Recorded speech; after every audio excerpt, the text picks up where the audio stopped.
Well, good morning, ladies and gentlemen. Once again, welcome to Kart Silverstone. Welcome to the final day of the 2026 Rotax Racing Club Finals. Today, it is the turn of the endurance drivers and teams. 37 of them in total from around the world. Teams of 2, 3 or 4 drivers will compete for the first ever Rotax Racing Club Team Trophy, the RRCTT, at the home of the BRDC. Silverstone, the newest multi-million-dollar kart venue in the world, hosting the newest event on the global karting calendar. We have 8 races for you today. 4 30-minute Ironman, Ironwoman sprints, endurance sprints. I know that's a bit of a misnomer. Single driver endurances, and then 4 1-hour 2, 3, 4 driver endurances. Joining me in the commentary box, as always this weekend, and who will be down in pit lane and around the paddock, Piers Pryor. Piers, it's quite nice that it's a little bit cooler and cloudier today, because this is where the drivers have, it's a test of endurance for both driver and kart, and a little bit of a cooler temperature means that well, things will still get hot and bothered, but maybe not quite as hot and bothered. Henry, great to be back. Final day here at Kart Silverstone for the Rotax Racing Club event, and yes, you mentioned Team Trophy. It's going to be interesting. We've got a fair few of the drivers we've seen over the last couple of days taking part in the races, but we've also got a lot of drivers who have turned up just for this Team Trophy endurance event. An interesting format, a format somewhat akin to what I've been familiar with and you have sampled. Actually, no, I think the event of British University's Karting Championship didn't have endurance, but historically the British University's Karting Championship, run by Club 100, who are one of the organising teams here at Kart Silverstone for the Rotax Racing Club. The format is, as you've mentioned, for single shorter endurances and then some team endurances later on, and the pit stops are going to be an interesting addition, something we haven't seen this weekend, something that a lot of the drivers may not have done before. Many of them will have done, but that adds a whole nother level of complexity and strategy and difficulty for us trying to figure out what's going on. Yes, now the pit stops. In the single driver, the 30-minute races, no pit stops. In the 1-hour endurance races, is there a minimum number of pit stops, or is there a minimum amount of time that each team must spend in the pits during a pit stop? Those are things that we will, information that we will get to you. Looking at the list of drivers who are in this event, again, some competed in the sprint racing yesterday, as we look at some of the wonderful artwork and wall murals around Silverstone. Of course, for those of you who are new, who didn't tune in for the Rotax Racing Club sprint finals yesterday, well, why not? I mean, I'm joking, but this is a new concept. It's the first global finals that we have held for the Rotax Racing Club. The mantra behind it is that, believe it or not, 100 million people around the world each year sample some form of karting. Mostly rental karting, mostly indoor karting, mostly fun karting. Of those 100 million people, approximately only 1% of them have the means, the time or the finances to go own a driver racing. Rotax Racing Club is for the 99%. It is for the people who, for whatever reason, they don't want to spend their lives, in garages prepping and re-prepping and fixing and spending money on karts of their own. They want a pure driving experience. And Rotax, along with the organisers of this event, Rotax Racing Club UK, aka Club 100, are here to provide that. Now, we are going to have practice. There are the karts in the, not in the pit lane, but this is the holding area. This is Club 100's effectively, it's their workshop. This is where the karts go to be fettled and fixed if there are problems with them during the race, or if some of the drivers aren't happy. The drivers for Sprint Race 1 are sitting in their karts now. They will drive out onto the circuit, and for what will be a, looking there, 10-minute practice, 10 minutes practice, and then we'll be into the first of the sprint races. Now, looking at the drivers, we don't have the information on which driver is in which kart, so we're going to be identifying them as we go. Well, the number 12 kart there, that's Jarrett King, from California. Raced in the senior heavies yesterday. Very bubbly character indeed. Him and his lovely partner have been exploring the UK, exploring London, using the fact that Jarrett qualified for this event through the Rotax Racing Club California series. They're using this as an opportunity to have a once-in-a-lifetime holiday, enjoying the fact that they are racing at one of the most famous venues in motorsport.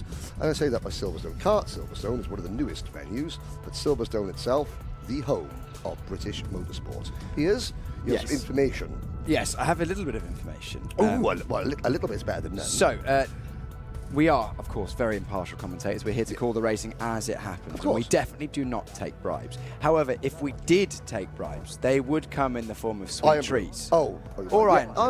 Yeah, and Team Super Turbo they won. have provided some sweet treats already. Jaffa Cakes. Congratulations to today's winners, Super Turbo. Super Turbo and Milky Way Magic Stars. Milky Way Star. We have a lot of racing to get through today, Henry. 4 30-minute races this morning, 4 one-hour endurance races this afternoon, and this will keep us fueled. So Super Turbo, you're keeping us turbocharged. Oh, excellent. Congratulations for winning this event. Now, the format, we've been through the format. There will be some different terminologies that we use. We have our race director, Barnaby Pittingale, out on circuit. We have our video referees, Nikki Richardson and Sam Taylor. They are in the video review room, and they will be any incidents on track that are called in by Barnaby or one of his team of spotters, incident spotters out on circuit, so that the procedure is you do something wrong on track, the spotters call it in to Barnaby. Barnaby calls it in to the video referees to review, and then a penalty is given out. There is no right of appeal. Because, there isn't. Basically, there's no other word for it. There is just no right of appeal. There is, that's Brad Philpott interviewing Jarrett King. Brad is here racing for his team. There's Daz Teal. Daz is a part of the Tanked Up on Speed team. Questionable name. I didn't make that. No, do you know what? Piers, this is a very rare occasion. I'm not the one saying the most. I'm not the one providing the potentially most litigious piece of. The teams themselves, Tanked Up on Speed, Darren Teal, Peter O'Connor, Jack Harding, and Jordan Hill. Might have to review that particular name in the years to come. However, this is the very first of these events. A lot of humour. The number 10, that's Roman Farigul, James Townsend, Clifton Malcolm, and Chris Lee in that kart. We will go through as many of the drivers and try and get the drivers right as I can, but obviously we'll be calling teams. This is all about team. It's the team trophy. Yeah. It is the team that matters, not the individuals. Okay, so people who are watching and thinking, right, what is the team trophy? We've been through the format. Who can enter? Well, pretty much anyone who is above 5'2", and the minimum race weight is 82 kilograms. So that's somewhere halfway between what we had in the lightweights yesterday and the heavyweights yesterday as well for the seniors. We're going to have some drivers, as I mentioned, who raced already this weekend in the Rotax Racing Club finals. We all have a lot of drivers who maybe haven't done. As you can see in back of shot, Cameron Dass, a very well-known personality in the karting and motorsport space on Instagram, social medias, YouTube, TikTok, and such like.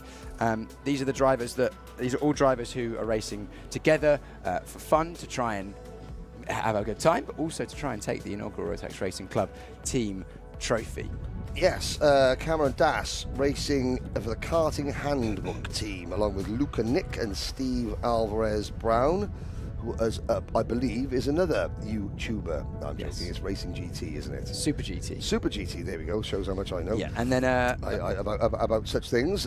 and each team will compete in all of the races today. Yes, they will. So 4 this morning, 4 this afternoon, the 30-minute races this morning, and then the 1-hour pit stop races this afternoon, and 8 races total. Each team takes their best 6 scores, and the points are as follows. So basically 60 for a win, all the way down, 1 point per position, dropping down. So 60 for a win, 59, 58, so and so and so on, until we get to, in theory, 40th place, which will be 21 points, but there aren't going to be 40 karts, I don't think. 37 karts in total, Yeah, 37 exactly, teams. So therefore down to basically 24 points for last place, assuming that you get a classified finish. Ah, yes. Now, a classified finish, of course, DNFs in endurance racing, well, they are a thing of the past. A thing of the past, a thing that you have to deal with in endurance racing. It is a test of endurance, both driver and machine. And there are, of course, penalties very similar to what were applied at the Rotax Racing Club yesterday. So we've got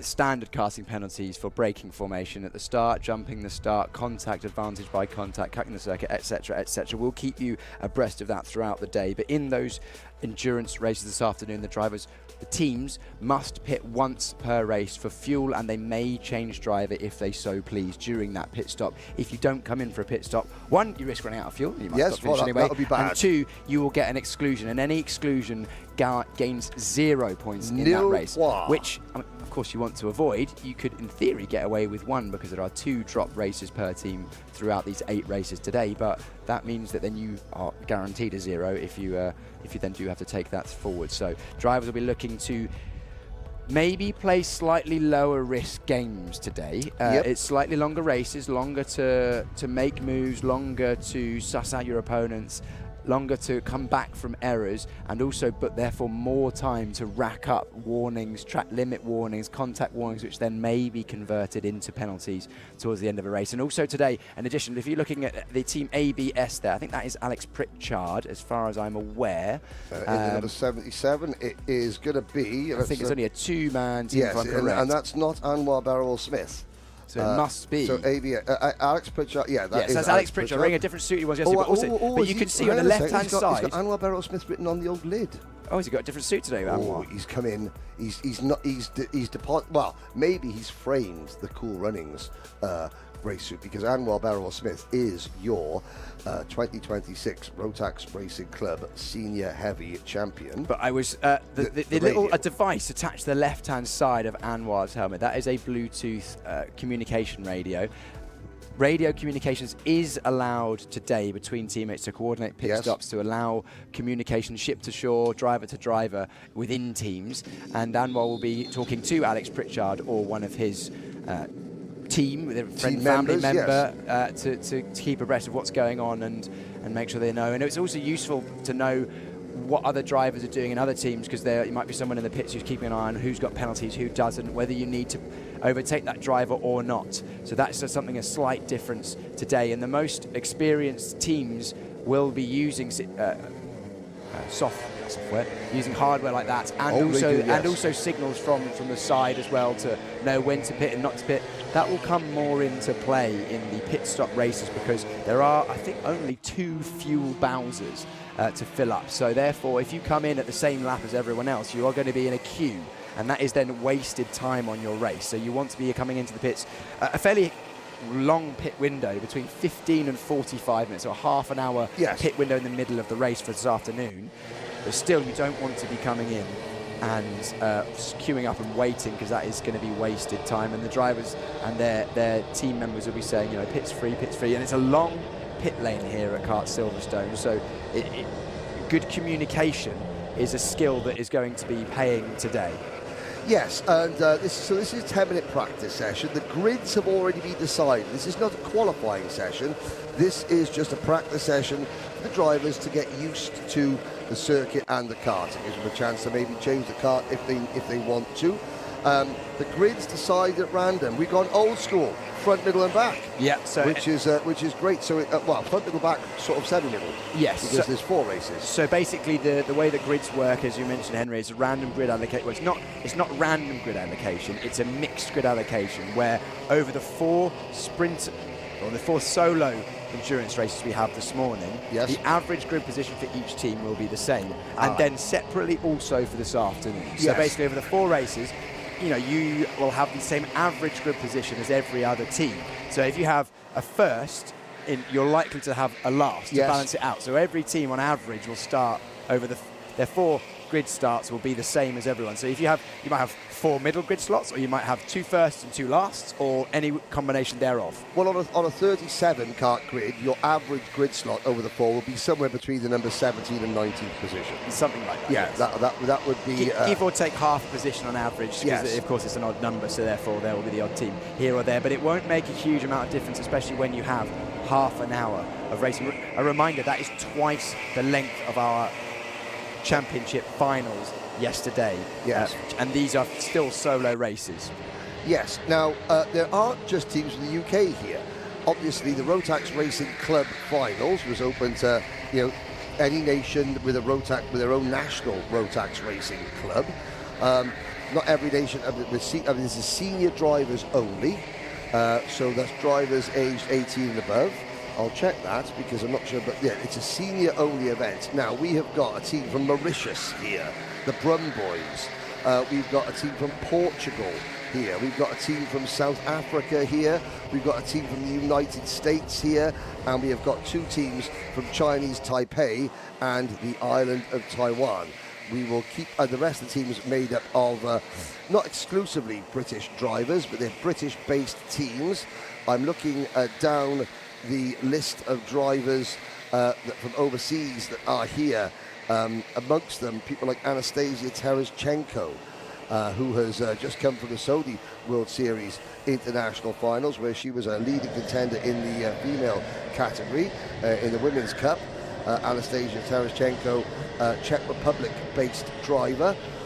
Looking down, she is going to be, where did I see her name? Marco Silva will be driving for the Portuguese team. He's a very, very fast pedaler indeed. Really good to see a smattering of drivers that I would normally see in owner-driver racing, or who have stopped owner-driver racing and are now just exclusively doing sort of rental racing. The likes of William Pemble, British Kart Championship contender, just bumped into Johnny Wilkinson. No, not that Johnny Wilkinson, the ex-Welsh karting champion, Johnny Wilkinson, now in university as well. So a lot of very, very experienced and talented names indeed on the entry list. Very much so indeed. Looking at the quick look at the times, no surprise to see Titan Motorsport already topping the practice session. Titan Motorsport are a team who have a huge amount of experience in UK and Europe in endurance karting as teams. We saw some of the Titan, in fact all of our 4 Titan drivers taking part in the Rotax Racing Club finals over the last few days. We have both the O'Neills, Andy's brother and Jack's brother. Okay. And we have Owen Genman and Mike Philippou. They are the 4 for Team Titan. We'll have a look and keep an eye out and see which one of those 4 drivers is out on circuit today. In this race also we have Project X, which has got Sam Lovelace. He's out on circuit right now in that number 15 kart you're looking at, just behind the blue suit, and the darker blue with the darker blue helmet. And he is going to be Dante Dillon's teammate today. And at the top of the Project X just goes top actually, so Sam Lovelace is at the top of the tree for now. Now, we're watching, for those of you that are new to Kart Silverstone, we'll take you on a guided tour of the lap as we'll pick up somebody on their way across the start-finish line and take you through what is a near 1,400 metre, 18-corner circuit. It is undulating, deceptively undulating. It races superbly. Expect to see an awful lot of great back-and-forth racing. A lot of the corners, yeah, it's easy to make the move going into the corner, but if you do, then it's almost guaranteed you're going to get a crossover done on you, or you're going to get past coming out. So this is the start-finish straight. You go into turn number one. Turn number one, Wellington, named after Wellington Straight. There's the exit of turn number one through stage. This corner here is Jimmy's. Now you're into turn four there. That's Brooklands. Out of Brooklands, which is a key overtaking point, the Maggots Beckett's complex. Fantastic racing and fantastic visuals through there. Down the hill, they plunge down to Bridge, almost like a carousel, a banked corner. Up the hill, out of Bridge, through this next left-hand kink. This is Express Curve into Priory, another key overtaking point. Hard right-hander onto a very short little straight into Club Corner here. You come out of Club Corner into Ireland, one of those three cones. Out of Ireland through Tower. Now we're into the braking zone for Seagrave, the switchback section. Out of Seagrave, straight into Seaman. And then down the hill, out of Seaman, into Wing Curve. This heavy braking zone now, this is Museum Bend. You accelerate up through Farm Curve, and that is a lap of Kart Silverstone. Thank you very much, Henry, taking us through that Kart Silverstone, a brilliant circuit. We've seen such incredible racing here since it opened only a few months ago, and also throughout the weekend here so far. For the Rotax Racing Club finals, we saw electric racing, drivers coming through, drivers able to overtake, drivers cutting back, working together, pushing their way through. It looks like, I think we've got Perez D'Amico is out there on circuit. He's one of our drivers from the lightweight sprint championship. Yeah, from Phoenix, Arizona, Giovanni Perez D'Amico in, no, he was in kart number, well, that was he's in kart number 24, the one-man wolf pack, along with Shane Raguba and Caden Greenleaf. A 15 kart there on your screen. That's Project X. That's Sam Lovelace, who is now no longer fastest. It is Applewood and ABS, which is the team of Anwar Beryl Smith and Alex Pritchard. Titan Motorsports currently second fastest, and then Project X third. Paragon Racing are fourth fastest. Super Turbo, today's winners, are in fifth position. Then Team Bad, well, they're not that bad. BAD, Steph Theodorou, Kyle Walker, Andrew Ward and Bryn Alban. They're now eighth position. Brookus, Team 12 Brookus, that would be Peter Jankowski and Jarrett King. Jarrett King behind the wheel of that kart for race number one, the American driver. Tanked up on speed, and next then KC Racing, KBR Motorsport Women. Motorsport Women, the only all-female crew in this event. Behind the wheel of that kart at the moment, number 25 is Lily Jeffs, and she is sharing with Kira Boylan, Rihanna Percox and Stephanie Lutteridge. See the top 27 teams at the moment. The one-man Wolfpack, the American team, are in 15th position so far. Then you have a number of teams that have come across the British University Karting Championship. Formula Brooks are among them. Warwick B are in this event as well. And as well as several other drivers who race in the British University Karting Championship, but who are now driving for their own teams or different teams. 28 seconds to go. Like I said, this is just practice. Just because Applewood and ABS are fastest. In fact, looking at the grid, the randomly assigned grid, Paragon Racing are going to be on pole position. Team number 32, Paragon Racing, Steve Lindley, Tommy Lee, Barry Lakes and Jonathan Wilson. Tommy Lee was one of the drivers in the RRC yesterday. And now the checkered flag is coming out. You'll see the famous Club 100 pace kart, Pro Kart pace kart, enters the circuit. Now, I don't believe we're going to stop. I believe we are now just going to gather everybody behind them, and the drivers will sort themselves out into their own grid position. Well, as the drivers do that, let's take you through the starting lineup then of Sprint Race 1. Paragon Racing and Team BAD on the front row of the grid. DNH Miles, the Shelby squad, and KBR go from row number 2. Row number 3 will be Formula Brooks and Applewood ABS. On row number 4, Super Turbo and the Intimidators. And rounding out your top 10, the number 50 kart of Future Motorsport, and number 13, Overtake Me Home Tonight. I can see there's going to be lots of singing today with some of these team names. ICKC and Project X go from row number 6. The Brum Boys, who are actually representing Mauritius, and Zuant 2 are on row number 7. Row number 8, Brave Kart. Funnily enough, the only Scottish team here. Who would have thought that? And UBRMC. They are next. After UBRMC, on row number 9, we have the Club 100 Goons, and then Team Project K, were the 2 teams from Chinese Taipei and the island of Taiwan. Motorsport Women and Tanked Up on Speed round out your top 20. 4 Nation Racing and Ruckus, the Brazilian-American squad, Team Zuant and Karting Sweats are on row number 12. Karting Handbook and the SFX Racing team are on row number 13. 2 Sexted and Team Formosa, the other Chinese Taipei-based team. Voltarol Racing from Portugal and Aptrix Racing are round out your top 30. The final 7 teams: Level Up Karting from South Africa, ICKCB, KC Racing, the one-man Wolfpack from Team USA, Zesty Drink Racing, Titan Motorsport starting 36th, and Warwick B starting shotgun on the field in last position. Now, the pace kart has brought the field together. Are they already in their correct starting position? Let's have a look. The 32 and the 85.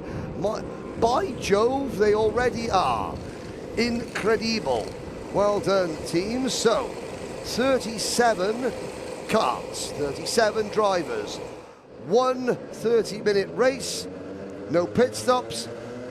The Rotax Racing Club Team Trophy gets underway. Lights are green, we're off and racing. The number 32 team, Paragon Racing, lead the busiest grid of Rotax Racing Club UK karts through the first couple of corners, and wow, we couldn't get 20 drivers around these corners in the first lap in the sprints yesterday, Piers. 37 of them, 4 wide, yes, maybe. And let's have a check. Cone lives do matter. The endurance drivers respecting those cones for now. Yeah, 30-minute race ahead, so the drivers just easing their way into the start. A little bit less chaotic than we saw from many of the finals yesterday, as a sideways William Pemble makes his way into Priory Corner. You can see Perez D'Amico in the 24 in his blue suit there. He's pushing his way through from his grid slot. We now head through Club, 3 abreast. Island and then Tower on the way into the technical final sector, where we saw many, many moves and some decisive and important moves yesterday in the Rotax Racing Club finals. Continuing to push on. Yep, still 29 minutes to go, and yet we're side by side for much of this race. The thing is, Henry, with this front, middle, back group, many of these teams will be vying already. They'll be thinking, right, I'm going to be one of the teams, we're going to be one of the teams at the front. If you've got a back grid slot, it makes it so much easier to get a result if you can get through the field well at the start and make 5, 10, 15, 20 positions on the first lap or so. Yes, because of course there will be quite a high differential in skill level between the very best drivers that we have here and the drivers who are, they're just karting enthusiasts. Oh dear, 2 cones already have sadly given up the ghost coming through Magnets and Beckett's there. And of course, there are some fantastically talented drivers in this field, and there are also drivers who are here just for a piece of fun. Can we have a moment of silence, please? Just we thank that cone for its service. We do. Thank you, Cone. Yes. But that means that someone has clouted it, and if that is spotted by either one of the spotters out on circuit or by the video referees up in race control, then the driver team, should I say, that hit that cone will be receiving a 1-place penalty. Yes, the penalties, there are many. It is fraught with potential disaster. Our endurance races, you have to have a lot of, you have to be monitoring an awful lot of things going on at the time. Now, Paragon Racing continue to lead by 0.8 of a second. There they are, coming down towards Bridge Corner. There's the number 71 kart. That would be the KBR team. Ashley Mason-King, James King, Julia Stankowiak, and Brad Philpott. I don't know who is behind the wheel of that kart at the moment. The number 76 kart, you see a bit of understeer there, that's William Pemble behind the wheel of Formula Brooks. He's sharing that kart with Dan Shaw, Leo Nicastro, and Benjamin Dunatov. But the front four, quite close together. In fact, now, are we going to see lap traffic in half an hour? It's very possible that we'll see drivers having to negotiate lapped traffic. Applewood ABS, that's Anwar Beryl Smith in the number 77 kart. In between them, that is the DNH Miles Shelby squad team. Team number 66, Lawrence Vines, Jack Sharp, Chris Thompson, and Anastasia Tereshchenko. There is Anwar Beryl Smith making move. Oh, and our first spinner, that is, oh, it's not Lando Stevenson, it's not Lando Norris, it is Mr. Stevenson, and that would be, I would see he was the University of Cambridge race suit in that, the green race suit. I think that would be, let me see, that Overtake Me Home Tonight. Team number 13, that'll be Alex Wilkinson, Samuel.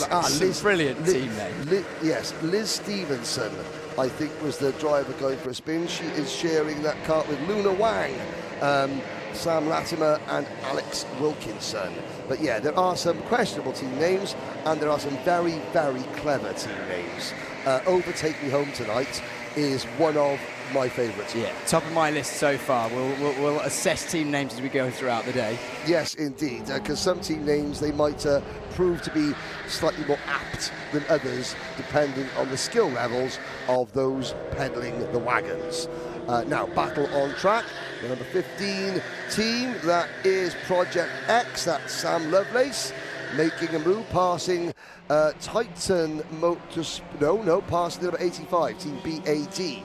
So Sam Lovelace moving up already in the race order. Project X are there chasing, that's Mr. King behind the wheel. Team number 15, Project X. Sorry, I'm getting that wrong. It's KBR, number 71, I do apologise. That's James King behind the wheel of that kart, I believe. James King or Ashley Mason King. How do I know that way? It's got King written on the back. Got to get up early in the morning to get one over on me, ladies and gentlemen. I know how to read four-letter words. Just. There is Anwar Beryl Smith, who dominated the senior heavy final yesterday, winning by 6 seconds to become one of the 4 inaugural Rotax Racing Club Global Champions. There are two YouTube channels that you could be watching this on. AlphaLive, our broadcast partners, of course, have their YouTube channel. It's running, the live stream running on their YouTube channel. Also, we have the Rotax Karting, official Rotax Karting YouTube channel as well. 23 minutes to go at the moment, and a big hello to all of you on the live chat. Brendan Gummy Bear supporting Level Up Karting from South Africa.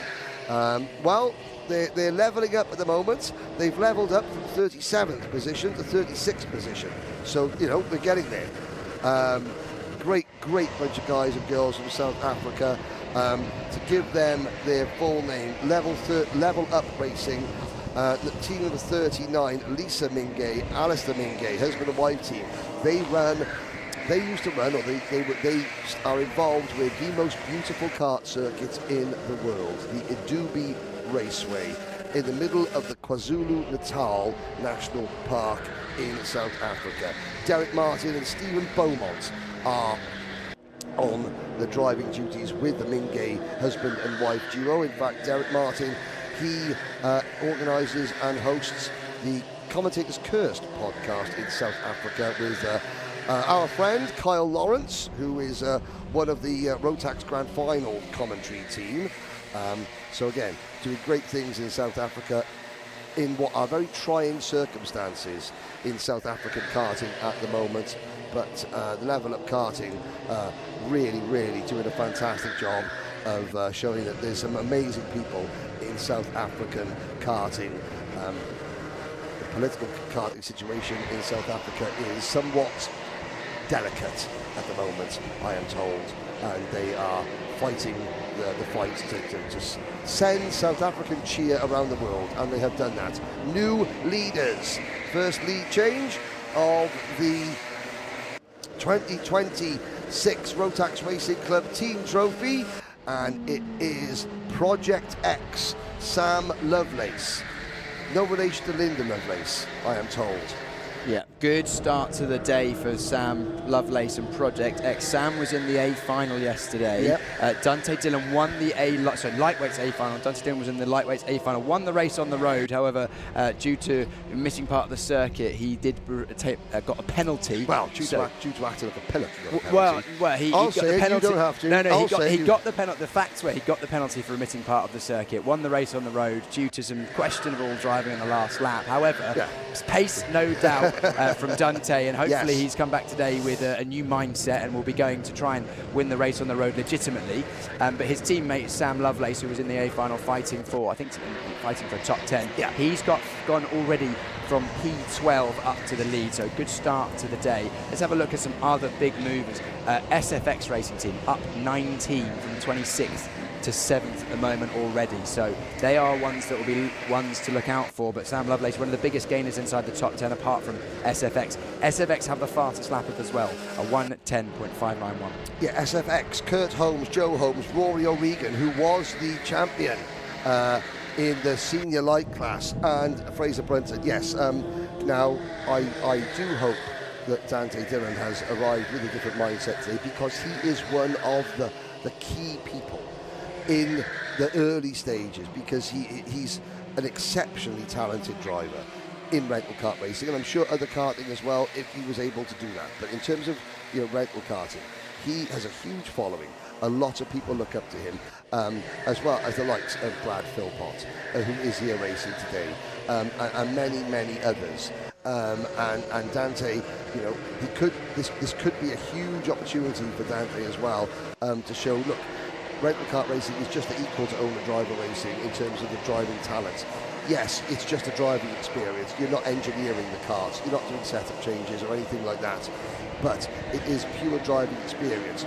Rotax Power, Birrell ART chassis, it's as close to owning your own kart as it is possible to get.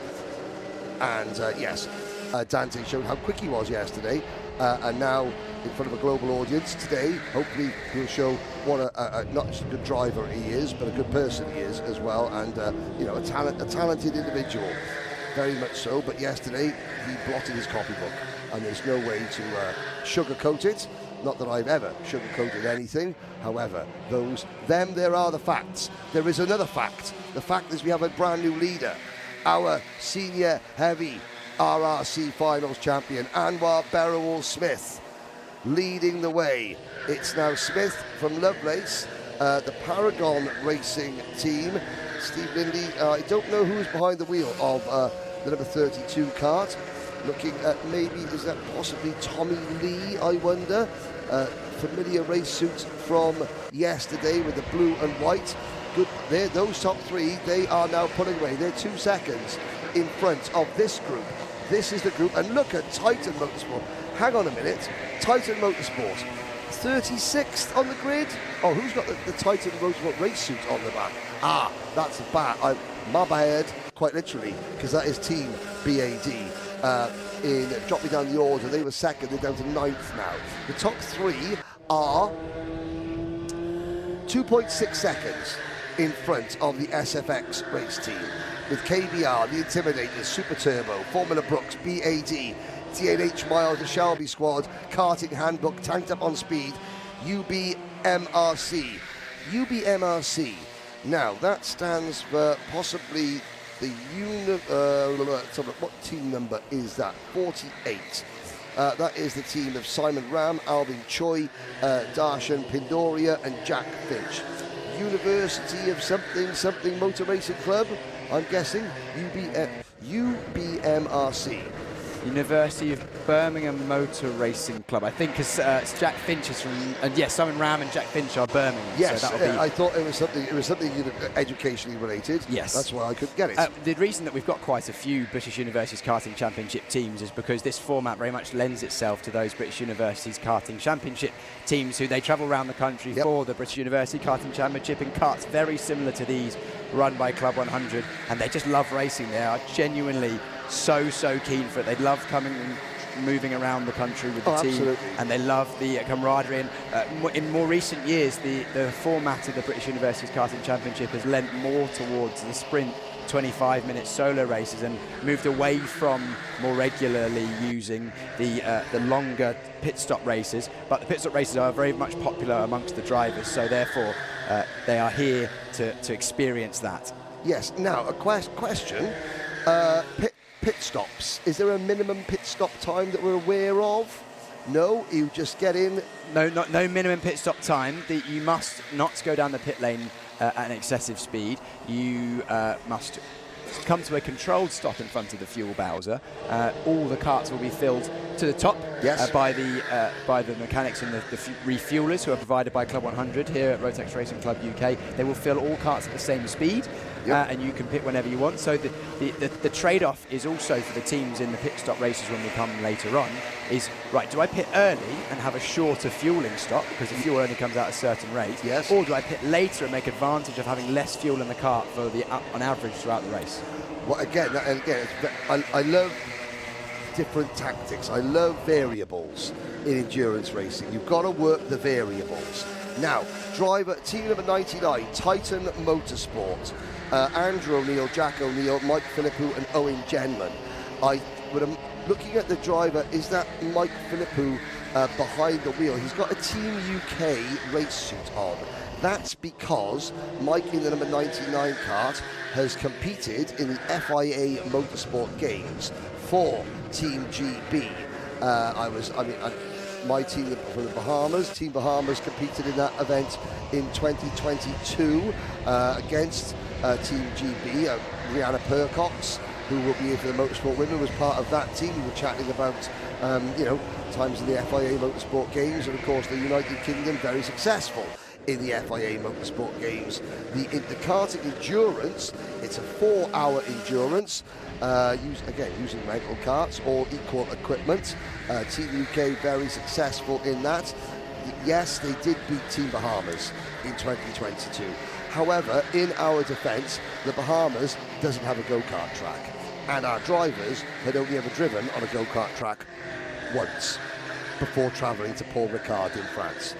But we finished a strong 16th in a field of 16, and our captain, Romando Hudson, his best lap was 1.6 seconds a lap slower than Team UK after driving on a kart circuit once. So we were very pleased with that. Great camaraderie, and it's great that Rihanna and some of the rest of Team UK remembered me as the manager of the Bahamas team. Now, that is Alvin Choi patting himself on the back for making a really good pass. Well, no, actually he's not patting himself on the back. That is him saying, excuse me, follow me, let's work together, because team number 11, Tanked Up on Speed, are pulling away. Darren Teal in that race, in that kart. Behind Alvin Choi, you've got Alvin Choi in the number 48 kart. You have the University of Birmingham Motorsport Club, the Brum Boys, and Bruckus. Now, Bruckus is Brazil, UK, US. Peter Jankowski is half Brazilian, half British, and Jarrett King is from the US. It's quite simple. Even I get that. Bruckus. Brazil, UK, US. They're in 15th place at the moment. they are ahead of team number 27, the Brum Boys. The Brum Boys, Alistair Roy, Teo Jehart, Ishmael Koirate, and Thanos Sevenlakakis. They represent Mauritius. I'm not sure if that was facetious or it is actually factual. Are they facetious from Mauritius? I don't know. I imagine Alistair Roy probably isn't from Mauritius. I would imagine that maybe Thanos, Teo, or Ismail have roots in Mauritius. We do have a driver from Mauritius racing. He's racing for he's racing for the one-man Wolfpack. Shayam Raguba, born in Mauritius to a half Mauritian, half Australian family, and now lives out in California. And Alvin Choi getting squeezed aside. Here comes Jarrett King. Jarrett King, who I'm very, very fortunate enough to be able to help. Jarrett is the lead driver instructor for Formula KFX, the Rotax Racing Club California, and I was out doing some coaching with him in California in Santa Maria a couple of weeks ago. Santa Maria Kart Club in California. I have double-checked my facts, and you know, ladies and gentlemen, that I only spit facts, that and gospel. Now, Santa Maria Kart Club is stationed in Santa Maria, California, about 2 hours north of Los Angeles. In 1956, in a strip mall car park, and there is Stevenson again going for a rotation.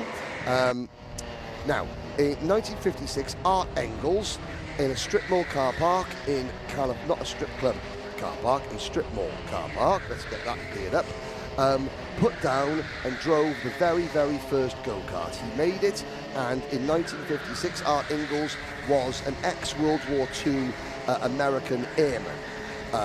Came back from Europe, and there was lots of bits of steel poles lying around the place. He decided he wanted to build a go-kart, and in 1956 he built a kart and drove it round a strip mall car park in Los Angeles.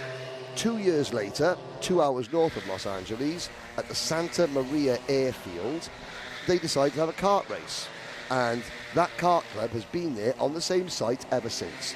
It's the oldest continuously running kart circuit anywhere in the world in Santa Maria. It is, you can assume quite correctly that Art Engels, the godfather of karting, raced on those bits of tarmac that Jarrett King and I were lucky enough to do some driver coaching at. So from the oldest kart circuit in the world, Jarrett King finds himself now at the newest kart circuit, and how the sport has changed. Jarrett King for Bruckus is currently running in 14th position. We're looking at the battle a little bit further up the order. This is the number 28 team, the karting handbook team. Now behind the wheel of that kart at the moment, I think that is Luca Nick behind the wheel, passing William Pemble coming into Brooklands, and behind them they have now got KBR. Sorry, did you say that was Luke and Nick? Well, that's Cameron Dass. Who's the driver in the old Jos Verstappen Arrows race suit then? I thought that was Cameron Dass. No, that's definitely Cameron Dass in the car right now. The 28 there. Cameron Dass. Now, on occasionally, as one is doom scrolling of an evening, yes, as one does, I have seen that name pop up. Cameron Dass doing track guides around the world, going to lots and lots of different wagon tracks. Yeah, Cameron Dass was a driver that did some karting and then raced in single seaters both in Europe and in America. Raced in GB3, which was British F3, and then has turned his attention more to, as you mentioned, higher karting, and has travelled around the world making content, educational and entertaining content, and also, as it says on the tin, has made the karting handbook, which I haven't read personally. I haven't read that either. I mean, that's excellent though, the karting handbook. So Cameron Dass, thank you very much, Cameron, for doing your best to promote karting to a wider audience, because again, we talked about this earlier, rental karting, that's for the 99% of the people who like karting that can't, or for whatever reason, can't do owner-driver racing. So getting that message out is very, very key indeed. And it's an interesting one that Cameron Dass is here, and it's great to have him at this event because he's a driver that's raced at a very high level, British F3, GB3, with Carlin, the best team, yes, when he raced in the UK, and was very good at it. Was he as good as you at British F3, Piers? We were never there at the same time. But so I mean, in that case, obviously, since you left British F3, the standard dropped tremendously. Of course, exactly. You've only had the likes of Ollie Behrman, Who? Really, I remember Ollie. Well, I know. I mean, Ollie Behrman did some great stuff in karting. I'm not quite sure what he's doing now. It's strange that. I'll tell you what. I saw him as at one of the support races of the British Universities Karting Championship. Do you remember? Yes, that's right. He was in one of the support races at the BUKC on the other track. For those who weren't... we are being facetious, ladies and gentlemen. Don't get triggered. Yes. We were here for the British Universities Karting Championship on a Wednesday or a Thursday, and Formula Ones were having some testing at the Grand Prix circuit. We can say about it now. We weren't... so at the British University Kart Championship finals, there were 7 or 8 Formula 1 cars batting around on Silverstone. We weren't allowed to even talk about it or show it on camera because we think that might have been the secret test when Formula 1 had gone, look, our rule package, we haven't quite figured it out yet. That's a rotation. We think that was the secret test where Formula 1 were trying to sort out their rules and their engine things to keep Max Verstappen happy. Yes. But allegedly, but it was part of the support race package, and Ollie Behrman was so kind to turn up and, do support race package there. Now, are we? Yes. Traffic, ladies and gentlemen.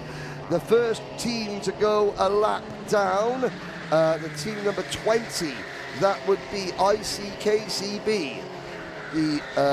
I wouldn't even want to guess what that stands for. In the comments, if you want to tell me, that's James Tapp, Jem Taylor-Moore, Matthew Smith and Matt Kavanagh. They're the first team to go a lap down. We've got a battle. We have got 5-6 minutes to go. Now, let's focus on the racing. Yes, ladies and gentlemen, we've got a long day of racing. We are going to focus on the racing, but we will try and tell a few stories as we go as well. But we've got a 3-kart battle for the race lead and the race win. The first bit of lap traffic has been dispatched. They have got the number 21 team further up the road. No, I'm just trying to see who that is. The number 20, the number 21 team, I think, is the next team that is about to go a lap down. So, Anwar Barrowell-Smith, then Sam Lovelace, Applewood X ABX, and Project X with Paragon Racing in 3rd position. Across the line, they have completed 21 laps of this circuit. There are 5 minutes to go. This is a 30-minute race. It's not a 30-minute plus 1 lap race. The minute the clock strikes 0, the next time by, the leaders take the checkered flag. Simple as that. Through Maggots and Beckett's, avoiding those curbs, avoiding those cones rather, down towards Bridge.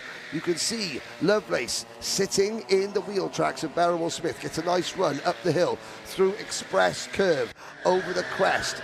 Doesn't duck to the inside, going into Priory. That corner, Priory, it's high risk, high reward if you want to make a pass. Now, through Club and Ireland and Tower, and the circuit opens up. We've seen an awful lot of dive bombs going into Seagrave. And then you switch back straight into Seaman, named after Richard Seaman, famous pre-war British Grand Prix driver who drove for the Silver Arrows Mercedes team, the only Englishman allowed to drive one of Alfred Neubauer's precious Silver Arrows. Across the line, best lap of the race has just been set by Paragon Racing. I believe that is Tommy Lee in the kart, in the number 32 with a blue and white race suit. He's getting a good tow. The tow around here at Silverstone is worth an awful lot, half a second. But look at this, with 3.5 minutes to go, in front of them, there is a whole host of slower traffic.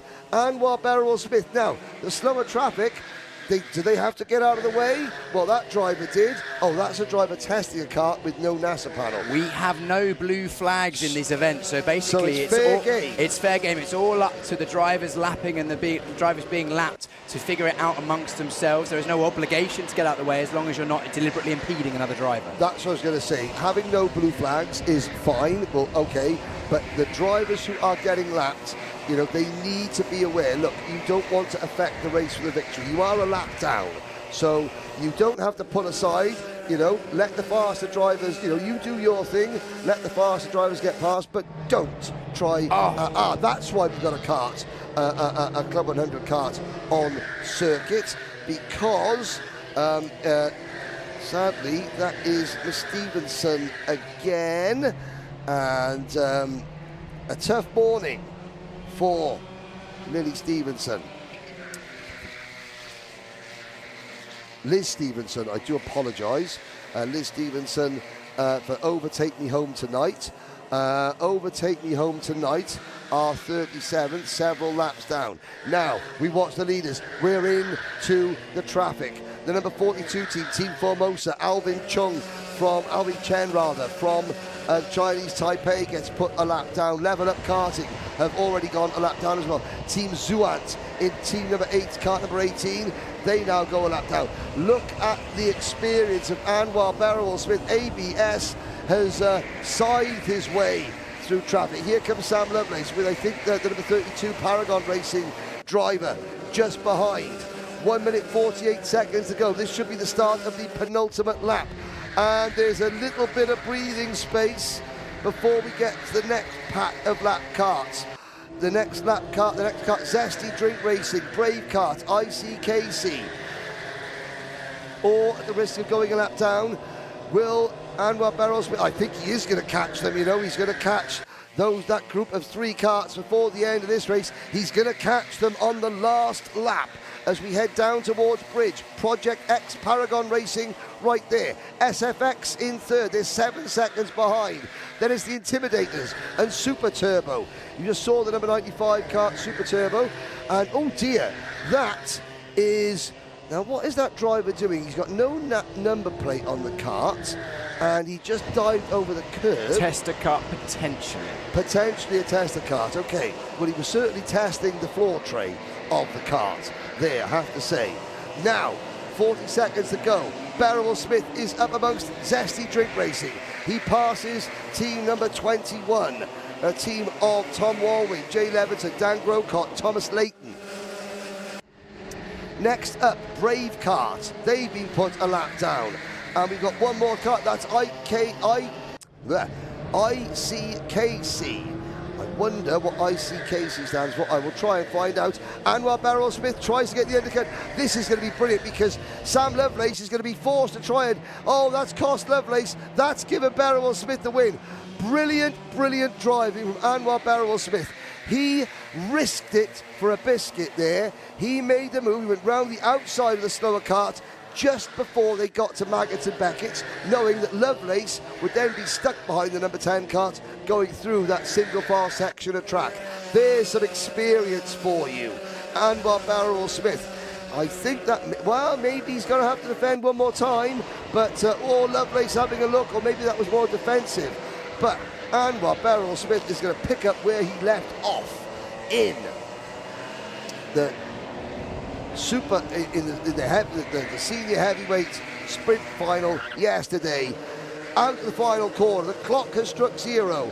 The first sprint endurance at the Rotax Racing Club Team Trophy goes to Applewood ABS for Anwar Barrel-Smith. Project X second for Sam Lovelace, and Paragon Racing in third.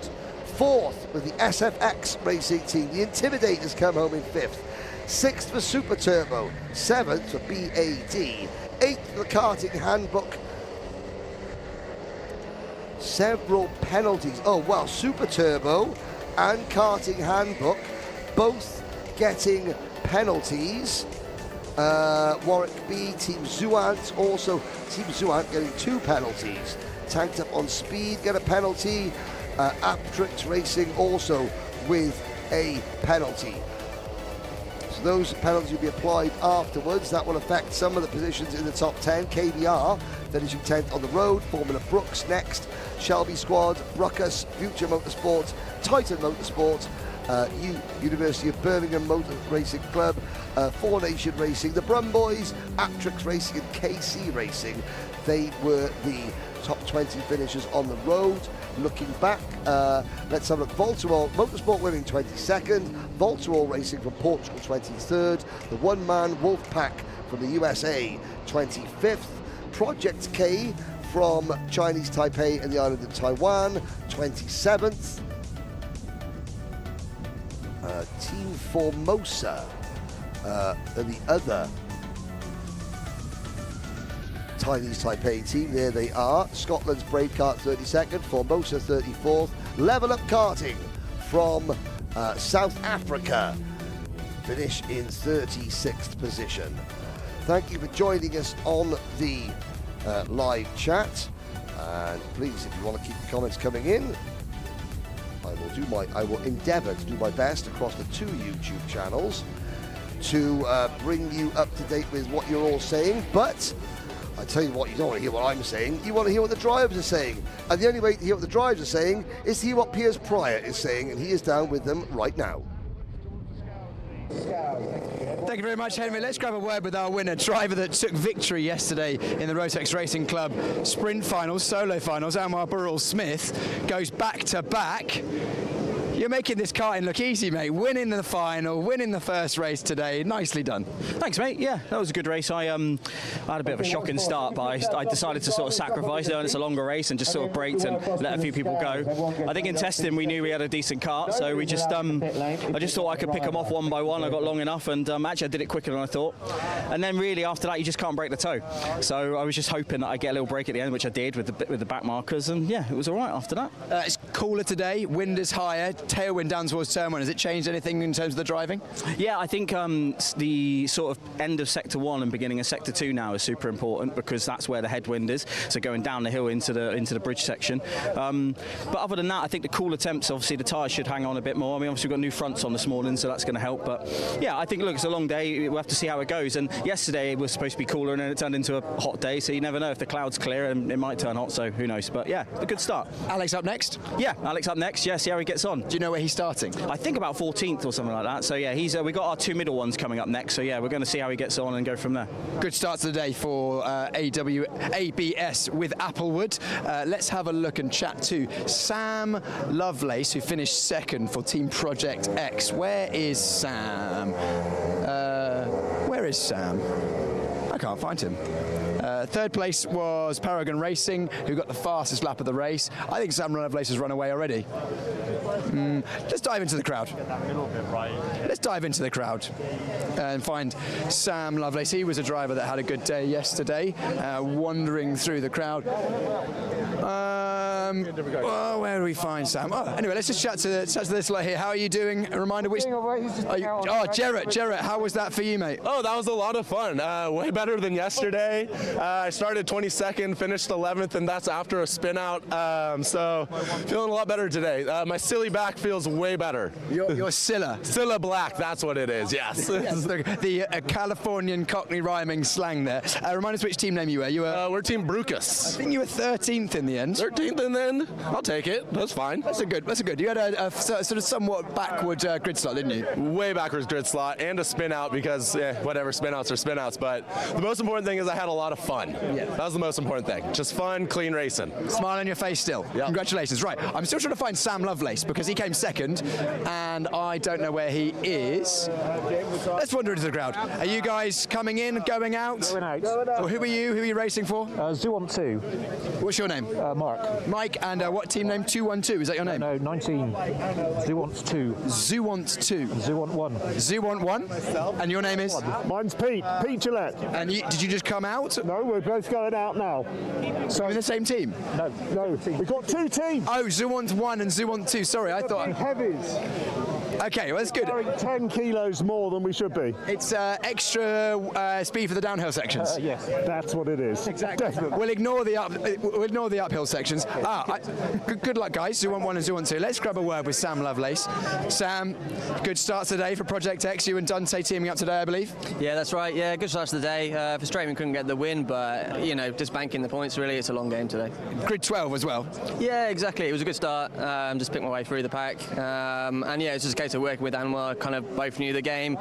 2 minutes to go, that's when we sort of wanted to attack, but then we hit traffic, so a bit frustrating. Bit of a different approach to these races this morning. They're still quote-unquote sprint races. However, you know, half an hour is twice as long as the longest races we had yesterday. Does that change how you approach these races? Yeah, absolutely. And for sort of the drivers I'm attacking or defending against, we kind of know that, you know, it's a longer race. There's the final 2-3 minutes. That's what matters really. You know, try and break away and work together. And let's talk about the random grids as well, because it's random grid. Everyone has an average grid position that's the same, but you start front, middle, back, few in the middle, that sort of thing.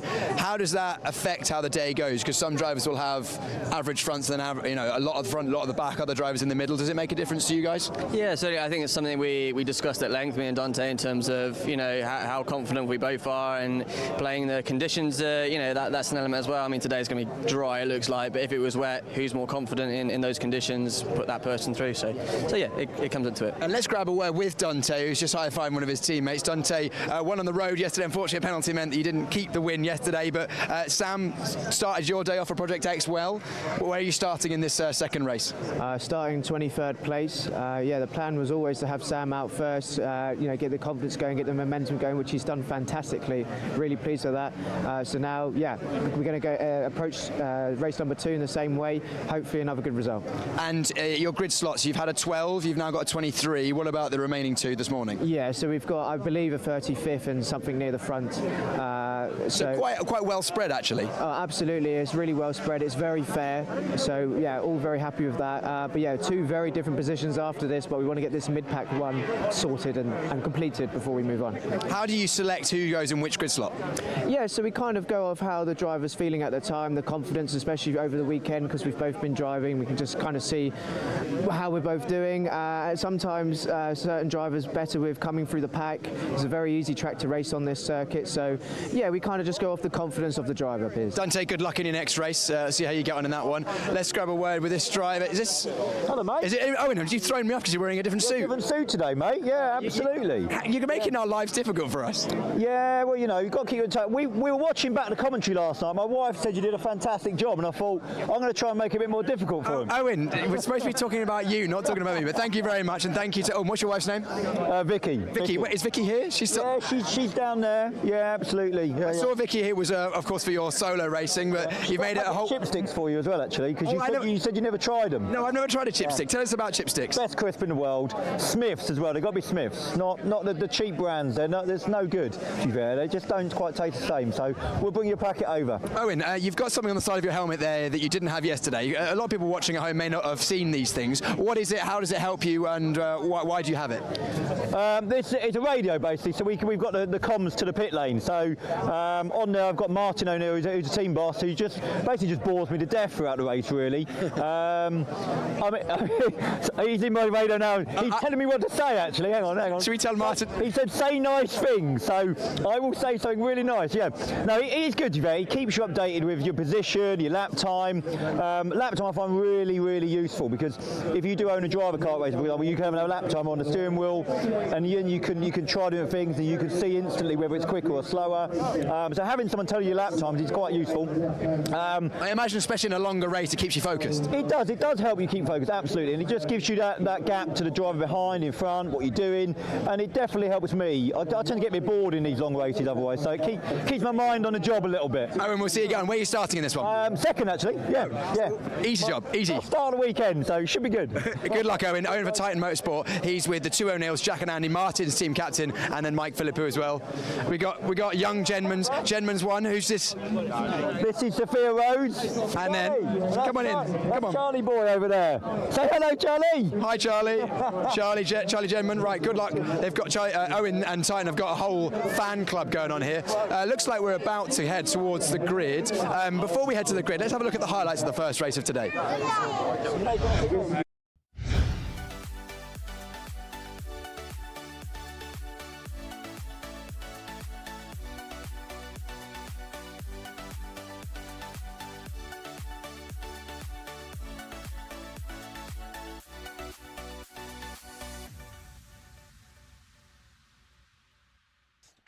Here are some of the highlights of that first race. Anwar Beryl-Smith making early moves towards the front. That was him passing Team BAD, who started on the front row of the grid.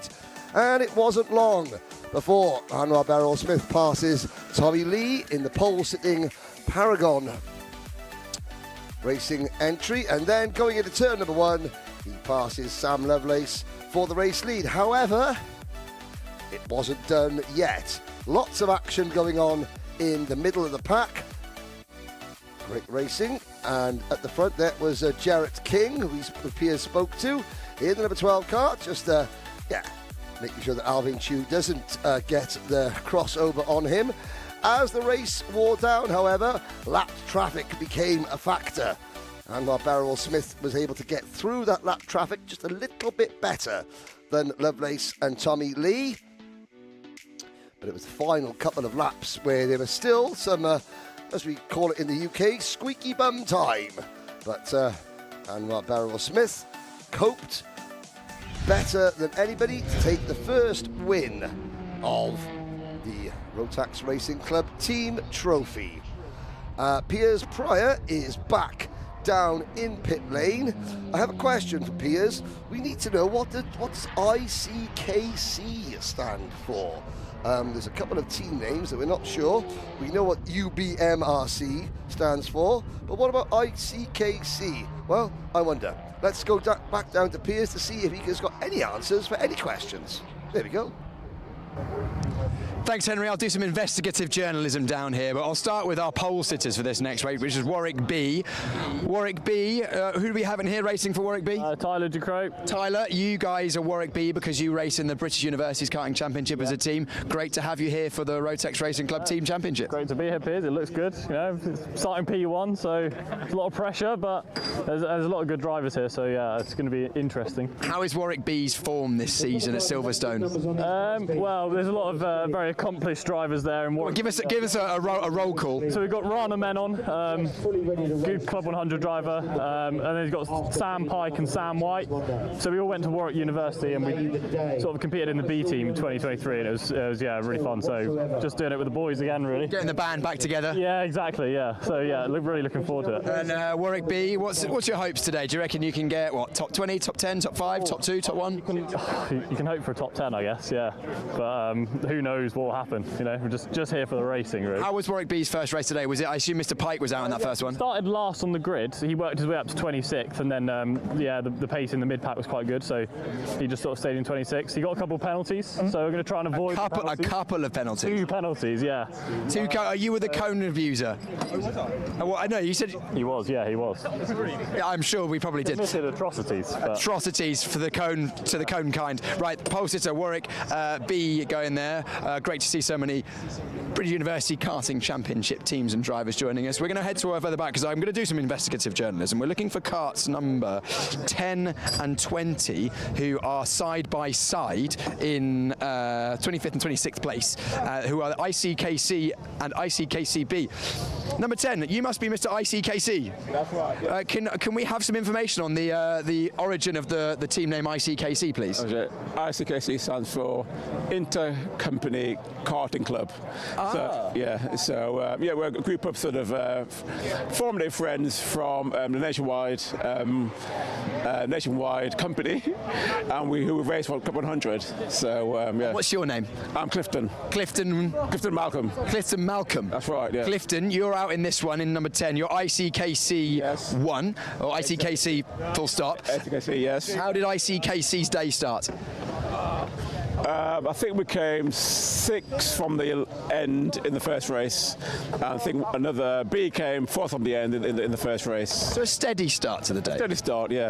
As far as I know, yeah. And are you going to be going forwards or are you going to be going backwards from 25th? Well, hopefully forwards. We've got to be positive, positive thinking, make some progress on track. Definitely. Clifton, good luck. Thank you for the intel there. Let's head towards the back of the grid because there's no qualifying today. So the grid is set not by pace or quality or anything like that. It's purely set pretty much randomly. Why don't I grab a word with Steph? Steph, remind us who you are, who you're racing for. I'm here with Motorsport Women today, so racing as an all-female team with Rihanna Percox, and we've got Lily, and we've got Kaylee as well.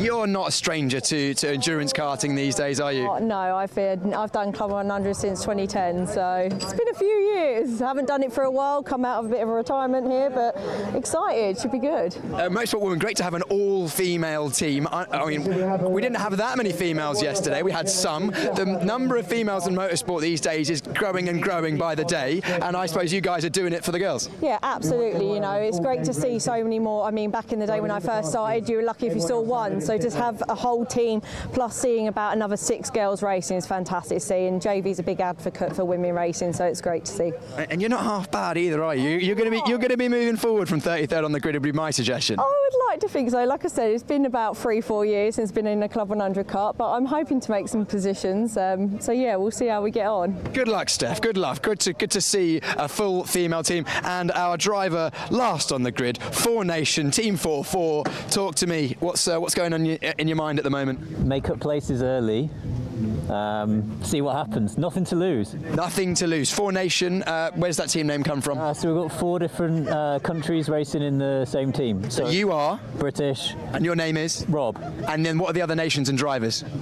We have. This is going to test me now. Yeah. So we've got India. We've got Australia. UAE, I think. Amazing. And how was the first race for 4 Nations this morning? 18th. It was respectable. It was okay. We made up a bit of ground, so could have been worse. Middling. And then let's move forward to one more team, which is Team Super Turbo. As our camera operator Luke nearly trips over a cone. The team that are not going to get any penalties today, because you gave us some wonderful sweet treats. Thank you very much. That's right, as always. I think right, we're going to go racing. That's Jake Palmer, fellow commentator, works with AlphaLive occasionally. Race 2 is coming up. Thank you very much, Piers. And we're almost a cameraman down there, dearie me, or camera operative down. As long as the camera's okay, operatives, 10 a penny. I'm only joking. Woodford there on the mobile camera up. Already, oh no! Can we have another moment of silence, please? A cone in pit lane. If a cone can't be safe in pit lane, ladies and gentlemen, what on earth is the world coming to? This is 10 minutes of practice for sprint race 2. Driver there going for a quick spinny on the out lap there, but yeah, we just, cones lives matter too, ladies and gentlemen. Those cones, they've got families. They've got baby cones.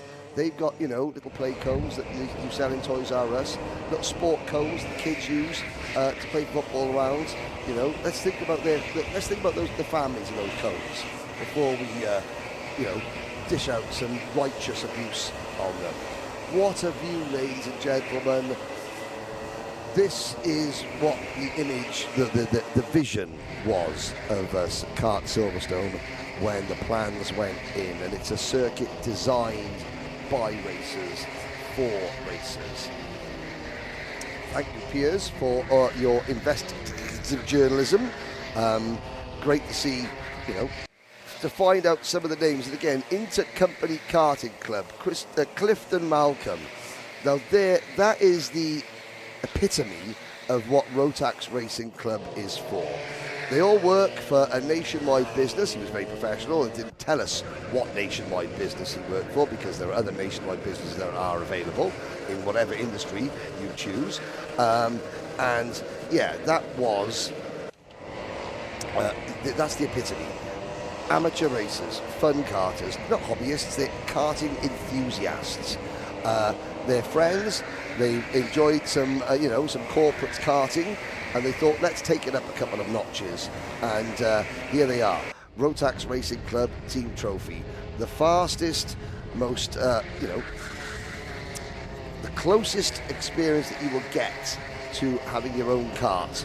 The 2-stroke Rotax engine power, the Birrell ART chassis, and of course all prepared and looked after and maintained by Club 100, who are now, well, Club 100, but when they run Rotax events, it's Rotax Racing Club UK. I think I have a second on my list of favourite teams. Okay, go on then. This is just behind Overtake Me Home Tonight. Right, okay. Brave Kart. It's got Scottish team. Brave Kart, yes, Scottish team, absolutely, yes. Tyler Ducrot will be on pole position for this race. We're looking at a group of, just a group. And we don't know who's in all the karts. We will decipher that for you. Thanks to Piers' efforts. We know that Tyler Ducrow will be for Warwick B. Alex Pritchard will go for Applewoods with ABS, who won the first race. Mark Ford will be driving for Zuant 2. Clifton Malcolm for ICKC. Pete Gillette for Team Zuant. Stephanie Lutteridge will go for Motorsport Women. Jake Palmer for Super Turbo. That's Jake Palmer behind the wheel. The team that shall not have any bad luck penalties, commentators' curses. Today's winners. Rob Langthorpe behind the wheel of Four Nation Racing, starting at the back of the field. Peter Jankowski will go for Bruckus. I know that because they're a two-person team. Bruckus, Peter Jankowski, the Bruh and the Uck out of Bruckus. And 77 getting it all crossed up going into Priory. That was Alex Pritchard just testing the limits, I think, of that kart. Let's have a little look and see who else we have. So yeah, Peter Jankowski for Bruckus. As the overview of the circuit, just giving you some idea. In the background, you can see the British Racing Driver Club headquarters. That red roofed building, that rather old-looking building, that is part of the Silverstone farm. Of course, this land, a farm before it was a World War II airbase, and now the home of British motorsport. Please, if you're watching on the live on YouTube, if you're watching on the live chat on the AlphaLive channel or the Rotax karting channel, please, keep your comments coming in. Hello to Gary Pickard watching from Karting Armchair Experts. Now, this Karting Armchair Experts, it is a global community of more than 10,000 members. A lot of those members, oh dear, I'm going to have to ask the producer to turn away. We could be about to see one of those video nasties. Do you know what? I think it would be only right if we played the last post at lunchtime. Yes. We'll salute that cone service. Please, if we do see a stray cone lying in the middle, prone in the middle of the circuit, then I would implore our TV producer. I mean, I watched Dario Franchitti in a DTM race hit a hare at the Nürburgring. I've seen Alex Albon hit a groundhog during the Canadian Grand Prix practice. Bruno Senna hit a dog in a GP2 race at Istanbul, and yet, the sight of a poor defenceless cone on the circuit being potentially hit by a go-kart, it might be too much for a man to take. But there is said cone, looking a little bit bedraggled. It's staggered back up. It's like the beginning of the film Cars, where you've got the one car that's going, "I can still race. Don't take me out, coach." That cone is the version of that character from the film Cars. "I can still stand on a curb, coach. Don't take me out, coach. I'm okay." And the cone is still there. There is Jake Palmer, today's winner, driving kart number 95. That Super Turbo race suit is outstanding. I mean, there is not a droplet of oil on it, ladies and gentlemen. Karting Armchair Experts, before I got rudely interrupted by the sight of a cone almost giving its life for our sport. Yes, a lot of the people part of that community are club level racers, rental kart drivers. It's a fantastic place to ask questions, to get advice from people across the world in all forms of karting. So Karting Armchair Experts. Gary Pickard, who runs that, is watching. So hello to Gary, and yeah, that would be great to see some of you watching join that, because only good things can happen to you. Questions are answered sensibly. There's no stupidness. It's just a place to go and find out, and with fellow enthusiasts, and find out a little bit about people's karting, to tell the story of your karting, to promote where, various different live streams where people can watch karting in all its glory around the world and just, meet like-minded individuals. There is number 78, KC Racing, Kieran Chung, Tom Fox, Christian Hill and George de Greed. George de Greed was racing in the RRC. Oh, and there is the number 21 kart. That is Team Zesty Drink. Dan Grocott, Thomas Layton, Jay Leviton and Tom Walwyn getting a little bit agricultural there. Information, Henry. Yes. I spoke to Mother Dugood. Mother Dugood, okay. Dugood. I think it's Dugood. Dugood, okay. Dugood. Oh, I can't remember now. I'm really sorry to the family Dugood because Piers, you did come over and speak to me and now I've forgotten. Oh, well, that's a great piece of information. It's Dugood, apparently. Dugood. George Dugood. George Dugood. I will write that down. I thought it was Dugood. I'll go and confirm later because I've been told, and a lot's happened since then. Yeah. I'll write it down, and we will make sure that we do that. If we are commentating and we are saying your name, either team name or name incorrectly, please do come and find us or find someone to tell us, because we want to do our best. But there's so many of you. We've tried to find every single one of you this weekend, but with 160 drivers yesterday and more even today, it's quite a logistical task. It has been a long weekend, ladies and gentlemen. Let's just say that now. All credits to anybody who shows up wearing an ex-Formula One driver's race suit or pit crew suit. Orange arrows, circa 1999 to 2002.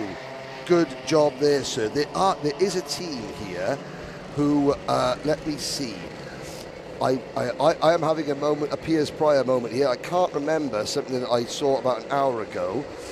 They have got old school Tyrrell race suits. I love it. I love it so much. And clothing on. That's Dan Gore team, I believe. Let's have a look. I'll get that name. I'll get the team name when I find Dan Gore on my entry list. He's actually got a 1980 Tyrrell Formula One car, which he crashed at Monaco for the Monaco Historics earlier on this year. Oops, it's a fantastic piece of kit. So yeah, that would be, I cannot find which team it is, but they've got the Tyrrell Racing. Here's a look at your starting lineup though for this race. It's Warwick B and Titan Motorsport on row number 1. Tyler Ducrow will go for Warwick B. Volterol Racing and Apteryx Racing go from row number 2. Zesty Drink Racing and the University of Birmingham Motor Racing Club. We're going to call that the Motor Rotax Club because I can. In 6th position. Level Up Karting from South Africa and the Club 100 Goons are next. And then Team Formosa from Chinese Taipei and the island of Taiwan and KBR round out your top 10. Future Motorsport and Paragon Racing go from row number 11 with BAD and Applewood with ABS. Your race 1 winners, they go from the outside of row number 7 with Alex Pritchard behind the wheel.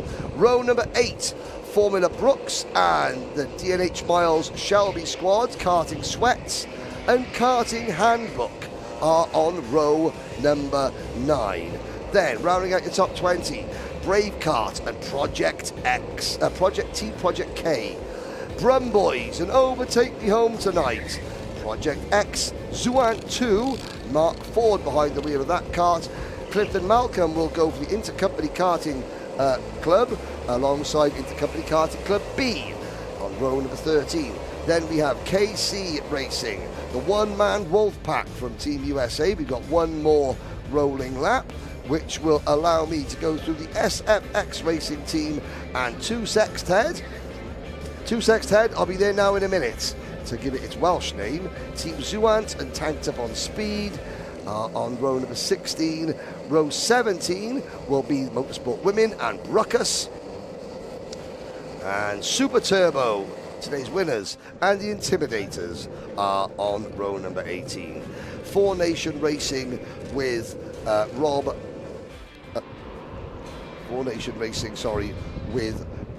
Langthorpe behind the wheel.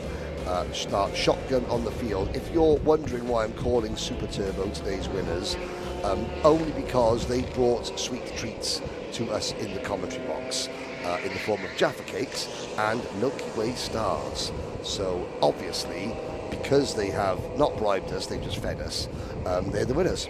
So I don't know why everyone else is still here, to be honest with you, because it's game over.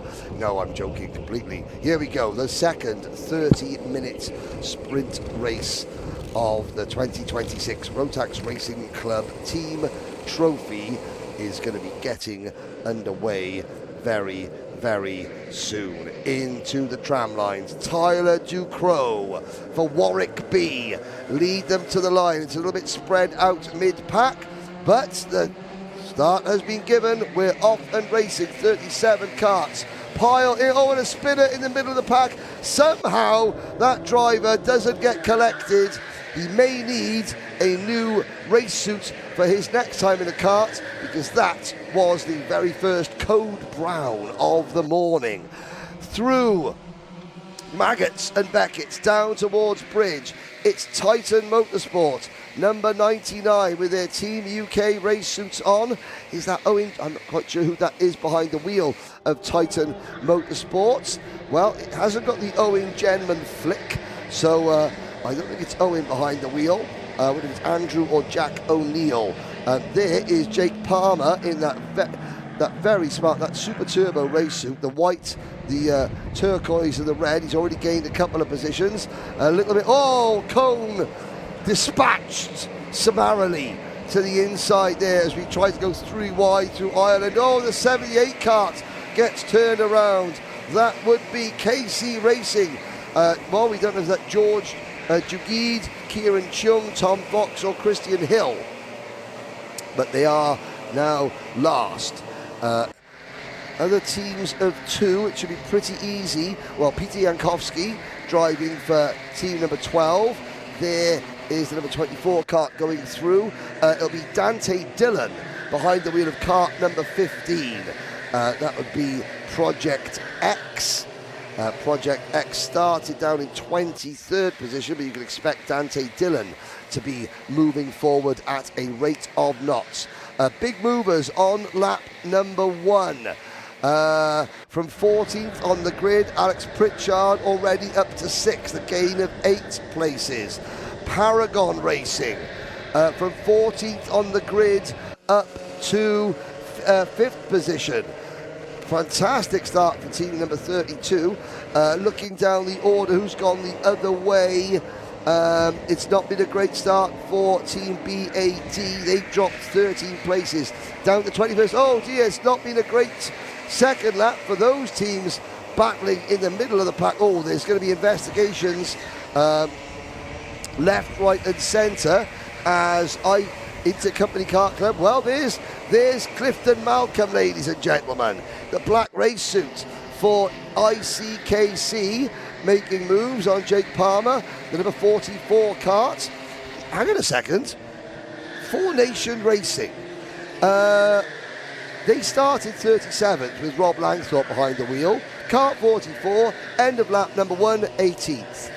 That is the biggest mover out of everybody on the opening lap. Nearly 20 places, well, make it 21 places now, as Rob Langthorpe picking them up and putting them down. Here we are back with further back in the pack. Titan Motorsport have the lead. This is the number 48 team, so this is 3rd, 4th and 5th. Look at the lead the top 2 have got already. Here's the 44 already now ahead of the 66 kart. Team BAD in car 85 make a move. The 66 squad, that's the Shelby squad with DNH Miles. Team number 66. They, I don't know who's behind the wheel of that. Lawrence Vines, Jack Sharp, Anastasia Tereshchenko or Chris Thompson. But unlike the first race, Titan Motorsport have extended their advantage hugely to 2 seconds over Tyler Ducrot in Warwick B. Actrix Racing are in 3rd place. The University of Birmingham Motor Rotax Club, Motor Racing Club, Motor Rotax Club are 4th. Applewood, there's Alex Shepherd. He is already making moves. He is now up into what I believe is 4th place. Yeah, he is. Although now he gets put back. No, he doesn't get put back to 5th. So that was 4th place. There is the team from Chinese Taipei. That would be the number 42 team is Team Formosa, a team of Yi Chan Xiu, Yu Ju Xiu, Ying Cheng Si, and Ching Hung Cheng behind the wheel. Well, one of those is behind the wheel of that kart. As we watch side by side, wheel to wheel action down to Museum Bend, up now towards Farm, across the start-finish line, and to complete another lap. And Titan Motorsport extend their advantage for 2.5 seconds over Warwick B Rotax Racing. Team number 57, Adrian Richardson, Alex Brandon, Adrian Mertens, and Nick Hoyle behind the wheel of, among the driving staff of Rotax Racing. And then it's this group, 4th, 5th and 6th on your screens now. Alex Shepard in the Applewood with ABS team, followed by the University of Birmingham Motor Rotax Club. Then it's Paragon Racing, the 21 kart making a move there. So Paragon Racing, team number 32. It was Tommy Lee who was behind the wheel of that kart in the first race, and now it's either going to be Steve Lindley, Barry Lakes, or Jonathan Watson. Here's the number 55 kart battling away with the number 41, the 55 of the Club 100 Goons. William Abraham, Johnny Wilkinson, ex-Welsh karting champion.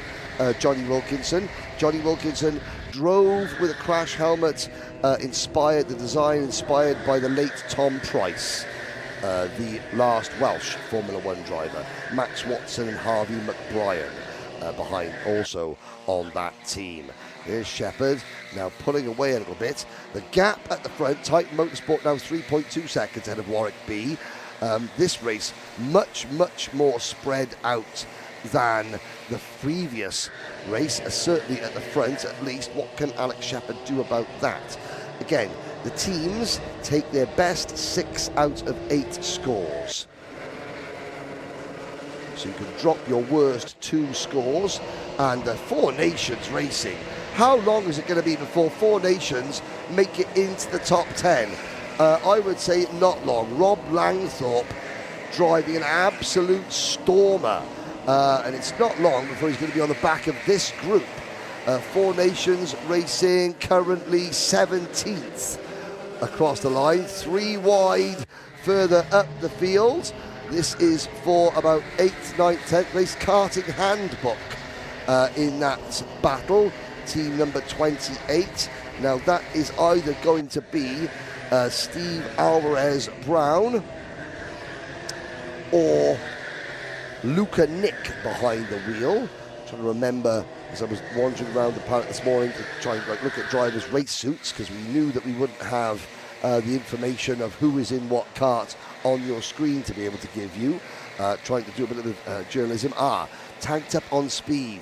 Penalty. Overtake me home tonight. Mechanical flag. Penalty for the Shelby squad with DNH Miles. Penalty for Zesty Drink Racing. Lots of early penalties. Well, not surprising really, because there were several early first lap incidents. So I'm going to go down now. Is this? Yes. Penalty for Team Zuant. Oh, there's lots of penalties going out already. At least half a dozen or more. But of course, if you're going to win this event, then you've got to stay clear of penalties. There's the number 71 team on your screen, KBR. Either Ashley Mason King, well, it's not going to be James King, it's going to be Ashley Mason King, Julia Stankowiak, or Brad Philpott behind the wheel of that kart. It's got King on the back of its race suit. I wonder if that's just every member of that team has got King on the back of their race suit. Which one is that, Henry? The number 71. I'm trying to decipher whether it's Brad Philpott, Julia Stankowiak, or one of the Kings. Where are we looking at the moment? Have they been on screen? They were just on screen. Team 71. They are at the back of this pack in the white race suit. That is one of the Kings. That is not Philpott, I don't think. No, so it'll be either James King or Ashley Mason King. Okay, we will have to confirm on that one, but it's Yes. not it's not Bradley Philpott. He's got a particularly distinctive suit helmet combination, dark suit, very luminescent green helmet. Ah, well, fair enough. One no of the problem. Kings. Yes. That I don't think. Oh, who did we have yesterday in the lights? Well, who's we had our James King. So this is probably the other King. Then. Ashley Mason King. This is conjecture, but I think this is Ashley Mason King. Yes, I think it is by power of deduction. Yes. Well, and if our deduction is incorrect, then just buy us a calculator and then tell us who's in the cart, because that would be helpful. Ashley Mason King, team number 71, AM King. Now, looking back, where are team of Project X? Okay, Dante Dillon on form today. I think Dante Dillon looked a bit sheepish this morning, I have to say. Now, let's do what he does best, and that is drive go-karts very, very quickly. He's there in the Sodi kart race suit, number 15, up the inside of team number 50, Future Motorsport. Future Motorsport, they were in the 5th position at the start of the lap. They've dropped back several places since. You're not missing anything at the front, because Titan Motorsport and Warwick B, 4.5 seconds between them, then a 5-second gap back to this battle. So this is the battle there. Now look at Dante Dillon, the way he just picks his way through the drivers. The number 48 team getting swamped there. Dante Dillon, just a slight low tap and says sorry, allows the number 13 team to slot back into position. Now, the number 13 team is already over there, already a lap down. They've had a kart change over Take Me Home tonight. So this is 3rd, 4th, 5th. Dillon up to P5 in the Sodi kart race suit. They go through Maggots and Beckett's. It's still, and there is, now that's important. Kart off track, driver gets out to push it back onto the track and get going again. If you try and restart your kart and drive off the grass, that is a big, big penalty. What an absolute swamp of karts trying to battle their way past Overtake Me Home tonight, coming through Club.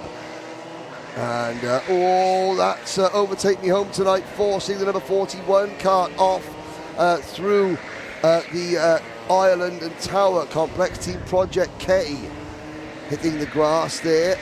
Up on the curb goes team number 13 as well. Alex Wilkinson, Sam Latimer, Luna Wang. They're having a torrid time of things. As the number 11 kart crosses the line, that would be either Jordan Hill, Pete O'Connor or Jack Harding. Darren Teal, I know, did the first race in that. Dante Dillon, meanwhile, has passed this group. Or has he? I'm looking down at this. Well, yes, he has. This is team number 11. This is the 13th place battle on back. Further up, the 71 kart. With the KBR, they're still in this pack.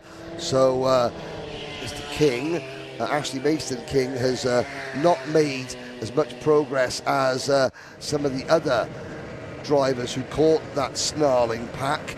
SFX, team number 36, have moved into 3rd position with Kurt Holmes, Joe Holmes, Rory O'Regan or Fraser Brunton behind the wheel. Rory O'Regan, the senior light RRC finals champion from yesterday, in the most dramatic nail-biting finish I've seen in a long time for various reasons. Karting Handbook are now just behind them in 4th place. There is Karting Handbook. Now, the 28 kart, is that Steve Alvarez Brown behind the wheel of Karting Handbook? Dark race suit, there he is. No, that would... maybe. I thought I saw Steve in a different colour race suit earlier on. I don't think it is. Who are the drivers in that team? Cameron Dass, no. No. Luca Nick. Maybe. It's either going to be Luca Nick or it's going to be That's not Steve Brown. Steve Brown's got a quite unique driving style. He's very tall, sits very laid back. What, does he sit on his head? No, he's very tall, sits very laid back. And also, he flicks the wheel on the way into the corners. There's a Genman. Similar, but similar not to a Genman. Okay, so by powers of deduction, that's Luca Nick behind the wheel of the number 28 kart, we believe. Oh, good shuffle in the kart from the 32 there, trying to get alongside, but couldn't quite get the move done into Museum Corner.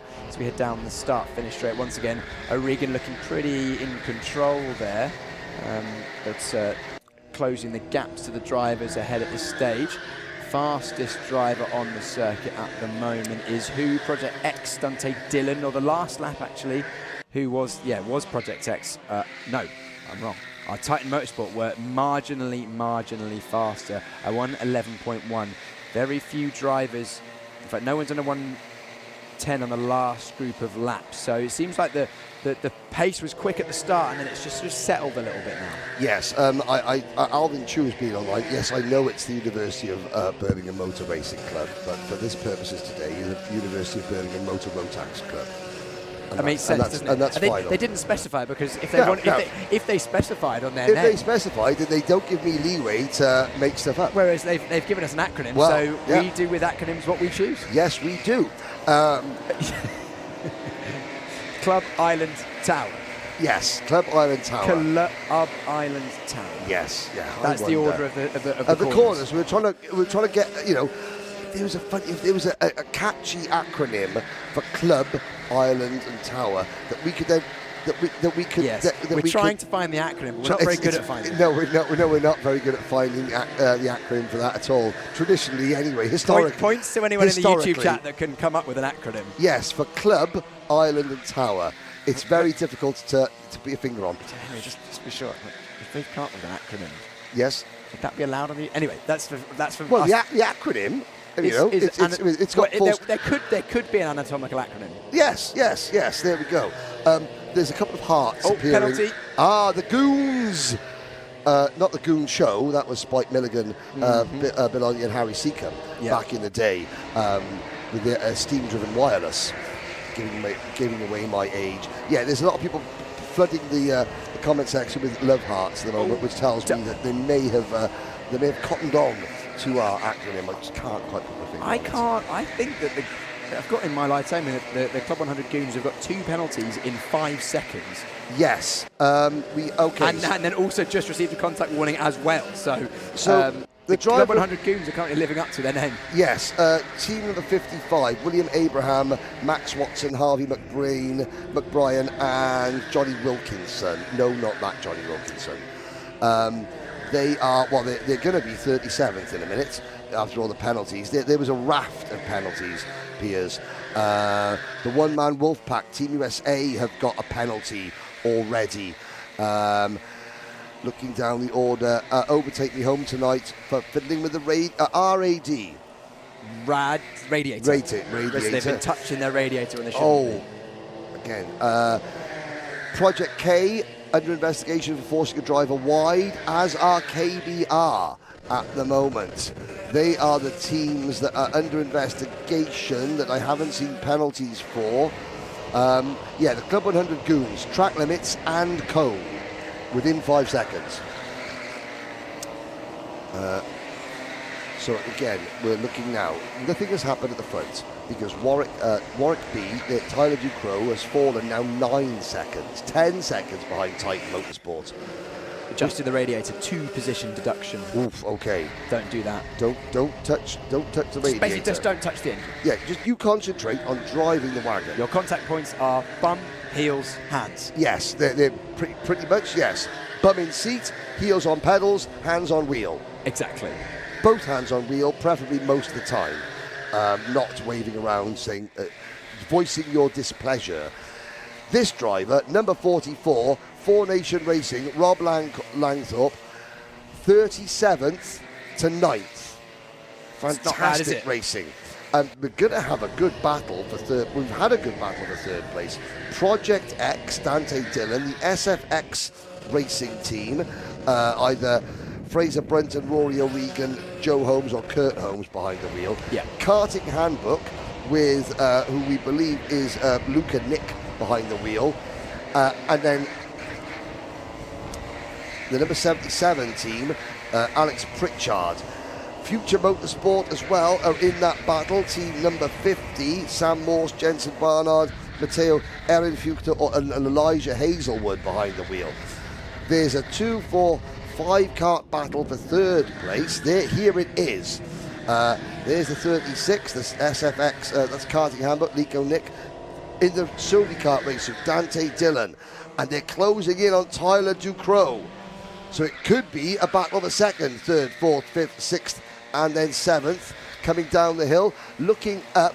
Already the leader is in traffic, but the leader is 11 seconds up road. The leader Titan Owen Genman, Owen Genman threw me off by he's changed race suit today. We changed race suit, and I was looking, and I thought I didn't see him flick the kart into the corners.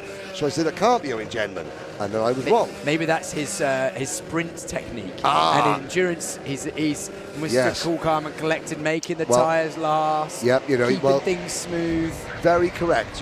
When you do need a different technique if you're going for endurance. Yes. Yes. Because that, I imagine, is I don't mean to denounce the technique that Owen Genman, but potentially wasted effort. Yeah. Over a long stint. Yes. Or you have to be conscious of the effort you're putting in, should we say? Yeah, because over half an hour. I mean, this is lap number 18 we're on now. We've still got 9 minutes to go. So yes, if you're going for endurance, adjust your technique. Rory O'Regan is the best, says Alex Cox Racing. Hello, Alice. How are you? Rory O'Regan. Yeah, well, officially, he is the best. Officially, we could call Rory O'Regan the best. He is the best Rotax Racing Club lightweight senior driver of 2026. On the globe. On the globe, in the globe, yes, around the globe, Rory O'Regan is your man.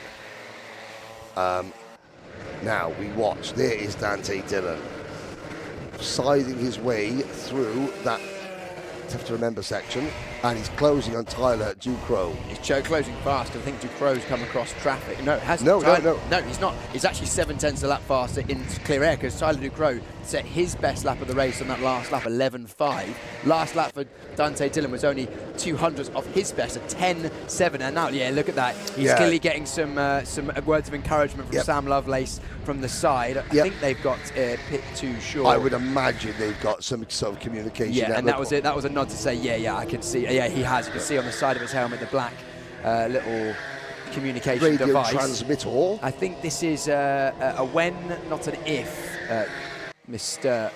Correct. Dillon Yes. gets past. That is Mr. correct. Ducrot, and just like that, just clinical. Like that. Yes, very, very good indeed. Now Ducrot, Dante Dillon saying, look behind you, just follow me. Do you want these people to pass you? I think not, therefore the answer is following me. I mean, to be honest, generally I don't like it when I was a driver, people telling me what to do when they're in front, but to be fair, Dante's got a point. And that last lap, he set the fastest lap of the race by about half a second, so it actually fairly accurate. Yeah, and again, I think that Tyler Ducrot will be wise to listen, because Dante's just helping a brother out there.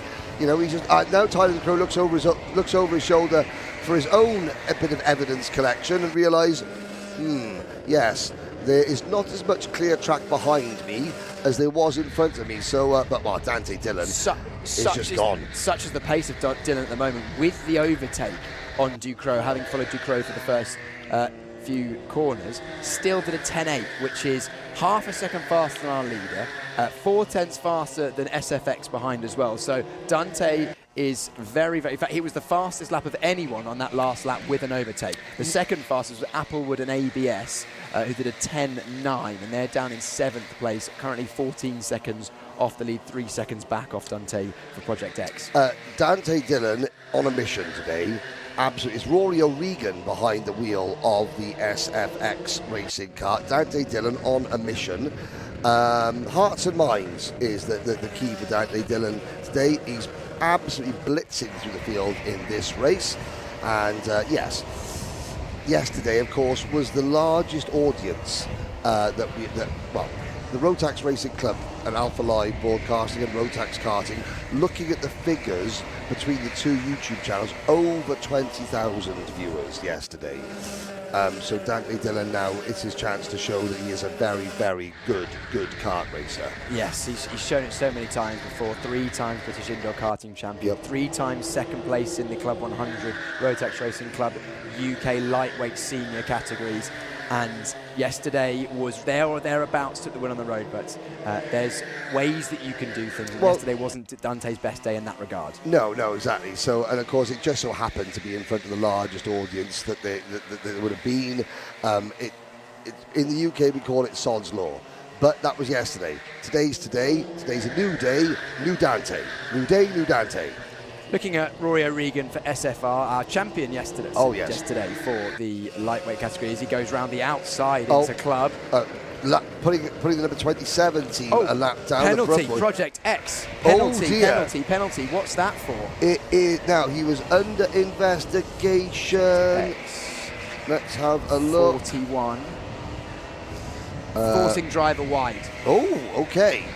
So unfortunately, Dante, that is commentator's cut. Yep, thank you very much. You're welcome. Forcing driver wide, I believe, is a 4-position deduction. I will just confirm that. But that unfortunately means that Dante can finish 4th at best, and with Titan 10 seconds up the road, it's going to be 5th or best. Right, I think it's going to be 5th or worse at this stage. So unfortunate. Still a good drive from Dante, but with that penalty, just double check. I'm almost certain it's 4 positions. We'll have a little look. Well, while Piers does that, we will look at 4 minutes. 4 minutes, 20 seconds to go in sprint race number 2. It is a 4-place penalty. So that would drop Project X down to 6th position at best. Owen Genman now 11 seconds up the road. Warwick B, Tyler Ducrow. Now, will he know that there is a digital board with various warnings on it. How long those warnings stay up? So there's no guarantee that every driver will know there's a penalty for their rivals. However, knowing Martin O'Neill, father of Jack and Andy and team manager of Titan. And manager of Celtic, that's remarkable. I don't know whether it's the same... I don't know if it's the same Martin O'Neill. Piers doesn't follow football, ladies and gentlemen. Yeah, football is not my thing. Kart racing is my thing. Oh, big lunge up the inside. Rory O'Regan, great move on Warwick B. Does he keep hold of that one? Yes, he does. So that's a move, a position for SFX up into 3rd place. Fighting back. Oh, Tyler Ducrow's getting absolutely swamped here. Yep. He's lost 4 positions now. So he's SFX Racing Team, Karting Handbook, Applewood. If I get through the day without saying like Applewood smoked... Applewood smoked cheese, Applewood smoked cheddar, then I failed already. Applewood smoked cheddar. Later. Sorry. Anyway, karting. The point I was making was if I know Martin O'Neill like I do, Martin O'Neill will have an iPad or some multiple screens probably, with all of the different bits of information, live timing, penalties, track limits, all that, and he'll be all over that, and he will be letting Owen know in his ear, just so you know, fastest driver on the circuit, Project X, 10 seconds back. They are catching, however, they've just got a 4-place penalty for forced driver wide. So don't worry, relax, sunshine. We're going to win this race if you don't get a penalty, because that's the key at this stage. When you've got a big gap, the way the penalties are in the Rotax Racing Club, it's not time penalties, it's a position penalties. You can win the race by a lap. And still lose 3 places. You have a cone penalty, 1 position lower you go, 2nd place it would be. Penalty, overtake me home tonight. Hang on, Piers. Thank you to Trace T. It's Project K penalty, not Project X. Oh, there's a Project K as well? There's a Project K. There's a Project K. Oh, relax. Oh, Project K of 14. Sorry, everyone. My apologies. They look, in my defence, K and X look very similar on a small timing screen. No, exactly. I am completely with you there, Piers. Apologies. I'll be a bit more careful of that. I had to clock there was 2 teams that were quite so similarly named, but Project K not so close to the front of the field. Still a solid result for them. They're currently sitting 16th, so a 4-position drop would put them 17th, 18th, 19th, 20th. So yeah, anyway, unlikely that Project X and Dante are going to catch Titan at the moment, but still a great race. Contact warning for Super Turbo, that is Jake Palmer. Well, that's going to be dismissed immediately. It's just a warning. It's a warning, yes. Thank you, Oscar Mallet Racing. Oscar Mallet saying he was one of the 20,000 yesterday, watched the entire event from 9 o'clock in the morning, loved every minute of it. What an absolute legend. Sir, I salute you. We also need to salute this driver, Owen Genman, into bridge for the penultimate time, I would imagine. Yeah, Owen yesterday was right up there in the Rotax Racing Club finals in the lightweight category. I believe, did he get a second? Is it in the pre-final or one of the heats? Unfortunately, the final not exactly going the way he would have hoped. Didn't quite get on the podium, but still a great result for Owen. One of the older drivers, one of the more life experienced drivers in the lightweights. Yes, because all the best people were born in either 1981 or 1982.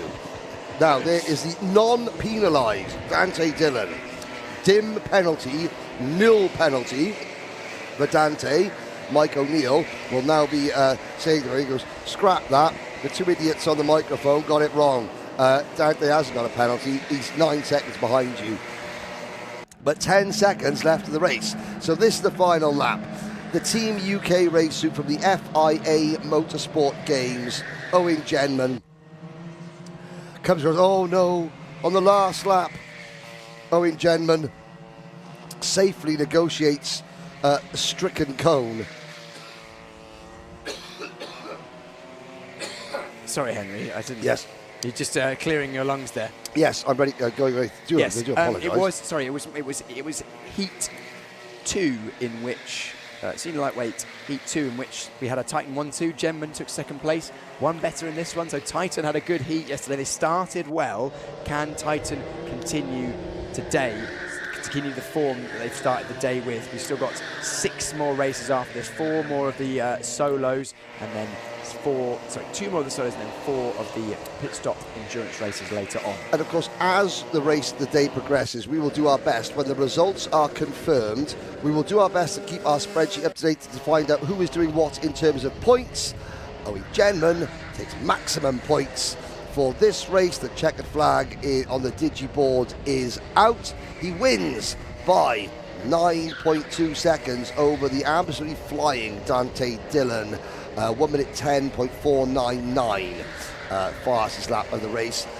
Project X in second. The SFX Racing team with Rory O'Regan behind the wheel finish in 3rd position. Karting Handbook are 4th, and then Applewood with ABS. The race 1 winners, they finish in 5th position. Warwick B, Tyler Ducrot holds on for P6. Future Motorsport tanked up on speed.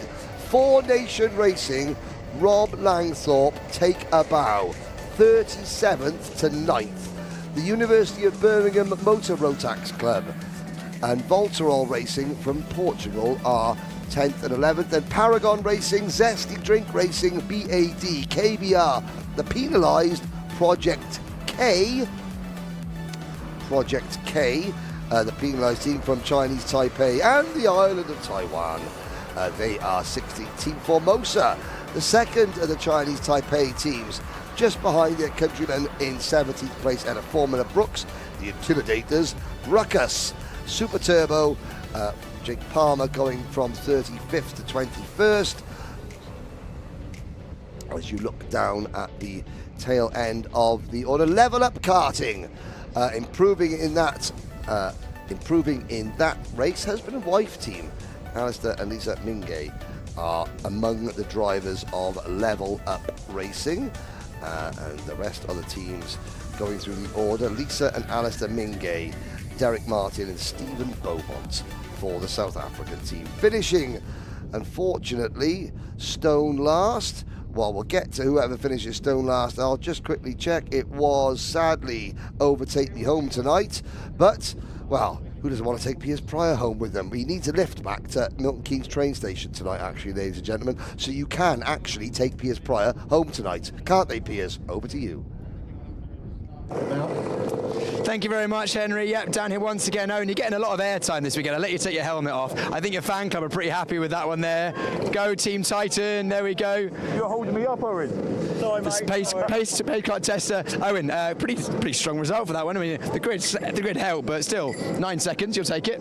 Yeah, absolutely. Very nice of mine to give me a front row start. First time this weekend to be out. I don't know, not having to overtake karts for once. So yeah, very nice. Good race. Yeah, lovely. Good race indeed. It looks like you were pretty comfortable out there. Henry and I realised that you had a bit of a different technique today. Yesterday you were flicking the kart into the corners. Today, a lot more just guiding it in. Yeah, like to just mix things up. I saw you guys comment on it yesterday, so I thought I'd just mix it up. Keeping us on our toes. Get a little bit confused, to be fair. Yeah. No, I mean, it's one of those techniques. I like to get the rear end a little bit loose, to be fair. A bit like what you're saying. I just find it helps rotate the kart, really, get it in. Difference this morning, the karts have got brand new front tyres, so I can drive it completely differently like that. You can use the grip of that front end. As the day goes on, I tend to find they wear or when it gets really hot, they overheat, and then you've not got that front end, you've got the understeer, so I just find that, stamping on the brakes just helps to get that initiation of the turn. I can get back on the power a lot quicker, release the lock. It works for me at the end of the day. Great insight, thank you very much. Also, talk to us about this suit, because I believe that this is a pretty special race suit you've got on today. This is, it was a special suit. This was from, I think 4 years ago. We represented the UK, JV put us forward for that to do the World Motorsport Games, which was, fantastic event. Team did it 2 years ago again, which I didn't take part in that because they changed the rule. I think you needed a girl in the team, which I didn't unfortunately qualify for that. Although my leopard print pants that I've got on today might prove otherwise. Well, if Titan win, maybe we'll see him. I mean, they're so good, to be fair. I'm going to get myself a leopard print suit next, I think, as well, just compliment it. Yeah, pretty decent. Yeah, amazing. Great to hear that. That's a good reminder actually that there are what's the title at the Motorsport Games of that one? It's the high karting or World Motorsport Games. Yeah. Yes. So it's a bit like this. They've got their own karts. You turn up. There are about 20 different nations kind of represented. But it's a great event because there was lots of other formulas, not just karting. It was, you were at Marseille when we did it, and there was, GT racing, F4, touring cars. There's everything going on, really. You were representing the UK in which category was it? In the karting endurance team. Yeah, that's what this suit's all about. And hence you're winning races. Lovely. Yeah. There you go. Owen Jedman for Team Titan there. Let's move forward and grab a word with Dante Dillon, because he was second. Good drive from him. No, Dante's gone. Rory O'Regan was third, also gone. I'm going to interrupt. I got stopped. Come on. Oh, hang on. Okay, right. Whoa. We need to previous this. Who are you driving for? I don't even know the team's name. 46. I'm Sahib, racing for 2-6 Ted, I think it is. Amazing. So basically, the British Universities Karting Championship, we like a bit of sock count because there's some inventive socks. They are so what have we got today? We've got. So we did them on Thursday night. What does that say? Who? What the Shrek? What the Shrek was that on circuit? How was that race for you? I'm a bit heavy, so it's just fun at the end of the day. We like to use the word gravitationally enhanced. Yeah. I am gravitationally unenhanced. We'll put it that way. Did you have a good time? Remind us which team number you are? 46. And how was that race for you? 46. I'm just slow. So you just said I'm just slow. 2-6 Ted, 27th. I mean, I'll take it. Gain 3, so I thought I was going to be comfortably lost. So you weren't. So that's all good. There we go. Brilliant job. Let's grab a word with Rory O'Regan. Rory, you were third in that one. Yeah. It was good. I felt like I just couldn't keep up with Dante and Tyson. They were just gone. Dante clearly drove a very good race and also had a pretty good set of wheels on him because his fast lap was a good 4/10 faster than everyone else's. However, 29th to 3rd, good result for SFX. Yeah, it was good. Yeah, I mean, I got help from my friend here, so he gave me a push throughout the race. Yeah. I felt like I didn't quite have the pace in the car. I felt like I was scrubbing mid-corner, couldn't get out the corners. But 3rd overall was a good result for 29th. That was our bottom start. Yeah. So, very good indeed. Good start to the day. Also, I heard that you had a pretty good evening on Thursday evening. So it turned a bit worse for wear on Friday. Celebrations last night? Not as many drinks as Thursday. Now I think we're going to save it for tonight. Hopefully, you got the team and the solo win. So yeah, I'll save it for tonight. That would be a hell of a weekend, wouldn't it? It would be great. It'd be unreal. Our Rotax Racing Club lightweight senior champion and Team SFX. Good start for them. We had Project X, Dante Dillon, who we spoke to ahead of that race anyway, so I think I'll leave Dante to it. That was Team Trophy Sprint 2. Let's have a look at the highlights of that one before we then preview Sprint 3. Thank you, Piers. Well, you can see there Owen Jedman in kart number 99, and that is, or actually Tyler Ducrot takes the lead very early on. From pole position, drivers getting turned around, a raft of penalties in the early stages of the race. However, by the end of lap number 1, Owen Genman was in the lead, and as the field behind battled and scrapped and found the limits of the Silverstone circuit, Owen Genman, it's not the World Motorsport Games, it's the FIA Motorsport Games, to give it its full title. And yes, I remember Owen and Brianna Percox and the other team members racing at Marseille in 2022, because I was the team manager of the Bahamas team, who we didn't beat Team UK, let's just say that. Yes, a whole bunch of penalties there. That's the number 88 kart getting turned around. The karting sweat, Alex Dolphin, Rob Bannister, Sky 2 and Bond 2. Some good racing as well, however. It wasn't just elbows out bumper kart racing. There was some, as he watches the number 10 kart of Clifton Malcolm getting spun around, especially from number 44, Rob Langthorpe from Four Nations Racing, climbing from 37th on the grid up into 9th position. And there is Rob making his way through the field. Now, Dante Dillon caught Tyler Ducrot for second, made short work of Tyler. That little blip up the road there, that was the race leader. And Dante saying, come on, follow me. Well, Tyler, for a little while, did his best to follow Dante, but eventually got swamped. Rory O'Regan making the first move. Ducrot in that cosmic race suit, eventually finishing down in 6th as Alex Shepard also got past him. But Owen Genman, new suit, same result. Owen wins. As there are the karts crossing the line. So that's half of our sprint endurances. I know that's a bit of a misnomer, but that's part of our solo. Solo endurances, that's a good word. The solo endurance, halfway home now. Piers Pryor is down to talk to drivers going out for race number 3. Thank you, Henry. Yes, I am. And I'm going to grab a word with 2-6 Ted driver who's on pole position. Remind us who you are. My name is Larry Tyndall. Larry, you had a good day yesterday. Yeah, it wasn't too bad. Taken out in the heat, won the pre-B to get back into the air, and then just had fun with it. So, yeah, it wasn't too bad. And then today, you're racing with 2-6 Ted. How was 2-6 Ted didn't have a great race in that last one, did they? Well, to be fair, we started 30th and finished 26th. So, we'll take the positions gained as opposed to the loss. But even our driver going out wasn't too confident, so we'll take the positions gained for the rest of the day. A bit of confidence for the rest of the team. Who's team manager or captain today? Michael, he stood there, very nice. Michael, come in. Come on, Michael. Michael, what's your name? Michael Jones. Michael Jones. Michael, why did you give this man the pole position slot? Our fastest driver, definitely. He's doing all right in BUKC, so hoping he continues in this. You wanted to just consolidate a good result? I hope is, yeah. He should have it in the bag. No pressure. Have you been out yet, or are you in the 4th one? Yeah, finished 21st. So you've had a 21st, a 26th, and hopefully a P1? Hopefully so. Fingers crossed. Right, we'll see how you get on. That is our 2-6 Ted. The one-man wolf pack. Yeah. Are you racing solo today? No, I got my teammates behind me. So why is it a one-man wolf pack? It's a funny Lance Stroll meme. Ah, yes, no, I remember. Yes, the one-man wolf pack. If this was an edited video, I'd put in the clip right now. Yesterday, not the day you were hoping for, I don't think. No, not exactly, but it's been a pleasure racing here, and I never thought I'd be able to travel overseas, so having the opportunity has been incredible, so it's been awesome. And you're enjoying today with racing with your friends that you raced against yesterday from America. Remind us where you normally race and who your teammates are.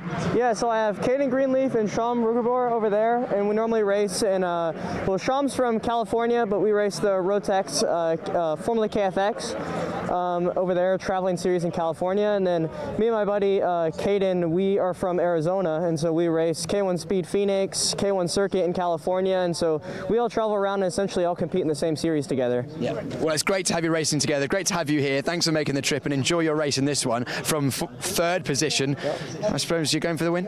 I'm going to try. I'm going to try my best. Good points, so that's what we're hoping for. Absolutely. There you go. I remember your first name, sorry. Giovanni. Giovanni Perez D'Amico. Yep, that's it. it. Keep an eye out for that. Let's wander back and have a look and see. Excellent helmet there with the pink with the spots. That's a very distinctive helmet. That's the number 19. They are Zouant 2 making their way through the field. We've got a whole good of drivers ready to go racing for the third time today. Well, they have practiced first. Henry, back to you to run us through the grid, and I'll be up there in a moment. Thank you, Piers. Yes, same format, 10 minutes of practice. Then the pace kart comes out and the drivers have to form themselves into their starting lineup. This is going to be the starting lineup, so the drivers at least know what race suit they're lining up behind, what row of the grid they're on. 37 of them heading out. And that, again, that's a great interview. Giovanni Perez D'Amico, he said he never thought he'd even go overseas, let alone to race overseas. And this is what we mean with the ethos of the event. We're giving, you know, we're giving amateur karting enthusiasts the opportunity to race on a global event at some of the best circuits in the world. You've got to earn your right. You can't buy a place. I mean, it's different with the team trophy this year.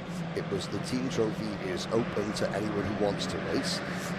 But certainly the actual Rotax Racing Club finals, that is you must qualify. You cannot just buy your way into the event.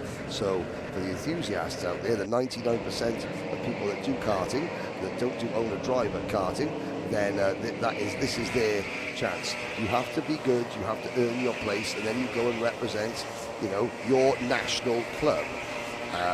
Now, we took the driver of kart number 19 with a very, very distinctive pink and white spotted crash helmet, Zouant 2. Well, that's going to be either Nikolai Angelov, Ben Leslie, or Christopher Davis Tom. Whoever it is, they have not enjoyed a very successful opening lap of practice, getting battered about like a cricket ball. Now, the sun breaking through a little bit of light cloud cover. It's actually a bit of a blessing for the drivers, it must be said. The amount of the temperatures the last couple of days have been exceptionally good, exceptionally high.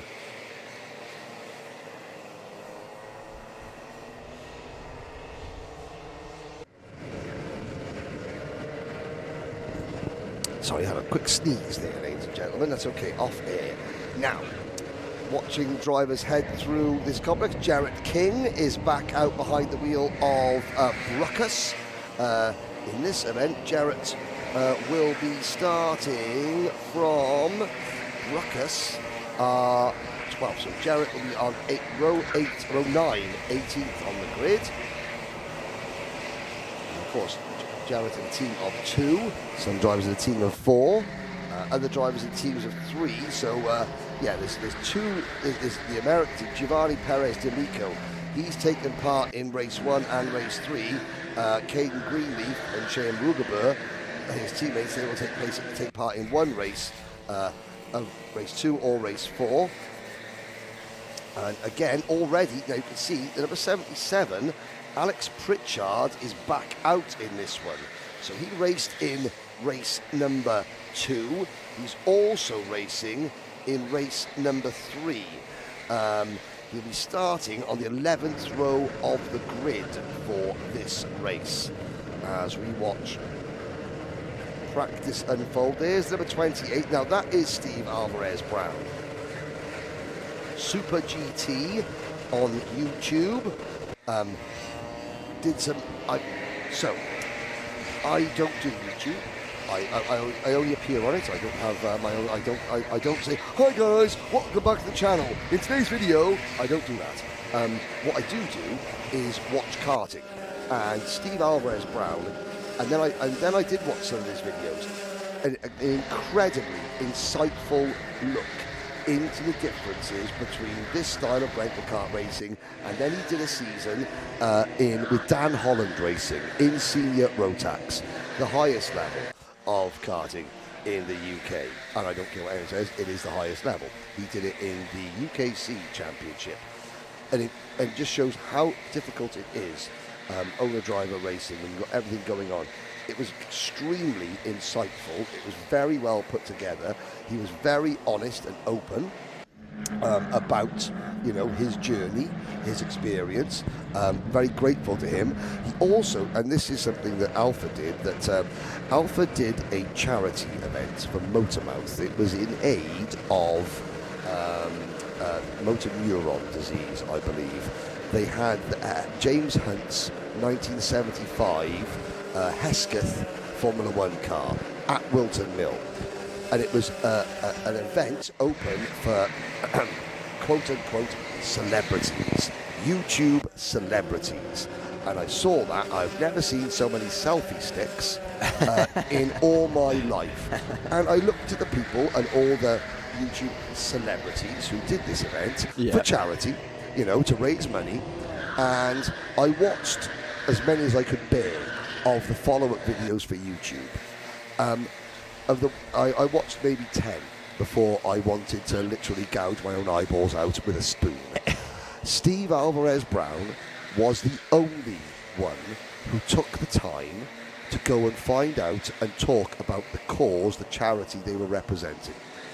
Every other of the YouTube celebrities only talked about themselves and promoted themselves. Steve Alvarez Brown promoted the actual cause that they were there for, to raise money for motor neuron disease.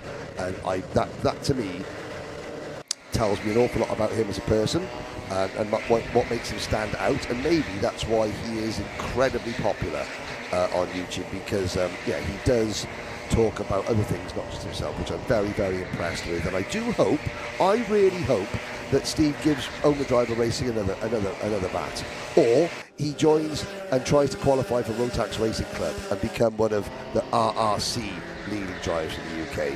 Because he's making moves, he's passing Jared King, he's a very talented driver. He has experienced both sides of karting, the rental side and the owner driver side, and is very well, has got a lot of content out there to show the difference, but also to promote karting. And watching him, actually taking the time to talk about the charity in his video, whereas nobody else did, was very, very impressive. Yeah, great to see. And he was a driver that raced in the British Universities Karting Championship at the front for many, many years in the late 2010s, so the late teens. And a driver that actually Steve and I go back quite a way. When I was 14 or 15, he must have been 17, 18, 19. We raced at Buckmore in the a few times against each other in, I think, the Ironman or Man of Steel races, which were solo endurances, much like this. Yes. So no, very, very nice, all-round nice guy, which is why I think potentially he's got such a good following. And good to follow him and good to have them as part of him here as part of the event. And I'm sure there will be content off the back of this. Watching the final moments of practice now. Fastest driver at the moment in practice is Titan Motorsport. Once again, they took victory in race 2 with Owen Genman. I imagine it's one of the O'Neills now. Which O'Neill, I will confirm with you very shortly. But seeing as we had Owen in the previous one, I don't know who was in the first one. Or it might be Mike Philippou, because it's Andy's brother, Jack's brother, and Mike Philippou and Owen Genman. We're looking at Sam Lovelace, who's back out for Project X. He had a good race in race 1 of this morning. Dante also had a good race in race 2, which means that they are putting themselves as fairly early favourites. Dante came from 23rd in that previous one to a good result. Who else is quick in practice at the moment? Applewood with ABS, unsurprising. Project X a 3rd in practice, unsurprising. SFX Racing Team, unsurprising. And then 26 Ted, driver that we spoke to on the grid. 26 Ted have had mixed results so far. In fact, 26 Ted have just gone to 2nd place, the number 46. Larry Tyndall is out on circuit at the moment for 26 Ted. How did Larry get on in the finals yesterday? Let's have a look, shall we? Final of the lightweight. Larry Tyndall. Larry Tyndall was in the main event. So let's have a look very quickly at the grid as we close out this final part of practice. Reminder of the format, there is no qualifying today. It is purely grid allocation. 26 Ted are on pole alongside KC Racing. Larry Tyndall going from pole position. Then inside of row 2, one-man Wolfpack. That is is Perez D'Amico, and then SFX Racing Team. That's going to be Joe Holmes, second place heavyweight driver from yesterday. ICKCB and Tanked Up on Speed go from 5th and 6th respectively on row 3. Row 4 we have #Motorsport Woman and Zuant 2. Then your top 10 is closed out by ICKC and the Intimidators. That's a team of friends. We've got Super Turbo, who have no bad luck today, and Zesty Drink Racing in 11th and 12th. Row 7, 13th Warwick B, 14th Titan Motorsport. 15th we have Apterix Racing alongside Voltavol Racing Team. Then 17th, 4 Nation Racing. 18, Brucus. 19th, Team Zuant. And 20th, Club 100 Goons. UBMRC are 21st, and Applewood and ABS 22nd. Future Motorsport 23rd, with Level Up Karting in 24th. 25th, BAD with KBR alongside them in 26th place for row 13. Row 14, 27th, Team Formosa with Paragon Racing in 28th. Row 15 has Karting Sweats in 29th, with Karting Handbook in 30th, and your final 3 rows of the grid will be 16 Brave Kart with Project K, 31st and 32nd respectively, Brum Boys and the Overtake Me Home Tonight, Project X, Formula Brooks, and then 37th, the final row of the grid, DNH Miles Shelby Squad. So ones to look out for in this one certainly will be Project X right from the back of the field. We've seen them have 2 strong results already. They're putting themselves in as early favourites. Watch out for Sam Lovelace slithering his way through like snakes and ladders. Yeah, very good. Yes, very good. Sam Lovelace from the back. Well, the best result we've had from last of the grid is 9th so far in these races. That was 4 Nation Racing earlier on. So let's see if Sam can get one up on 4 Nation Racing. Or 35th, Sam Lovelace. We'll also see Alex Pritchard out again in the number 77 kart. Larry Tyndall. Well, you spoke to Larry Tyndall, our pole sitter. He was one of the youngest drivers in seniors yesterday.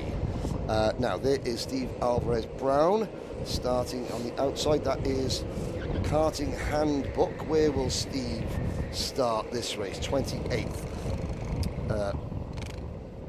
30th in karts, number 28.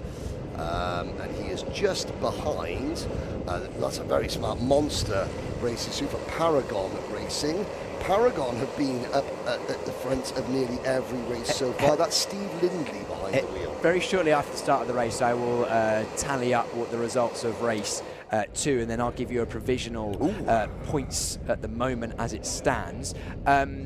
Interesting to see that you see Jack Finch there for UBMRC. Yes. He's a former Beatrice University's karting championship drivers champion in karts, very similar to these. Yes, I saw that. Yes, I saw and that. he was oh, you can't see, but he was pointing and counting. Because drivers have to count rows. They have to get themselves in the right good slot. Yes, and it's actually quite hard. Well, if you're on row 11 in the middle of, if you're 21st, which Jack Finch is, on a 37 kart grid, yeah, you've got to say, right, okay, what colour was the race suit I was sat behind? Yeah, but the thing is, you have to go with the race suits behind, but also if you sat behind the race suit and they've got it wrong, you need to double check. And it's actually quite hard because you end up losing count, because also you have to wait until everyone else is shuffled, because you can start counting, sit there, and then someone else comes flying through, and then you have to recount and make sure that they're on the same side of the grid. So a bit of a skill in itself, quirk of the format, but especially if you're towards the back as well. Yes. Rihanna Percox is going for Motorsport Women in this race. She's got #Motorsport Woman. Hashtag Motorsport Woman. Woman. Okay. Woman. Yes. Woman. Yes. Woman. Yes. Woman. Oh, woman. Anyway, here we go. Race number 3, sprint 3. Looks like we're going for a nice tidy start. 2x2 over the line, and we are away. Good start from Larry Tyndall, our pole sitter of 2 Sex Ted, and then a slot in aggressively from a driver. That was second or third row on the outside. 36, the SFX Racing Team. A few scenic routes being taken through Stage and Jimmy's. Slotting back in again. We have to be careful of that. Drivers seem to be taking that to that grass too easily. Then they will be getting penalised much, as many drivers said. Everyone's got their hands. Looks like we have a false start. Yeah, too many drivers through the grass. Now, in the sprint races, that means they take 2 minutes off your race time. Would the ruling be similar in the solo endurances? What we have now, I would imagine we would have a 28-minute race coming up. Rihanna Percox.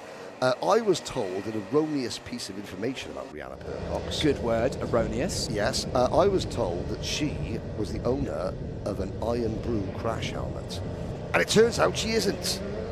But someone is. I have seen photos from the British University Kart Championship, no less, and Club 100 footage of an female with an Iron Brew crash helmet. I have met my karting spirit animal. And it's not Rihanna Percox. It's not Rihanna Percox, no. Because there she is, in a very fetching turquoise, pink, red, and luminous yellow crash helmet. As number 99. So, black crash helmet. We know that's not Owen Gemman. Black crash helmet, is that Anne O'Neill or is it Mike Philippou? We will find out. As Giovanni Perez D'Amico, third on the grid. Now we're going to go again with the red lights are on the gantry. That means we're going to have another rolling lap. They've taken 5 minutes off the race by the looks of it. It's a 25-minute race now. It pays, and this is the thing, you know, it's down to the drivers. This might be an alien concept for people in owner driver racing when you see like, you've taken 5 minutes off the race. Well, yes, the drivers have been instructed how to behave at the start. The drivers didn't behave like that at the start, therefore the drivers lose their driving time. It's quite simple. You're told what to do. If you don't do it, then we will, we will just make sure that we give you less seat time, and that'll learn them. That'll learn them. So pole position, Larry Tyndall.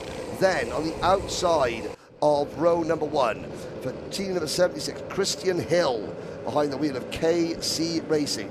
Now we're into the tram lines again. Second time of asking. We're underway for 25 minutes of racing, and Larry Tyndall takes the lead into turn number 1, and not as much scenery discovered this time around, Piers. In fact, everybody keeps it on the grey stuff. Yeah, there was a little bit of skittles on the way into turn 1 and a lot of skittles on the exit of Brooklands as one driver spins round, the green-suited driver there. That is and there's one driver attempting to... Oh, Jarrett King.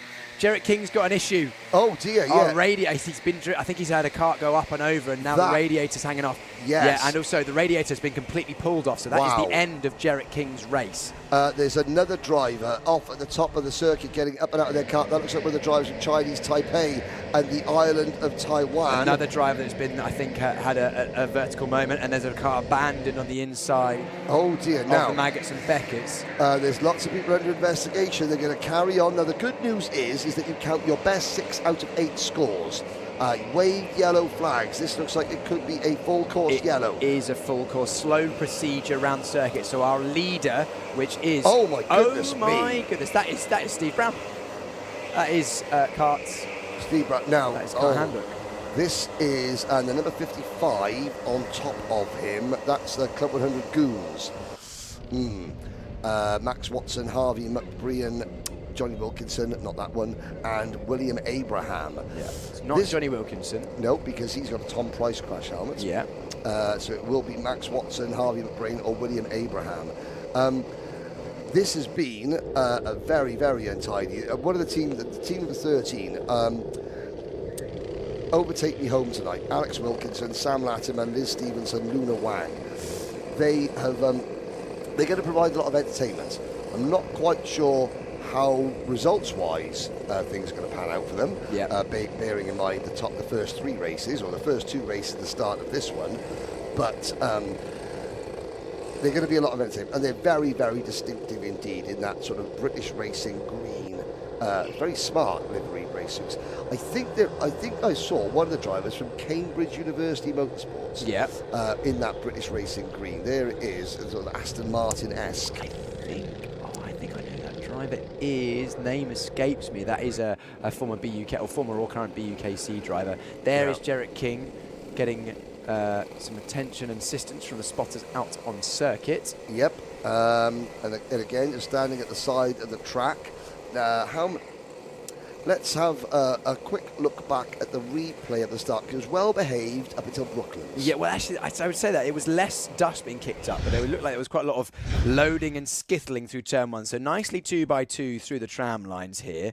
This all looks fine. Let's keep an eye on the inside of circuit here, down towards home. Look at the back of shot. The 54 was getting helped pretty heavily. I think Jack Finch actually was the one that was causing that helping, or that he was being pushed, I'm not sure. Then we went 5, 6, quite legitimately 5 abreast through the exit Brooklands. At least 5 or 6 karts went off through the dirt. Then how did Jarrett King get his? Here he is, Jarrett King. It was a driver getting sandwiched in between the 2 karts on the run. Kart. Yeah, getting sandwiched on the run up towards Maggots and Beckett's. We've seen 2 wide cam work on limited circumstances. 3 wide, no go. No.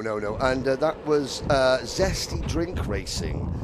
Tom Walwyn, Jay Leverton, Dan Grocott, Thomas Layton, that were one of those 4 with the driver getting sandwiched.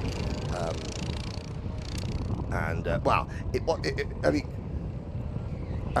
have had, so thank you very much to Luke Austin from AlphaLive. Hannah Chapman is my karting spirit animal with the Iron Blue crash helmet. She has now automatically become my favourite kart driver of all time. Slightly ahead of Terry Fullerton. There we go. Now, restart, 20 minutes of racing to go. No, we're not going green yet. We are still under caution. This is, I think, this race, and for anyone, this is going to be one of the dropped scores for a lot of teams in this race. Number one, because we've had several retirement or several mechanical issues. But I'm looking down. So Bruckus, Karting Handbook, and Team Formosa have not completed a lap. So Steve Alvarez-Brown, Jarrett King, and the driver from Team Formosa, I'm not sure if that was Yi Chang Si, Yu Jui Si, Ying Cheng Soi, and Ching Hung Chen. I'm not sure which one of those 4 it is. This is going to be a very, very short sprint in solo endurance.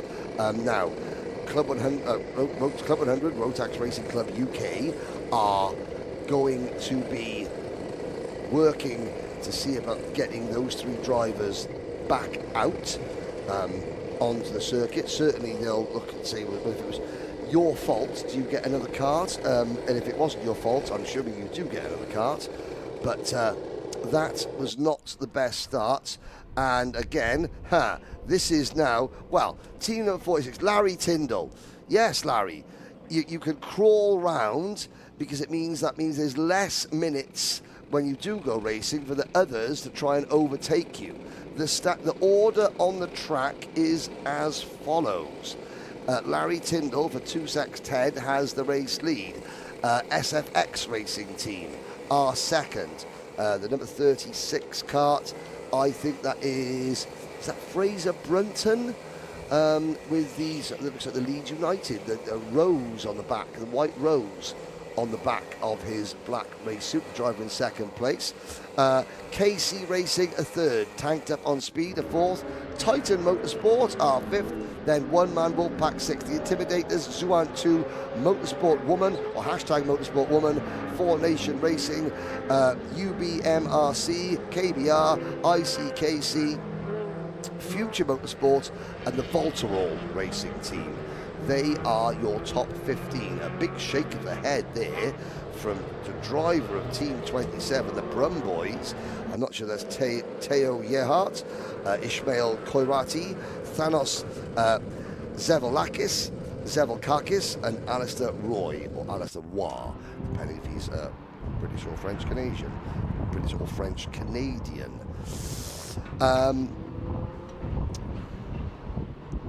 We are looking at Larry Tyndall crawling, and I mean crawling around that flower on the back of the race suit. Ooh, I think that looks like Fraser Brunton, personally. I could be wrong. Now, new karts. So, Jarrett King, he'll be several laps down, but that is unfortunately, so I think we got Fraser Brunton in second. We're going to go green this time around. 17 minutes to go. Larry Tyndall, 2 secs 10, leads them across the line. And the number 36 kart, SFX Racing Team. It's either... It's Joe Holmes. It's Joe Holmes. Sorry to those of you who are upset. Joe Holmes, not Fraser Brenton. Joe Holmes in P2. And look at that. Look how spread out they've all got. It's almost as though they've realised if we do that again, then we're going to have a 4-minute race. Yeah, not much racing will be involved as we get a nice move on from the number 11 up the inside. That's tanked up on speed. That would be, well, it's not Darren Teal. That would be either Pete O'Connor, Jack Harding, or Jordan Hill. They're in front of the number 99, going through Priory now. Up on the curb, that would be Yusuf, as I'm deducted by the name on the back of his race suit.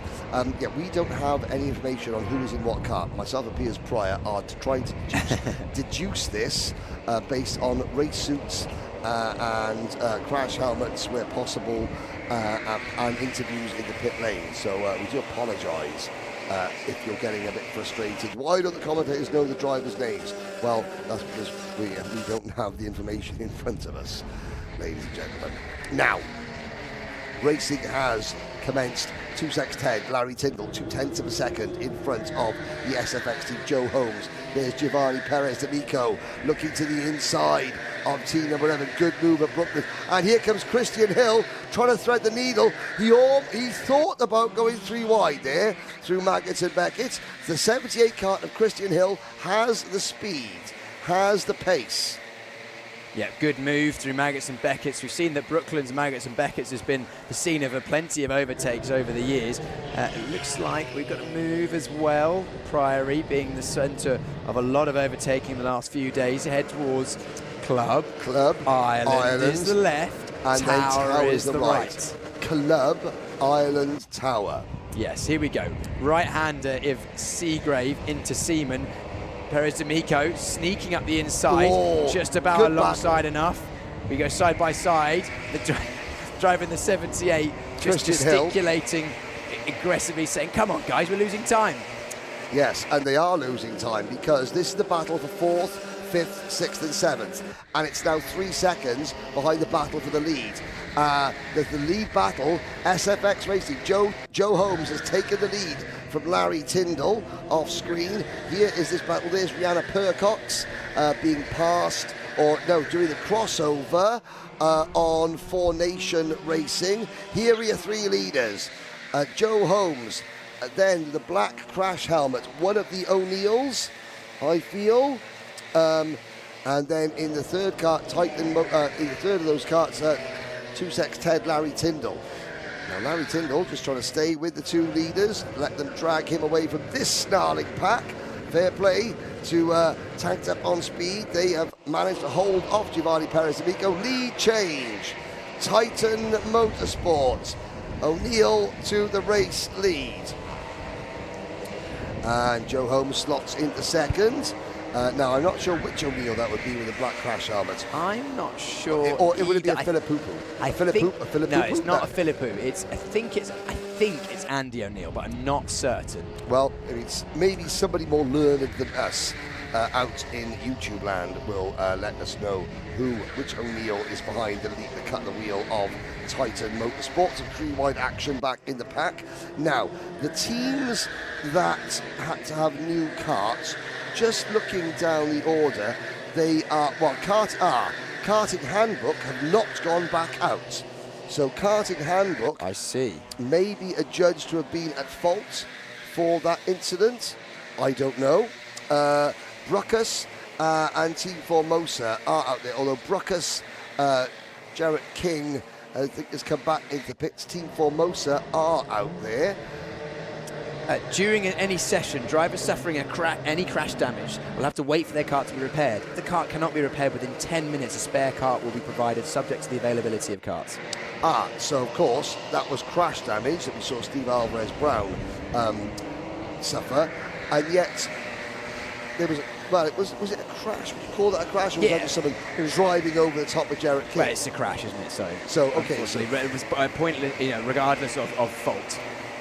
unfortunately. So therefore, that's just a force majeure there. It's one of those things you're involved in an incident, whether it's your fault or not. A bit like if you were racing your own car. Unfortunately, sometimes you get crashed into, you still have to fix it and pay to get it fixed for the next race. Well, unfortunately, with these longer races, it gets fixed during the race. 48 there, that's UBMRC, isn't it? That's Jack Finch at the wheel with the yellow fluorescence, and one of the best helmets, I'd say, on the circuit today. Look at the pink polka dot, the white polka dots on pink base. Yes, because you were fond of a bright pink crash helmet, weren't you? Very, very fond. It was my helmet for many, many years. That's the number 19, isn't it? Yes, Henry. It is. We were trying to decide Zuan 2. It's either Christopher Davis Tong, Ben Leslie, or Nikolai Angelov. Okay. It's one of those three. It's not Mark Ford. I know that much because Mark went out in the previous race and he had a different colour race suit. Well, there you go. But yes, no, pink helmets are very much something to admire. Keep an eye on. Yeah. Keep an eye on. Now, there's another one. Especially Alistair Irvine. Yes, that's Alistair Irvine in the grey race suit. Oh, and that's good. Again, when you run wide coming out of Seagrave, you are then coming back onto the circuit at Seaman just as everyone else is turning in. There's that Lewis Hamilton crash helmet looking over their shoulders. This event, and I'm very disappointed, Piers. Why are you disappointed, Henry? Well, because we're now at the end of May, and I have had a grand total of 3 or 4 weekends off this year. Yeah. I've covered different championships around the world, as is my want. Yeah. And every single event so far this year, there has been at least one Ayrton Senna replica crash helmet. I have not seen one yet this weekend, which I'm very sad about, if I'm being perfectly honest. Because, it's incredible, 32 years after Ayrton Senna has passed away, and still virtually every single event that I go to, there is an Ayrton Senna replica. Now, we are looking at Four Nation Racing, Yusuf Sohajono, who is the UAE arm of the Four Nations Racing. He's the Middle Eastern arm. Hussein Rashid from India, Nick Lacasas from Australia, and Rob Langthorpe from the UK. There we go. We spoke to Rob on the grid earlier on. If anyone wants a provisional points system after 2 events. Yes, please. Project X, 118 points so far, 2 second places. Lead Applewood and ABS, who have 116 with the first and the fifth, and then SFX Racing Team are 4th and 3rd at the moment, with Karting Handbook 4th. So Karting Handbook, unfortunately, going to fall well down the order after this one. Yeah, but they could drop this. They could drop this race, and they shall. Now, well, you hope so. Otherwise, that means that they've had at a snotter at least 2 other bad races. Yeah. Now, thank you, Joe Hamblett. Thank you, Jamie Moore. Now, here we go. Jack is black, and Andrew is white. O'Neill crash helmets. So it's Jack Black. Yeah, okay. Jack Black. Yes, okay, so Jack O'Neill out in this one. Andy O'Neill is white. Thank you very much. Who was that? Joe Hamblett and Jamie Moore. Amazing. Thank you very much, guys. Appreciate that. They've changed, all of the Team Titan drivers have changed suit today, which is not particularly helpful. But they're well within their right to do, but they look different on circuit today. Oh, Sam Lovelace for Project X making positions. That's 1, nearly 2, as he's now on the back of the 25 of Motorsport Woman Kart of Rihanna Percox. Jack Finch right ahead of them of UBMRC. Now that is massively impressive, Piers, because Sam Lovelace started Project X's kart 35th, and he's up already into 9th. Yeah, and that is with most of the race being under caution flag. So good start to this race for Sam Lovelace. They currently sit provisionally top at the moment. Of course, drop scores still to come into play, but on total score so far after 2 events, and they've not had front grid slots really, have they? They've had a 13th and a 23rd, I think, and they're still leading. So, so Sam Lovelace 35th now, which means that Dante Dillon will have a front start for sprint, solo endurance 4, which is coming up after this, meaning that they're going to be put themselves in a very good position at the halfway stage, assuming that goes to plan. Well, I really hope that the next race has a good battle for second place. If Dante Dillon is starting at the front, then the battle is on for P2. This is the battle for P4 now. It's happening 10 seconds behind our 3 leaders, because tanked up on speed. Lovelace at the inside, contact, frustration for Lovelace. Will that garner any attention from our observers and our video referees? Yeah, well, Team BAD are next in line, but there we go. I've got to say, the number 11 car tanked up on speed, the one-man wolf pack, and then Jack Finch. Now, what can Jack Finch do about Giovanni Perez D'Amico and tanked up on speed? The huge gaggle of karts. I mean, look at that. From 4th place back to, 24th place, there's 10 seconds. 20 karts, 10 seconds, and here they all are. Yep. Which is really, really close indeed. Yep. If you can make your way through, like Jack Finch, has already passed Perez D'Amico. Here comes the number 50 kart. That would be Future Motorsport. I'm trying to see behind the wheel. Is that Matteo Ehrenfuchter behind the wheel of kart number 50? As the number 78, Christian Hill, makes another move on the driver. Is that, in the number 50 kart? Well, it's either Matteo Ehrenfuchter, Jensen Barner, or Sam Morse. I think that's Matteo, who's now lost a couple of other places. Matteo Ehrenfuchter competed yesterday in the senior sprint, and someone jumping up and down. He's not happy, is Matteo Ehrenfuchter there with that car, I don't think. Very demonstratively jumping up and down. Titan Motorsport, Jack O'Neill, 2 seconds now up the road. He has pulled away from the SF from Joe Holmes, and he's pulled away from Larry Tyndall, who are the 3 leaders. Back to the 48 here in the battle. That's Jack Finch. UBMRC have had a 16th and a 6th grid slot so far, and they've had a 16th and a 9th finishes. So this would be their best finish so far if they finish where they are in 5th place, or they're still positions to play for. We're going back to that battle, which is 8th, pretty much downwards, isn't it? Yeah. With the leading driver in that one being Sam Lovelace of Project X. So expect Sam to now clear off. And pull away from this group. Maybe taking Christian Hill with him. Brianna Percox is still there as well. The cream has risen to the top of this particular battle pack, with Lovelace and Hill and Percox now trying to stretch away behind them. You can see the gaps opening up already. The number 50 kart, Future Motorsport, with Ehrenfuchter behind the wheel, I believe, is next. And I'm going to keep checking the comments on the AlphaLive YouTube channel, because, there are people out there that recognise the drivers, from regular racing more than we do, so that we're getting some help from the online community. Thank you, friends and family. Update on penalties. KC Racing have got a penalty. Project K have got 2. We've also got penalties for Formula Brooks and ICKC in this one. Under investigation currently are KBR and 4 Nation Racing for track limit advantage and cone respectively. Here we go. Hang on. Sam Lovelace has now lost positions this race. While I was looking at my times, or is he caught up to the back of the next group? I think he's caught the next group. He's caught the next group. Yes, so that was what I was reading out. Sam Lovelace is romping up to the back of the next group, and he catches the back of Perez D'Amico. Round the outside of Seaman would be bold. Haven't seen that done very many times this weekend. Lovelace drops back in for Project X, sorry. Now 3 abreast, and look who's coming through. Brianna Percox picks up 2 for the price of 1. It's Pete O'Connor behind the wheel of kart number 11, Pointy O'Connor. Oh, and he's kept that kart at the pointy end. There were 3 drivers all heading for the same apex. Just flashing out of shot there. They all emerge. So Pete O'Connor, thank you to Jay Elliott Racing. 3 wide we were temporarily through Brooklands as Lovelace looked to go up the inside of Percox, while Percox went up the inside of the driver in front of her. Now Sam Lovelace once again, and behind in the pink helmet is Alistair Irvine for the 95, which is Team Super Turbo, who have no bad luck today. Thank you very much, Super Turbo. Matthew Bolton and John Samut. Maltese driver. Used to race Honda Cadet back in day in Ola Driver Racing. He was a teammate of Chris Lullum at, I I swear to God, my memory is going completely there. He was a teammate of Chris Lullum, Ambition Motorsports. Chris Lullum, who went to become Max Verstappen's teammate, or sorry, Franz Hermann's teammate last year. Oh, we go side by side. We now are genuinely 3 wide as we go through. 4 wide. 4 wide, and through goes the 85. That's an excellent move. Who was that? Team BAD. That was GOO Good from Team BAD. Either Bryn Albin, Andrew Ward, Kyle Walker, or Steph Theodoru.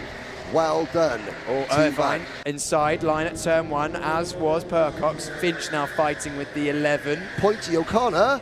Taking the move. Look at this. Oh, no. Naughty double cut back from Perez D'Amico. Wow. Naughty, naughty, very naughty.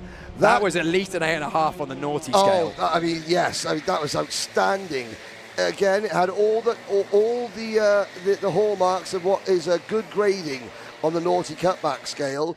It was into a risky corner. Yeah, from an offside position. From an outside position, and of course it was, into a risky corner and 3 wide. Yeah, put it 3 wide as well. So lovely, lovely driving there. Excellent use of racecraft to gain positions. 2 in 1 does make it easier. Cut back to Irvine for Super Turbo now. He's got the attention of the driver behind him in the number, perhaps that number, coming back here to this battle. That was Perez D'Amico who got past Finch and Pointy. Yeah, and Christian Hill is back in this group. 4 Nations Racing. Nick Lacasas has got people, Danny Lacasas, watching from Melbourne, Australia, where it is, I'm imagining, probably about 11 p.m. at night. Yep. Let us know, Danny Lacasas, and let us know what is Nick out in this race. We'll try and find that now. Here's Pointy O'Connor again. Looks like Sam Lovelace has got involved and got past. 1 minute to go. Yep, so Lovelace, that puts him up to 6th position, I think. And now the fourth place battle is joined again. Who emerges? Well, it's going to be Perez D'Amico. This is the best he's driven. This is showing why he's the Rotax Racing Club California champion. Yeah. Very, very talented driver. And there's Team BAD passing Pointy O'Connor. Someone else said that they've got one driver, Jonathan Wilson, Paragon Racing. Jonathan Wilson for Paragon Racing. His name is Jockey Wilson. Okay. Jockey Wilson, the darts player. Jockey Wilson, darts player, the only darts player who was named in the title of a Dexys Midnight Runners song in the 80s. Jockey Wilson said he's dead now because he used to smoke too much and drink too much and eat too many sweets. All of the things you've spoken about are just completely. The look of the glazed look over Piers Pryor's eyes. I start mentioning 80s darts players is remarkable. I didn't even know that the band you were talking about. Anyway, let's look at Jack O'Neill, who's at the front of the field for Titan, who's about to become for Titan the first double winner of the day. Titan taking the victory in sprint solo or in solo endurance race 2 with Owen Genman. Now Jack O'Neill points and shoots at the camera. Nicely done. Excellent use of the cameras. And there's the wave. Yes. My man, Jack O'Neill, finds the cameras. And superb. Loving that. Good style from Jack O'Neill.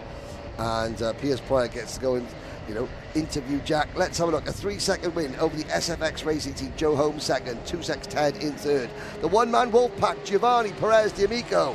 There he is, crossing the line in P4, holding off all this gaggle of carts crossing the line now. Jack Finch for University of Birmingham Motor Rotax Club is Motor Racing Club, but for this purposes it's Motor Rotax Club. In kart number 48 in 5th. Project X, Sam Lovelace takes P6. 7th, Christian Hill, KC Racing.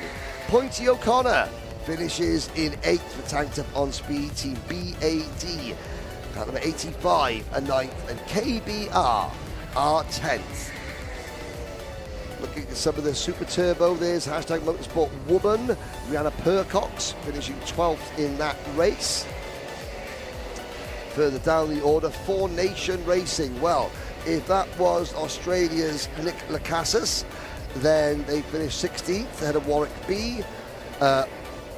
Anonymous race for and Alex Pritchard in the Applewood with ABS team. Maybe 2 back-to-back sprints. He's effectively done an Ironman endurance, a 1-hour Ironman, plus 2 10-minute practice sessions. 19th place. He'll hand over the reins to Anwar Barrel Smith for the next race. There's the Portuguese team, Volterall Racing, down in 24th. The Scottish team, Brave Kart, 25th. Project K, one of the leading Chinese Taiwanese team, 27th. Sadly, no results for Karting Handbook, Bruckus and Team Formosa down the order. And Overtake Me Home tonight, that's their best finish, a P32. It might only be 30 seconds, but it doesn't matter.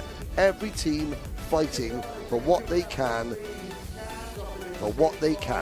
in every race. Piers Pryor, down to you in the pits.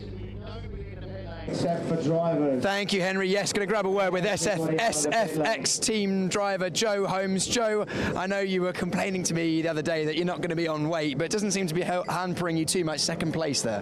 Yeah, really happy with second place. Yeah, I think I'm like 10 kilos over. To be fair, the race kind of worked out. Like with the yellows, I obviously wasn't in the lead at the time. I was second, but I was saying to the guy, go really slow. Let's run the clock down as much as we can.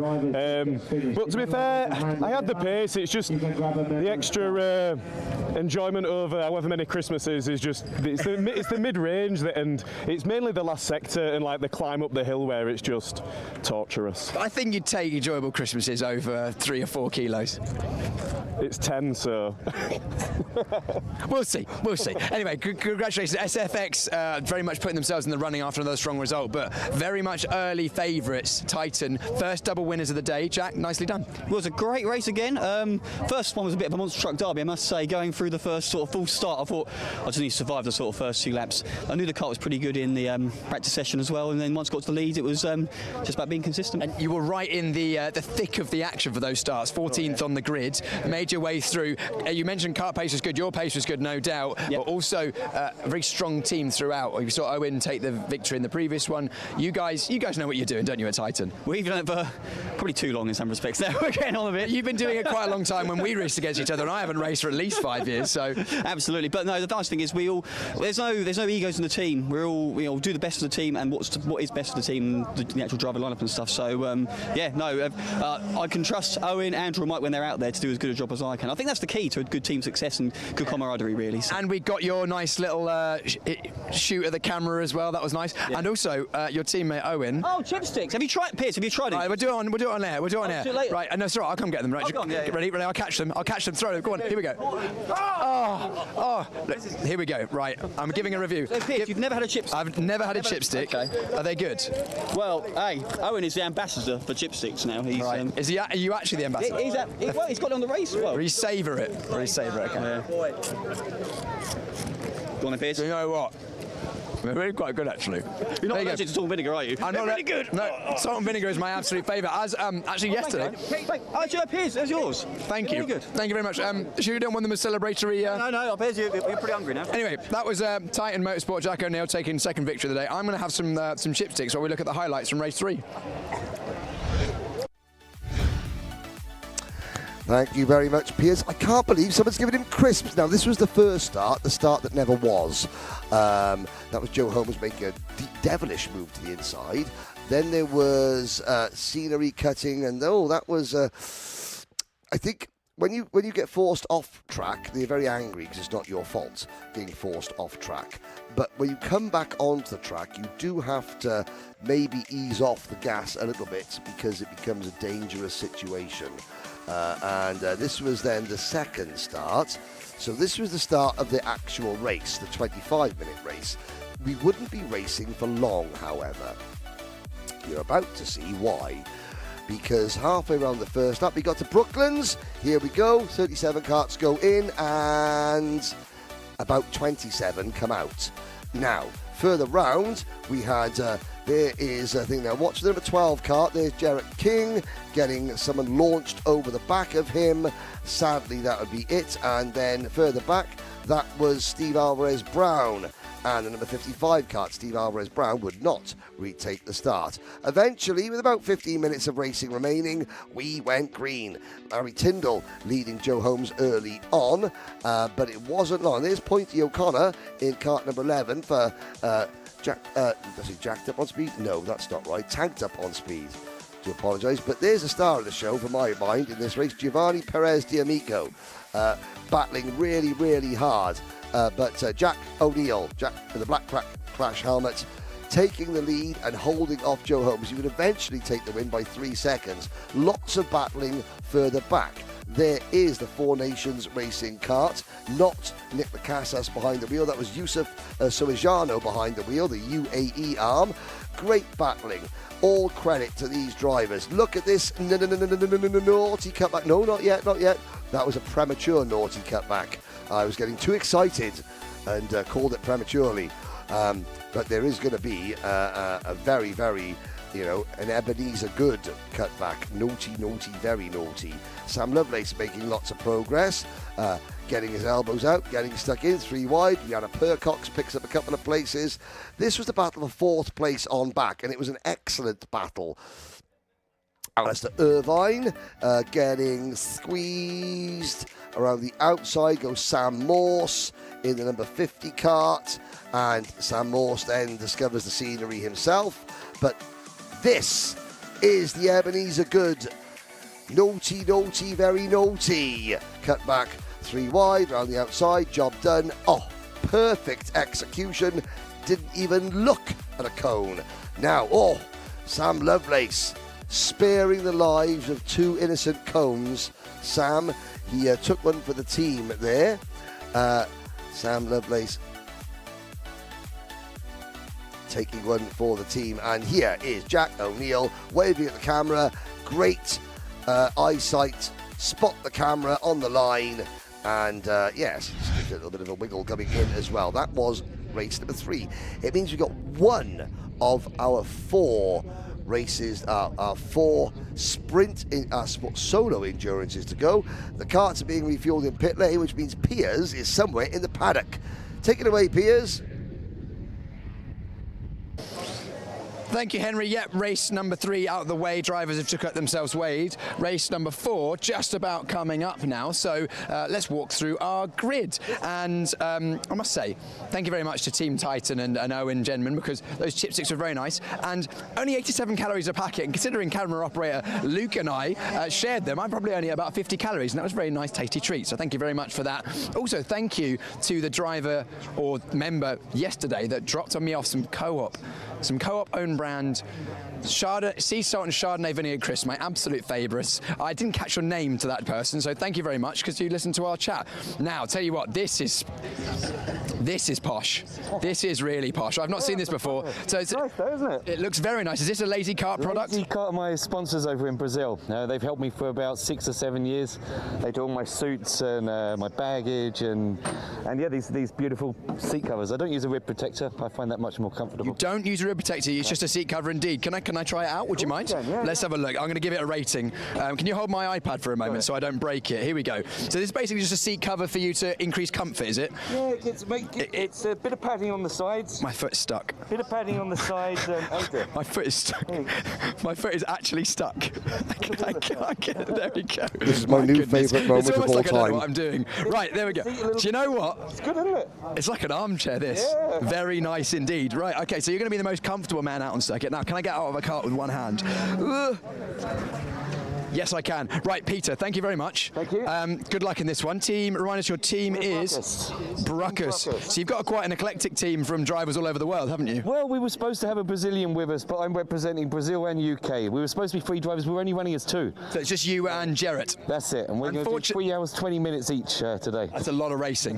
Jarrett, unfortunately, that last one got caught in an incident. Radiator fell off. Not a good result for you guys. No, not great, but from what I understand, it's the best 6 results of 8. So correct. We can drop that, and you hope. And he got to get back out on track, so he's had some practice. He's been putting in some times, and not exactly that you'll need the extra track time today with 3 hours 20 no, each. I think we'll be all right. I think we'll probably I don't know how many other teams are running to, but everyone seems quite surprised that we're doing it. Well, you're doing a great job. So there we go. That's second place Bruckus with Peter there, and our pole sitter is going to be for Nation Racing. Which nation do we have here?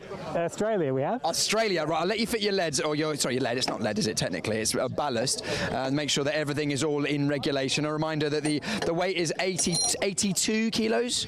82 kilos for today's event. So all drivers weighing up to that, if they weigh below that with their race gear.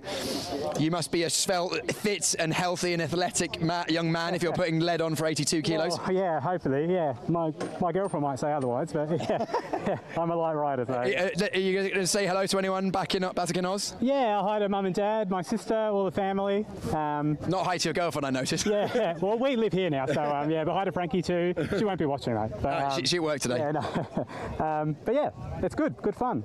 Great event. You can really feel a nice atmosphere here too, you know. It's yeah, something to look forward to. Yeah, absolutely. Yeah. The atmosphere has been really good today. Everyone's here for a good time. Of course, they all want to be the Rotax Racing Club Team Trophy champions, but however, it's all part of the fun. Yeah, definitely. Yeah, and we've been having a pretty good run so far with the other nations driving. So yeah, hopefully. How is Team Australia stack up in your roster of nations, do you reckon?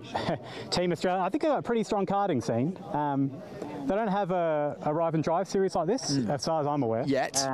Yeah, but I think it would really take off because, as most people would know, karting's so inaccessible for like an owner-driver level. So something like this is really filling a gap, I believe. So yeah. Amazing, and you're here, so thank you very much. Yeah. What do you get up to when you're not racing at the Rotax Racing Club events? Just working. What's work for you? IT, yeah, IT nerd, yeah. Nice, it's all good. It's all good. We like IT. Yeah, yeah, and just trying to live a healthy, balanced life, really. And staying on weight, which is great to see. Right, that's our pole sitter for Nation Racing. Who should we chat to? Let's chat to Bond too. Bond's for the number 88 karting sweats. Bond, talk to us. You were getting well stuck in yesterday. Yes, I wasn't doing so well during the practice quali. I was constantly in B finals and so on, but I made it through to the A's. Started from the back and then ended up 15th, so not bad. Bond, is this format a throwback to your BUKC days? 100%. This is like BUKC was about 12 years ago for me, so yeah, getting a team together is really nice. Let's shout out your team from BUKC. We've got Alex and Sky from Nottingham Uni, and we've got a wild card as Rob. So he never did BUKC, but yeah, he's just as good. He's a good lad. He used to race at Kingston, if I'm not correct. I was at Kingston with George and Fernando. And my cousin Rogan. Yeah, absolutely. Yeah, so all the boys back then. Yeah, some of them still racing, but otherwise all good. Bond, good luck in this race for Team Karting Sweats number 88.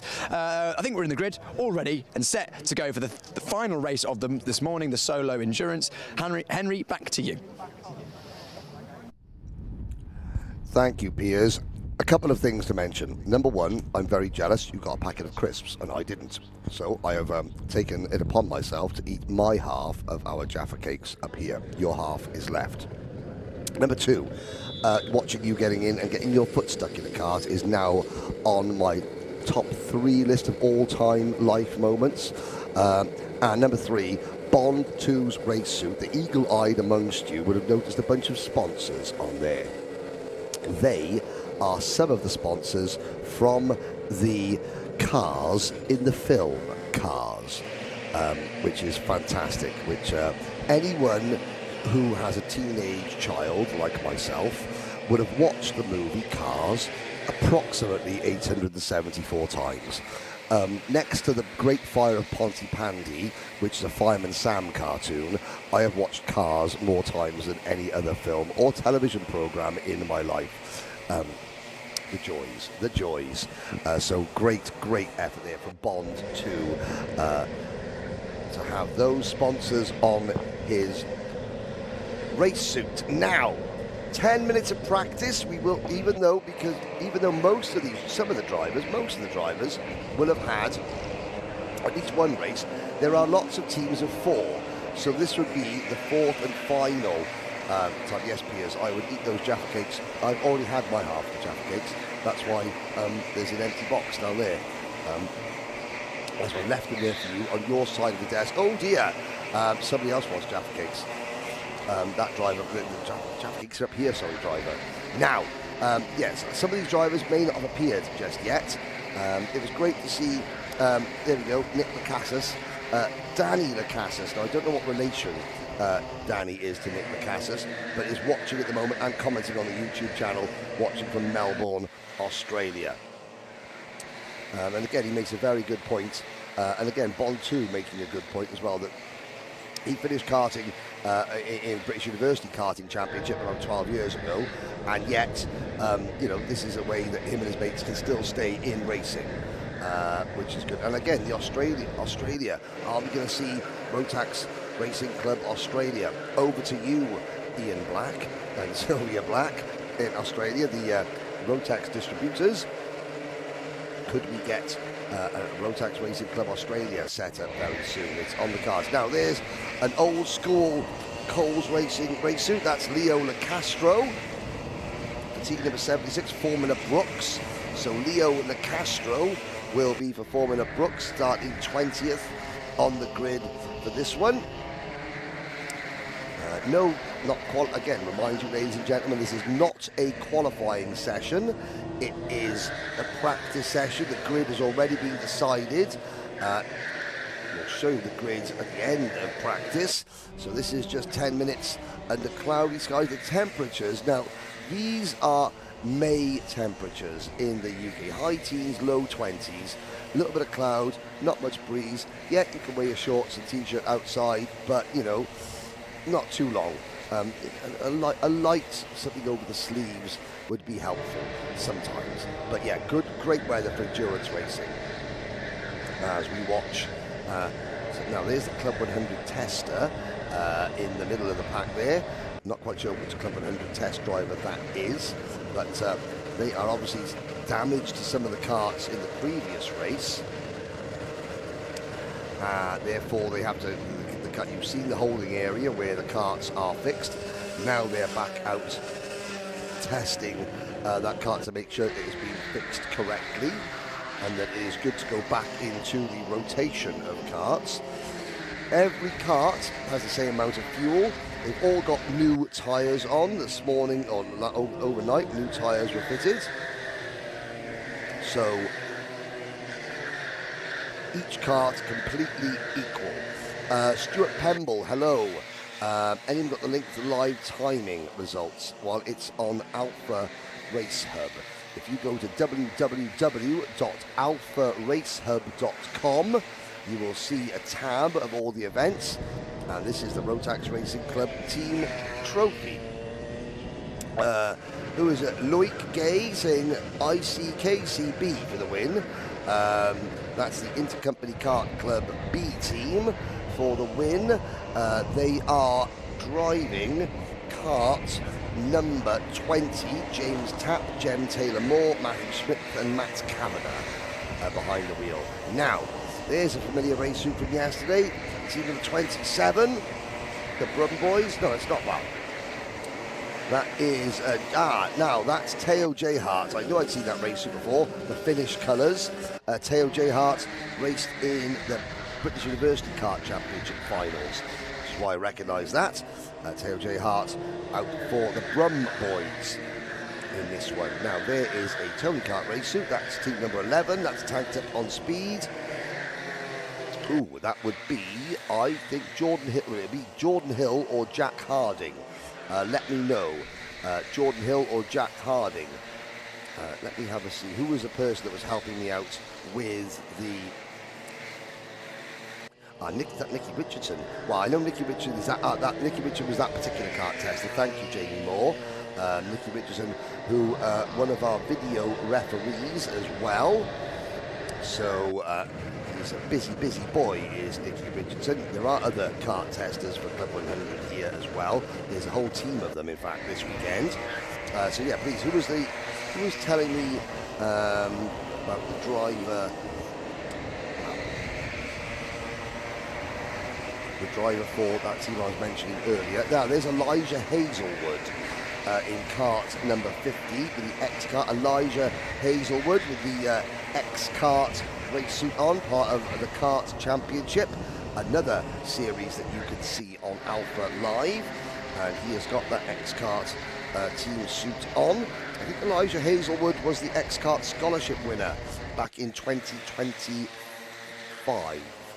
2026, the X-Kart scholarship winner this year was Jude the Duck Puddyfoot, who is already racing and winning in Junior Primo, which is a junior Rotax class for the younger members of the junior division.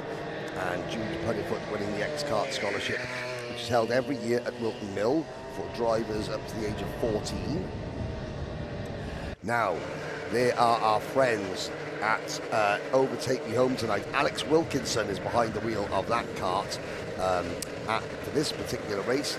And at the end of this race, in terms of the amount of races, we'll be halfway home. In terms of the time of the races, we will have completed 2 hours of racing with another 4 hours of racing to go. So halfway home in terms of the number of races we've got to do, 1/3 of the way home in terms of the amount of time that we're going to go racing. Scores on the doors, Henry. Yes, please. SFX Racing Team have snuck ahead by 1 point now over Project X. After Project X got 6th in that last one, as far as I'm aware. Okay. Is that final results? Yeah, I think it is final results. Penalties applied, or maybe not actually. Oh, maybe I need to revisit that in a bit. But anyway, yeah. So Project X second, Titan Motorsport currently third with 15th first, but again, drop scores are yet to come into account. So there we go. We have a goat on the track. Apparently, the goat is Jack Harding, the goat of Club 100, according to Ian Blake. He's out for tanked up on speed. Okay. There is 1.5 minutes of practice left. Here is your starting lineup. Sam Lacasas from Melbourne, Australia will take 44, kart 44, 4 Nation Racing from pole position.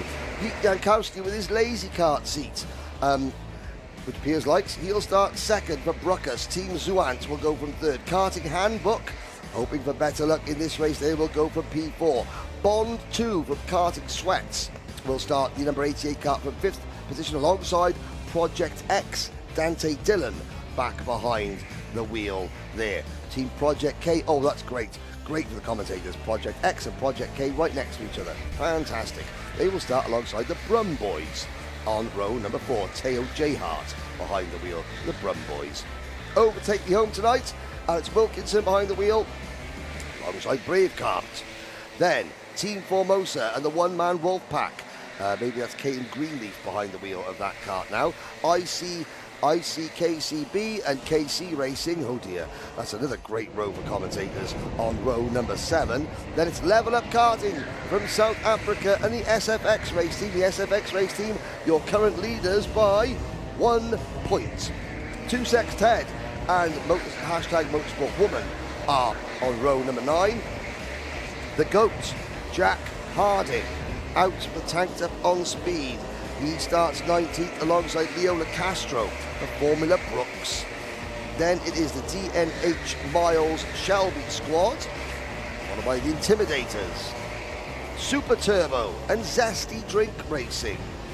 On row number 12, Titan Motorsport, having just lost the lead, but there are major players. They start alongside Warwick B on row number 13. Atrix Racing and the Volterol Racing Team are next. Zuant 2 and ICKC. The Club 100 Goons and the University of Birmingham Motor Rotax Club, followed by Anwar Berrowell Smith, the ABS of Applewood with ABS, and Future Motorsports with Elijah Hazelwood behind the wheel, start on road number 17. Paragon Racing, Team BAD, and starting shotgun on the field, KBR. Can I make a request, please? Request away, Henry. Well, not to you, Piers, but when these drivers watch this back, as is their want, as I'm sure they will, could we please have less teams of just collections of letters? That would be great, because we've got ICB, we've got ICKCB, KC, SFX, UBMRC, BAD, and I'm just, because I'm thick, it just confuses me. That's all. That's one case in point. Let's have some. You don't want acronyms. Only for corners. You're agnostic towards acronyms. I'm agnostic towards acronyms. I am for acronyms. They're helpful sometimes. No, acronyms. Me and acronyms. NFB. NFB towards acronyms. I like a TNA. Oh, yeah. Right. When is well? Grid forming. That's very good. Very good. And yeah, BHBB, I've got no comeback to that. But yeah, that is BAD, and it's gone. No, hang on. WRONG for BAD there. Or as though he's moving towards the back. No, it's starting 36. Yes. RACGOESON, regardless of how many acronyms there are. Yeah. Yes. Well, that was inspired by producer Will, who gave me the what was it? Was it Walk the Moon that had the song LIFEGOESON? No. LIFEGOESON. No, we can't do any more. We get copyright strike. No. Oh, it's Noah and the Whale. Of course, that one-hit wonder. Trust me. The YouTube algorithm copyright strike with me singing, the notes are all wrong. But as everyone just heard there, I basically did a perfect rendition. So, yeah, I mean, Britain's got that. Yeah, exactly. That yes, but anyway. Anyway, that's enough of that. Grid forms. Looking forward to this one. Yeah, exactly that one. Exactly that one. What racing stuff can we talk about, Henry? How about the 37 drivers that are about to go racing? I haven't yet got there will be a cone that eventually gets obliterated and launched higher than Arsenal's last penalty in the Champions League final last night, which is a football joke. Well, not if you're an Arsenal fan. What is a football? It's a round spherical thing that people fall over while chasing. I see. Okay. Yes. Right, getting thumbs up from the grid, which means it looks like we're going to get going. This is the last solo endurance this morning. 30, hopefully 30 minutes of racing coming right up.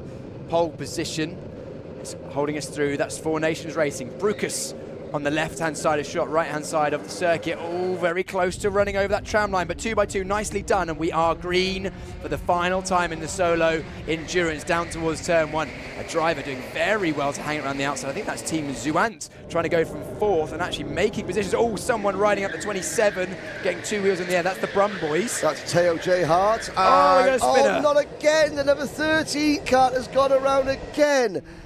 Oh, the green pinball machine overtake me home tonight. That is it's just been so sad. It's been tragic for them, I've got to say. But they're plugging away. They'll get back in. But yeah, if there's one kart that it's just been a pinball. Now, Dante Dillon already moving up. He is starting 6th, and he is higher than that already. In fact, put Dante Dillon into P3. Leading the way through Club Ireland Tower, like I said, acronyms. Hard to pull my finger on that one. Yeah. We'll get there eventually. We'll get there eventually. We'll find it eventually. Eventually, we'll find it eventually.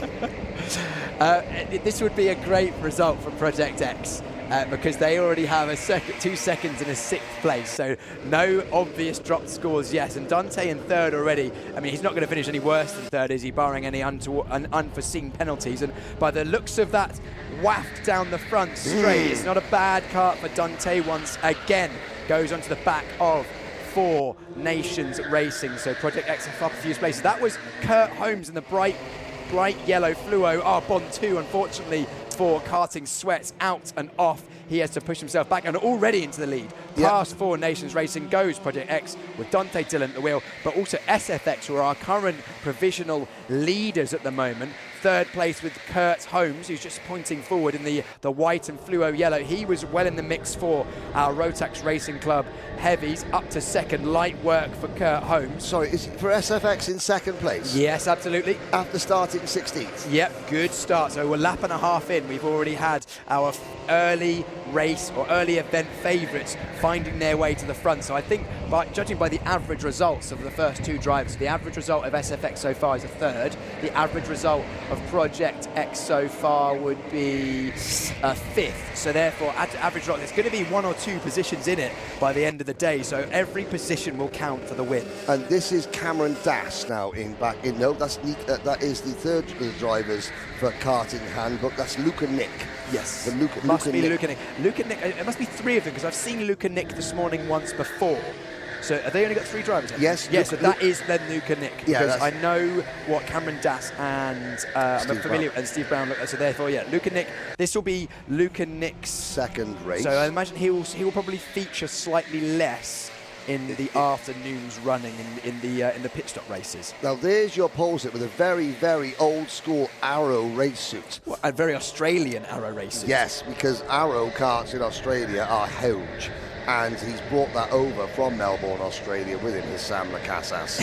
Just for a bit of translation for the non-native English speakers, huge is Henry's way of saying huge. Huge, H-U-G-E. Yes, sorry. Oh, no! There's a cone. Gone, not forgotten. Yes, we thank you for your service. Thank you, Cone Master General. Yes, the last post almost rings. Yeah, and a Chen making a move there, the 41. Pushing through. Yes, T41. Oh, but then ABS with Applewood returning the move into Museum. That must be Pritchard, mustn't it? No, that's Burrell Smith. It's the change of suit that's thrown me off again. So Anwar Burrell Smith pushing his way forward. ABS and Applewood currently sitting provisionally 4th. Yeah, because Alex Pritchard didn't have a great second race. Anwar Burrell Smith did race 1 and won. And then, did he win? Yes, he did. Yeah, and then we had a 5th from Pritchard. And then I think a 19th or an 18th from Pritchard in the last race. 19th in the last one, provisionally, because I need to go back and check if there were any penalties. You know, and so ABS as, and again, that's smart. So, you know, at some point, you know, you want ABS wants to be at the peak of his abilities, first and last race, maximum recovery time. All right, I'm just going to spend a few moments because we've had the final results for the previous race. I'll be back in a moment. Okay, 25 minutes to go. Project X, Dante Dillon, extending their lead. Well, are they extending their lead? No, they're not, because the SFX race team are closing in second, a 1 minute 11.430. Lap times will be a little bit slower in this race because all the karts have just been fully fueled up. So it was SFX race team. That was Kurt Holmes from 16th to 2nd. There's your leader. There's Kurt Holmes already in 3rd place. Luca Nick for karting handbook dropping back. Brave Kart up into P4. Ian Sutherland, Yannick Longbottom, Brett Coward, Neil Halliwell. Doing very good there. Driver in the white crash helmet, white and red race suit. They've just got ahead of 4 Nation Racing, Sam Lakakis, then Bruckus, Pete Jankowski, the Lazy Kart sponsored driver. The Brazilian sponsor in kart number 12. There is Jankowski. Behind Jankowski already from Formula Brooks, Leo LaCastro, 20th to 7th. Titan Motorsport run 8th. And we'll wait to see if that is Andrew O'Neill behind the wheel of Titan Motorsport. Somebody on the live chat will tell me who is there. Let's have a look. It's a white crash helmet. It's going to be Andrew O'Neill. Track limits warning for tanked up on speed. Now, where is the Club 100 GOAT? Jack Harding. He's up to 12th from 19th. I said Club 100 GOAT. It's according to Ian Blake, he's a Club 100 GOAT. Anyway, now let's have a little look. You got to be joking, Bob. Saying hello. Another driver, another person watching from Australia. Well, the Australian driver in this race is kart number 44 on your screen now. There goes Sam Lacassas passing Brave Kart. Leo LaCastro for Formula Brooks closing in. Jankowski for Bruckus is holding a watching brief behind, and the number 99 kart closing in. Now that looks like Mike Philippou. Yes,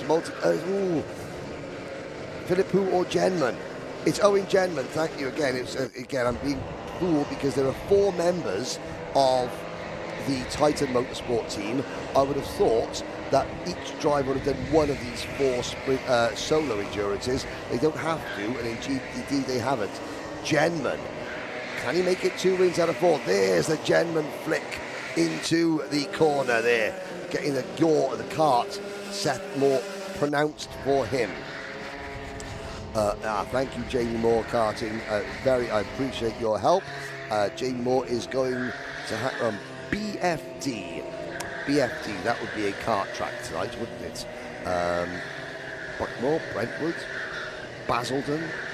It's not Barry. I'm from Barry, and there's no kart track in Barry. I can't believe they haven't named a kart track after being Barry, personally. But there we go. I'm only joking. Now, Brentwood. Sorry, got Brentwood on the brain now. Jamie Moore, where are... now he's... now there we go. He's Mike Phillip, who might also have a custom design helmet, but I think there's only gentleman behind the wheel. Now, we're update on the progress of Anwar Beryl-Smith. Applewood with ABS, they're up to 12th from 33rd on the grid. There goes Genman passing Lacassis. Now Lacastro passes Lacassis. There is Anwar Beryl-Smith closing in on the number 2. That's hashtag Motorsport Woman. Behind the wheel of that kart at the moment is Kira Boylan. Kira Boylan has a nice look over his shoulder, shakes her head, thinks, oh well. Now, Kira, this would be a smart move by Kira. Anwar Beryl-Smith is going to overtake you. So let him go and then just fall in and just let him drag you around for a couple of laps. You know, follow his lines, learn, you know, from the reigning, newly crowned Rotax Racing Club Senior Heavyweight Champion. As that camera angle is just superb, showing the gradient and the angles of the corner. You see, look how steep you turn into the bottom. The drivers love that corner at Bridge. Up the hill we go, following the number 32 kart. That is another team that have been very, very strong. Paragon Racing. Jonathan Wilson, Jockey Wilson behind the wheel of that one at the moment. And the 32 team, they are currently in position 17 for Paragon Racing, 3 wide going into Seaman. And that's the number 18 kart coming out in front. That would be Team Zwant, Andrew Golby, Jamie Garside, Christopher Heath and Pete Gillette amongst the driving quartet in that, as the number 21 team looks over their shoulder. The Zesty Drink Racing team, Leighton, Grocock, Leverton and Walwyn. As 71 now makes a move. Team number 71, the driver with the black and green crash helmet, that would be Brad Philpott. Brad Philpott in kart number 71. Down at, well, he started last and is currently 13th. So last to 13th for Brad Philpott, and now last to 12th. Well, Brad Philpott trying to say to Kira Boylan, no, you follow me. Kira Boylan's going, no. Now Brad Philpott's upset, and Kira Boylan, well, you know, she can take...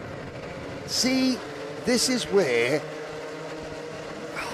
Brad Philpott, they're saying that she's got a... No, she's not got a scooter, she's driving, Brad. Stop pointing your crash helmet, man. Put your hands on your wheel and drive. You'll drive quicker that way. You know, forward. Okay. Kira Boylan has every single right to drive her race, defend when she wants, to attack when she wants. And that does not help. You know, you would not see drivers in the British Kart Championship, FIA Karting Championship, Rotax Max Challenge events to be that level of signalling and gesturing, because they know it is pointless, and they know it is pointless and it doesn't help. In fact, it puts you off. So yes, that Kira drops back to the Motorsport World drops back to 16th position. Now we watch Project X, 2 seconds at the road from SFX Racing Team. I apologise if people in the comments may not agree with me, but you know, it's, you know, just say now Kira, there she is. She's again teaming with, she didn't quite make the A final in yesterday's thing, but she did qualify for the sprint see the Rotax Racing Club finals. There is the number 18 kart now looking to the inside. And makes the move, being pushed through by the team Zuant and 2Sex Ted. And let's have a little look back at some of the action. Let's go back, watch the replay. Here we go. This is... We're going to see this. Oh, dearie me. It's not piggyback racing. And the number 18 kart there just getting up over the back of Kira Boylan. As now this... Oh! Driver number 57. Rotax Racing. You, sir, are an absolute legend. Why are you a legend, sir? Well, because you have turned up in the year 2026 with a Francois Sever replica crash helmet. I don't know if that's Adrian Richardson, Alex Brandon, Adrian Mertens, or Nick Hoyle. I doff my cap to you. Francois Sever inspired replica crash helmet. My cup of Welsh joy is slowly filling up. Piers Pryor, you have looked at the adjusted results, and you can now give us the, unofficially, the official scores. Yeah, very much unofficial, because this is my own maths. It's not from the official timing source. However, still SFX from Project X. But at the moment, Project X taking a win in the second would put them level on points if things finished as they were. Titan would also be on one side. If that Titan went with third, where would that put Titan? That's at Project X 1, 2. That would put us at tied on 2-3-3 after the 4 races this morning from SFX and Project X. Titan will be third on 2-2-4, so they would already be 9 points behind.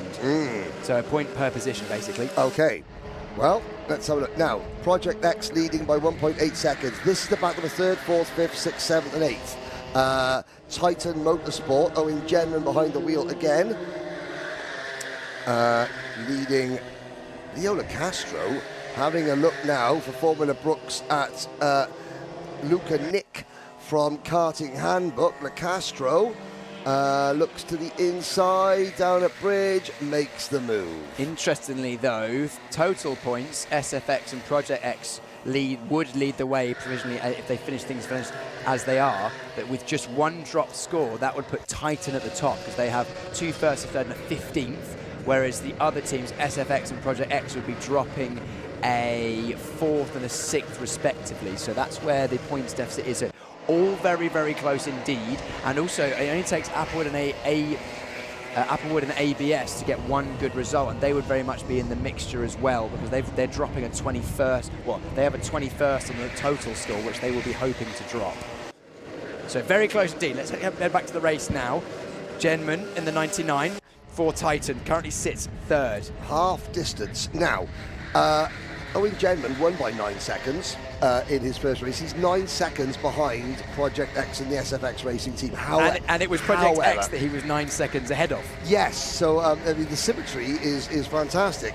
But you know, Sam Lovelace and then Kurt Holmes, you know, they're no slouches. You know, it would be disrespectful to suggest that Owen Jenman will now cruise up and catch them. I think that Jenman wants to consolidate third position. We're looking at some of the battles going back through the pack. Number 21 kart, Jay Leverton, I think. It's so Jay Leverton and Thomas Layton behind the wheel of that kart. Jamie Moore Racing, I really do appreciate the support, the help with the IDing. I didn't realise that the Bradford kart circuit is Bradford. Bradie. Kart track from Bradie. Do you see the Bad Boy Chiller crew when you go to Bradford kart circuit? But that's where Jamie's going tonight, and it's a go-to venue. So I'm assuming it's on the shortlist to hold this event next year. Silverstone to Bradford. I can see it happening. The cheers running out round Valley Parades, ladies and gentlemen. The tears, yeah. Now, back to karting. Number 10, that would be ICKC, Romain Farigour, James Townsend and Chris Lee. One of those three with that the electric blue and white striped crash helmet. There is Kira Boylan going through the hashtag Motorsport Women, holding on to a place in the top 20. There is Anwar Beryl-Smith. Now he's up to 9th. Let's see. He's behind Super Turbo, team number 95. Jean Samut, Matthew Bolton. It's either Jean Samut or Matthew Bolton behind the wheel of the number 95 kart at the moment. Let's have a look, see if I can glean any knowledge from BUKC days. Black race suit, white crash helmet. Let's have a look. Where are we? That would be 9th and 10th. This is the battle further up the order. So this is now Owen Genman holding off Leo Lacastro. And, Leo Lacastro is having a storming run with number 28 kart of Luca Nick behind him. Oh, Team Zwant get a warning. And there's Brave Kart, team number 14. This would be their best result by far. By a long way. They're currently running in P6. Brave Kart are currently 34th out of 37. Sorry, 33rd out of 37. Well, not for much longer. This performance, Four Nation Racing, Sam Lacasas from Melbourne, Australia, holding on to 7th place. And then it is the battle between Super Turbo and Anwar Beryl-Smith. Let's have a look. So there's Super Turbo going there, Piers. Black race suit, white crash helmet. It's either going to be Jean Samut or Matthew Bolton. Oh, let's have a look on the entry up. I mean, I'm leaning towards Matthew Bolton, but it's purely a guess at this stage because Jean Samut changed his race gear this season. Okay. He used to have a McBarrett Racing suit. Yes, as of this start of this year, he used a different one. I can't remember what that different one was. Well, I mean, it's a black Alpine Star suit with a plain white crash helmet. You can't get more anonymous. I was going to choose my words very, very carefully with the audience, but anonymous is the correct word. Yes, exactly that. So, Owen Genman, 44 years young, member of Team UK at the FIA Motorsport Games. Leo Lacastro, a former top 20 runner in the British Kart Championship Junior Rotax class, now in the British University Karting Championship, still doing bits and bobs in owner drive, but he says, I have more fun doing this. Well, there you go. Isn't that the point of this? It is the point. And Brave Kart hanging on. Obviously, you may take our cones, but you'll never take our freedom. That's absolutely superb. Bruckus up in the top 10 as well. Here's a good pack. Yeah, you may take our cones, but you may never penalise us for track limits. Cross the top, the number 50 kart, leading this particular group, Future Motorsport. Future Motorsport with Elijah Hazelwood behind the wheel. They are currently 22nd. 23rd, 24th, 56th. This is back to, there we go. Oh, yes, Tokyo Drift. Back it in, son. Wow, Beijing Drift. Well, yes. Actually, Taiwan Taipei Drift. Taipei Drift. Yes. Taipei Drift. From team number 42. That was Team Formosa. A big spin for the number 14. Round he goes. He was edged onto the curb by Bond 2. That's not Brave. No, that's not Team 14. Yes, it was. It was. No, was it 41 because they were going backwards? Oh, it was 41 because they were going backwards. Okay. Yes. Was it actually 41? I think it might have been. Yeah. But that was Bond 2 for Karting Sweats, who's unfortunately already had a stop on circuit this race, but side by side they went through Seagrave and not leaving a huge amount of room for 41, or was it? Who lost place that lap? No, it was the 44 or 4. No, it wasn't the 44 or 4. Karting Sweats were running alongside the number 10 kart and the number 57 kart. I'm looking down the order to see who else was further down at the bottom. It might be the number 42, 48. We shall wait and see. Kart 20 is the last kart running. Unless it was Team Formosa. Oh, 1-8, not 1-4. Thank you very much, producer Will. The 1-8 is Team Zuant. Who have already been in trouble. Oh, this is looking lively, ladies and gentlemen. 8 minutes to go. This is the battle between, there's Bond 2 again. I have to say, you're on your way back up. Bond 2, the red race suit, from a distance, it's got like the two yellow, there's the Francois Sevier crash helmets, which is stunning. But Bond 2, the sponsor logos. Did you notice anything about the sponsor logos on Bond's races? I overheard. Are they ones from, I think, was it Cars, Cars, the film Cars, yeah. I also enjoyed Cars, the game, which I spent a lot of my childhood playing.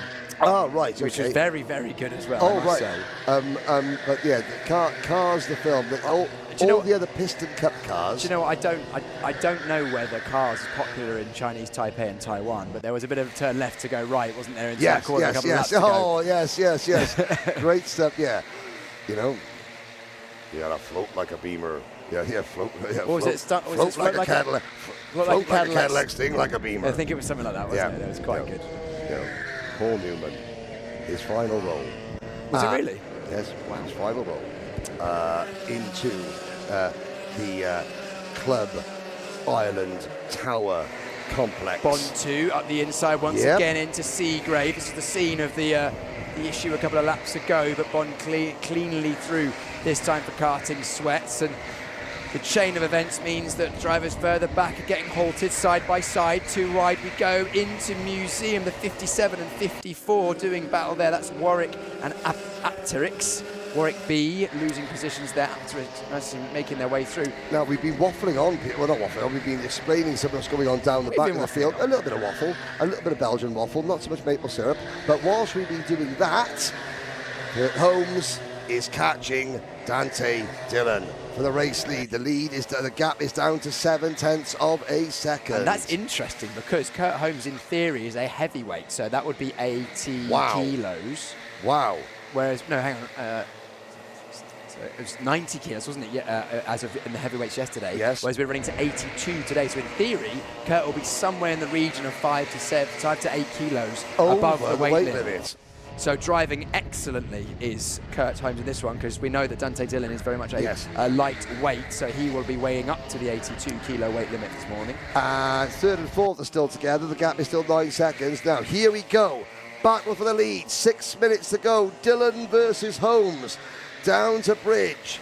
Dante Dillon. Oh, and traffic is ahead of them. There's a couple of teams just around the next corner. And they will, I'm sure, that, well, actually, there's only 2 karts that are really off the pace and have had problems that have dropped off the main pack of karts. So maybe get this little bit of these couple of karts out of the way, and then we will have. Yeah, we'll have clear running pretty much.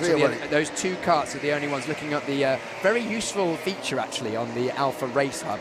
The blue, if you'll notice, there are blue lines just scrolling across the circuit. That is the relative position on circuit of all the karts. Yes. Very useful, because I can look at the top and see that just coming over the line now at SFR, and you can see that there's the last 2 karts are just going through their names right now, which means they're in the first sector of the lap. And they're teams 19 and 20, because on our timing screen, you've also got the circuit map. Yeah, of course. With the driver, with the kart numbers, so you can tell. So 19 and 20 are going through Maggots and Beckett's now, and our leaders are going through Maggots and Beckett's now. As you can see, great camera work there. Thank you, Mr. Producer Will, for showing, as Piers was talking about the timing screen, you're showing on camera. It's a great help for commentators and for the eagle-eyed amongst you on YouTube. And just while we're here talking about the Alpha Timing, or the Alpha Timing Race Hub, Alpha Race Hub, a few nice little features as well. You've got the best sectors as well next to that for each driver. And also, if you have a team that you're interested in, you can click on them. And you click on their name, and then it opens up all of their previous laps, the gap to the driver ahead, and all the sector times as well. You've got a lap time analysis down the bottom. It's worth noting because Alpha Race Hub and Alpha Timing are a partner of this event and allowing us all the information, and also they give us the information on the left-hand side of screen so that we can call all the shots and you can see what's going on at home. But we're getting very close to a big old battle here for the lead, and this could be decisive between Project X and SFX Racing. If SFX can take the win, that would put them clear. At the moment, as it stands, they would be tied on total points. Yes. Well, they got 3.5 minutes. And now, Dante Dillon, he's planning. He wants to make sure, as in the first race, Anwar Barrowell-Smith, and he did, he made the move on the slower traffic on the last lap, just before the Maggots-Beckett's complex, because he knew then Sam Lovelace would be able to follow him and pass those karts until he got out to the Maggots-Beckett's complex. I mean, it's It's 10% luck, 20% skill, 5% concentrated power of will as to where you catch these drivers. Yes. Oh, there you go. Dante Dillon, he has got no choice. He's caught one at Seagrave. Can he go in straight or defensive? I think the driver there was unsighted, didn't know that it's the leader behind and not actually what the driver he's fighting. He's figured that out. Now the driver of kart number 19, Zuant 2, Christopher Davis, Tom, Ben Leslie, and Nikolai Angelov or Mark Ford. Cross the line, and now Kurt Holmes has got to make the move. Kurt Holmes, in fact, has got to do 3 wide to get past. So, Dante Dillon, by luck or design, caught a break there, and Kurt Holmes would have lost a bit of ground. And with only 2.5 minutes to go, I make that, what, 2 laps? Pretty much 2 laps, yeah. We might squeeze in a third, actually, just about. No, I mean, yes, but I mean, Kurt Holmes has now got his work cut out. Just luck. You sometimes make your own luck, you sometimes get given a bit of luck. Well, to talk a little bit about lapping traffic. So drivers who have raced exclusively sprint racing, it's a very rare occasion you actually have to make a move on drivers that are a lot slower than you, because there is blue flags or you never catch them. However, drivers that regularly do longer races, you know, endurance races, team endurance, longer solo endurance races, it is genuinely a separate skill being able to pass drivers that are seconds slower than you a lap, not just 10 slower than you a lap. And also being able to predict, and there's also a skill in making sure that you pass them and overtake them while losing the least amount of time. Because, for example, you know, if you're catching someone, you can see that you're catching them a few kart lengths per corner. If you're coming up to a section where you cannot overtake, let's say the Maggots and Beckett chicane, you would rather go through that chicane, not go through there flat out and catch them at the exit of the corner. You'd rather lift on the entry, drive through the corner and get a run on the exit, so that you can pass them at speed rather than go along with them through the next corner. And that is what the best endurance drivers will be doing. They'll be thinking ahead, thinking, right, where do I want to pass this next kart? What do I think they're going to do? How quickly are they going to go through this next section, so that I can generally catch them on the exit of a corner and then have good speed down the next straight, because you almost always lose less race time if you can pass a driver on the exit and down the straight than if you have to go offline and break offline and then have a compromised exit by overtaking on the inside. Yeah, that's an excellent point, Piers. The last thing you want to be doing is standing on the anchors halfway through a corner. Exactly, because you can lose a second, whereas you pass someone down the straight, sometimes you don't even lose any time. No, exactly. Time it right. Now, here we go. This is the battle for 5th position. Fastest lap of the race so far with 20 seconds left remaining. The leaders, are we going to get the leaders across the line to start another lap? I believe probably this is happening 12 seconds. Yes. Anwar Barrowell-Smith has passed the number 95 team from Super Turbo. So Applewood and ABS have the fastest lap now up into 5th place. We're still in 5th. So the clock has struck 0. This now is the last lap of the race. Project X, Dante Dillon has the lead over the curb there, airborne down towards Bridge Corner. Kurt Holmes, again, lucking out during a little bit during lap traffic, but it's still a great fight from 16th on the grid. The battle is now for 3rd position between Owen Genman from Titan Motorsports and Leona Castro for Formula Brooks. Then you have Anwar Barrowell-Smith and Super Turbo, Matthew Bolton possibly in 6th position. Brave Kart are still 7th, holding off Nico Tick from Karting Handbook, our pole sitter Sam Lacassis from Four Nations Racing, with Brad Philpott another 2 seconds back in 10th place. But Dante Dillon, the Dante Dillon that we all know could get that job done, wins, applauds Kurt Holmes across the line. There are the 2 lapped drivers side by side for 3rd place. It's going to be Leo Lacastro on the line. Well done, Formula Brooks, Titan Motorsport 4th. Anwar Barrowell-Smith does hold off Turbo, and look at Brave Kart. The Scottish, you may take our cones, but you may never penalise us for track limits. They finish in 7th place, the Scottish team. Karting Handbook 8th, Four Nation Racing, the Aussies, they finish in 9th, and KBR 10th. I wonder if Brad Philpott had not spent half a lap screaming and shouting at the driver. Maybe he would have been a little bit further up the finishing order. We will never, ever know. The rest of the field come cruising across the line.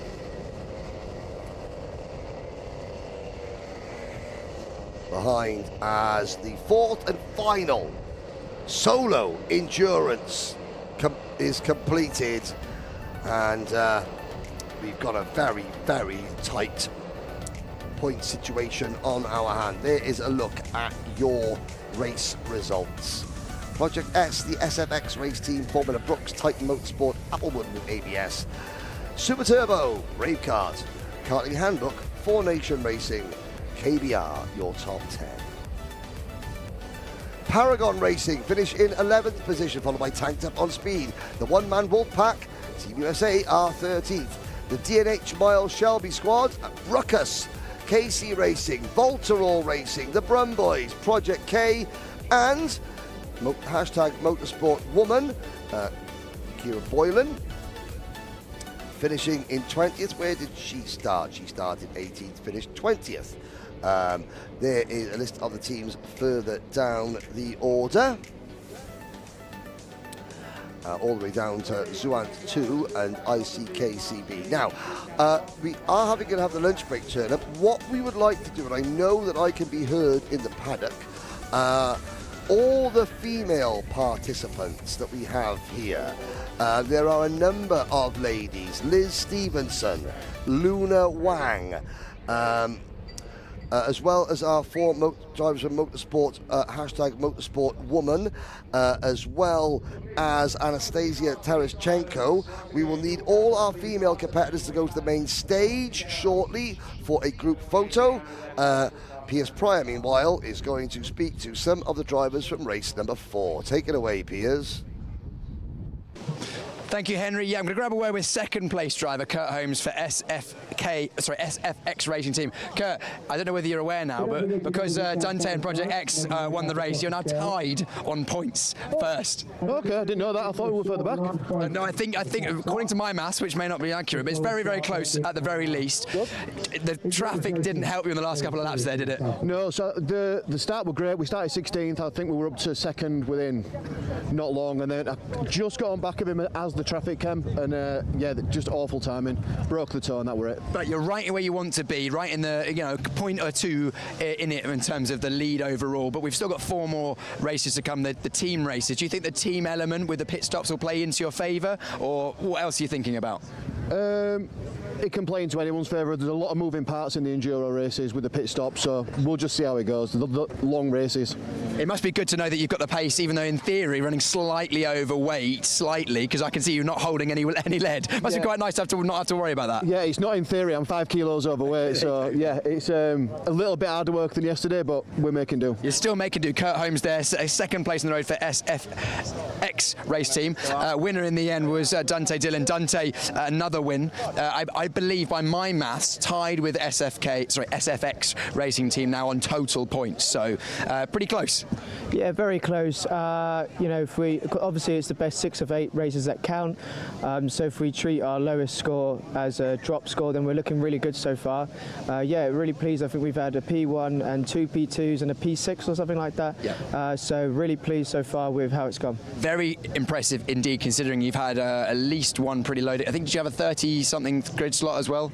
Yeah, one of those was a 35th. So and that was the race that got cut down quite a bit with the full course. So Sam did very well to make it up to P6 in that. He could have done a lot more, but we'll take the good results we're getting at the moment. Absolutely, consistency from both you and SFX, but also Titan. They've dropped to 15th, but they've got 2 wins and another strong result as well, I think. So yeah, so they've had 2 wins and a 4th, so they're still very much in it as well. I know you guys you've raced against Titan before. They're a pretty strong team. Absolutely, we knew going into this that the top teams really to look out for were ourselves. Without blowing our own trumpet, we're very confident. But SFX, Anwan, Alex Pritchard, who are running as ABS, and the other team, Titan or whoever. Yeah, we knew it was going to be between them. We've raced each other in the team endurance many times when it used to run, so we know what we're doing when it comes to this, and it's going to get very interesting for the endurances. Dante, we'll look forward to that this afternoon. One word on the pit stops. You guys, you and Sam are really clued up for that?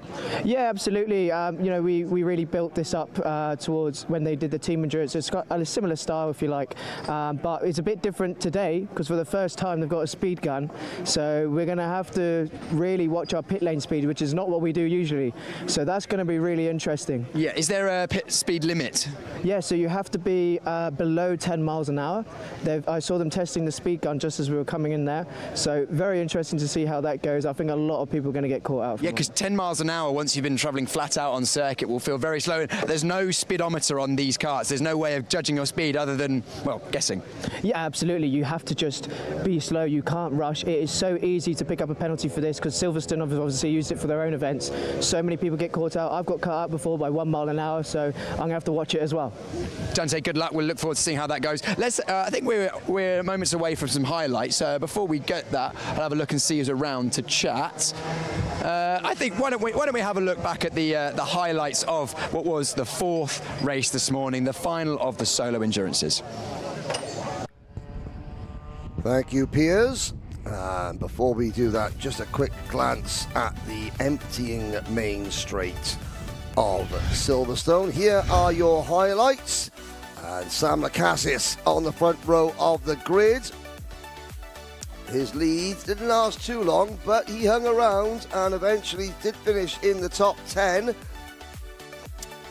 In the middle of the pack there, that was Teo Jehart running wide in the number 27 car. And there is the number 13 team again getting turned around. If there was, well, they didn't have bad luck, they'd have no luck at all. Dante Dillon, though, making short work, passing Nico Tick, and then into the race lead. Kurt Holmes in kart number 36. From the 8th row of the grid, he was up into 2nd place by about lap 3. Incredible stuff. Brave Kart in number 14, battling hard. This is Scotland versus Australia. Look at Leo Castro, the Formula Brooks, coming through the grid. And there is, Leo Castro. Like I said, a runner in the British Kart Championship, I'd say top 10 runner in the British Kart Championship. This was the bit of the race that I didn't like, and I will be, because there's no need to be admonishing another driver who was battling for position and for no reason whatsoever. And there's the number 18 kart jumping over the back there, and the number 25, that was Kira Boylan. Oh, there is... For once, we see the number 13 team not having a spin. It was the kart next to them having a spin. Good 360 there from team number 18. And there's Bond 2. Bond 2 is about... Oh, that was one of the moves that we made that were very good. But Dante Dillon, under pressure from Kurt Holmes. Then we came across some lapped traffic. Dante Dillon gets the move done there and says, slow down. Here comes Kurt Holmes. Kurt Holmes has to get past on the run into turn number 1. The traffic cost Kurt Holmes more time. Dante Dillon picks up a well-deserved win. And second for Kurt Holmes.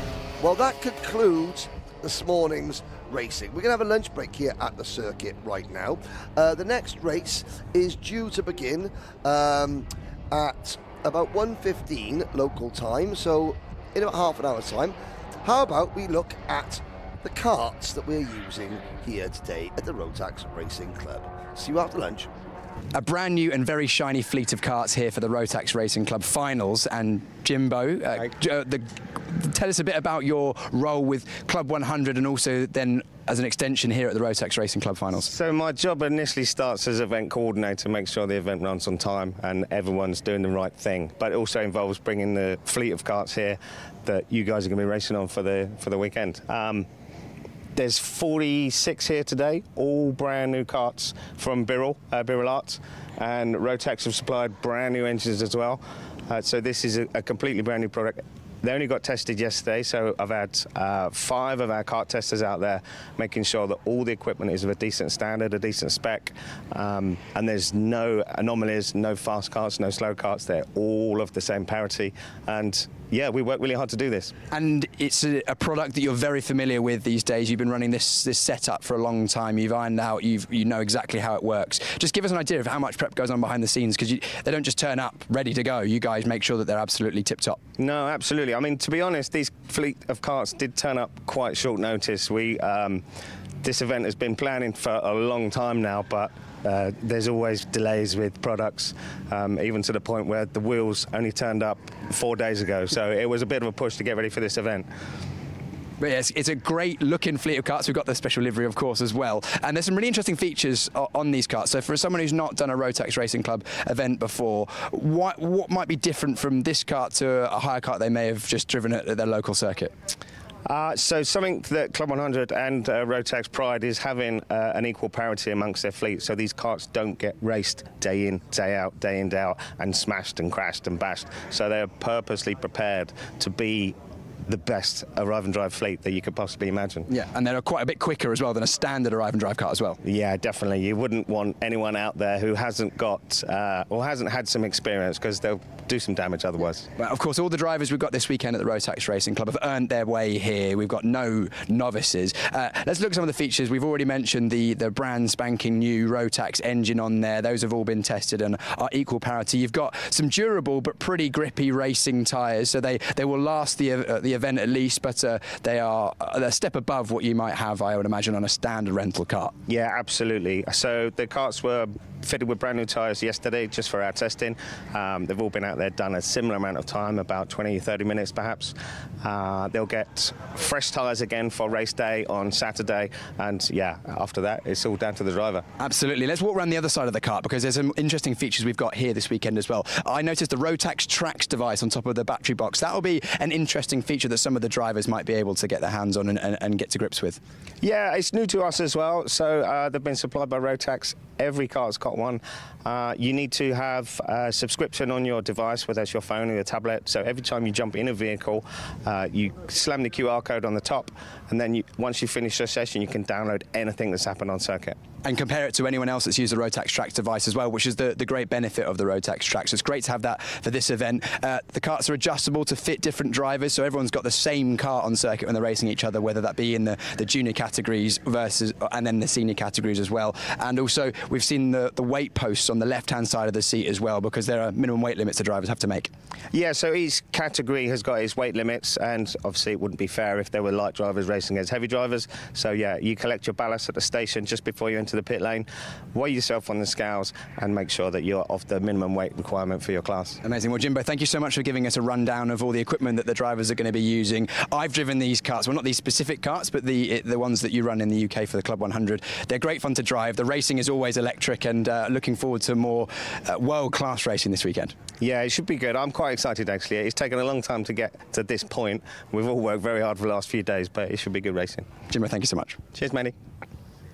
Welcome to Kart Silverstone, the inaugural host of the Rotax Racing Club finals, and an incredible circuit, a new addition to the Silverstone circuit, a world-famous venue that's hosted British Grand Prix since the start of Formula One, and now we go racing here in karting for the Rotax Racing Club finals. An amazing circuit, the drivers who have driven here love it, a unique challenge. Let's look at the circuit in a bit more detail.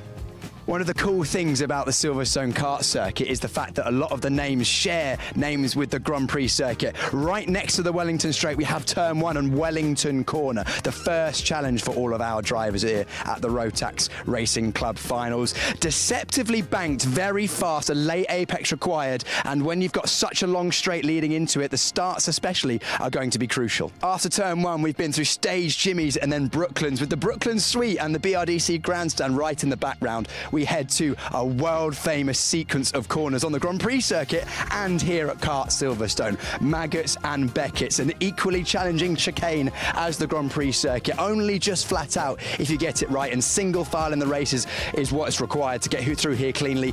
Exit is crucial as we head down towards Bridge. We've headed through the fast and flowing first sector, and we're now at Bridge Corner, and we're trying to give you a sense of quite how banked and downhill this corner is here. Very steeply banked through the middle, flattens out at the exit. A late apex is required to get a good lap time around here. However, in the racing, because of that late apex, the inside line is very much on. You can brake very late into here, so I expect to see a lot of moves here during the races. But the exit, even if you do a move, is then crucial. You can get cut back because we've got a long uphill run to the middle sector. The drivers will have been flat out all the way up the hill through Express Curve, and now we're here at Priory, a very tight hairpin turn, off camber, uphill at the apex. Tricky to get right. If you brake too late, easy to run wide on the curb on the exit. Another overtaking opportunity. In the races we've had here before, the cutback has been strong here. And from this point onwards, very tight and twisty. Let's move on and look at the last sector. We're into the final part of the lap now. Two hairpins back to back, Seaman and Seagrave, both good overtaking opportunities. Slow corners, but the subtle camber here at Silverstone can catch the drivers out easily. We head into the final corner now. The final challenge on the lap here, Museum Corner, probably the most difficult but most crucial corner on the circuit. Off camber on the entry, you have to get the apex just right, the curb on the exit kills your speed, and that long run, a couple of 100 metres down towards turn 1, means that this is critical for lap time and also could be the decisive moment in the races. That's just a taster of what Kart Silverstone has in store on our drivers here at the Rotax Racing Club finals. Nearly 8, 9, 10 overtaking opportunities per lap means that we've got some excellent racing ahead of us. I'm really looking forward to seeing how it all plays out. I'm sat here on the podium right now with Alex, who we'll get onto in a moment. This is the place where all of the drivers want to be at the end of their race weekend, taking the top step. And there's a lot of work that's gone on behind the scenes to get to where we are, to get all the infrastructure like this podium in place. And Alex has been a pivotal role in this. Alex, tell us a bit about your role within Rotax in this event. That's right, Piers. So I'm responsible at Rotax for sales usually, but I'm also heading this event from the Rotax side. We're the engine manufacturer, and we want to make sure that everybody competes with the same equipment on equal terms. So in the end, the talent or the driver wins or makes the difference. Well, absolutely, and this is going to be an incredible event. I know the driving calibre is absolutely world class. You mentioned the facilities and the karts. That's going to be incredible. We'll have chatted to Jimbo and the Club 100 team, who have made sure that everything on that side is absolutely there. This hasn't just popped up out of nowhere. I've touched on it a little bit already. There's been a lot of work behind the scenes. A big event like this doesn't just happen. Tell us a bit about how we've got to this stage for the inaugural Rotax Racing Club finals. Absolutely. So we do have Rotax Racing clubs around the world where actually some of the drivers have qualified. We have guys from California coming from Formula KFX. We have guys from Montreal, SH Karting. We do have guys from Italy, TV Kart RMAX Championship, and we have many others as well. So obviously the drivers already had to work to get here, which is, I think, a great thing. And we have some regional, let's say, bubbles or national bubbles. And we said, why not get the people to race together and compete on an international level? Absolutely, and that is the thing that all these drivers are here to do, is race at the highest level in a very accessible way as well with hire karting. Absolutely. I mean, really, that's kind of the spirit behind the Rotax Racing Club. It's making motorsport accessible, right? Giving everybody the same machinery. You know, there's no way where you can tweak. You know, it's what you get. It's all equal machinery. So, you know, the driver decides, and that's what we want. I'm interested to hear a little bit about why Rotax Racing Club. You know, what's it come from? Of course, Rotax has been synonymous with karting, with motorsport for decades. This is a new initiative. It's something that's come up in the last few years. This is the first event of its kind. What's the goal with it? Right. I mean, I think we see increasing number of enthusiasts for motorsports watching and following international motorsport series, and also trying the kart for the first time. And sooner or later, you know, there will be the question, what's next, right? So usually when you're in leisure karting, you know, what do you do next? To go from national karting to, from leisure karting to a national karting event, it's going to be expensive, it's going to be complicated, and I can tell you, I've been there. It's really not easy to start that. So the Rotax Racing Club for me is the step between, you know, leisure karting and stepping up into the higher classes. You know, making your way and phasing in there and really competing already on a very high level. And the event already, from my perspective, as someone who's turned up this weekend, not been involved in the organisation side of things directly, the level of the event so far I've loved as well, and it's been great to see that this is just the beginning. Talking about this event, what are you most looking forward to? To see, for the first time, the drivers that come from different nations to compete at Silverstone at a great facility, I would say. We have a brand new fleet of karts which our partner and organizer Club 100 have helped us put together. So, you know, those guys know what they're doing. They did many races, so I think the stage is set and we're looking forward to great racing here. The stage indeed is set, and we're on one of the main stages, of course, part of the infrastructure we have here. I know you can't say too much because this is only the inaugural event, but what does the future potentially have in store? What can we maybe think about for years to come? Well, if we look at the flags over there, we have around 20 different nations at the first event, which is, I think, quite good. And we're definitely looking forward to increase the number of flags or the number of nationalities in the future and expand this program on a global scale. I very much look forward to seeing how this event grows and moves forward. But here we are at the first event. It's going to be an amazing event. By this time you're watching this, there may have also already been some incredible racing, and Kart Silverstone's been a great host. Alex, thank you very much for your time, and we look forward to seeing how this event and the future of this Rotax Racing Club initiative goes. Yes, thank you. The racing on circuit here at the Rotax Racing Club finals is going to be electric, but also it's going to be very fair because we've got an esteemed collection of video referees making sure that all of our drivers are performing at the highest level, but also within the rules. Guys, introduce yourselves. I'm Sam. Sam. I'm Barnaby. And I'm Nicky. And you guys typically work with Club 100, who are the organisers of this inaugural Rotax Racing Club finals event. You guys make sure that the racing on circuit is exciting, fun, but also fair. Just to give us an overview of your job on the race weekends. Yeah, so I'll be with Nicky in the stewards room, should we say, or the VAR room, we're going to call it. So a call will come in from an observer, yeah, and then it'll come through to our video. So we got to just check. I'm just making sure, you know, everyone gets a fair shot and the right call has been made. So yeah, fingers crossed we can make the right call, and even if wrong calls are made, we can overturn them, and everyone gets the right result at the end of the day. So yeah, fingers crossed we're good at our jobs, so we like to think. Absolutely. You guys do this week in, week out with Club 100. Barnaby, you guys have got some pretty cool technology. The judicial procedures have moved up year on year with Club 100, and we've got the best of the best here this weekend at the Rotax Racing Club finals. Yeah, I mean, we tested it the back end of last year with BUKC, decided it wasn't quite ready to introduce into our main championship for this year, but we had to have it ready for this event being so important, so we made sure we tested it when we were here with BUKC again, made sure everything's all right, camera position and everything like that, for these guys in the room to make it happen. And you've referred to it. Give everyone from behind the scenes who isn't going to be here this weekend an idea of the amount of infrastructure that's been put in here at Silverstone and for future events to allow you guys to make the best decisions so that everyone else on circuit gets the fair race result. Yeah, I mean, there's never enough. Obviously, you always want another angle of everything, but we've got 20 cameras on the circuit showing different angles of everything and trying to make sure we got the correct numbers of the karts, the correct person, and what's actually happened, because everyone has a different view from where they're standing.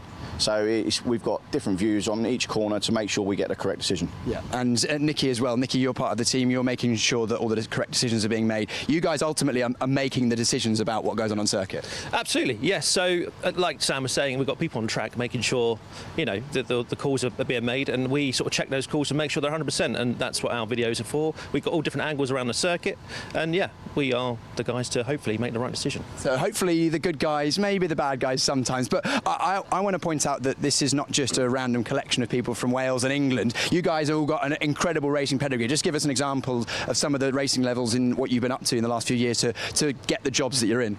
So I was 3 times British champion back in the 90s, a very long time ago. So my experience with Club 100 is like 30 years now. So it's my 30th year with Club 100. So hopefully my experience will, you know, help run the event very well. And Barnaby, you've raced a bit before yourself? Yeah, so I raced in Super 1 and everything in the UK, then went into Easy Kart and raced all over the world. So won the World Finals 3 times. Yeah, and I'm not as old as Nicky, so I haven't been here quite as long, but yeah, 28 odd years I've been working for Club 100, so we've sort of like got a bit too old and fat to test all the time, so now we're watching. Amazing. And yourself? Well, they make me look bad. I haven't quite got as a prestigious career as these two, but I've been racing since I was 9 years old with my dad. But yeah, raced British champs in Rotax, and even from Cadet, Honda, Coma. So yeah, British champions, not British champions, sorry, top threes. But yeah, never quite made the British champion or world champion. But yeah, got a well experienced career. Well, we've got, you know, probably what, 40, 50 years of combined karting experience, both on circuit and judicial and making decisions and kart testing and coaching as well with all of you. So a really, really experienced team, a lot of infrastructure, a lot of effort that goes on behind the scenes to make sure that the racing at the Rotax Racing Club Finals is going to be electric, exciting, fun to watch, but also that the outcome is as it should be. Guys, thank you so much for the insight, and we'll see how all the drivers get on circuit this weekend. Thank you very much. Great to hear from some of the personalities, people behind the scenes, and a bit about the circuit as well here that we're racing at. All these people have helped put this amazing event on for the Rotax Racing Club. Finals yesterday, and of course the team trophy today. We've had 4 solo endurances. We have 4 1-hour pit stop endurances where drivers either may do it solo or do it as a team, and that's coming up shortly. Now, we're only a few moments away. However, JV in charge here, John, is absolutely go for it, John. Do we want to hear this on the broadcast? I'll give you a synopsis on the broadcast. Let's show you the karts once again. We've got a lot of power with the brand new Rotax engines. The karts and engines were brand new ahead of this race weekend. And they were all set up by the Club 100 team. We've got weight posts on the side here as well. This is going to be crucial this afternoon for our team endurance. Of course, the weight limit is 82 kilograms this afternoon, so if drivers have any ballast that they place in the seat or on the weight post, they have to change that during the pit stops to make sure that they are within the weight limit, above the minimum weight limit at all points. Now, JV is currently giving the drivers a bit of an impromptu briefing ahead of the weekend, so in a moment's time I think we'll might actually hear from JV a bit more about the event and how that's gone ahead. Also, with these karts, adjustable pedals, adjustable throttle and brake pedal position, that's going to be something the drivers are either going to need to compromise on so they don't have to faff about in the pits, or it might be something also that the drivers may change during the pit stop, but not so easy to do.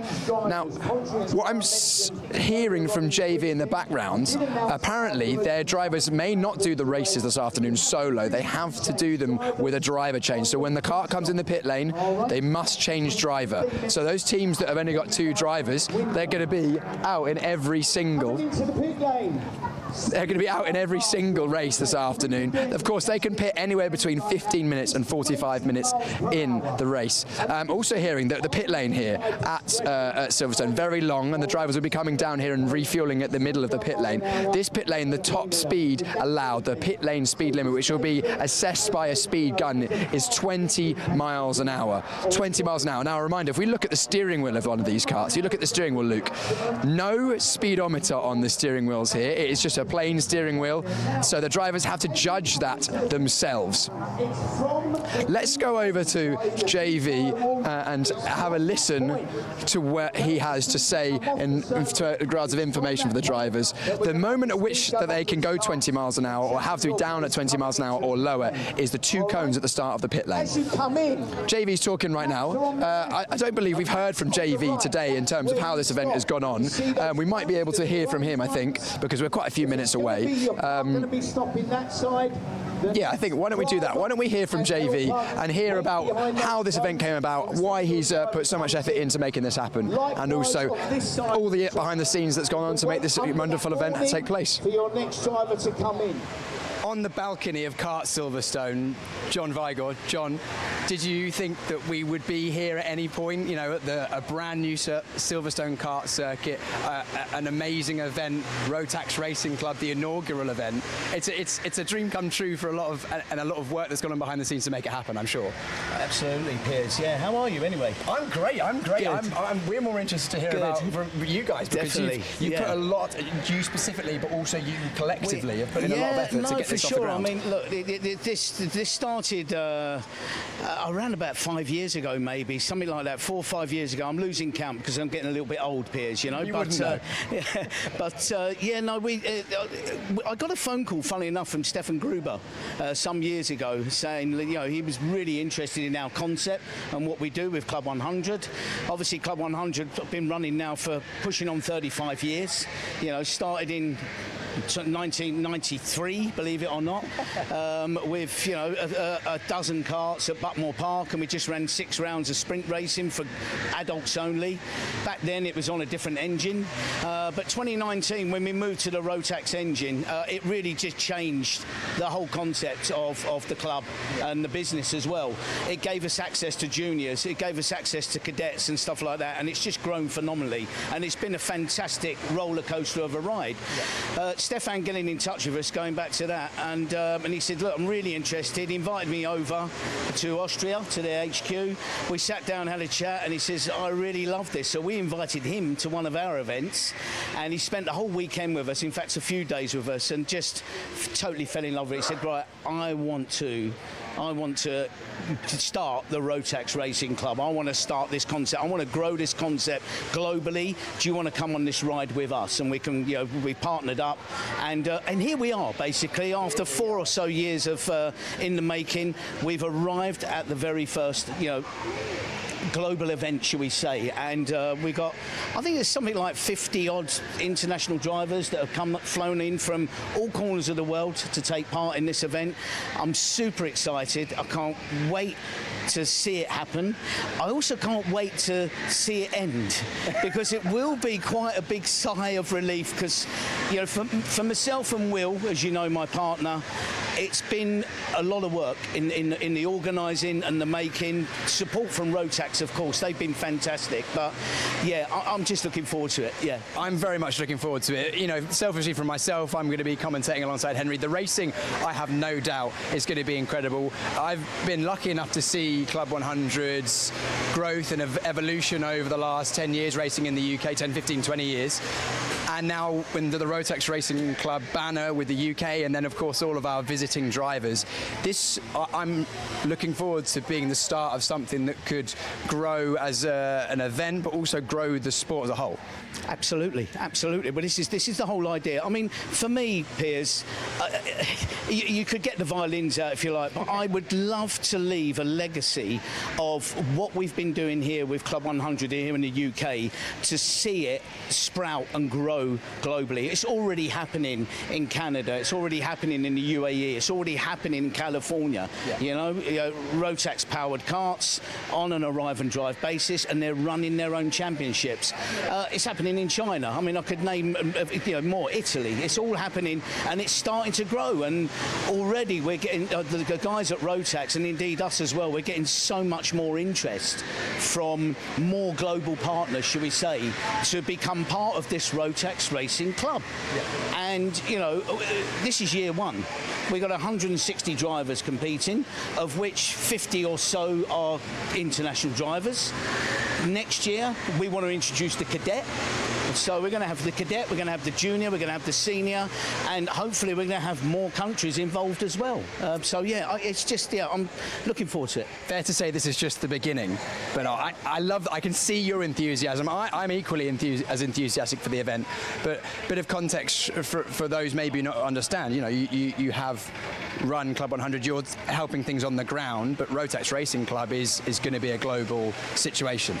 Absolutely, yeah. I mean, some of the partners that are part of the Rotax Racing Club already, we've helped them, no end. We've shared our secrets. We're there to support them, whatever. We've actually flown over to some of the countries and and gone through the technical side of things, the operational side of things, and everything. Obviously, Will with the Alpha timing as well, and which a good few of them have inherited. So it is a copy and paste. So some people say, oh, is it a franchise? No, it's not a franchise. It's a club. It's a global Rotax Racing Club, and that's what we want to do and grow. And if I can leave that legacy for myself, knowing that there's a Club 100 type of championship running in 45 countries, do you know what I mean? I'll be happy with that, with my pipe and slippers. And the especially cool thing for me, I think, is people know that the Rotax Max Challenge Grand Finals, that's been going on for decades. That is incredible level of event. The driving level is incredible.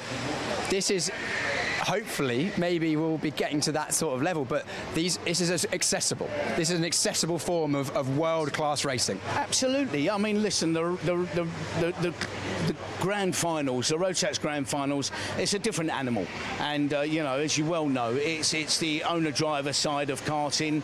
And it certainly is one of the most amazing events I've been to. I've been to every one for the last sort of 5 years or so. So obviously we've used that as a platform to talk to all the global distributors and partners to promote what we're doing here this weekend. And this is why we've got, you know, this is why it has started to grow. And we've got these international partners. And we'll continue to do that. But this, you know, this arrive and drive concept for enthusiasts, you know, this is not hobby karting here. You know, this is, as you well know, Piers, you've raced with us in the university championships.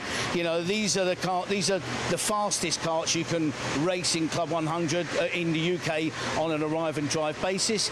That's what we want to repeat around the world, and it's designed for karting enthusiasts, real racers, you know, but maybe just really don't have the time and wouldn't want to go through the effort of owning your own car, and maybe the finance as well. You know, it's a more level playing field option, and it's an opportunity to race at a fixed budget. Yeah, you touched on the level playing field as well. Let's just talk about that, because you pride yourself and your organisation on the parity of the kart, so that the driver can stand out. We do. We put it this way, Piers, we try our best. You know, look, I mean, what we do with the engines, you know, if the engine goes off for a service, they all go off for a service. They are all come back from our engine partner, if you like, service centre. They all come back, you know, serviced, dynoed and everything like that. Then after another 30, 40 hours, they go back again, you know. Same with the karts as well. You know, if we change the tyres, they all get changed. If we change the clutches, they all get changed, you know. Change the brake pads, they all get changed. So we treat every kart the same. And then when it comes to obtaining that parity, if you like, achieving that parity, you know, we pride ourselves on a free temps tolerance, which I don't think many people could argue with. And now, when you've got a fleet of 45, 46 karts, you know, you're going to get the odd one or two that may be slightly off, you know, whether it's too slow or too quick even or whatever. But, you know, we fix that. And this is why we have kart testers. I employ kart testers. We're going to have Freddie and Sam, two really experienced kart racers, as our kart testers this weekend.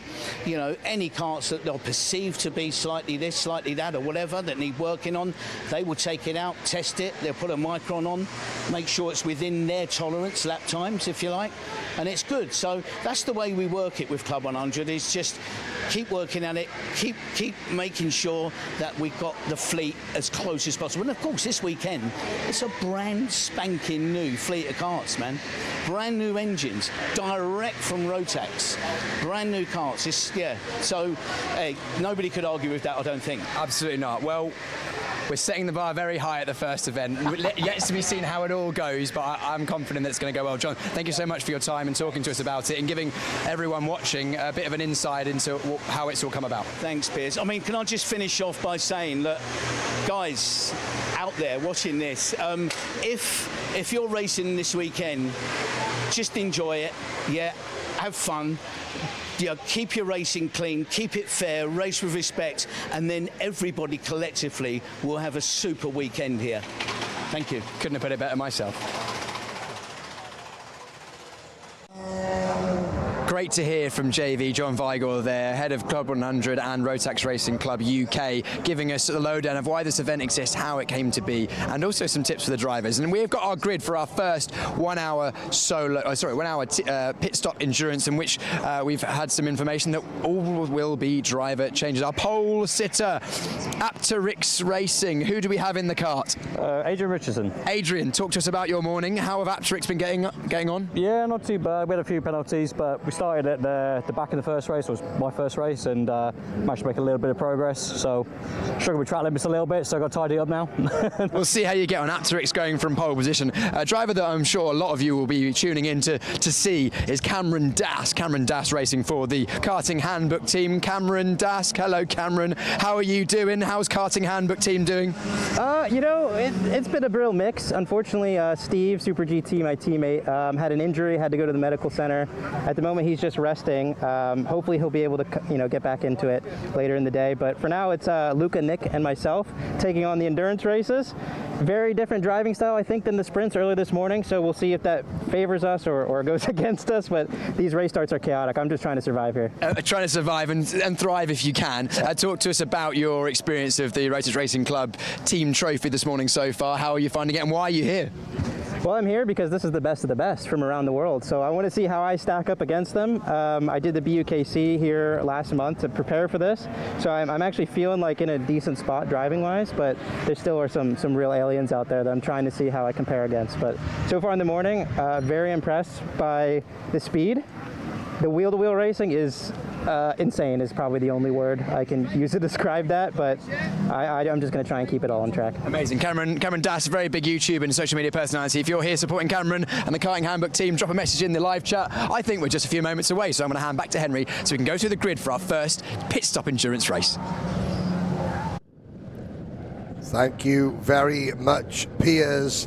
37 drivers sit down on the grid. Now, no practice. All the drivers would have been out and have done practice and have done at least one race.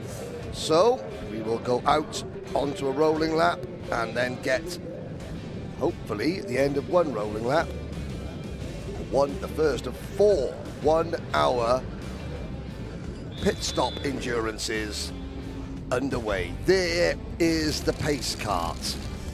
Pro Kart leads them out. Here come the drivers, led by Rotax Racing and Adrian Richardson. We'll take you through the full starting lineup very shortly. Everybody safely off the grid. Here we go then with your starting grid. It is Rotax Racing and then Intercompany Kart Club B, Warwick B and the one-man wolf pack on row number 2. Row number 3 sees Paragon Racing and Brave Kart coming off the back of their best result of the morning in the last solo endurance. Zuant 2 and the Intimidators are on row number 4. BAD and Karting Handbook, Cameron Dass behind the wheel. Hope Steve Brown is recovering in the medical tent. Zesty Drink Racing and Super Turbo on row number 6 with Bruckus and Motorsport, #Motorsport Woman. Then it's Team Zuant and Titan Motorsport, the University of Birmingham Motor Racing Club and Applewood with ABS. Then it's Team Formosa, the Club 100 Goons, DNH Miles Shelby Squad, Project X. That's row 11, row 12, KBR and Level Up Karting. It's Overtake Me Home tonight, 4 Nation Racing, the Karting Sweats, tanked up on speed. SFX Race Team, the Brum Boys, KC Racing, Future Motorsport, ICKC, Formula Brooks, 2 Sexted, the Volterol Racing Team, and starting shotgun on the field team, Project K. 1 hour. As many drivers you want, and we are green. There's a couple of drivers requesting a false start, but now the false start flag comes out. Normally it's you can see the chevron, the green flag with the yellow chevron on it before you get to the start line. But the lights were green, and the drivers requesting a go around, and they get it now. A 1 hour race. I think that still may be a 1 hour race as we look down. So the pit lane opens after 15 minutes and closes after 45 minutes. You must refuel the kart. Maybe you've heard John Vibor's briefing. The kart must be fueled to the top at every pit stop. So it doesn't matter whether you run long at the start or pit early. Obviously, if you run long at the start and do, say, 44 minutes before your pit stop, then you're spending a good amount of time in the race with a light fuel tank. However, to get the kart filled up, the pit stop takes longer. Likewise, if you pit after 15 minutes, then the pit stop is shorter, but you're spending more of the race with a heavier fuel tank, if you catch my drift. So there are lots of variables, lots of moving parts, lots of tactics that must come into play. The second time of asking, they are into the pit lane and in the pit lane into the tram lines. I do apologise. We're going. Red lights are on. We're going to go around again. Yeah. Or maybe stop. Hello, Piers. Yes, hello. Yes, important point of information. While we were hearing from John Weiger when I spoke to him earlier on in the week, I spoke to John and he was giving all of the drivers a bit of a last-minute tune-up in terms of the rules, in terms of pit stops. So, important things. The drivers must be at 20 miles an hour or under once they go past the blue cones at the entry of the pit lane. We're going green this time, so I'll skip through this. 20 mile an hour pit lane speed limit. Pit fuel cap can only be unscrewed once they're in the pit lane. It must stay on the kart until you remain stationary. You must stop controlled at the fuel bowser. You must get out, pass your fuel cap to the other driver. Then you must leave if you're the outgoing driver, and then it's the ingoing driver and one helper only for weight adjustments, anything like that, and the fuel cap must be completely fastened by the time you leave the pit lane. One pit stop and you must change driver. Yes. You must change driver. Here we go. So for the first of 4 pit stop endurances, they come into the tram lines. Lights are out, we're off and racing, and it is Adrian Richardson leading the field into turn number 1. 37 karts going into Wellington through stage. Now out of Jimmy's. Already that is Giovanni Perez D'Amico, I think, 24. Somebody. That was Sam Lovelace. That's Project X. Right there. Now the point situation, very, very close indeed. We've got 1, 2, 3 karts bailing out over things. Sam Lovelace again. Now that could be a penalty for Sam, missing the corner. As already, it's Warwick B, Tyler Ducrot taking the race lead early on, and in the red race suit, that's Brave Kart. Off the back of it, that wasn't going well for the first lap for them. Tyler Ducrot for Warwick B has the race lead. The rest of the field file into Seagrave. Now they head towards Seaman, and out of Seaman through the wing curve, down to Museum Bend here. Now up the hill, through Farm Curve. Just beyond the left-hand side of your screen, you can see the old farm building. At the end of lap number 1, Warwick B, Team 54, Tyler Ducrot has the advantage. Yes, and it was a good start from Cameron Das for Kart Handbook. He's gone from 10th place on the outside row to take second. We've not seen many drivers be able to make positions from the outside line, as we see Project X and Sam there just making a move through Brooklyn. Sam Lovelace, a dive from the 32 up the inside. That's Timmy Lee for Paragon Racing, making a move on Cameron Das. Well, Cameron Das, he was saying he wants to see how he stacks up against some of these, the best of the best. And the answer is he stacks up very well. Great start. Now working on regaining second place, although 10th, and now down to 4th place now. That's the crossover there. That is the Intimidators. Team number 34, Stephen Westwood, Dan Seeger, Matt Allnut, and James Whitaker behind the wheel. And now Cameron Das looks like he's in a little bit of trouble, because Team BAD and Titan Motorsports also looking there. There's a crossover from the inside now. Is that Owen Genman again behind the wheel? Genman's getting his money's worth this morning. He's now ahead of Cameron Das. There in the number 95 kart for Super Turbo, that is Alistair Irvine behind the wheel of the number 95 kart. Then it's Giovanni Perez D'Amico, our pole sitter at Rotax Racing. Adrian Richardson down into 9th place ahead of Team 19, Zuant 2. Oh dear. Team number 20, ICKCB, started second at the end of lap number 2, 37th. P2 to P last, sadly, for ICKCB, James Tapp, Jem Tyler Moore, Matthew Smith and Matt Kavanagh. But they'll be disappointed, but they're a bunch of friends and they are here to have a good time. As we've got a new leader, that is the number 32 Paragon Racing, the blue and white race suit of Tommy Lee. And a Tyler Ducrow as they head into turn number 1. There, making a move, the number 25 kart, that's Stephanie Luttridge.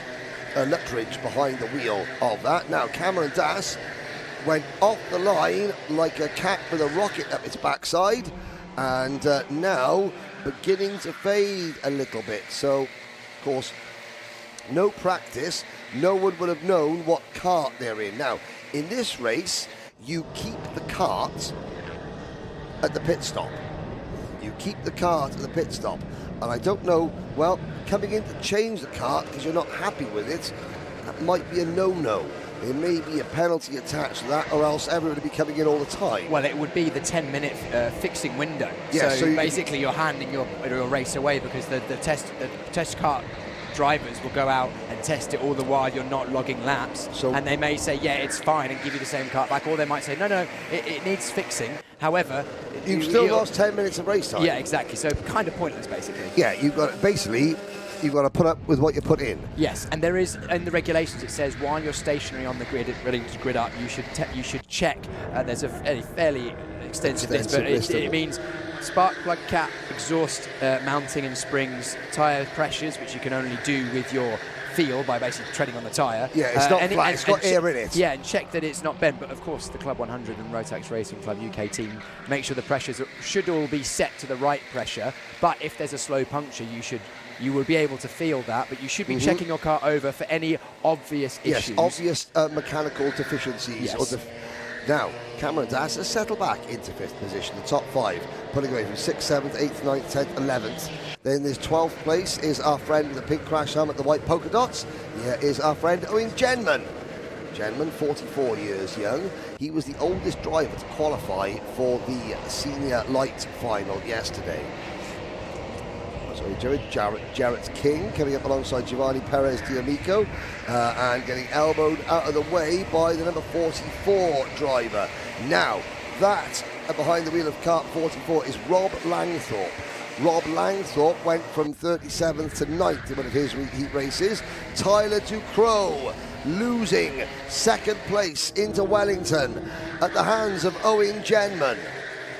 As already the top 5 break away to the tune of nearly 2 seconds over the rest of the field, and Tommy Lee really enjoying the kart that he's been given. Now, will he really enjoy the fact that he's got to try and hold off Owen Genman for however long they decide to stay on circuit? It's going to be very interesting to see who takes an early pit stop and who waits till the very end. You're going to see, but also there's only 30 minutes. 30 minutes to make your pit stop between minutes 15 and minutes 45. There are only 2 fueling lanes. So if you're the 4th kart in line coming into the pits, you're going to be waiting to get refueled.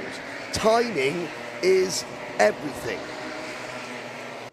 That's why the endurance teams will have people managing the team, managing the gaps, looking at spreadsheets, looking at data programs. As I wandered through the restaurant in the vain hope of finding some lunch earlier, I saw plenty of people with laptops opening laptop spreadsheets out, trying to calculate drive times, pit stop times, things like that.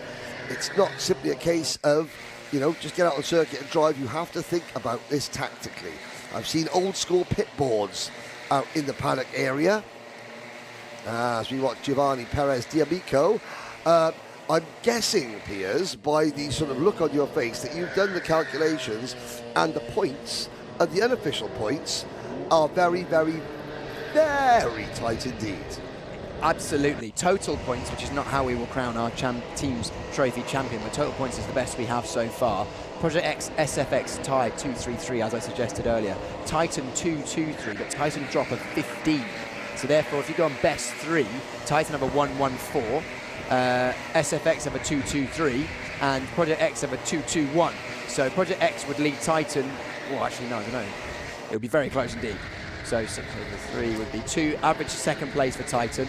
Average of 2.5 for Project X, so they would lead the way, and SFX would be an average of 2.3, so pretty good. Sorry, am I boring you, Henry? Just yawning away there. No, I'm so sorry. It was the a glare of sun in my eyes that made my eyes. Well, it can't be that, because I put a load of cardboard up in the windows. Ah, yeah, no, it was quite frankly, the maths is boring. No, I'm joking. I'm joking. I'm joking. Haven't had enough beauty sleep.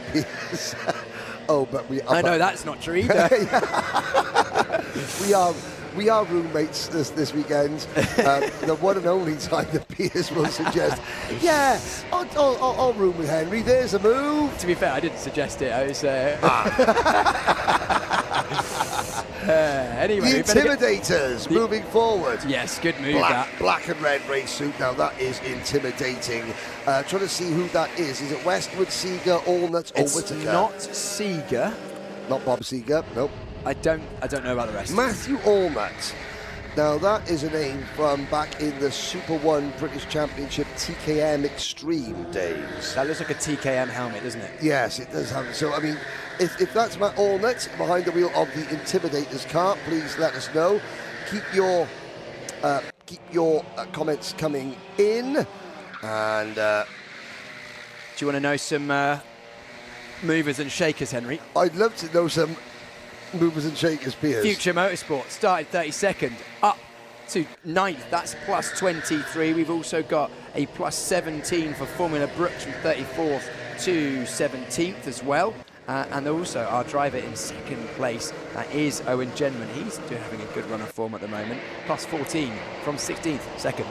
Now half a second from the lead. Cameron Dass, an American driver, passing a team known as the Intimidators. There's poetry in that. Dale Earnhardt, the late Dale Earnhardt, known as the Intimidator, always raced all in black as well. So that is doing it for Dale. Doing it for Dale. Well, most people now are sadly doing it for Rowdy after Kyle Busch, the late Kyle Busch. Again, the American drivers were still feeling, and again, many of us, I was a NASCAR journalist for many years. You don't have to be a Kyle Busch fan to mourn his passing, his tragic passing. To me, Kyle Busch, he wasn't a double NASCAR champion, he was a karting dad, he was a racing dad. And that is the saddest thing of all. Now there's Alistair Irvine. Super Turbo. Who are, of course, the most lucky team today. We cannot physically commentators curse them because they have provided goods. Well, they provide. I mean, you've still got a couple of Jaffa Cakes left, and you've still got all the milk. Well, I had a couple of Milky Way stars just to. When I'm feeling low on blood sugar, I'll dip back into those later on this afternoon. Is the excellent helmet there. The pink polka dots. Yep, and now, battle for the lead. 48 minutes to go. Owen Genman has caught Tommy Lee. Paragon Motorsport, the number 32. How has their morning been so far? It's been up and down. I think they're a sleeper pick for at least someone who finished in and around the top 5 or 6 after in the overall. Yeah, currently sitting in 12th place on total points, but they've got a 34th. So if you ignore that, they've had a 3rd, a 14th, and a 9th. So definitely a chance for a top 10. And this, well, probably a top 2 without any penalties that are to come, could be getting them, as you say, Henry, launching them towards the top 5. Yeah, now, Owen Genman, an endurance race tactic. You know, do you push or do you battle, or, you know, you're not going to see as many wheel-to-wheel, like lap after lap battles, because, you know, everyone will realise, actually, we're slowing each other down here, and there are other teams that we can't see that are busy catching us and probably passing us during the pit stop window. Well, Titan Motorsport have been doing it for 10, I don't know, 15 years. Yes. I probably 15 because I was racing against Titan when I was racing 10 years ago, so and I don't think they were brand new to it then. So, yeah, they've been doing it for 15 years. They know exactly what they're doing. They've been around the block. They've been around the pit stops. And Owen has been part of that team for a very long time as well.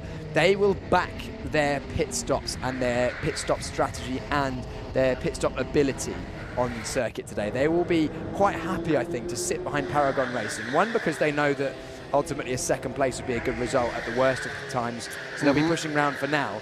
But also, two, they will back the fact that they're not going to make any errors and that they will probably pass Paragon, and Paragon actually have let them pass anyway. So maybe they feel that Paragon feels that that Owen has the pace at this stage of the race, because pit stop window opens in 1 minute and 17 seconds. Yeah, this is going to be key tactics. There's the Genman flick into Priory.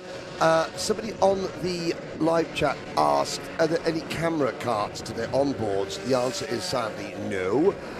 Why not? Well, because there aren't. It's difficult, obviously, with a sprint racing yesterday. We were able to put the camera cart on lots of different drivers.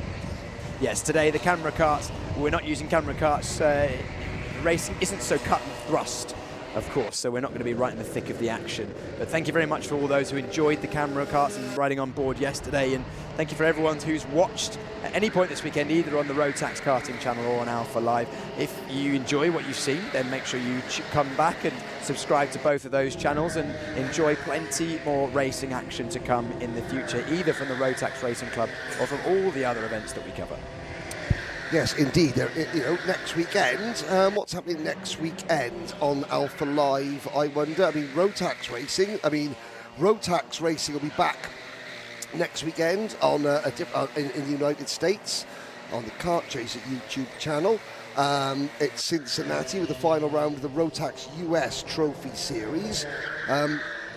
Next up on AlphaLive for Rotax karting, that would be either the Kart Championship, the UK Rotax Max Challenge, or possibly the British Kart Championship Rotax divisions.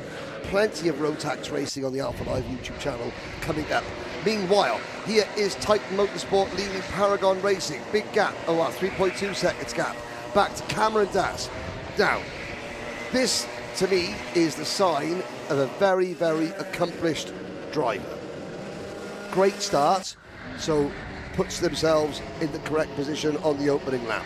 Can see where the incidents happen, can see where the potential gaps. One driver into the pits already. So that's one thing.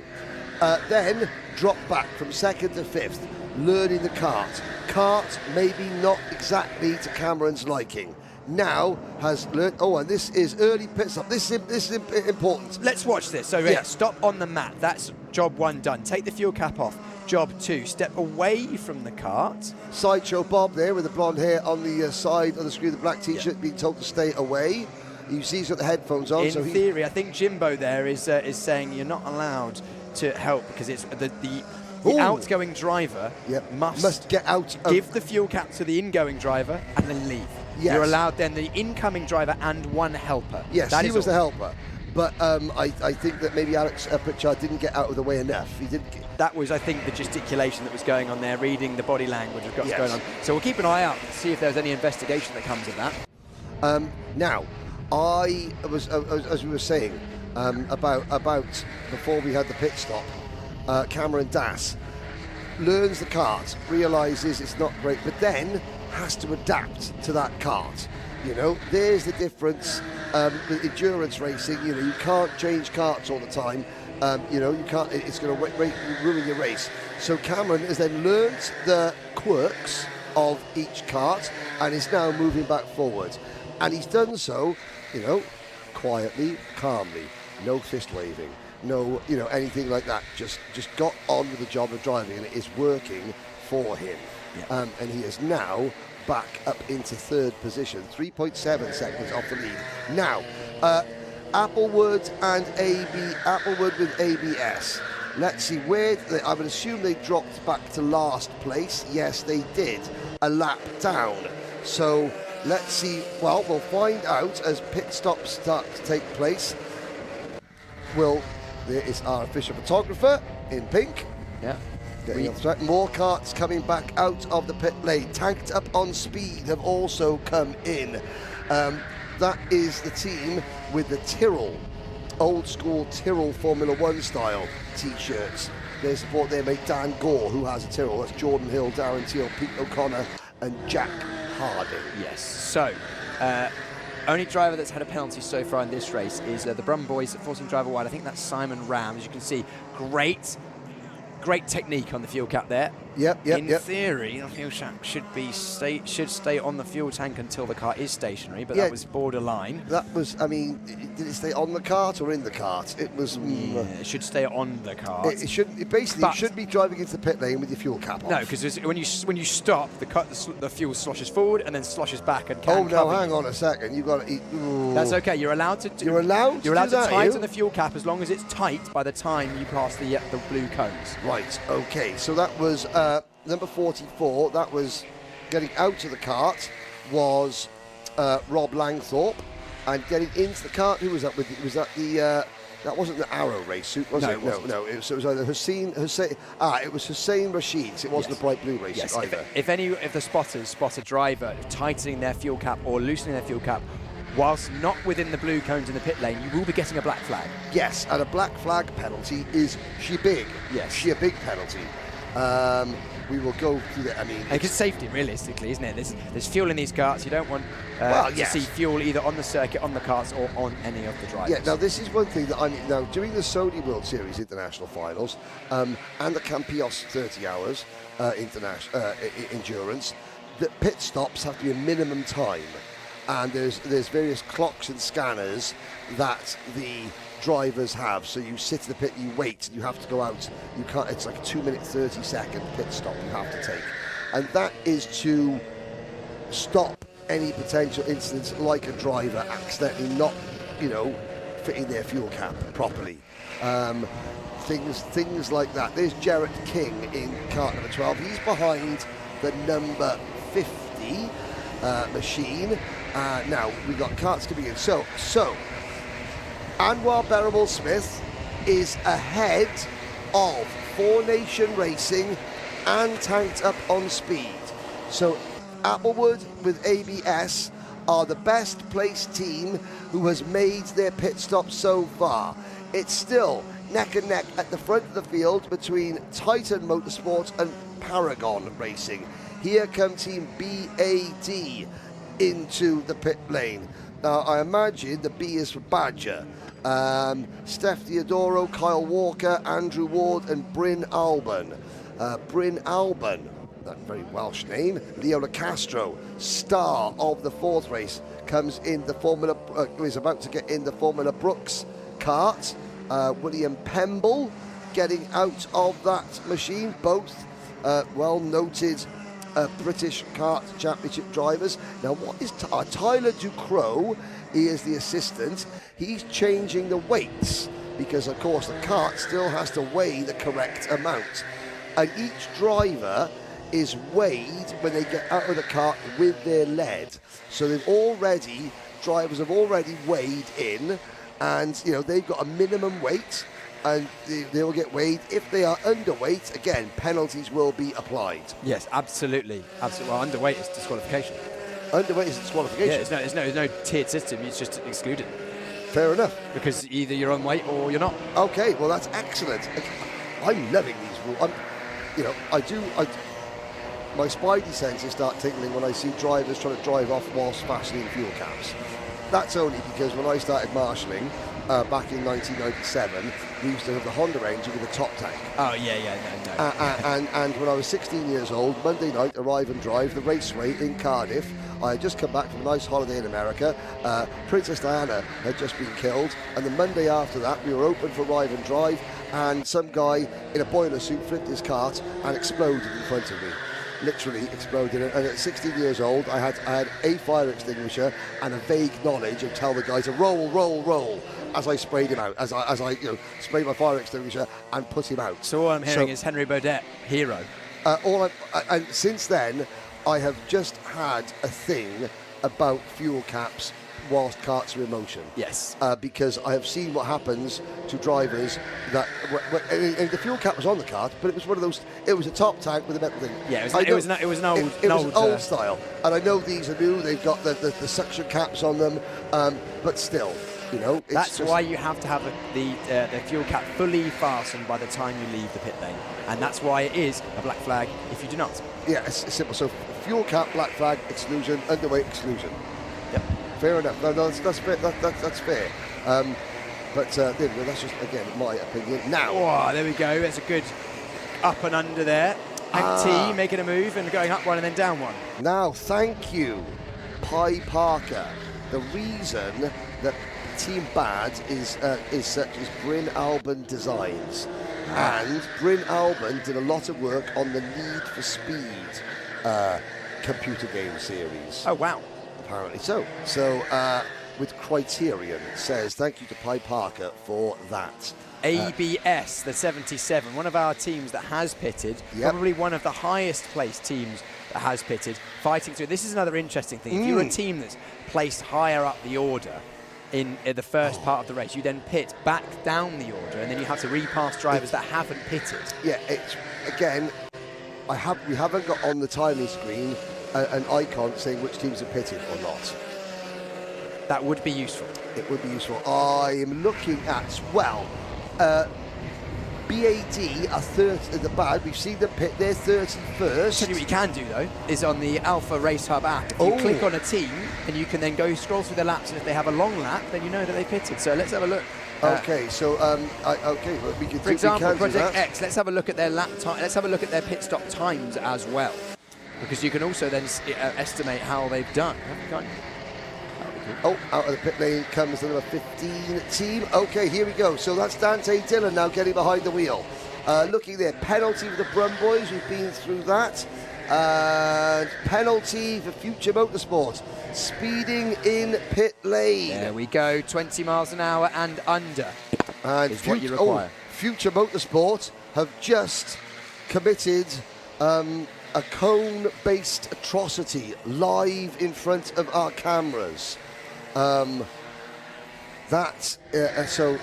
Future Motorsport not going well for them in the number 50 karts. There they are. They're quick but erratic, I think. Now, looking down there, Project X in 28th position. Project X kart number 15. Well, that was them leaving the pit lane. Anwar Berrywell Smith, I think, is the fourth best driver to have pitted so far.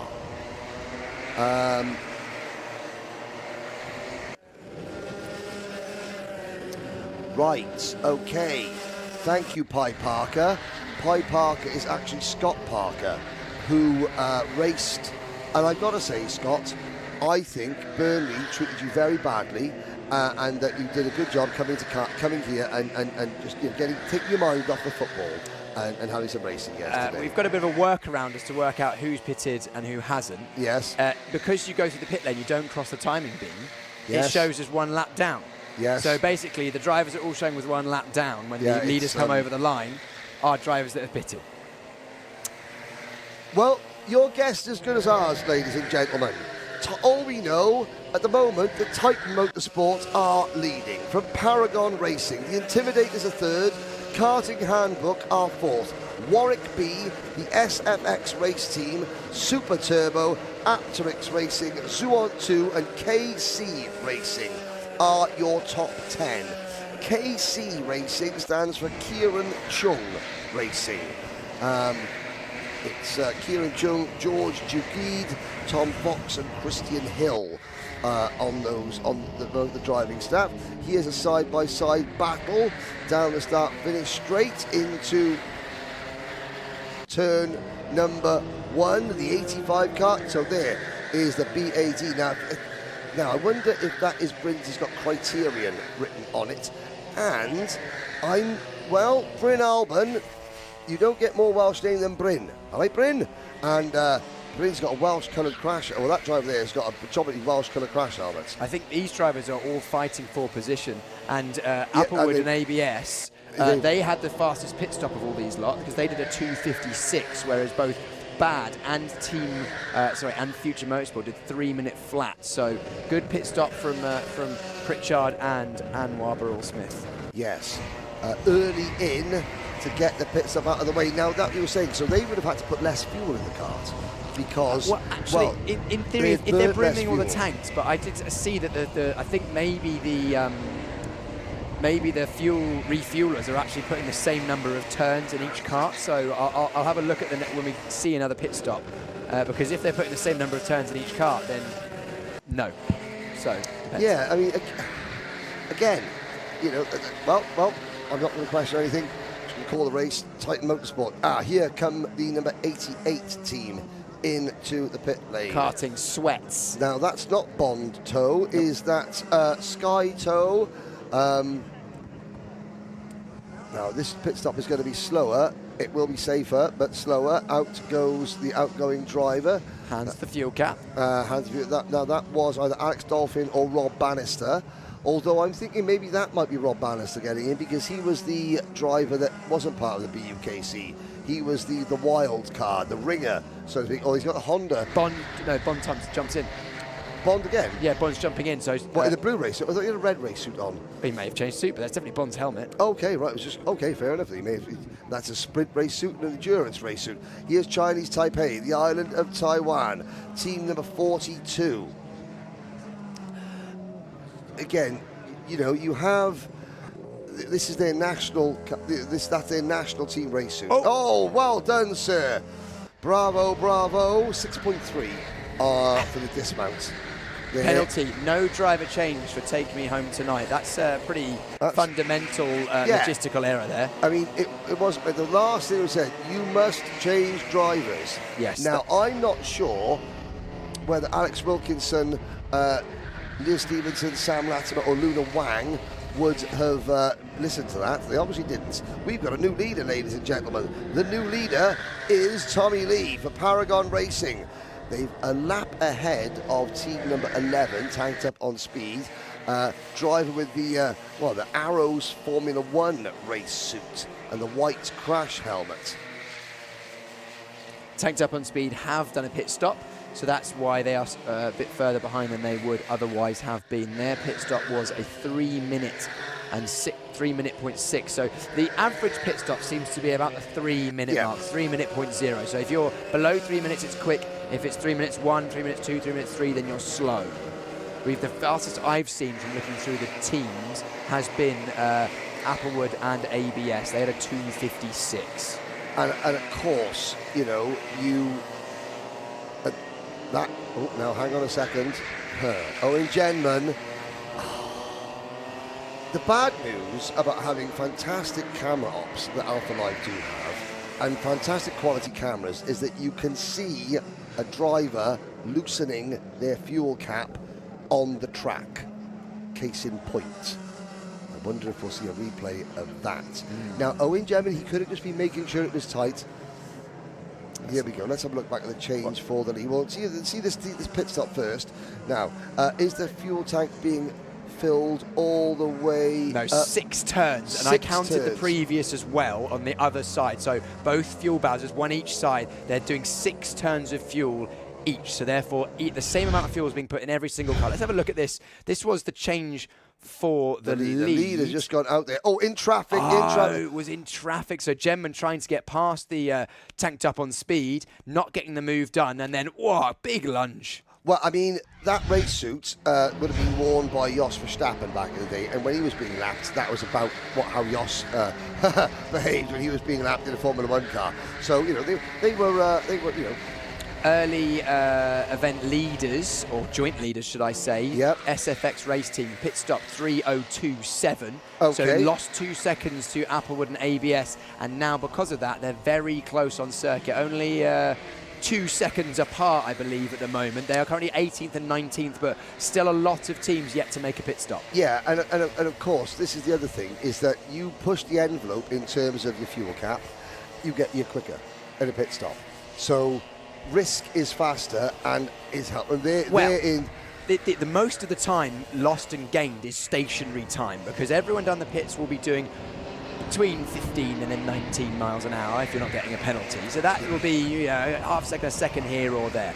But the time the kart is stopped, basically, any time the kart is stopped where the fuel isn't going in is where you can gain and lose time. And that's where AlphaLive and ABS will be gaining, because they are drivers who have done Club 100 endurance in the past, which runs a similar format to this, and plenty of other endurance races as well. Both Pritchard and Burrell Smith are no strangers to this sort of event, and they will be they will have rehearsed either physically or mentally how it goes, and there'll be minimal faff. Because faff time when the kart is stationary, every second that passes while the kart is stationary is a second lost on circuit. Okay, yeah, I agree. The leaders are in.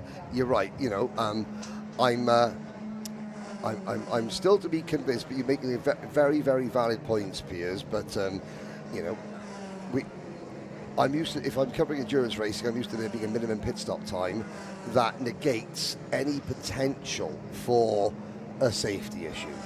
You know, that's the thing. Now, that's St Anne's Hospice driver with a monster race suit. Great to see people supporting good causes. St Anne's Hospice, just giving them a little bit of exposure. Great to see. In we go, and out goes our former race leaders. The Intimidators are now leading. Cameron Dass from Karting Handbook a second. There's an 11-second gap back to Super Turbo, and we wait. The top 6 teams have yet to pit. Contact warning for Team 36, the SFX race team. SFX, again a reminder, very much in the hunt for the overall title of the team trophy here at the Rotax Racing Club Finals. AlphaLive and ABS also in the mix as well. Right, there's a group forming of teams that have pitted. It's 15th, 16th, 17th, 18th, 19th as it stands. So SFX, AlphaLive and ABS, Future, Bad, and 4 Nation Racing. Has 4 Nation Racing pitted? Yes, they have as well. Yep.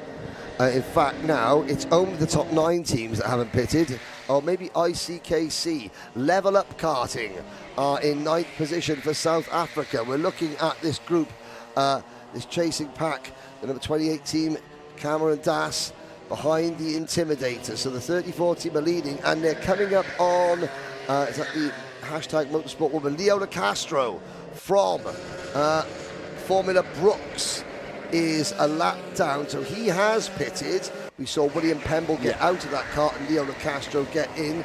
The Intimidators go past Rihanna Percox in the hashtag Motorsport Woman entry. Leona Castro. Now this will be a battle for position between Percox and Castro, I think.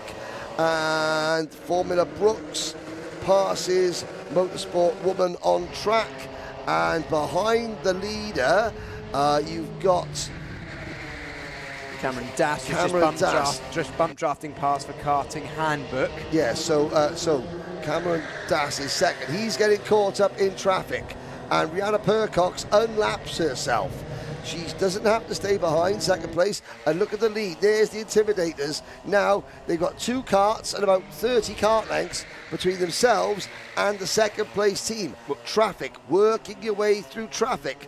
The pit lane is going to be open for another 8 minutes. Yes, this is an interesting thing as well, because Cameron Dass, as we knew, before the pit stop window opened, was in 3rd/4th, wasn't he? And all the while he's losing time. He's losing time in a race that he can't see. Yes. Because the second part of the race is still soldiering on, and this is part of the tactics as well. The best teams will be looking at where they will fall back into the pack. They don't want to put themselves in traffic. They want to put themselves into a nice space. Hand up, penalty for Future Motorsport. That's come in. What was that for? Let's have a quick look. Penalty, speeding in the pit lane, Future Motorsport. Penalty, Project X. Project X have a penalty. Is it Project X or Project K? No, it is Project X. Okay. What was that for? 1-5-15 penalty. Project X were under investigation for track limits advantage, and that was somewhere near the start of the race, actually. So not a pit lane infringement, actually, for Project X. So that's going to put them down 4 places, I believe, from their finishing position. Where do they currently sit? Project X are currently 19th. Currently 19th, but they have they pitted? They have, yes. pitted, and they are... where is it? Okay, so they were net, what, first, second, third, fourth. They're net 6th-ish, give or take, but they're going to be +4. That's the cart not leaving. No, that's It's stuck on the mat. It's stuck on the mat. Is it stuck on the mat or is it stuck on something else? Yeah, stuck on the mat.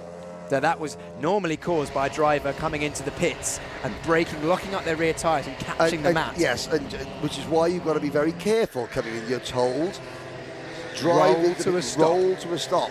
And that team didn't, and it cost them time. It did cost them valuable time, and also it cost the team behind them time as well. And that's where teamwork and communication, either by boards and signals or by radio communication of some description, is valuable, because if you pit when the fuel bays are full, you're then going to be sitting and waiting. Yeah. So that there's an area of this style of pit stop that I do like.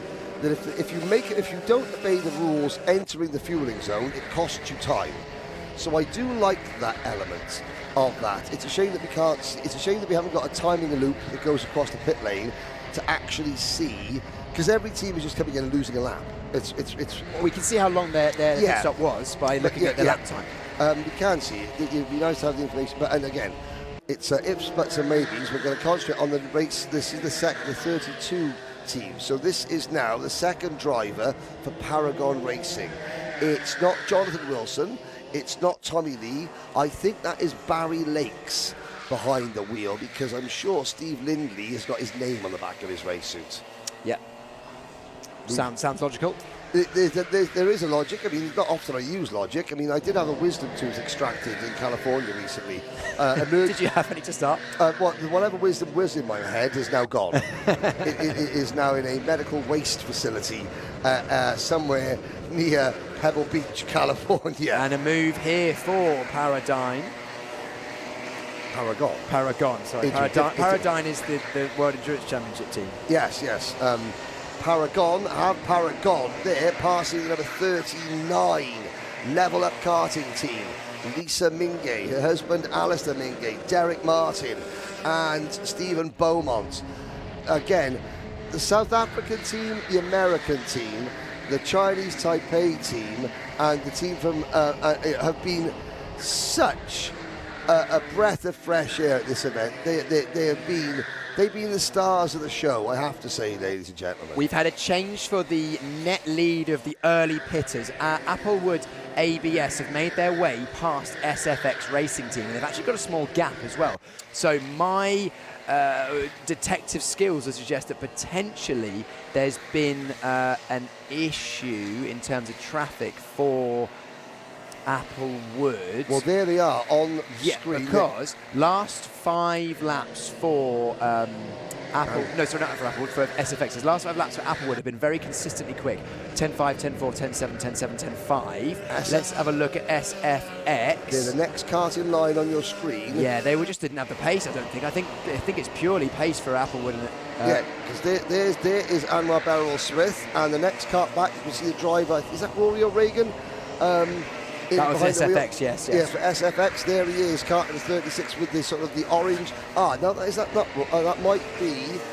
Oh, it's Fraser Brunton. That's Fraser Brunton, yes, Fraser Brunton behind the wheel, who finished a nose cone behind Rory O'Regan in yesterday's super light final. Yeah, the senior light final. If Fraser had beans for breakfast, he might have won that race. A little bit of extra oomph on the run to the line. They go past. Now, that driver for Brave Kart there in the pit lane is Brad Philpott. Yep, team KBR.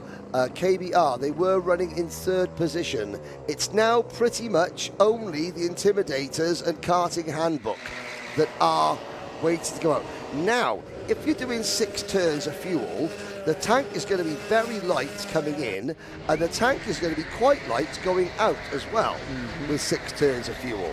Yes, in theory, if you fill up later, you will be, on average, carrying less throughout the race.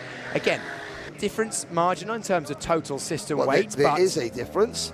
There is a difference. Therefore, marginal. What was the old Dave Brailsford, the British Olympic cycling team? The marginal gains. But the maximal gains is not coming out in traffic. Yeah, no, exactly. But these small marginal gains, you work on making this half a second, half a tenth quicker, that half a tenth quicker, and suddenly you've got a tenth. There we go. That is Luca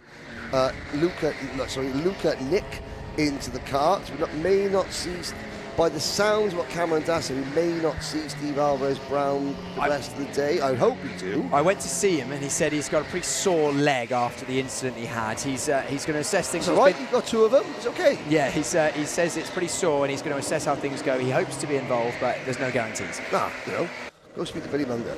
Got 2 more than him. Sorry, I know Bill. I know Bill very well. Piers isn't sure about that one. But no, Jack with the black helmet for Titan Motorsport currently lead the way, and I don't think they've pitted. They're taking this very long indeed. No. It's Intimidators. Titan Motorsport have pitted because it was Owen Genman and now it's Jack O'Neill in the black. Oh God, Jack Black.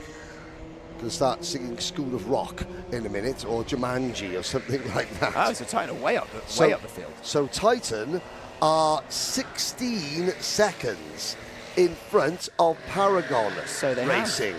Now, again, if we haven't more information, if you had more information, we'd be able to give that to you. But I mean, all it means is that somewhere now, Titan Motorsport were able to, again, traffic just being in clean air, pitting at the right time. Paragon Racing. Now they were running in neck and neck with Team 28. That would be Karting Handbook. Karting Handbook are not in the top 10. Karting Handbook are down to 16th position. So what on earth has happened to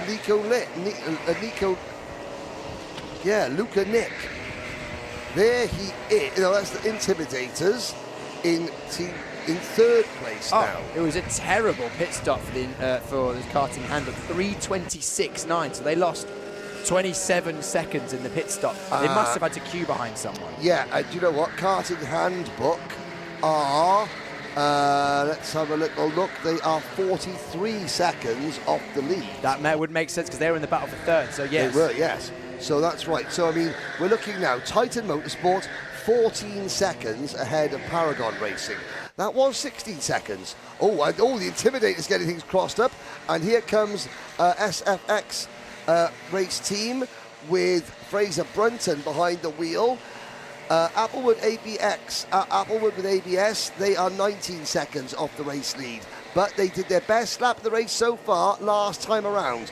A 1 minute 10.369. 369, no, that's the song, isn't it? The pit lane has closed, ladies and gentlemen.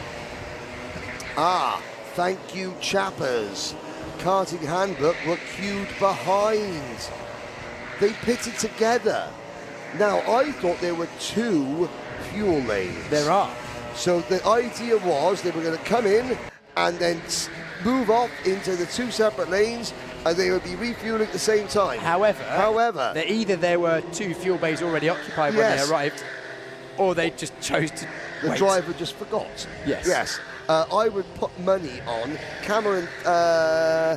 Who was the outgoing was Cameron Das, incoming. I don't think Cameron Das would have just sat behind somebody. It must have been fuel. It must have been the fuel bays were the full, because Cameron, having listened to his interview, a very experienced driver, well aware of what is going on. Not everyone makes mistakes. And this is what the teams who are most experienced in endurance racing, like we're looking at with Enmar Beryl-Smith, with Applewood and ABS and Titan and SFX, they have communication systems, they have people watching the whole pit lane, and they will have a system that reduces their risk of that to nearly zero, because there's no point just pitting willy-nilly, because when you come out the last corner at Museum, you can't see the fuel bowsers. So therefore you need someone with a view of that, and then also you have to keep an eye on if people pit ahead of you as well. Yes, and that's why the endurance teams, the big endurance teams around the world, they have got spreadsheets and programs laid in other championships where you change karts during endurance, like a 12-hour or a 24-hour kart race, or even a 30-hour kart race, of which there are several. You can see the amount of work. At some events, a team employs one person to sit for 24 hours looking through a gap in the fencing to see what karts are where, to calculate when to come in, because when there are perceived to be good karts at the front of the queue. Yeah. It is incredible. And there are people that will sit there and they look through a gap, because you put branding up to cover the pit lane entrance, and we're talking about the Campios 30 hours. And yet there are some people that sit looking through a gap there, and there's 4 lanes of karts, and they will keep monitoring. Okay, that team came in with that kart, it's moving through there. You know, we got a 67% chance if we pit now of getting this kart, or this kart, and they're all good. And that's what they do for 24 hours. 30 hours. For 30 hours without a break. Yeah, and the top teams in this will also be monitoring the fuel bowsers. They'll be thinking, right, which one, they'll be timing the stationary, the fuel time of both of the operators. Of course, the operators are doing their absolute best to giving everyone the equal opportunity and filling up every kart the same, because they have no axe to grind. However, there will be natural fluctuations. I'm sure in that driver there, that must be Bryn Albon. I'm sure of it, because the black and white stripes on the top of his helmet, that's not a barcode.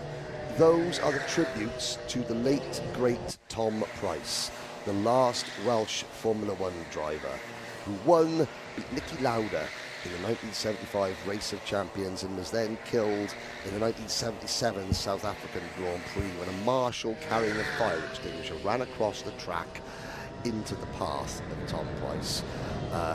He has at Ruthin, on the way up to Glanagorse in the UK, there is a statue in his little town of Ruthin, bought, paid for, installed and maintained by a Mr. Bernard Charles Eccleston, because Bernie rated Tom Price, and Bernie was so disgusted at the fact that the safety aspects of certain races back in the 1970s allowed a 19-year-old rookie marshal to run across the main straight at the bottom of a brow of a hill in front of Formula 1 cars. There we go, Bryn Albon carrying the colours of Tom Price. Johnny Wilkinson in this race as well also used to carry the colours of Tom Price. Out of Brooklands we go. BAD up into 9th. They're chasing Super Turbo. This is the battle for 8th place. Behind them, Project X in 10th. We've got Titan Motorsports have extended their lead over Paragon Racing to 16 to 17 seconds. Anwar Barawal Smith is there 2 seconds behind Paragon Racing in 3rd. He's 4 seconds ahead of SFX Racing with Fraser Brunton behind the wheel. This is the battle for 6th and 7th between 4 Nations Racing and the Intimidators. For 4 Nations Racing behind the wheel, we've got Hussein Rashid, the Indian driver. Then, and you can see the Sikh symbols, the Sword of Kandar on the back of Hussein Rashid's crash helmet there, the Sikh symbol of strength and that warrior spirit. Now, then you've got in the number 34 kart for the Intimidators, James Whittaker, Dan Seeger or Stephen Westwood behind the wheel of that. They are 25 seconds, sorry, behind the race leaders. They're 6 seconds in front of Super Turbo, who have got Bryn Albon breathing down their neck. Then it's Project X, Sam Lovelace, I believe, or Dante Dillon behind the wheel of Project X's kart. Then it's Warwick B in 11th. Tyler Ducrot started that kart before handing over. Zhuan 2 at 12th. Tanked up on speed before penalties are 13th. Then Bruckus in 14th. The 2-man, well, Jarrett King and Peter Jankowski, they're doing it all solo. 3 hours, 20 minutes each. Yeah, 2 of them doing that is a lot of driving. Now, when you've only got 2 in your team as well, now you have to pit and swap drivers in every race. They both will be doing every single race this afternoon. And I have a feeling that it will be Jarrett King's lovely partner who will be team managing and helping. I would with imagine that so. kart, yeah, and we bumped into them a number of occasions. They're having this great holiday. I was chatting to them, about going to London, treating this holiday. Jarrett King runs a bike shop in California and set up his own go-kart track in Baltimore, Maryland, a long time ago. but you've seen him interviewed. Just an absolute credit to, credit to this race and this championship. Talking of this race, we just saw Anwar Barul-Smith for AlphaLive ex-ABS, currently sitting third, 1.2 seconds behind the number 32, or it was at the start of the lap. It's now 1 kart length is the distance, and that is for second position. Right, well, game on. Paragon Racing. Last time around, a 1 minute 10.5 for Anwar Barul-Smith. Takes on a 1 minute 11.9. If the pass hasn't happened already, it's about to. Here it is. This is the battle. So the colourful helmet is ABS. Yeah. The 32 there is getting past. This is for second position. Side by side, we're going to go to Maggots and Beckett. Who's going to come out ahead? Barul-Smith backs out, decides to go for a better exit, thinking I can get him at the next corner. But traffic once again means... What? He has to wait. No dice. The 41 kart in front of them. Just getting us Team Project K. Christopher Schindler, Chen Yuan, Yuting Sai and Menghan Sai. Very smart series of race suits. Here's the 88 now where we're looking. The number 21 kart is the next kart in line. They've got to try and get drink through. racing. Tom Walwyn, Jay Levinson, Dan Grocott and Tom Layton. Barul-Smith had a think about it there, didn't he? Had a feint to the inside and thought, no, not yet, don't want to get a penalty. Up the inside he goes into Seaman on the curb. We're going to be side by side on the exit as we head through Wing towards Museum. Not this time, but now Paragon know that ABS and Applewood are right there. Look at the traffic they've got to deal with. This is the battle for the final podium position. Third place in the race. Second and third in the race. And the SFX team are closing in as well. Watch the number 36 kart. They're just 3 seconds back. So, of course, they're going to close in, and then ABS, they've got to deal with the traffic. But they're not far behind. There's the number 13 team. Now, where are Overtake Me Out? Come on. Oh, the move's happened. Okay. Barul-Smith into Bridge. Brilliant move up the inside. They're still struggling to get past the driver ahead because the driver ahead thinks he's racing position. Reminder, no blue flags, so you must make the move cleanly. The driver ahead makes a mistake, goes wide at priority. That allows Applewood and ABS through. And also Paragon Racing, they are not done yet, breaking into Seagrave again. The gap between second and third still at 1 kart length. Anwar Barul-Smith now has the advantage. He does indeed. Overtake Me Home tonight are 36th at the moment. They're the underdogs' favourites. Here comes Anwar Barul-Smith. And I'm waiting to see now, where is how the SFX team? They're still a couple of seconds back. So Anwar Barul-Smith picked this moment. Yes, SFX team and Future Motorsport were closing in. But they've now got to negotiate all this traffic. Do you know what? It's interesting to see, isn't it? The different racecraft that is required and is being applied by the top drivers as Fraser Brunton for SFX goes through.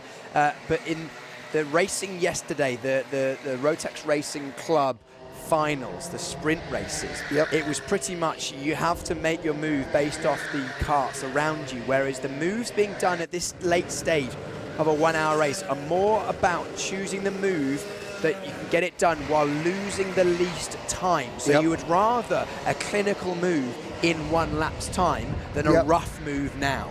Yes. Both in terms of risk for penalties, but also total time lost to the leader or total time lost to drivers behind, because that man there, Fraser Brunton in the 36, he's breathing down there. Look at the amount of traffic ahead. Yeah, and of course Fraser Brunton has got Future Motorsport sitting right behind him.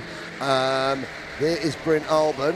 He's still got 4 karts to get through. He's only lost another 2 seconds to Titan Motorsport. And of course, Titan Motorsport, by virtue of their excellent pit stop, they may not have had to negotiate all this traffic. There's another thing, tactics working. As the 21 kart, again, I'm all for not having blue flags. That's great.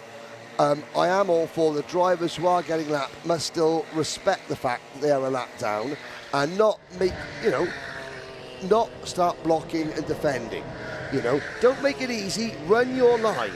It's easier said than done though, because if you're in a battle pack like this, you have no idea which kart is you're racing for position and which karts are coming through. I mean, you may have an idea if you know the driver, if you've raced with these regularly, but especially with many of these drivers being from all over the globe, this is a move for position, actually. Fraser Brunton, the 36 SFX, trying around the outside. And the 50 karts involved as well. Future Motorsport up the inside of Museum, can't get it done. This is a big battle for the final step on the podium for the first team pit stop endurance race this afternoon. Yeah, and it's been an interesting one to say the least. Even though Titan Motorsport are now 22 seconds at the road, you're going to see 3 more races like this. The teams will learn and adapt. They will be looking, right, when did Titan pit? How many minutes into the race did they pit? And we're going to try and copy them. Then they're going to look at, oh, when did ABS pit? How did that help them? And they're going to start copying strategies, because the karts will get refueled at the end of this race. They'll all be refueled to the maximum to start the next race. So everyone is going to be monitoring when the lead teams pitted, how much time they spent in the pit lane, where they were at the start, if they gained or lost positions, you know, in the pit lane. That's what the lap charts that the Alpha Race Hub does show you. You know, it does give you that sort of information. There is another move, SFX race team. That is Fraser Brunton.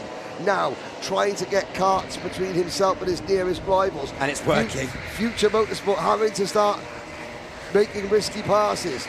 On the outside, he gets squeezed wide by Paragon Racing. They're both fading behind Anwar Beryl-Smith.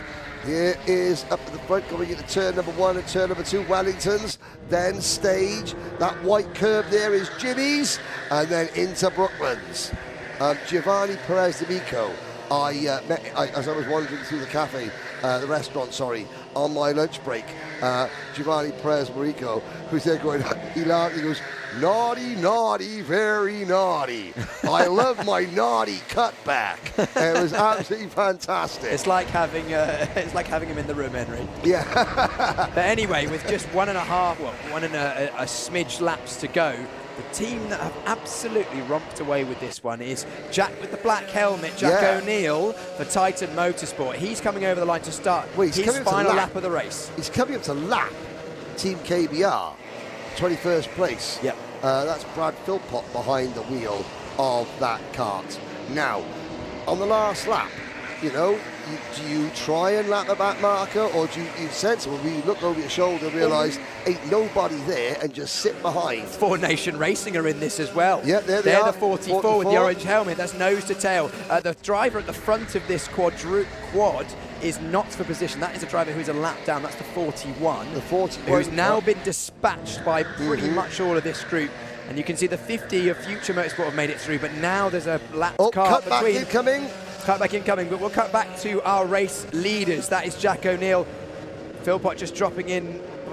No defending. No. There you go. So Titan Motorsport are going to take victory in this one, barring any last-minute dramas in terms of penalty. But we continue to look and see who is going to gain the final positions in the top 5. Yep, here we go, side by side. The 32 to the inside, the 41 now being forced out of the way. But here we go, across the line. And Andrew, Jack O'Neill. Oh dear. I do like a little, as Piers Pryor, my roommate, realises, after we had Wingstop last night, he realised that I like a little bit of spice. And we've got a little bit of spice there. Jack O'Neill taking the win. Here comes Applewood ABS. Then the SFX race team, they take 3rd on the line. Future Motorsport, Paragon Racing slip back to 5th. 4 Nation Racing in 6th. The Intimidators a 7th. Then we've got Super Turbo, BAD, and Project X complete the top 10. Looking down the order, in 11th place, tanked up on speed, Warwick B, Brookus, Zuant 2, Formula Brooks, DNH Miles Shelby squad, Karting Handbook. Oh, that one pit stop cost them so much. So, Karting Handbook and the Intimidators choosing to pit at the end. The Intimidators come out home in 7th. They were 31 seconds off the lead. Karting Handbook 53 seconds. 21 seconds lost the pits for Karting Handbook.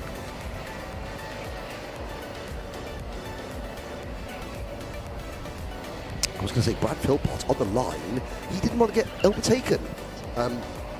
Didn't want to get put a lap down, which is his right. He could defend the same way that young Kira from Motorsport Woman wanted to defend in their previous race, and I wasn't too keen on that. But what is good for the goose is good for the gander, and yes, every driver is allowed to race. Kira Boylan, the Motorsport hashtag Motorsport Woman. That team finish is in 20th place again. Top 20s continuously for the only all-female squad here in 37 strong team trophy. Let's have a look about that. Team Formosa, the 34 team from Chinese Taipei in the island of Taiwan. Level Up Karting from South Africa, 32nd for the South Africans, 34th for the Chinese Taipei Taiwanese team. As well, we watch the refueling process begin. Drivers getting out of their karts at the end of pit stop endurance race number 1 out of 4. Piers Pryor is down in the pits. Thanks very much, Henry. I would say that things are heating up, but it's still pretty chilly down here. Our race winner, Jack O'Neill, is about to get weighed, and once he's weighed, I'm going to grab a word with him. And our second place driver, or the second place team, Applewood and ABS and SFX, they are the three teams, well, 2 of the 3 teams who very much have had the best morning. Jack O'Neill's weighed and succeeded in coming on weight, and he's running away from me. I'm hoping he's forgotten something and he's not just decided he doesn't want to talk to me, because it'd be good to get the reaction from Titan Motorsport. Why don't we chat to anyone else? Hello, number 83. Who are you? Who are you racing for? I'm Bryn, and I'm racing for Bad. We assumed you were Bryn. We were making assumptions based on Henry said that yes, you've got Bryn across the back. We couldn't quite see that, but how was that race for you? It's tough work. I'm not kart fit at the moment, so yeah, it's a bit difficult, but enjoyable. Had a good battle on track, so I think I couldn't stay with them down the straight in the slipstream, so I think the kart wasn't up to it, but fun nonetheless. You've got a smile on your face. Congratulations. And we're going to grab a word with our eventual winner, Jack O'Neill. Well, our eventual winners were Titan, but Jack O'Neill at the wheel. Jack O'Neill at the wheel at the end of that race. That was, I mean, pretty textbook Titan victory there. 21 seconds in the lead. It was, to be fair, Owen did all the hard work. You know, he did a great start, got into the sort of lead train, and then a brilliant sort of judging of the pit stop. And to be fair, I did job, just went and drove around like a practice session. Yeah, absolutely, lovely stuff. That means that you've now got, is it 3 or 4 victories so far? We have 3 victories so far, so it's obviously we're in a good position at the moment, but of course there's different front, middles and backs to come still, so there's still everybody to play for, really. You know, got SFX, Applewood, and Project X's Dante's team. All 4 of those teams are pretty close, I'd say, at the top 4, and it could be any one of them at the moment. They are, because you're dropping a 15th at the moment. Don't remind me, that was awful. You're dropping a 15th at the moment, however Project X have had a 15th in that one. They got penalties and not the best race, so interesting how the drop scores may well come into it. Absolutely, I reckon it's going to come down to the final race. It should be once again a great spectacle just for the final thing. So amazing, right? Where's your grid position for the next one? I assume it's Andy and Mike, is it? No, it's me. I'm going again. Going straight away. Are you starting this one? B6, yeah. So. Oh, is that why you ran off straight away? Sorry, yeah. I knew you'd come back to you, but yes, I thought get in there quickly and then do all that. So congratulations, another strong result for Titan there. That is Titan Motorsport, Applewood, and SFX. Let's have a look at the highlights of the first endurance race with pit stop this afternoon. Thank you very much, Piers. Yeah, 1 hour of racing, pit stop endurance number 1. And at the start, well, the 57 kart at the start, Asprix Racing, their lead didn't last too long. They eventually finished 18th. The number 20 kart, that went even worse for them because they dropped to last on the opening lap. There's a little bit of bumping and borings, even a bit of piggyback racing going on through the first couple of corners. That is the exit of team number 20, bouncing, and it would go worse than there. Now, there is number 29, there's number 90, but Owen Genman, right in the middle of that hornet's nest there. Tommy Lee did a great job starting for Paragon Racing. Tyler Ducrow was your early leader. This is Owen Genman making his move. Tommy Lee takes the lead of the race briefly, and just make sure Tyler Ducrow doesn't think about coming back. Genman, meanwhile, on a mish. Here he goes, he was third, now he's second, and sets his sights on the race leader. Tyler Ducrow, Warwick B, falling back down the order. They would eventually finish P12 on the road. Cameron Dass. At this point, Dass gets ahead of the Intimidators and is running third. This was the change for the lead, and that is the last anybody saw of Titan Motorsport. Anwar Berrowall-Smith in the number 77. There he is, in the middle of the pack, that bright livery crash helmet. He was an early pit stopper. Well, his teammate Alex Pritchard gets out, Berrowall-Smith gets in, and he eventually comes home in a strong second position. Great battling. Owen Genman there getting caught back. Well, maybe I lied. I forgot about the traffic incident behind the Jos Verstappen impressionist there in kart number 11. This was the moment. Genman pits, comes in, stops, gets out. There is the number 32 team getting going again. That was Paragon Racing, so they lost a bit of time there. There is the Intimidators, and that is what cost Karting Handbook. Sat behind the Intimidators, they chose the wrong fuel lane, or the other fuel lane was even fuller, and it cost them any shot at victory. The second half of the race was a Titan Motorsport demonstration run. The highlight was this. The battle for second and third. There is the 32 Paragon, the 77 Applewood with ABS, battling in the thick of traffic, using all the skills they can muster. Future Motorsport on the road, they finished in P4, but I think they had a penalty, at least one penalty, during the course of that race. It will drop them down the order, but it still didn't stop the standard of racing on track. Excellent battling. And here is Jack O'Neill saying, well done, and the rest of the pack crossing the line. Various gestures of disappointment, elation, who knows what. But in the meantime, speaking of elation, I'm elated to go back down to Piers Pryor on the track. Hello, Piers.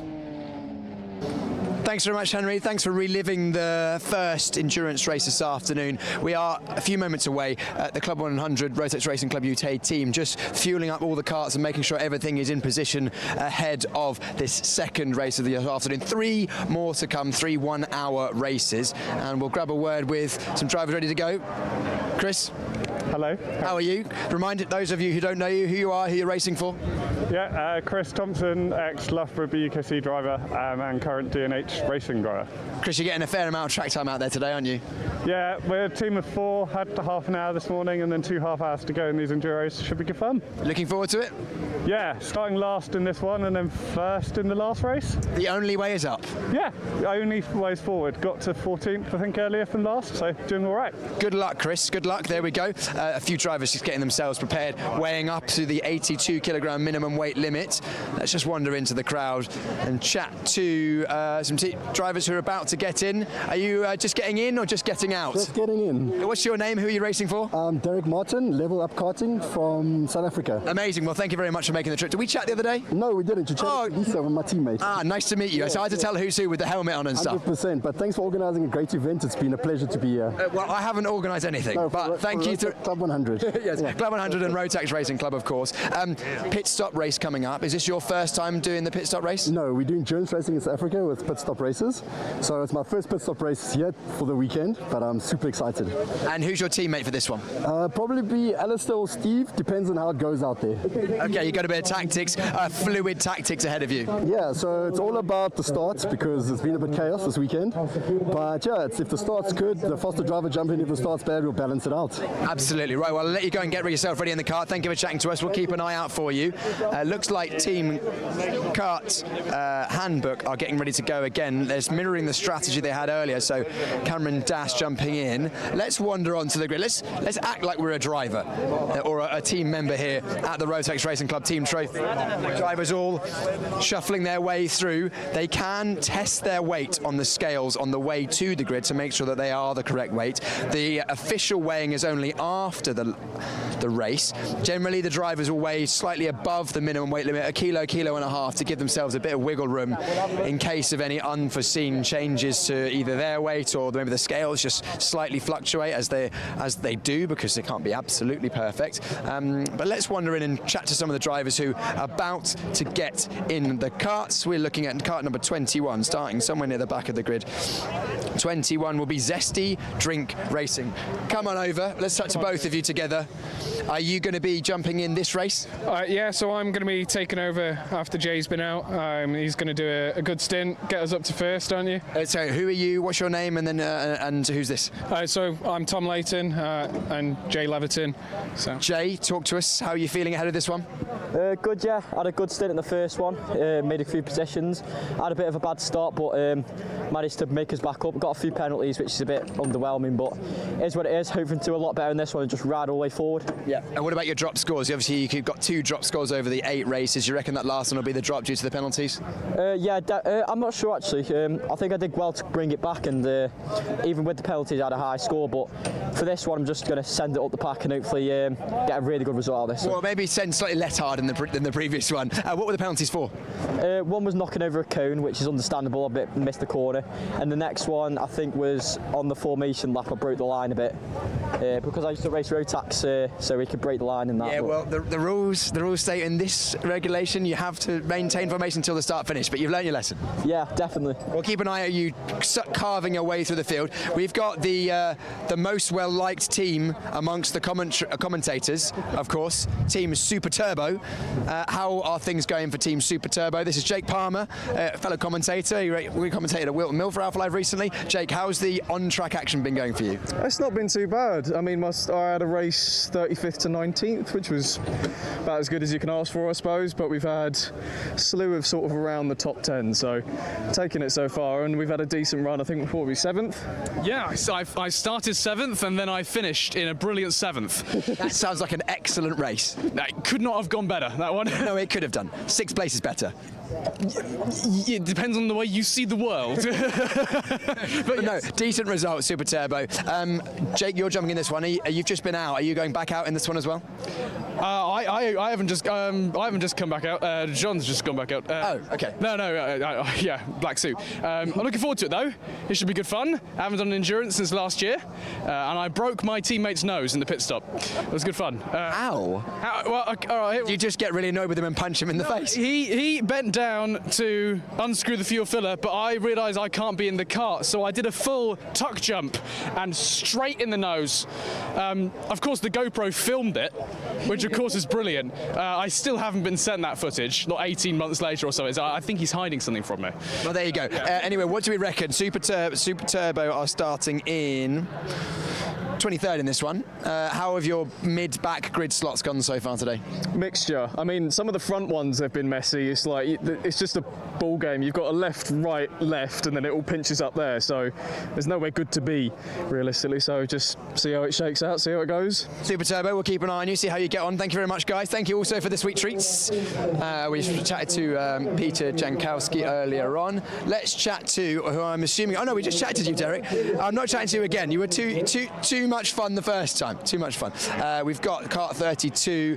Were you just out in that previous race? No, I was not. No, okay, so you are very similar kart helmet suit livery to your teammate? No. Am I thinking of earlier? No, I'm with Paragon Racing. I'm with Tommy Lee and yes. Stephen Barry. So talk to us about Paragon's day. It's a little bit up and down. Yeah, a little bit up and down. I went out and had the back start. I started 35th, brought it all the way through to 9th, so pleasantly surprised with that one. Yeah, a couple of lads got a 3rd place, 4th place. I think we're up there. We're not too far off at front runners. Yeah. 15th place grid slot for this one. Not too bad. You can definitely make progress from here, can't you? Yeah, I'm hoping so. This is why the lads have put me out now, because I had that bit of a lucky start, starting from the back to go all the way through to top 10. So I think their strategy now is, if we've got a back start, I'm starting it. Yeah. Was it luck or was it skill? A bit of both. Like it always is with these situations, with these races. the luck has to come, but you've got to be skillful enough to take the luck. There we go. Words have never been said. We're just a few moments away. Last few drivers just getting in the car. Oh, sorry, camera blue. I'm going to walk past you this time and grab a word with one of our higher placed teams, Team SFX, who are very much in the running for the overall crown. Joe, giving yourself a good grid slot this one, P3, opportunity for a good result? Hoping so, yeah. I think we'll probably go for the tactical early change, hand it over to Rory, and hopefully he can bring home a win for us, because we just seem to be bridesmaids all day, seconds and thirds, just can't quite do it. Do you know what, it might be enough, because you're still very much in it. True. That is true, consistency. I mean, it's a bit gutting that we have drops, because we've actually had like all playable results, but yeah, let's see. Let's get a number one on the board. The longer the day goes on, I feel like the less drops you have, surely that'll put you in a good position, because it'll only take then a bad result at the end and you can keep all your good results. Exactly, yep.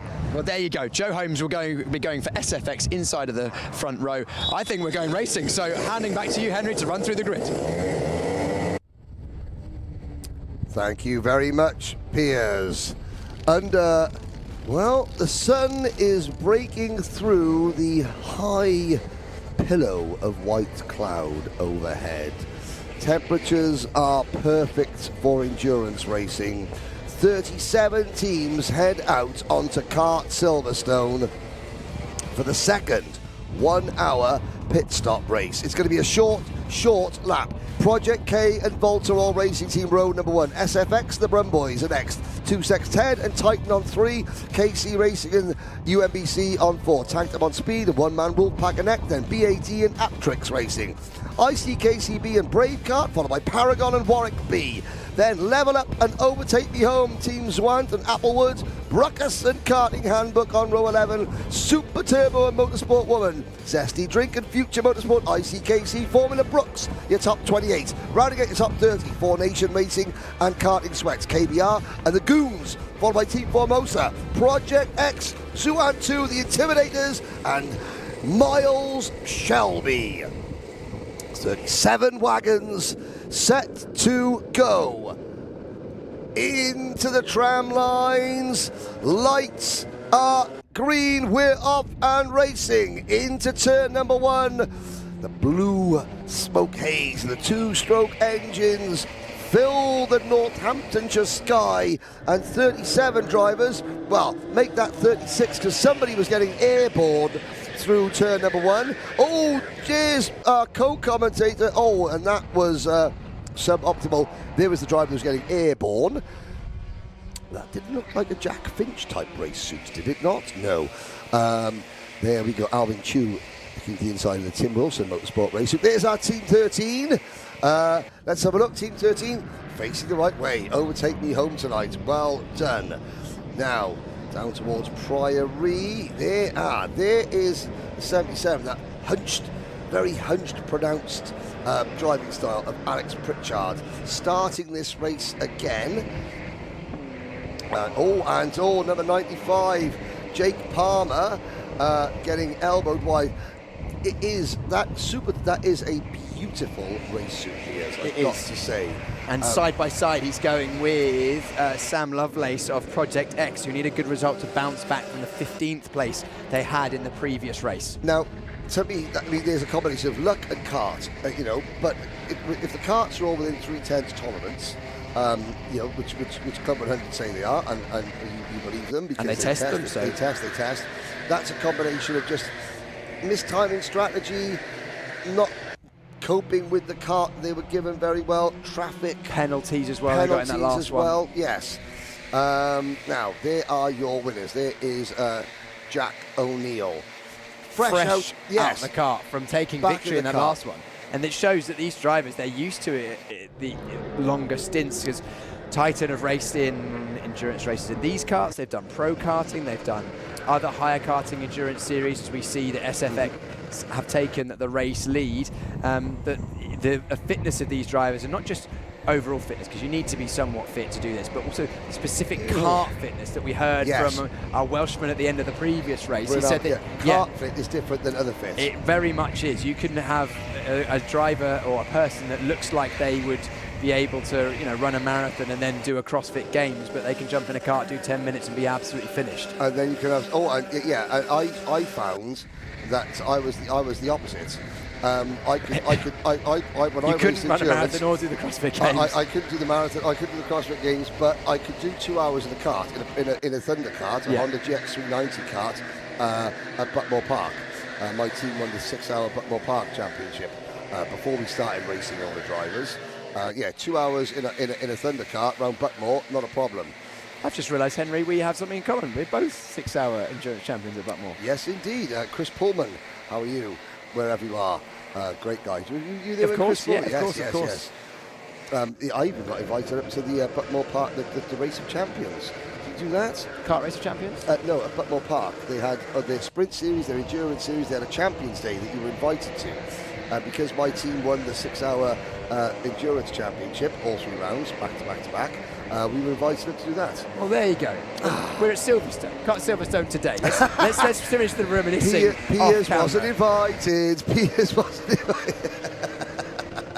Joe Holmes looking over the shoulder. Yes. Joe Holmes looking over the shoulder, and then a big nod there from 2-6 Ted saying, absolutely yes, don't worry, I'm not going to fight you at this early stage. 56 minutes still remain of this second of the 4 in team endurance races.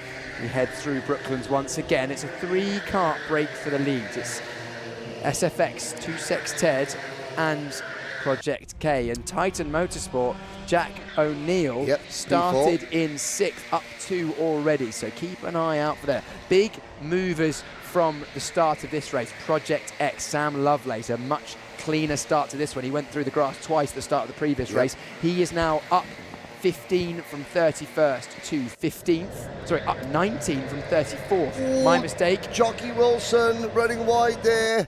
And there is... now look at the colours. That is the videographer from the South African team. Level Up Karting. Love it. I want those. I want those sunglasses. No, those sunglasses. I mean, I've got their bucket hat already. But that is fantastic. Now, there's Cameron Das again. Another big mover, up 22 positions. No, sorry, up 11 positions from 22nd, just nudging the back of the top. In fact, that might have been a move to take Cameron inside the top. No, it wasn't. It was a move to take him into 7th place. Outstanding. So up 15 places now inside the top 10. Now, the replays showed that when they went into pits, they did sit behind the Intimidators in the same fuel lane. Even though there was a separate one available. Yes. That'll be a mistake they won't make twice. Uh-oh, 3 wide, into back into Beckett's. If you're a Cone fan, close your eyes. Oh my goodness, they all made it through. The Cone's light flashed before its reflectors. Oh, someone off. That's Jake Taylor. Jake Palmer. Yeah, Jake Palmer for Super Turbo. Oh. Well, I'll tell you what, that would have been an absolute gigantic accident if they hadn't have plied us with sweet treats today. Yes. Luckily, he didn't crash at all and won't get a penalty for cutting across the grass or anything like that. No, we go side by side through Ireland and Tower, making our way down to Seagrave. Whoa, that was a late move in the 24. I think, unfortunately, that was just a bit of a racing incident. One driver, Alvin Chu, just defending at the same time as the driver behind tried to attack, and that was an opportunist move from Project X and Sam Lovelace. That takes him into touching distance of the top 10, I think I calculate. Yeah, very, very good. And the number 44, that's Hussein Rashid, the Indian arm of the 4 Nations Racing team. Where's the 77 kart? The race 1 winners, Applewood, XPS, they are 16th from 20th on the grid. The Brum boys have fallen from 4th to 17th. Karting Handbook, 22nd to 6th, 29th to 10th for 4 Nation Racing, 34th to 12th for Project X. Project X in Team 15, so Sam Lovelace up into P12. This is a great scrap. Jockey Wilson on the outside, the kart number 32 for Paragon Racing, battling with 4 Nations. Here comes KBR, and KBR getting squeezed there. That's Mr. King over the curbs, and KBR, they'll have to live to fight another day.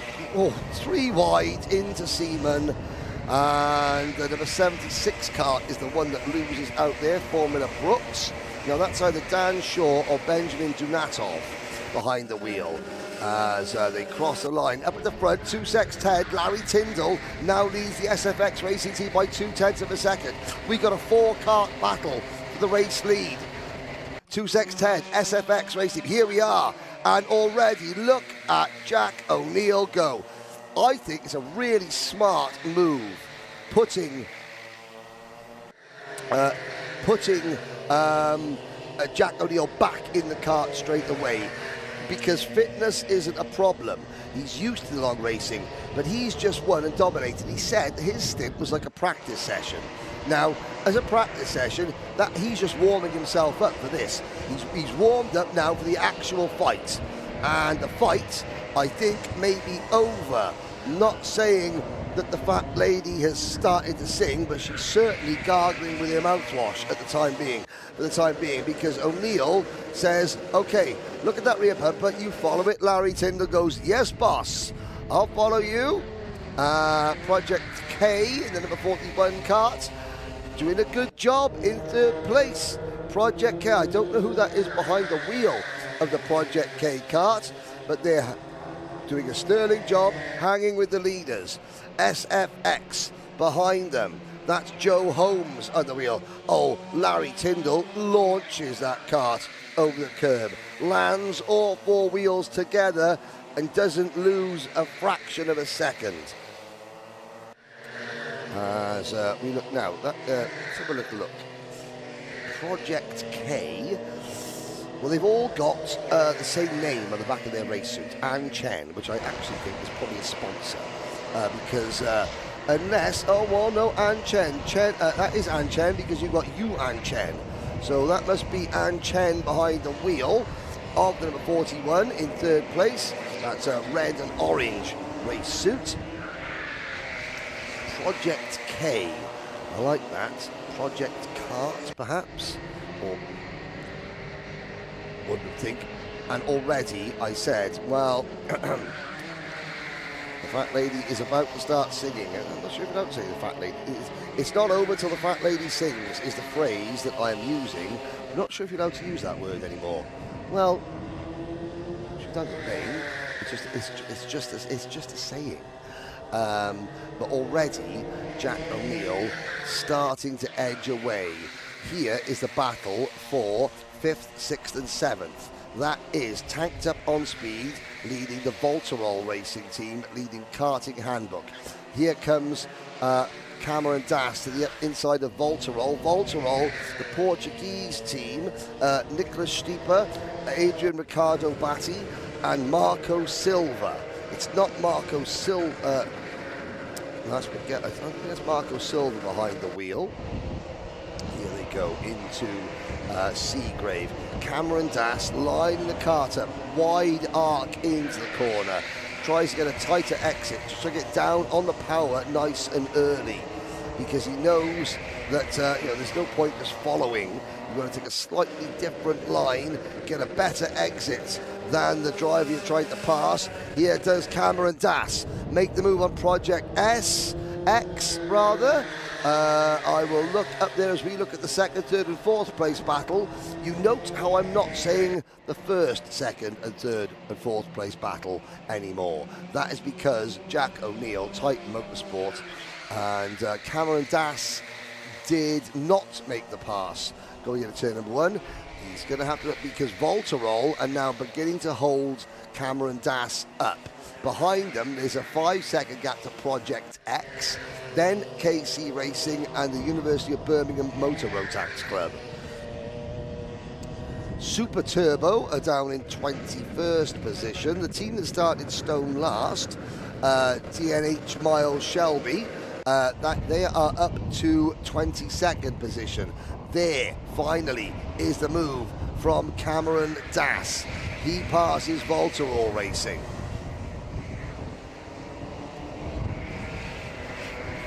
Through Museum, up the hill, Piers Pryor.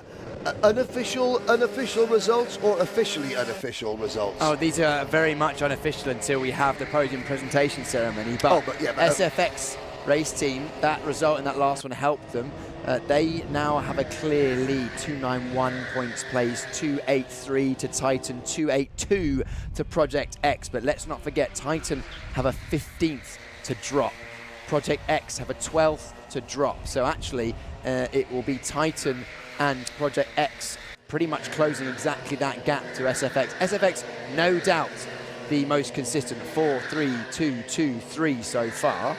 And that means that they are in a better position in terms of dropped scores, because they're currently dropping the higher score. So they, they're only looking really to improve. After this race, we will basically be just looking for improvements, because after this race, everyone will have done the 6 races. So they will have a 6-race score. So if they go 0-0, their points up till now will be counted. We're looking for where, just a one-place improvement on their worst finish, and that gives them an extra point. Well, yes, exactly that. So they're just trying to... Now, Jay Elliott. Thank you again, Jay Elliott. Buckmore Race of Champions used to be called the Star Pupil. Ah, yes, I did. I'd won that. I think I won it twice.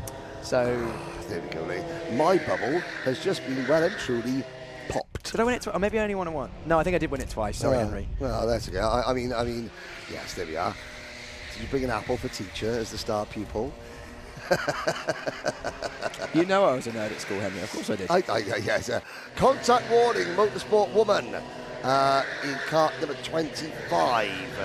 Thank you very much. Tom Walwyn is not driving the Zesty Drink number 21 kart because he's commenting saying, come on, Jay Leviton.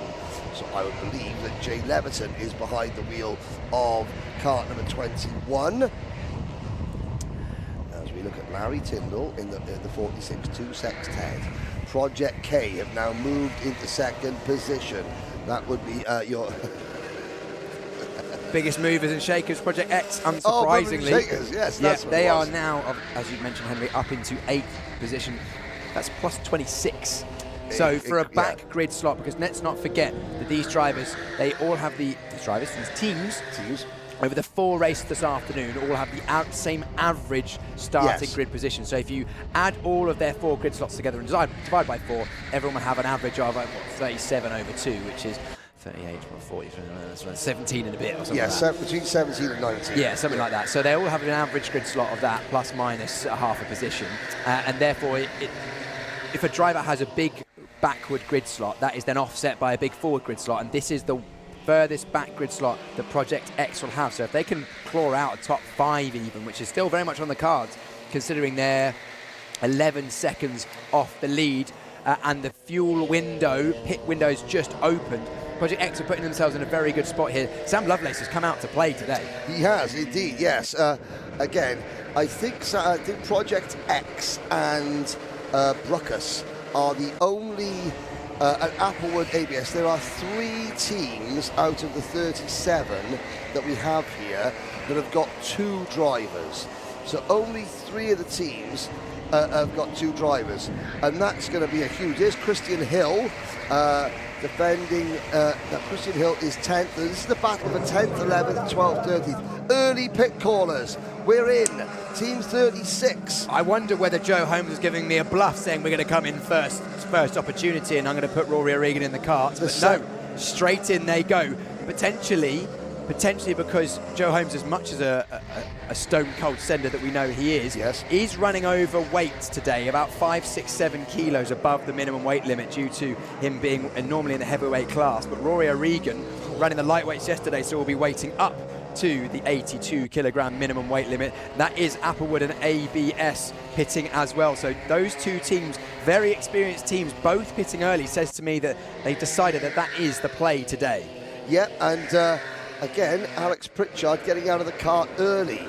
I wonder if they're going to reverse that, and Anwar Barrelsmith doing the lion's share of the heavy lifting, it has to be said. At the moment, there's Theo Gehart in team number 27 making a move. This is a nice battle pack. Jake Palmer trying to make his way through in kart number 95.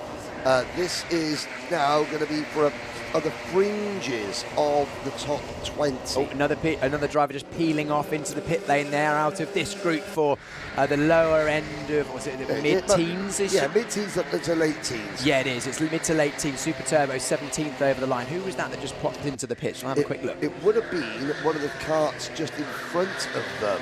Future Motorsport. Oh, no, hearing an array, it's number 27. Yeah, Brum Boys have just pitted. Tail J Hart. Brum Boys. Yes, Brum Boys. As in Birmingham, in the UK. Birmingham. It's Cones. Oh. Yes, sadly. Oh. Gone and not forgotten. Decapitated. Oh dear. There must be a joke there somewhere. Anyway, yes. The cone's gone. Unfortunately, that will be replaced. It's hard to watch. It's hard to watch. It's you lose a cone, and you can't just go and buy another cone. It's like you can't go. Cones choose you as life partners. Side by side into the final corner museum we go. That's Wilson and King doing battle once again. The 32 there of Paragon. Oh, our producer Will. Do you want to say, or shall I? No, it's producer Will has been in just dulcet tones in our ears. He says there's a good pun there. It works better written than it does spoken, but cone but not forgotten. Con but not forgotten. Yeah, I mean, yes, thank you, Will. Oh. Will, you are perfect. Yes. Thank you very much for your inputs. Yes. You can see that, Henry, there's a cone body part still on the side of the circuit. God.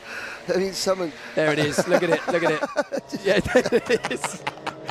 Good job by the AlphaLive camera crew. 48 going through. Alvin Chu, and look at the frantically saying, let's go forward. But unfortunately, Alvin, if you made the move cleanly, you wouldn't have to point.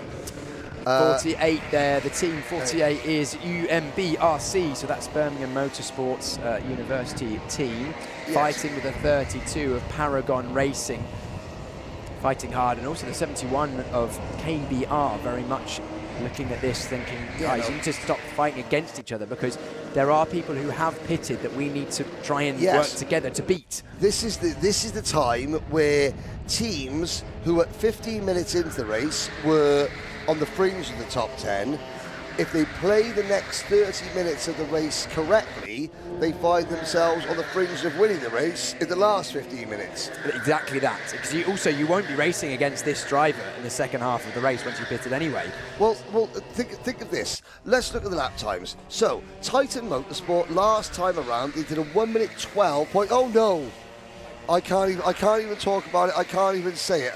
I'm going to concentrate on the racing because it's just a bit much, isn't it? It's a bit much. Alvin pointing at his helmet still. Yeah. But I mean, you look at the lap times. So the race leader a 1 minute 12.0 last time around. That's 0.7 of a second slower than the fast lap, his particular fast lap of the race. Let's look. Super Turbo, for example. Whoa, sorry, Henry. A 1 minute 12.9.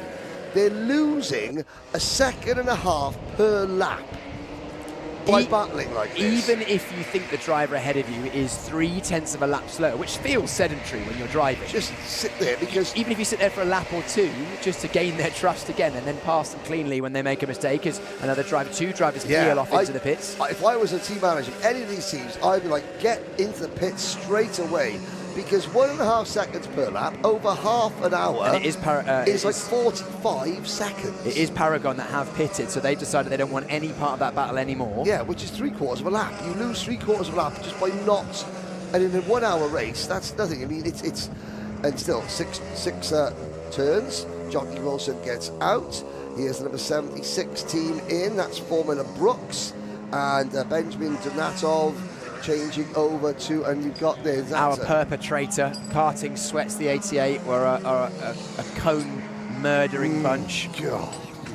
You think you've seen it all in life, ladies and gentlemen, and then that happens. There go the American team, Giovanni Perez D'Amico. There's a driver from Formula Brooks who is struggling to get the thread on their fuel cap. Yep. It's actually notoriously hard to do, is to get the first thread in. If you cross-thread the fuel cap, you get it halfway down, then it jams, and you have to wind it back off, find center and go again. And frustrating, but again, there's something that the top teams and drivers will genuinely practice is getting the fuel cap on. I think if they're the rules, you've got to practice the rules.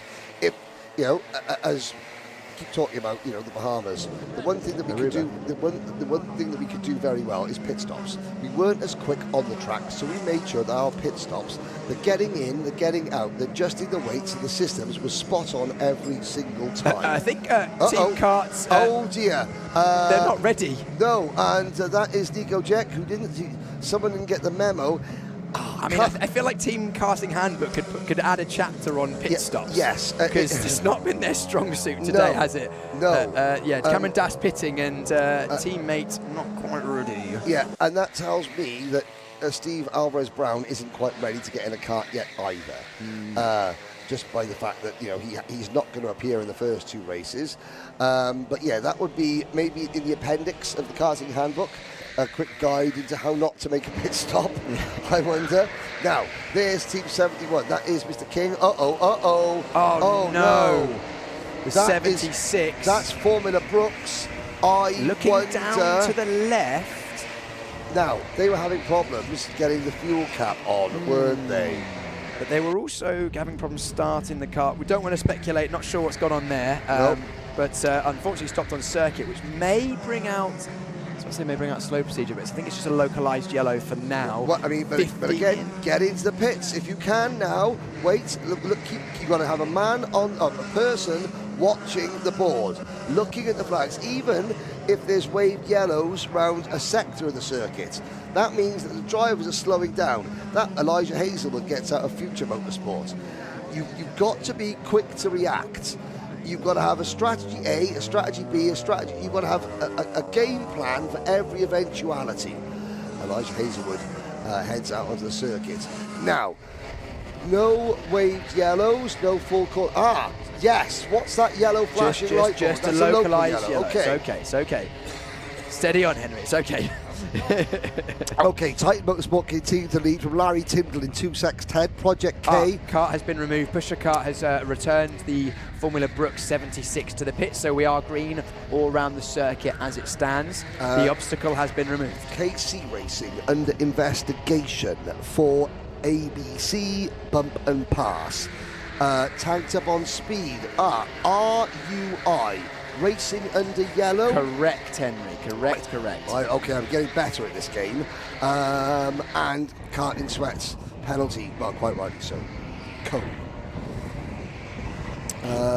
Penalty. Tanked up on speed. Racing under yellow. Yes. Now, again, that's a spotter. Karting sweats have killed 2 cones this race. They've received 2 individual separate cone offences, so both of those cones have met the demise at the hands of the karting sweats. Now, I study a lot of criminal psychology. Criminal psychology? Criminal psychology. 2 killings in the same sort of...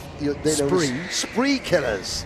They're spree killers. So the karting sweats are on a cone killing spree. Yes, and the serial cone killers. Well, we'll have to see what happens next year.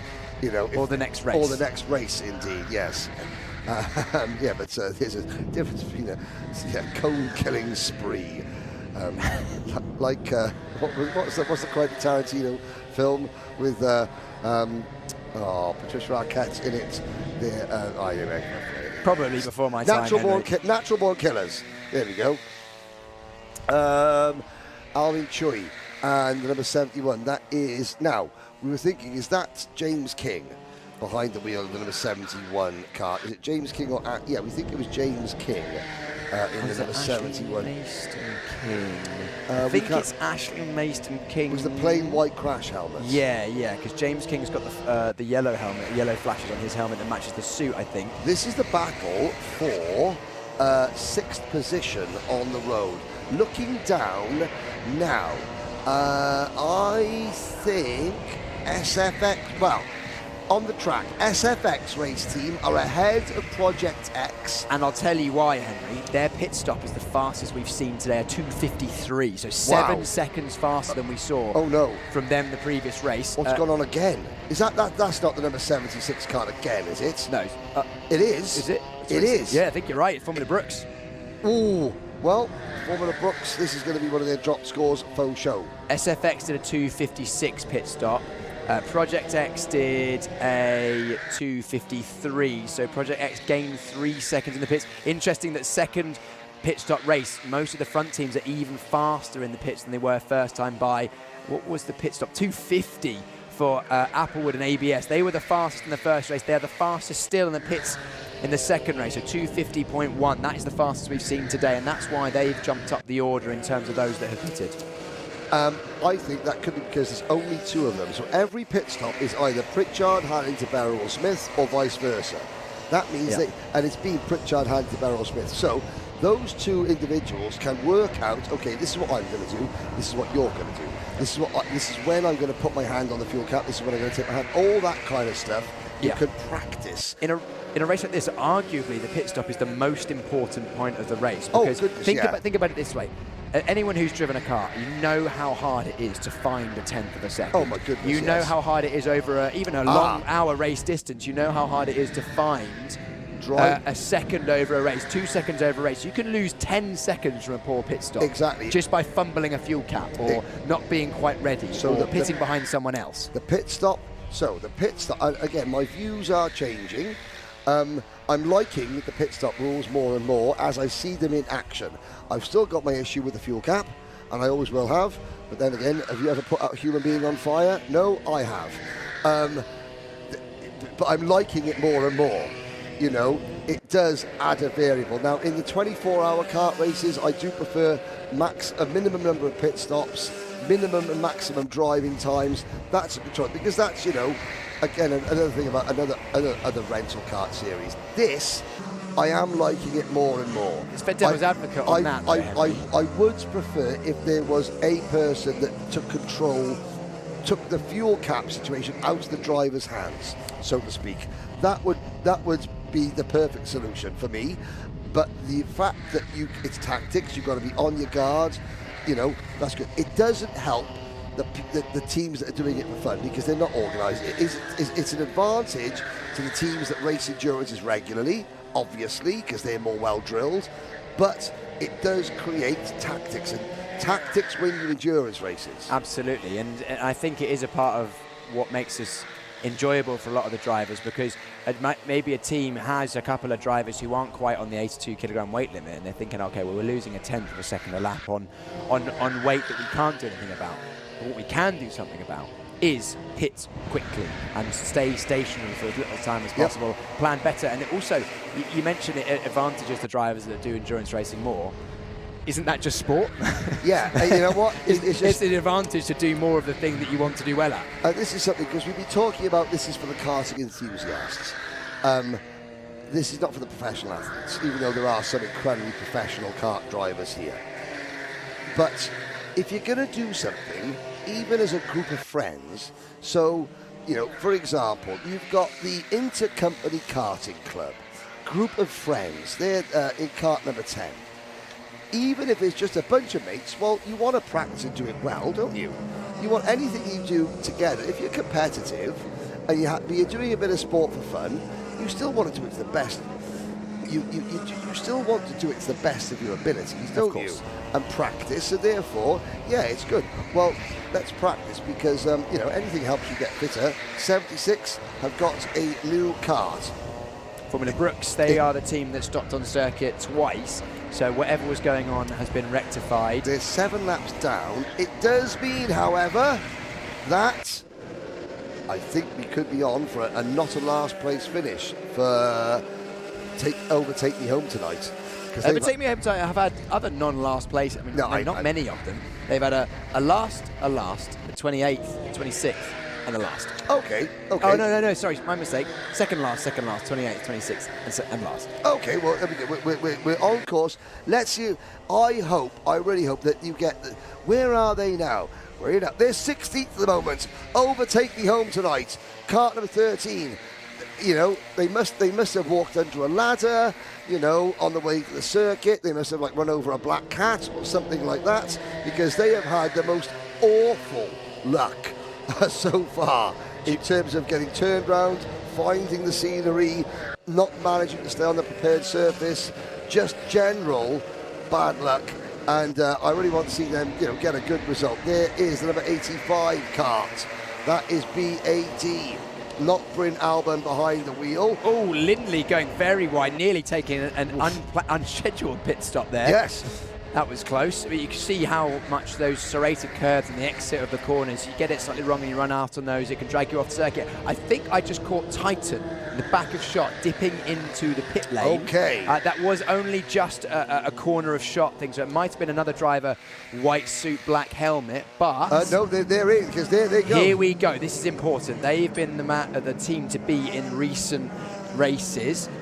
Jack O'Neill jumping out of the kart, taking the fuel cap with him. Andrew O'Neill helping. Owen Genman, is that Owen Genman getting back in? It is correct. Handing the fuel cap over, starting the kart, and off they go. That was good work, slick work. Let's see what time they do. We'll get the time as Genman crosses the start-finish line next time by, because that'll be interesting to have an eye on, because that was a good pit stop, but was it as good as Applewood and ex-ABS?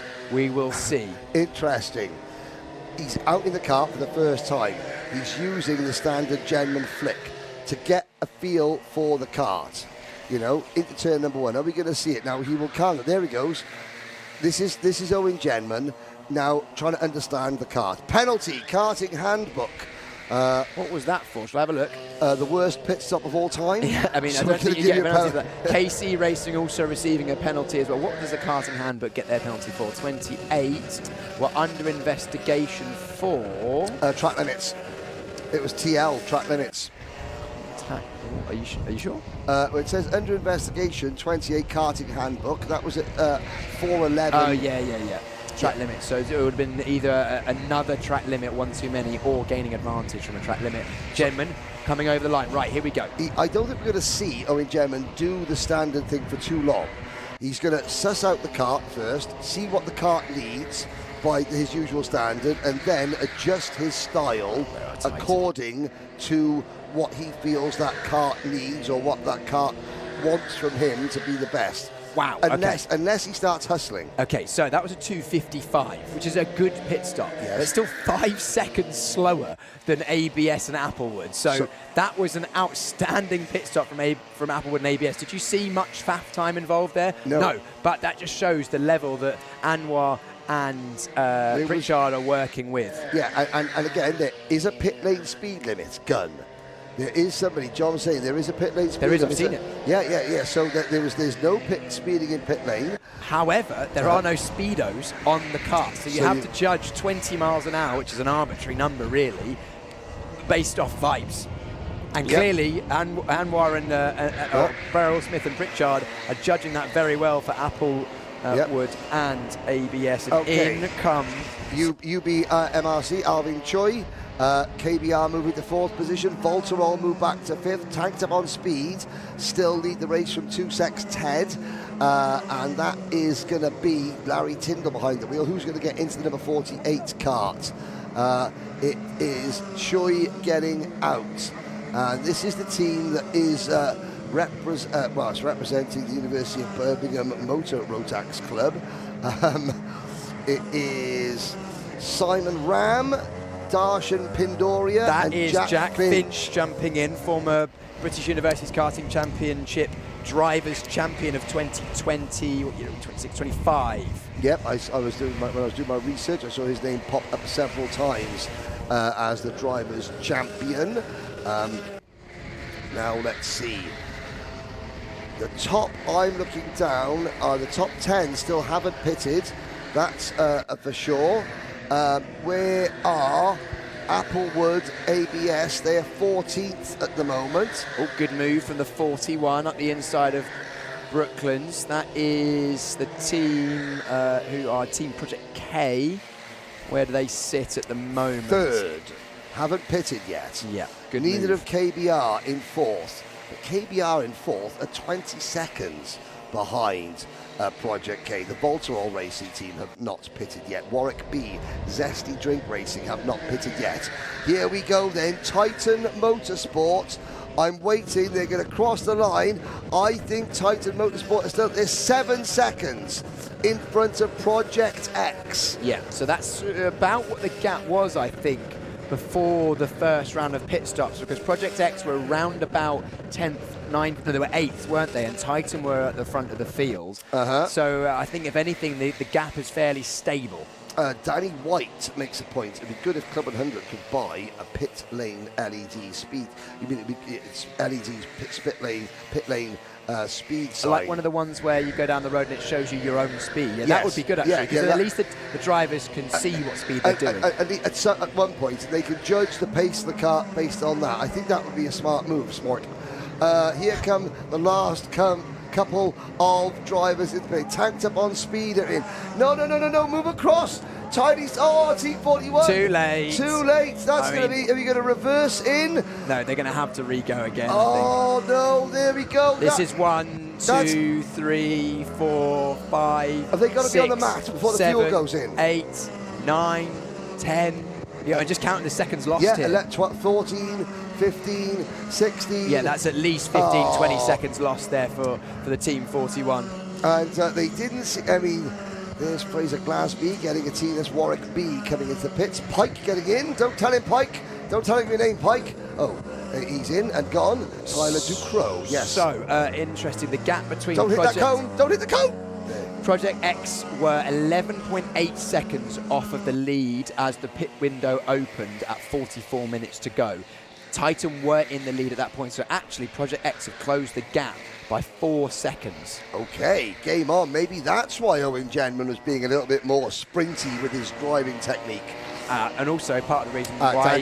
Dante Dillon is the reason, is at the wheel, because Dante Dillon at the moment lapping in the low to mid 111s. What are Titan doing at the moment? Pretty much matching them for pace. Project X will come over the line in 3 or so seconds. What was the last lap? 11.6, plays an 11.3, so gap closing in still. 6.6 seconds it is at the moment, and I think that is probably our net lead battle. Yeah, because the top 3 are the only teams that haven't pitted yet. 2Sex Ted, they were in the pits, so there... 2Sex Ted were in 3rd place, so actually I think they may have leaped ahead.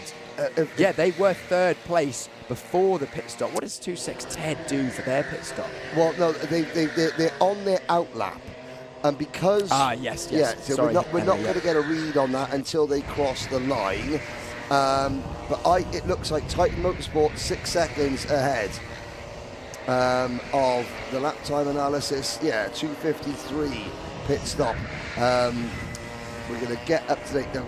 2Sex Ted, let's have a look. Their pit stop was... They're going to be coming over the line shortly. They're still on that lap, so yeah. We'll wait. There go Titan across the line. So they are our leaders. Project X is second. In the number 15 car, there they are, second. The 14 car is lapped down. Here comes KBR into the pits. Now, there's one driver helping to get out. Who is this getting in? KBR. Let's have a look. Team number 71. This is going to Anastasia. This is going to be Julia Stankovic. Sorry, my mistake, Henry. Julia Stankovic getting in. Here comes the number 21 kart into the pit lane. Pit lane closed in 4 minutes. That's Zesty Drink Racing. Yeah. I wonder, Zesty Drink, and I know Tom Alwyn is watching, you'll probably go back there. Now, what is the Zesty Drink that is your Zesty Drink, and why have you not brought any of said Zesty Drink up to the commentators? I ask because I care about the quality of product that you're advertising, and I think it's only fair that if there is a product that we should test it. Yes, so 2Sex Ted, their pit stop was poor by most standards. We've seen a 250 from Applewood and ABS. We've seen 255, 54 as being about a par for the course for the front-running teams. 304 for 2Sex Ted, so 10 to 15 second loss there, which is why they are now 15 seconds off the back of Project X and Titan. Rotax Racing, the Club 100 Goons, latest 2 teams to fall foul of the penalty system. Oh, here's Pointy. Pointy is back at the pointy end, tanked up on speed. That is... that's a battle for position with tanked up on speed and SFX. SFX with Rory O'Regan at the wheel. Rory O'Regan in the 36. Our lightweight Rotax Racing Club champion yesterday, now fighting his way through and trying to fight for those final places on the podium. Yeah, Peter O'Connor. They've not long come back from Monaco, watching their mate Dan Gore crash his 1980 Tyrrell Formula One car, which was unfortunate. They were saying it was a Michele Alboreto Tyrrell, and I'm like, no, that's I zipped my anorak right up, and they have to go, hello. They can see that it's clearly the team are on the phone to Rory and saying you're on the screen. Yeah, waving, still waving. Yeah, keep waving, Rory. If you can hear us, give us a thumbs up. Yeah, that'd be good. We're still on you. Pits the car. Oh, okay, this could be amazing. They're obviously listening to us, and they're in communication with Rory. I'm going to try something here that I don't think has ever been tried before. If the team, Rory O'Regan's team, can hear us, ask Rory to give us a thumbs up or a thumbs down. Is he happy with his go-kart? And we'll wait till we get onto the main straight to do it. So we'll wait. Is Rory O'Regan happy with his go-kart? If you get that message to him, and then on the start for the straight, if he's not too busy overtaking the other drivers, give us a thumbs up or a thumbs down. Don't spoil it when it clips online saying he's waving at the kart in front. Don't ruin my buzz. O'Regan making his way smoothly as always. A little bit more steering angle through the corners than we saw him doing yesterday in the lightweight final, so potentially struggling with a little bit of understeer, but maybe we'll see a thumbs up and a thumbs down. Well, you never know. I mean, I can't see the radio pack on his helmet, so maybe they're not. Looks over his shoulder. No, not listen to us. Will Eclipse, you were right. Hang on a second. What's this now? They caught the extractor fan as he extracts the maximum from his kart and has so many fans. Thank you, Ian Blake. I prefer the name Pointy myself. Penalty. KBR. What for? They were under investigation. Unsafe release. So that'll either be a spin and a rejoin or joining the circuit from the pits in an unsafe manner. As in flat out into a pack of 5 karts all going into turn 1 at the same time. Yeah, something like that. We didn't see, it was away from camera, so not sure. Okay. That's a real shame. So that's going to destroy their hopes because they had made their way into the top 10. So SFX are being actually closed in on by 2-6 Ted. That kart behind with the white helmet, as far as I'm aware, is 2-6 Ted. It is with the white helmet. There we go. So I would suggest that Rory probably is not happy with his kart because the pace that he showed in all of the races up till this point this weekend so far, he was arguably one of the fastest, if not the fastest drivers, and now being caught by a number of karts behind. Going through Stage and Jimmy's, the 77, that is Anwar Barul Smith for Applewood and ABS. The team in the 77 closing in quite quickly through Brooklands and the exit Maggots and Beckett's towards the back of SFX. Now SFX have had very good results so far today. SFX leading the way on overall score with 291. They, as Joe Holmes, part of SFX, said when I spoke to him just a moment ago ahead of this race, they've been a bridesmaid many times today. 4th in the first sprint, 3rd, 2nd, 3rd. Do need a win if they want to maybe maximise those points. Consistency's been great, but out-and-out results not been there. Now a move. Anwar Barul Smith takes Applewood and ABS from 6th to 4th on 1 lap. The gap ahead to Tanked Up on Speed now will be about 2 to 2.5 seconds. Can Barul Smith in the remaining 13.5 minutes close that gap? I mean, look at the speed down the straight from Anwar Barul Smith. So clearly the straight line speed not in the favour at the moment of Rory O'Regan. What was the gap between Tanked Up on Speed and Applewood and ABS? It was 2.5 seconds, almost exactly. We will monitor that as we go off. Oh no, the 95. Off track and pushing it away from the circuit. Looks like there's some serious calculations going on here at the moment. I would love to tell you what was going on there, but I can't, if I'm completely honest. I don't know whether that car has broken down or whether that driver is just trying to three-point turn their kart back on the circuit. But that was the number 95 of Super Turbo. I think it was Matthew Bolton at the wheel, if I'm not mistaken. Getting a bit confused and removing his kart. We'll keep an eye and see if Super Turbo have managed to get going once again. Cutting back now, looking at the black suit, white helmet of the 46. That is 2Sex Ted. 2Sex Ted have done very well in this race, actually. They've switched it on this afternoon. Their morning wasn't electric, but wasn't terrible.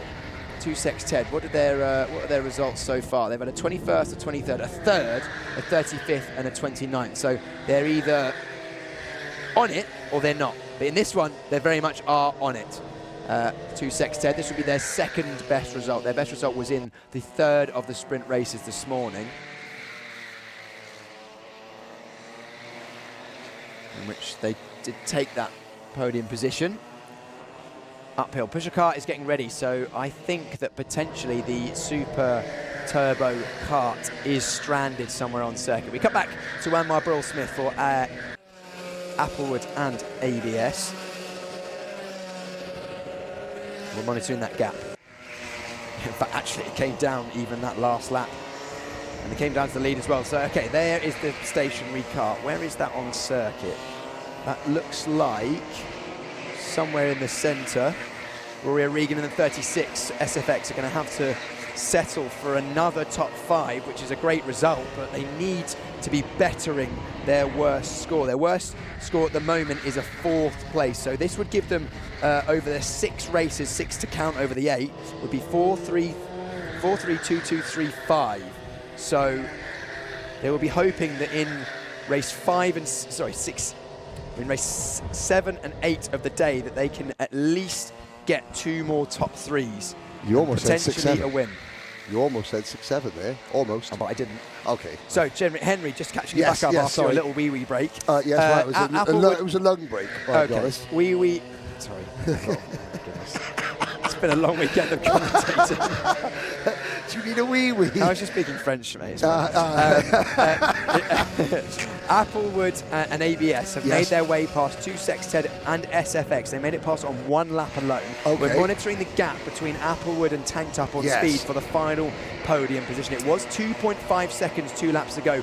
Visually, to me, it looks like it's getting smaller. And Anwar Burrell-Smith, our heavyweight champion from the Rotax Racing Club finals yesterday, is soldiering on. I must say, today, Anwar's even stepped it up another level.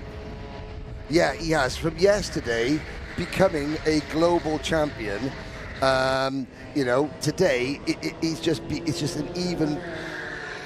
When you have that success, you enter. Maybe, I can imagine that Anwar, he would have been thinking about this for a lot. It would have been the Springboks, the South African Springboks are next door, but Anwar, he would have been, without realising he was putting himself under pressure, he would have been putting himself under pressure because of the desire to win this event, the Rotax Racing Club, you know, the sprints, the Rotax Racing Club finals. Yeah.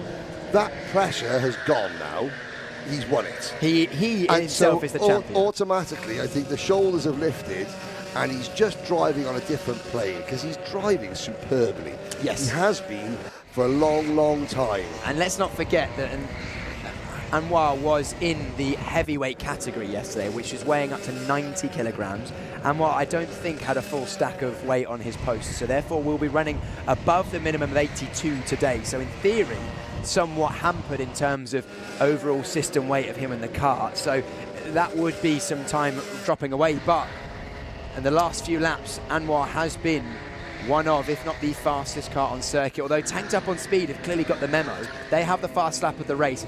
They were 3/10 faster on that previous time around. Both of those drivers are actually closing up to Project X in second, although the gap remains at 6 seconds or so. But I was saying as well, the driver for Tanked Up on Speed, Peter O'Connor, Pointy O'Connor, he gave that team their best results in the single driver endurances earlier on as well. So he's no slouch. I noticed that somebody with a heart of cone at Club 100. They moved the cones back a little bit. Nice, Henry. Yeah, heart of cone. Yeah, and those 3 cones are now breathing a little bit easier.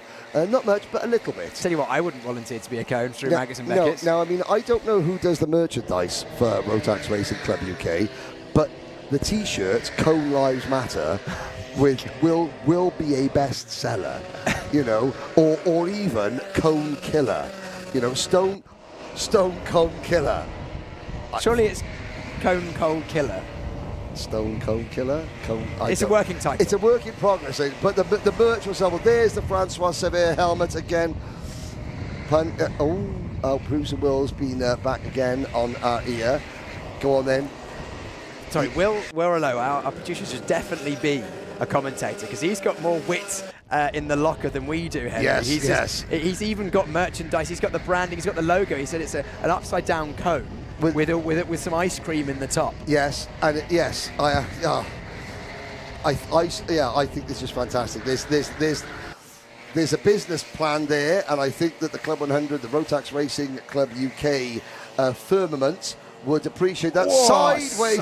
Oh, just like Francois driving a Tyrrell back in the early 70s there. Oh, no. You hate to see it. You just... Terrible. Just hate to see it. Tell you what, whoever's manufacturing cones in Northampton is doing great business. There is the recovery process. The body is being removed from the tarmac earlier. Now, we've got 6.5 minutes to go. Tanked up speed, they're maintaining that gap. Extending the gap, actually. Because look how far up Anrod Berrell-Smith in the number 77 car. He's now 5 seconds in front of SFX Race Team and 2 Sexted. When I came back into the commentary box after my lung break, that gap was 2 seconds. It's now 5 seconds. Yeah. So Berrell-Smith is pushing on. Tanked up on speed equally are pushing on. I'm not going to say that Dante Dillon in second place is under any sort of pressure. There is the Aussie Arrow race suit, and we've got more wave yellows around the circuit. Now that can't be for the cone. The cone sadly has been removed and is now on the way to the morgue. On the way to the morgue. Viewing times we will post later on. Down the inside goes the 50. That's a nice move by Future Motorsport. They are a team that I think would have hoped for more in this one. They were quick at the early stages, but pit stop's not been their strongest suit so far today. Jay Elliott asking, what was Tanked Up's pit stop time? I'll tell you in a moment. They were 3.5 seconds behind Titan before the pits. Oh, they were a 3:04, weren't they? They were a 3:04. Or was that 2 Sexted? I haven't, unfortunately, for some reason, it only shows me the last couple of laps from tanked up on speed, so not entirely sure. Don't know, but it clearly wasn't terrible, because otherwise they wouldn't still be within 10 seconds of the leaders. Yeah, that's a shame that suddenly we haven't got that data anymore. Again, we know that everyone's made a pit stop. We don't know who's in what car. Oh, spin from a Chinese Type A driver. With the limited data we've got, now racing under yellow, ICKCB. That would be the Intercompany Kart Club B team racing under yellow. That'll be at least 4 position penalty, I think.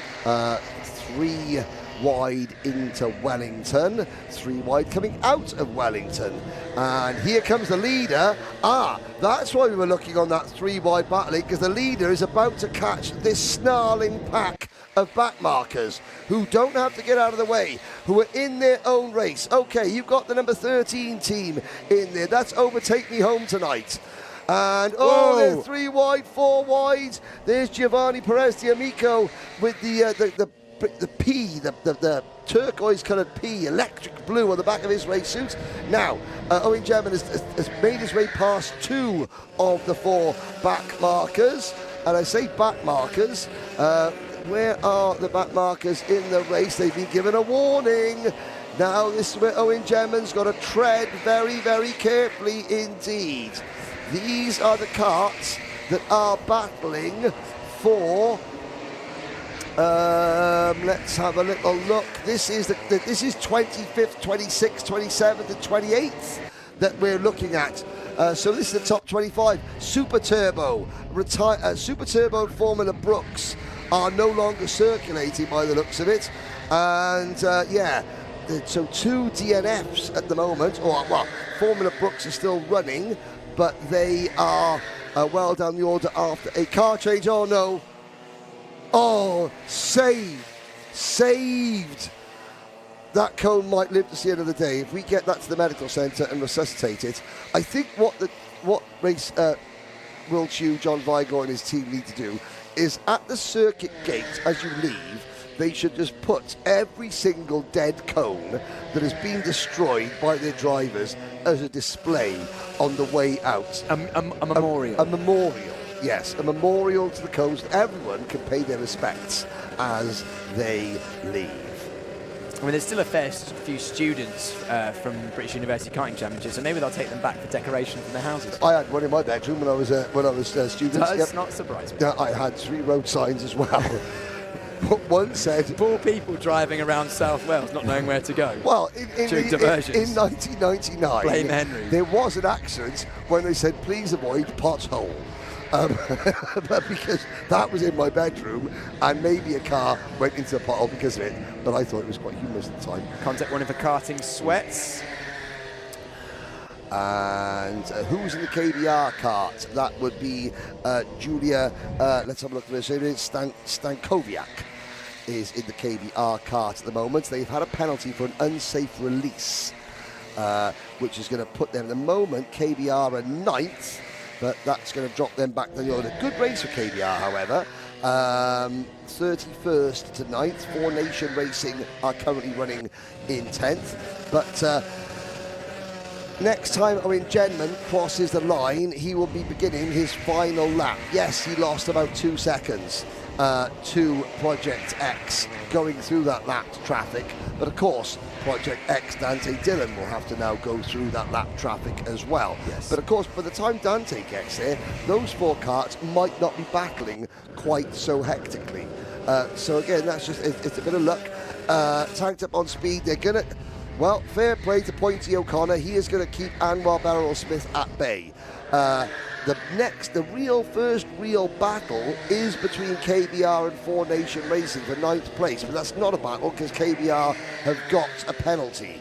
So we're looking down. Paragon Racing, team number 32, 12th at the moment. Now, they had a bad pit stop. They have a chance of maybe breaking into the top 10. That would be impressive after that pit stop, wouldn't it? Because that was hemorrhaging time there. Yes. But Genman makes his way cleanly past on what will be his final run for Titan, or his final lap on this race for Titan. He has a contact warning for the move he made a few laps ago into that very corner down at Bridge, but cleanly he does it this time, so no more worries. Titan Motorsport taking another victory. They're getting in the habit of this now, Henry, aren't they? They're looking pretty imperious. Yes. Titan's form is 1-1-4-1, and it will be another 1. So the last 5 races, including this one, they will have won 4 of them, and the other one was 4th. So hang on a second. What we're saying is that a 1-1-1... No, 1-1-4-1-1 it will be, as Titan come over the line and take victory in the second of the endurance races. Could we be seeing a perfect score? 6 scores to count. Yeah. Titan only need to win 1 more race. That will give them 6 wins. 2 more races. They've got 4 wins. Oh, we've got 2 more races to go, haven't we? Yeah, so they would require 6 wins, and they have 4 now, and there's 2 to go, so they would have to win the remaining races. This is their 4th win, yes, okay. Yes. So they would have to win every race. If they won all the races for the remainder of the day, which is plausible. But they've only finished, hang on a sec. They had a 14th. A 14th. Sorry, 15th and a 4th. Okay, I missed the 15 bit. There we go. Right, I'm going to go and do some interviews. Yes, you better have. Sorry about that, Piers. You carry on. Piers will now, well, he's an athletic figure. He will sprint down to the pit lane and do that. Hello to everyone watching. I've been looking at the AlphaLive YouTube channel. Let's have a little look. Yes, Danny. Well, hello to Danny Lacasas, watching from Melbourne, Australia. Your lad has just brought home the 4 Nations team in 9th position. as well. Well, you know, the other comments about certain drivers and their actions I will not read out, but certainly as a commentator of 20 years, I like to think that I have a very well-rounded view of the karting world, having lived in it since 1995 and have done every single job. I feel as though I will, if I see something that is, I mean, people make mistakes. Everyone is entitled to make mistakes. In the high-pressured, high-adrenaline world of karting, with the red mist downs, people act out of character occasionally. However, it's my job to say to the audience, look, what you're seeing on screen is not how you should behave as a driver in a global karting event, and that's all I'll say. There are the 37 finishers. Super Turbo did make it to the end. Obviously, they had a kart change. Piers Pryor is about to speak to, I'm not going to say champions just yet, but it's looking highly likely that Titan Motorsports are on their way to potentially a win. Piers, take it away. Thank you very much, Henry. Yes, exactly. Titan Motorsport are getting a lot of interviews today. I'd like to catch up with Project X and Dante Dillon, because that's another good result for them. Actually, no, do you know what? Let's go with the number 11, Tanked Up on Speed. Where are they? Tanked Up on Speed. A number 11. I can't see them. We've spoken to a lot of the drivers who are at the front of the field, fair amount. Titan, I imagine, are probably going to get another one. Congratulations, Owen. Congratulations. He's currently in deep conversation. The old man Martin wants to speak to you. Oh, do you know what? We're going to chat to team manager Titan Motorsport. Martin O'Neill. Martin, things are going pretty well so far. A lot of wins on the board. Yeah, guys are doing really well. 4 wins. Can't knock that at all, can you? No. You know, and they've driven faultlessly the whole time, which is what they tend to do in these things. Absolutely, and you've given them some good advice behind the scenes as well. Well, Mike actually has been managing the team today. I'm taking the glory for this, but you're an observatory role. Yeah. Mike's been the one calling the strategies and you know, when we do the pit stops, that kind of thing, seeing that we come out in clear air, that kind of thing. So he's doing a great job.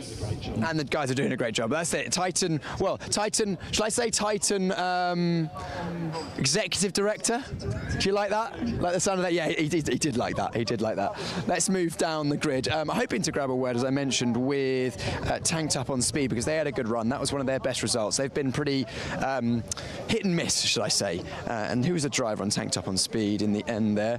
Anwar Brawl-Smith had a good run, and that one coming up the grid and taking a solid 4th place for Applewood with ABS. Tanked Up on Speed. Number 11. Where's number 11? Number 11. Tanked Up on Speed. Number 11. Tanked Up on Speed. Pete O'Connor is there. Over there. Is this? Ah, here we go. Come on through. Come on through, Luke. Hello there. Nicely done. Good race. Thanks. P3. Yeah, not a bad one. Yeah, it's taken us 6 races to warm back up. We haven't been in a Club 100 kart for a long time, so the lads have been accumulating black flags instead. What was the difference in that one, do you think?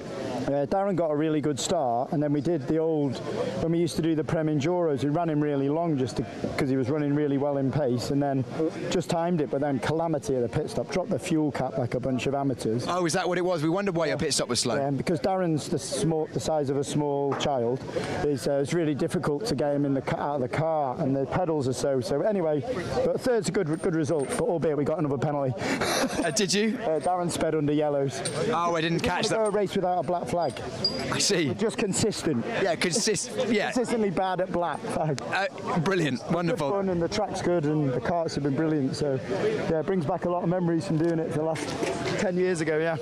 Because of the endurance, it used to have quite a good attendance, didn't it? The old Club 100 endurance. We did it for 10 seasons. Ministry of Speed and Tanked Up. We did the Prem sprints and the Prem Enduros. It was brilliant. It was absolute great fun. Lots of people just having a laugh and racing hard. So yeah, it's been good to be back. So Tanked Up on Speed is Tanked Up and Ministry of Speed mashup. Yeah, we're friends. Yeah, basically, we did it when we raced at Spa a few years ago. So we all just merged the teams together, and it's been good fun. Yeah, looks great. Well, congratulations on a good result, apart from the penalty. So that actually, by the looks of it, promotes Applewood. So therefore, Titan, Project X, Applewood, and ABS, and then SFX race team are your top 4, and they are very quite clearly your top 4 in the overall rankings as well. Let's just grab a word with some of our drivers who are coming in right now. Who are you? Who are you racing for? Voltarol Racing. You can see it on my helmet right here. Voltarol Racing. Why Voltarol? You guys got back pain? No, not really, but yeah, we do use it sometimes. Have you needed to use it today? Not well of where we want it to be. We can do better. A few mistakes under the pits and driver errors. So yeah, we'll hope to do better. 23rd in that one. Is that par for the course, or would you have hoped for more? No, we'll hope for more. Probably 10 positions more. 10 positions more. Top 10. And are you in? Are you going to be racing in the next one? No, on the last one. The last one. We'll see who's starting for you in the next race. Nicholas, our German guy. Okay. Well, I'll let you go and get weighed so we don't hold the whole queue up and we can get racing once again. I'll grab Anwar. We've spoken a few times this weekend, but I hear that I think Tanked Up on Speed got racing under yellow penalty, so actually herited 3rd place. Yeah. Another strong result. It's going to be very close because Titan, Project X, and yourselves and SFX, I find that really hard to say, are all banging in top 5s like they're going out of fashion. Yeah, I don't think it's that close for the win. I think Titan are pretty strong. I mean, I think they've had 4 wins now, and that's going to be really hard to overcome. But I think it's really close for 2nd, 3rd and 4th. I think at the moment we've got the edge as it stands. I think we've had better, particularly because we've been fortunate with a couple of penalties where we've inherited a couple of places. We've already got 1 drop as well, so we've only got 1 drop left, but with 2 races left that isn't a bad thing, and we got our front grid start at the last race, so yeah, I think we're in a strong position. But who knows, I mean, we've been getting all right karts so far. We might be due a dog soon, I don't know, so who knows, but yeah, it's going all right so far. You starting the next one, or are you going to finish it? No, so Alex is starting all the races, and then I'm doing the end bit. Yeah, so yeah. Seems to be working so far, so we'll leave you to it. I'm Bro Smith for Applewood and ABS. Let's have a look back at the highlights of what was the 2nd endurance race of this afternoon.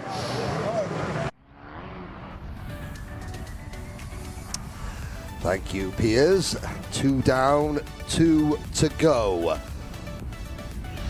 Here are the highlights of race number 2, and a good clean start, and we get underway.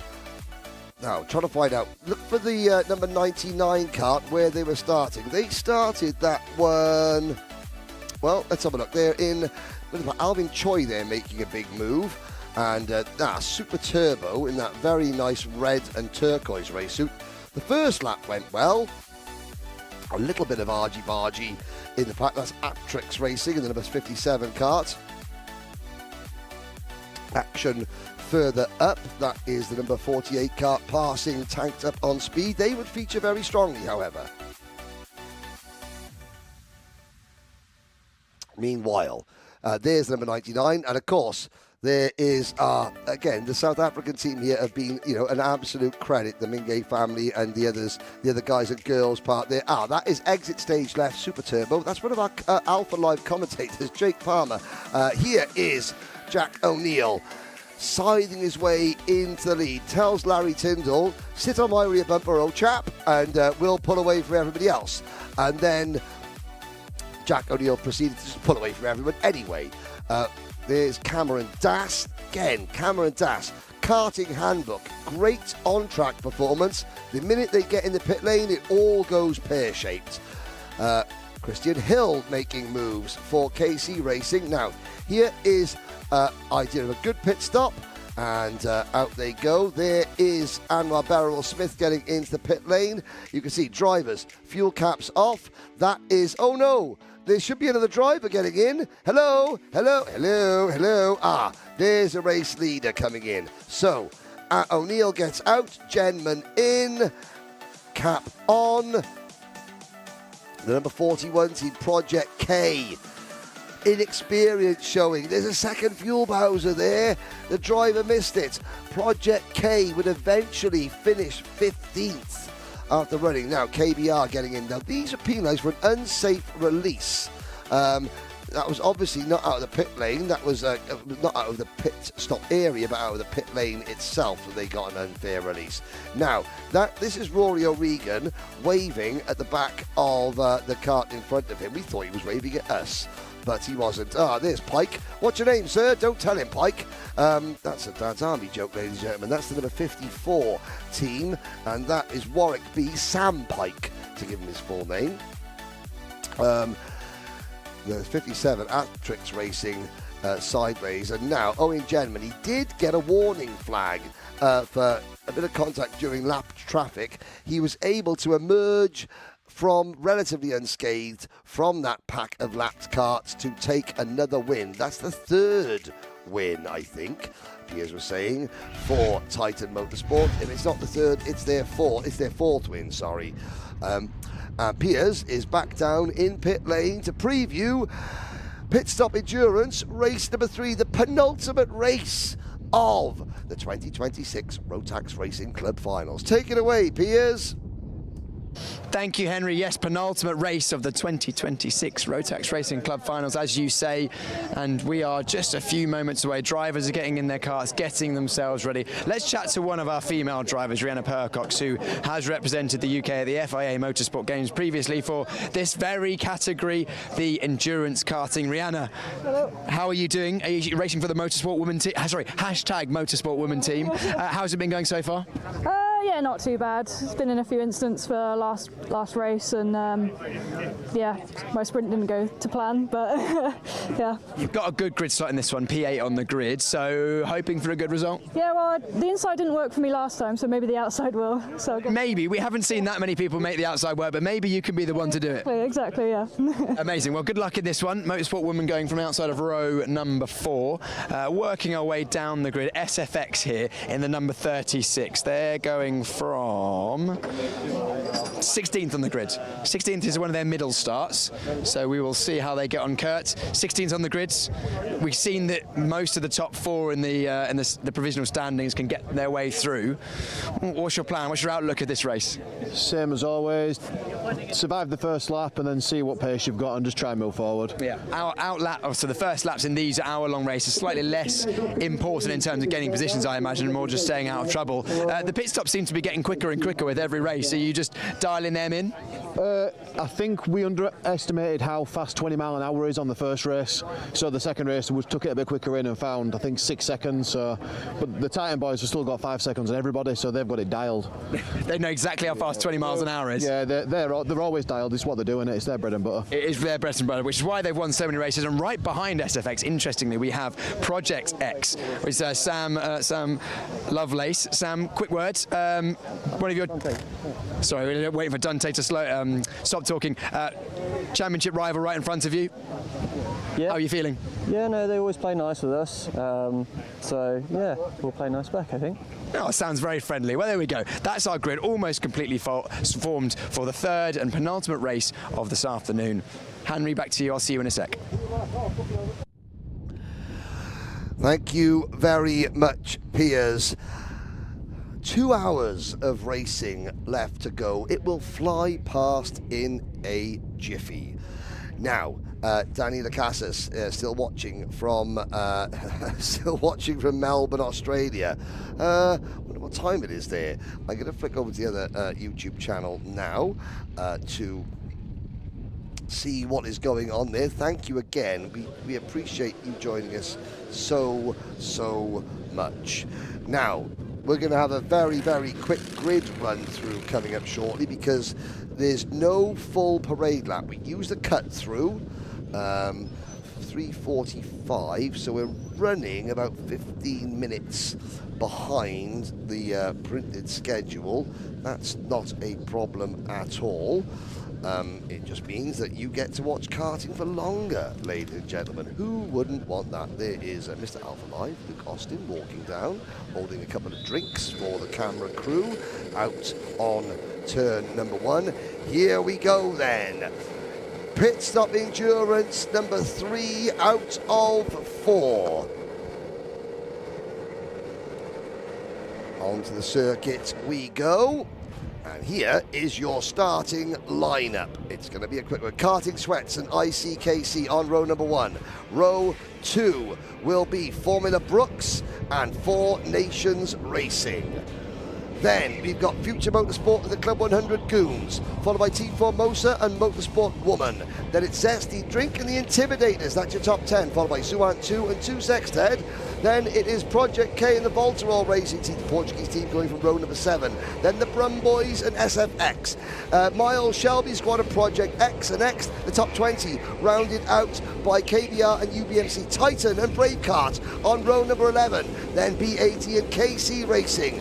The top 26, IC, KCB and One Man Wolfpack tanked up and KC, followed by Apterix, Level Up, Overtake Me Home, Zuant, Applewood, starting in the back, Bruckus, Karting Handbook, Super Turbo, Paragon Racing, and at the very back, Warwick B, lights are out, we're off and racing, Karting Sweats lead the field into turn number 1. Now through turn 2 at stage, out over the grass. I know it's named after the rally special stage here. It's oh dear, and you do have to brake for turn number 4. Brooklands, 1 or 2 drivers forgot that fact, and this is, well, it's about as messy as my teenage son's bedroom, I've got to say, this start. Oh no, there's more karts spinning at the back there. And one of the spotters walking across looking slightly upset. Look at the gaps that have developed at the front of this race because of that chaotic first lap. Everyone talks about, oh, you know, we've, you've got to survive the first lap. Well, why is the first lap about survival? Oh my goodness me. Oh dear. No words. Now, the front row team, Formula Sweats and Formula Brooks, Team Karting Sweats and Formula Brooks, they started first and third. They get away, they stay clear of everything, third, fourth and fifth. Then the Club 100 Goons, Project X and the SFX race team are next. Team Formosa were 7th, Motorsport Woman, they started 8th, they were 7th. It's the middle of the pack. Well, Warwick B gained 12 places, Miles Shelby 17, Karting Handbook 17, Bravecart 17, and Tanked Up on Speed gained 12 places. That is because they were literally not running off the track, not running into each other. You know, 15 karts at least get taken out, smashed off, over the grass or spin on the first lap. There is going to, well, I mean, the parliamentary committee has got more investigations going on, has got less investigations going on than our video referees at the moment. Jarrett King, who's a smart driver. Okay, there's the first bit of heads-up driving I've seen. It was from team number 42, Team Formosa. They went into Seaman and they knocked the driver sideways. So coming out of Seaman, they slowed down and literally waved a couple of drivers. They waved more drivers past than the positions they gained. But they waited until the driver they made contact with was back ahead of them. Now, there is Applewood ABS. I'm going to look back. They only gained a few places at the start. Team Formosa down to 24th. Now, here are the teams, some of the teams, ladies and gentlemen, that I'll say it, that got absolutely wiped out on the opening lap. Paragon Racing, Apterix Racing, BAD, University of Birmingham Motor Racing Club, Level Up Karting, the Brum Boys. Who else got the Intimidators? Zuan 2, all losing more than a dozen places on the opening lap. Not the best opening lap, I have to say. Talking earlier about how, you know, I'm not going to call people out for the sake of it, but my job is to try and show these are supposed to be the best drivers in this level of event, and when they're not doing the best job, I will say so. Just because I don't want people at home thinking that this is the type of thing that you can expect if you come to the Rotax Racing Club, because it isn't. We do hold our drivers to a higher standard. Zuant were the team that committed atrocities, cone atrocities, on the opening lap. Formula Brooks, have the race lead. Formula Brooks, they need a good result because they had terrible luck with their kart in the previous endurance. The team, I'm not going to call anybody out that I saw not using the brakes when they should have been doing, but there's a driver in a green and white and red race suit driving a kart with a number 1 and number 9 on it that I think could possibly have been a little bit more circumspect, shall we say, on the opening lap. But contact warning for Team Formosa, contact warning for Brave Kart, contact warning for ICKC, and I think that list will get extended as the video referees look through the footage. New second place driver, team number 36, that's Kurt Holmes for the SFX race team. Up into P2, Project X, the Club 100 Goons are next, and the Club 100 Goons have dropped right back. So this is Formula, Formula Brooks took a long look over their shoulder then. That tells me, well, they're not concerned. Well, they are concerned. At the top 4, there's Kurt Holmes. Now, behind them in kart number 50, that's Sam Lovelace. And the number 88, the Karting Sweats team. Now, is that Alex Dolphin or is that Rob Bannister, I wonder, behind the wheel? It's not a 2. It's not Bond 2, and it's not Sky 2. It's Bond again. In the number 88. Is he just changing race suits just for the heck of it? Fair play, Bond. That's 3 different race suits. 3 races, 3 different race suits. Has he got time to change? I wonder. Thanks, Bond. I prefer the one with you with all the cars logos on it. That helps me because I'm simple. Formula Brooks. I don't know who's behind the wheel of the Formula Brooks kart. It is either Benjamin Donatov or Dan Shaw. It's not William Pemble and it's not Leola Castro. The race leader, the most grey race suit, white crash helmet. It's Dan Shaw, William Pemble. Somebody in the live chat might sort of tell me. They might not. They might want to get it wrong. Well, that's fair enough. That's your prerogative. If you do know and you want to tell me, then that's fine as well. Looking up through the order, there's the number. There's the driver with the Arrows Formula 1 race suit on. Jordan Hill, it's Jordan Hill, I think, who has got the Arrows race suit on. Now, the field actually spreads out quite a bit. There is Tyler Ducrot for Team 54, Warwick B, the Cosmic race suit.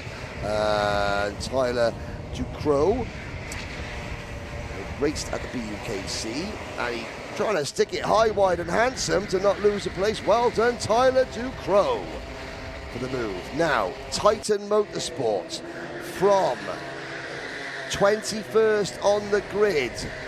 My goodness me. Up to 5th in clean air. They're closing in on Bond 2.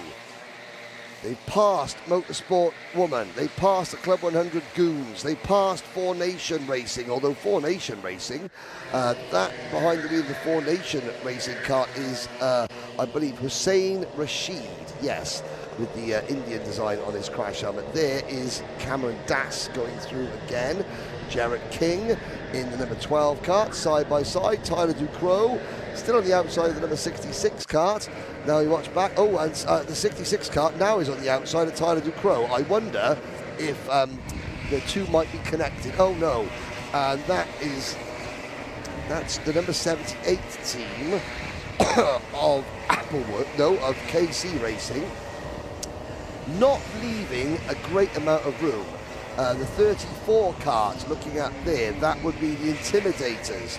James Whittaker, Matt Ornett, Dan Seeger, Stephen Westwood. That's Dan Seeger behind the wheel of the kart. Now, ABS, Applewood ABS, up to 20th from 32nd. Still 6 minutes before the pit lane opens, though, Piers Pryor. Yes, indeed. Titan looking pretty titanic at the moment, aren't they? Yes, very good, very good. Working their way out. I don't class that as, it's quite literally the same word. Yeah, but well, it's not the same word. It's got an I and a C on the end. It's got an ick on the end, and that pun didn't give me the ick. It was quite good. Thank you. But they still got work to do. I mean, they've got the fastest lap, 5 seconds to the group in front. They know their pit stops have been exceptional. I mean, their pit stops have been 3 or 4 or 5 maybe seconds faster than everyone else's. And 5 seconds off Formula Brooks at the front of the field. Although so have ABS Applewood. But they're not featuring inside the top 10 at the moment. 20th are Applewood, with so Pritchard behind the wheel. Not so much progress as we've seen from a couple of other races. Although this was on the lower grid slot. Yes, 32nd place. There's Bryn Alban in the Welsh crash helmet, just making progress there in kart number 85. Not the battling. This is where is this in the race? This is a long way down the order. The 85 kart is 24th, so Bryn Alban is 24th, so it's 25th, 26th. So this is the lower end of the top 30 at the moment. Yeah, we've got the Intimidators there in the 34, Dan Seeger with the blue helmet, blue suit, working his way through, side by side through Brooklands again. Brooklands has been the hub for most of the overtakes that we've seen. I think it's such a wide entry, isn't it? You come off the the right-hander of stage, and then you have to get back to the right, which leaves a very inviting open inside line to Brooklands. And with it opening up and then nipping down at the apex, you can get the move done.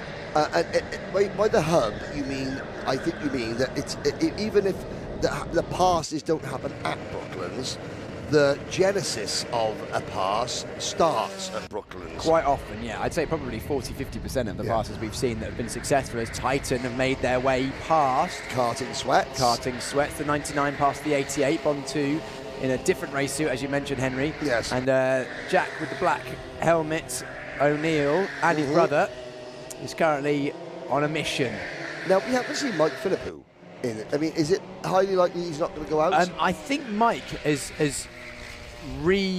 I think they've restructured in Titan. Okay. So Mike Philippou is very much part of the organisation. Right. He's moved into a managerial role. Okay, because he's down as a driver. Yes. And I haven't seen him drive yet. No, I believe I spoke to Mike O'Neill.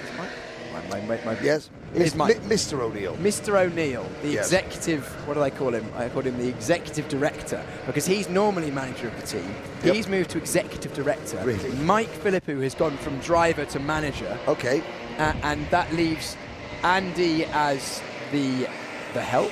Yes, Andy is the help, the hired help. Yes, the help. The pit assistant. Yes, there we go. The pit crew operative. Yeah, pit crew operative. Yes, yeah. and crew chief.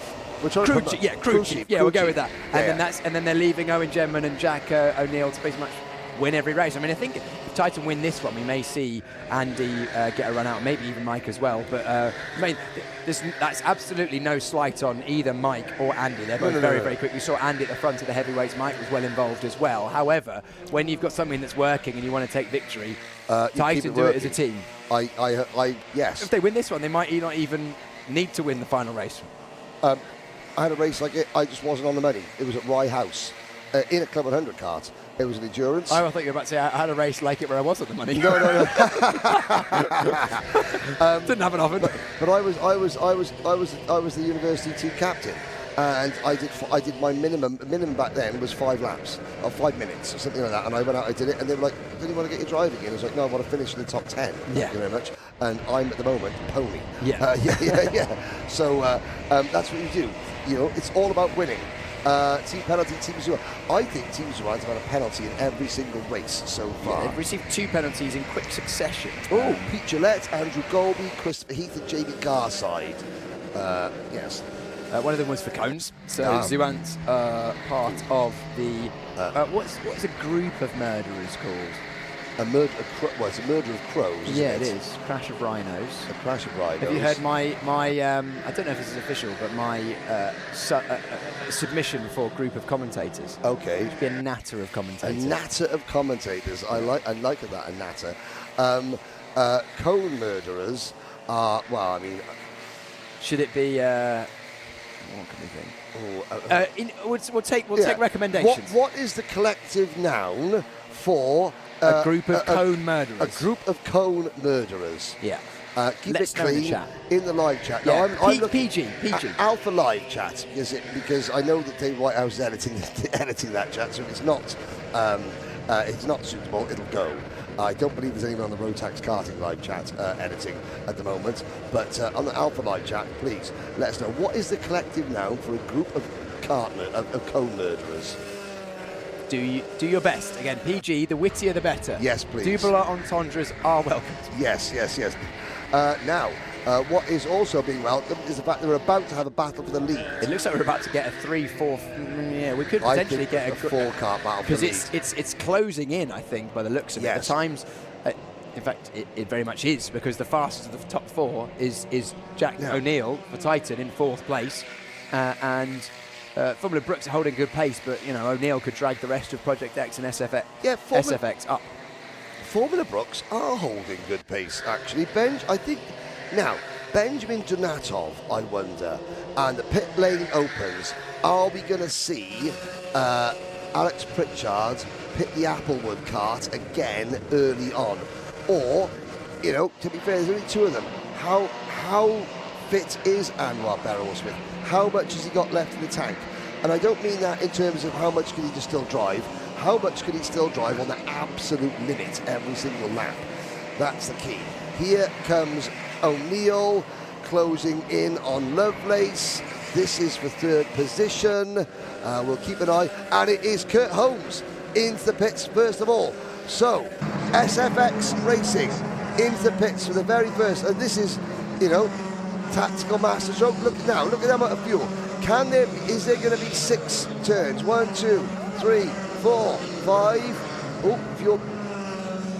Enough. They must have been moving to 4 for everyone. Oh, where's the next? Fraser wasn't ready. Fraser wasn't ready. It's an absolute nightmare. And now the seat's stuck.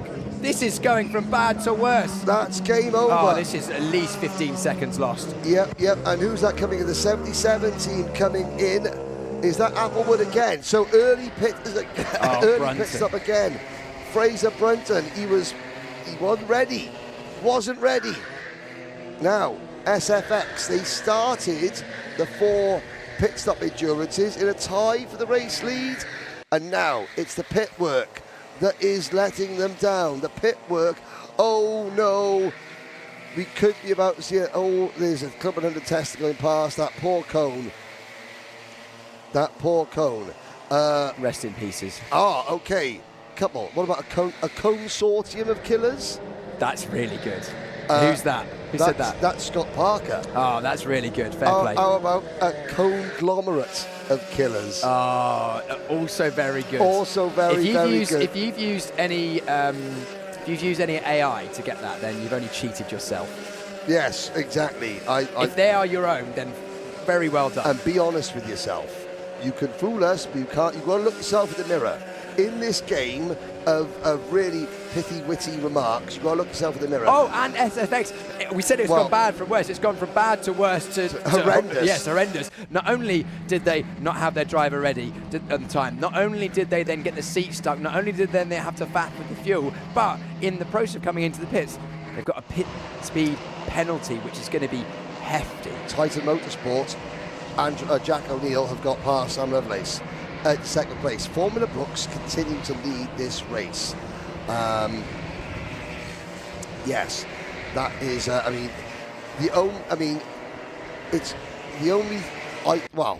It's gone worse for Team 36 SFX Motorsport than anything else. It's gone worse for them than it has for most of the cones on the circuit. That's how bad that pit stop was. Nope, he's been thinking about that for a while. Okay, Scott, well done. I mean, quite rightly so, Scott Parker online. If we're going to start talking about cones, then you've got to sort of like have it in your mind. What can I do? Tanked up on speed. Here's another pit stop. This is the number 44. 4 Nations getting in. There is Australia in the Arrow race suit pushing out. So that is Nick Casas pushing out Rob Langthorpe into the race. Penalties, 2 penalties for Team Zuant now. They are certainly trying to break the record for most penalties here. Formula Brooks continues to lead. Here's Team Formosa coming across the line. Now there's a kart tester, the 3rd kart in line. That's one of the Club 100 testers. Formosa trying to get alongside, and the Club 100 test has got to have your wits about you, because you never know when an errant car. Oh, that's a good move from Team Formosa, passing who was that, number 3060? Well, Fraser Brunton. It's not going to happen in this race. Look at the kart 100 test and letting people go. And under investigation, bump and pass for the Club 100 Goons. Under investigation, Motorsport Woman for cones. Contact warning, Club 100 Goons. Under investigation, the Brum Boys. Track limits. And here is Team Formosa passing the number 19 kart now of Zuant 2. I think that's Nikolai Angelov, because he's Bulgarian, and the green and the white and the red Alpine Stars suits that he's wearing is green, white and red. Well, green and white mainly, but I think they're the closest things, the Bulgarian colours that Angelov could have got. Let's have a little look. Yeah, Scott Parker was thinking about going down the ice cream cone route, the 99ers or something, but no, it's not the vibe we're going for. It's potentially too, well, it's good, it's good. As we watch now this group, there's the number 44 car in the Four Nations Racing having a little look. Now, at the back of the pack is Anwar Barrowell-Smith. He's made his pit stop. There he is, the number 77, counting 2, 4, 6 karts to try and get around without losing too much time to the drivers that haven't made their pit stops yet. Not many early pitters in this race, it has to be said. Most the top 30 haven't pitted yet, so only a handful are pitted. Anwar Barrowell-Smith passes 3 karts. Rotax Racing get put, get passed on the recovery drive through the Maggots-Beckett's complex. And now the next kart in line is the Angelov-driven number 19 kart. Barrowell-Smith will keep an eye on his lap times. At the moment, Anwar Barrowell-Smith in the number 77 Applewood with APS kart is 3 wide into Priory. Barrowell-Smith. Well, I've got to say, Mr. Formosa, Anwar Barrowell-Smith just did you the most bigger favour. He couldn't get out of the way enough. He went 3 wide on the inside into Priory, and neither of the karts on his outside so much as hit the outside curb. How much more track do you need? How much more track do you need? And there's still... Now, come on now, Formosa. He's lost his head. That's what it does. See, he spent so much time waving at other drivers, and he's still waving. He's been driven off. He's driven himself off the track almost. It doesn't work, boys and girls. Whoa, sideways into turn 1 as well. Head gone. Completely headshot, that driver is. I have to say, you have to just... Look, things are going to happen. We've got a whole team of spotters. Literally, the part of our timing screen that has got the investigation, it's like a teleprompter. It just keeps rotating and rotating. That's how many investigations and warnings are going out from the spotters. Trust me, they can see what's happening without you waving your hands in the air, telling them that the driver that passed you just didn't care. We've still got this battle at the front we're keeping half an eye on between Brooks and Titan. Titan look like they're probably either going to do it on the road or do it in the pits, Henry. Let's have a look at a replay of that move, actually. I think it was the one with Anwar Barrowell-Smith and... was it? Oh, it's someone getting someone losing their own. Just losing their own. The 27. That's Brum Boys. That's Brum Boys getting out of the way. They're already last. Yeah. But Henry, we've got this battle at the front of the field. This is the gap for the lead, so a second and a half or so. Titan with a win in this one would put themselves in the lead of the race on then drop back. In leader of the event, should I say. We've also got a ding-dong battle for last. Oh, really? Oh, okay. Yeah. 163 for ICKCB. Plays 166 for Overtake Me Home Tonight. Okay, so that's almost that's going to be more exciting than who's going to win this. Yeah, I think Titan if they carry on the way they're going, it's looking like it's going to be a pretty tight one there. But yeah, I see KCB are currently leading the way in the battle for last. Overtake Me Home Tonight. They're trying their best. They've been disqualified a few times, but they've had a 26 and a 28, which has let them down. Yeah, what I would say, Formula Brooks, I'm going to say very, very quickly, the driver of that kart, he has held, I mean, Jack O'Neill has just been catching, passing and leaving drivers for dead, you know, willy-nilly. Absolutely, with you know, his own doing. Formula Brooks have held him off for longer than anyone else I've seen today. That driver for Formula Brooks is doing an excellent job, and I think it's Benjamin Donatov. I could be wrong. It's either Benjamin Donatov or Dan Shaw. I haven't got information on it. I don't know who's driving, but well done to driver number 7. Formula Brooks have led magnificently. Lovelace is still in 3rd. Tanked Up on Speed is still in 4th. Then it's the Karting Handbook. Karting Handbook are trying to leave their pit stop for as long as possible. Oh no, a double murder. A double homicide. Oh, what's going on? No, he's still moving. He's alive. He's still moving. He's still alive. He's still alive. He's got, there's a faint pulse. Don't leave me. You never leave a soldier behind. He's moving in agony. Oh, it's just when we cut away because I'm not sure. Watching the lifeblood ebb out of an innocent cone is something that should be post-watershed. I have to say. Last laps between our leaders. Yep. 1:11.29 Brooks. 1:11.12. 10th and a half. The gap closes. A 10th and a half only. Oh, Will. I couldn't hear that one. Condolences to the Cones family. Producer Will's on absolute fire today. I thought that the PFI pigeon called Anthony Jordan would break me. Condolences has done just about the same. Bravo, bravo. Yes, I think, yes, 2 new members of the Consortium, a double murderer. There we are, there we go. But again, the gap between first and second. Now, here's the change. Lovelace out. This is for 3rd place. They were in 3rd place and in. Dante Dillon. Good pit stop. Yeah. Put in his hand, he had the fuel cap in his hands, ready to go, and he was able to get it down straight onto the... I'm going to try and say this without sounding rude, because I don't mean to be for once in my life. He got the cap over the hole straight away. Yeah. And it was instantly one movement. That found the first thread. Found the first thread instantly. That will save you 2 seconds. Look at that coming up there. That's longer. You know, that number 70, 18. This is KC Racing. Christian Hill gets in, and again it's slower. He's got and he puts it on before he goes.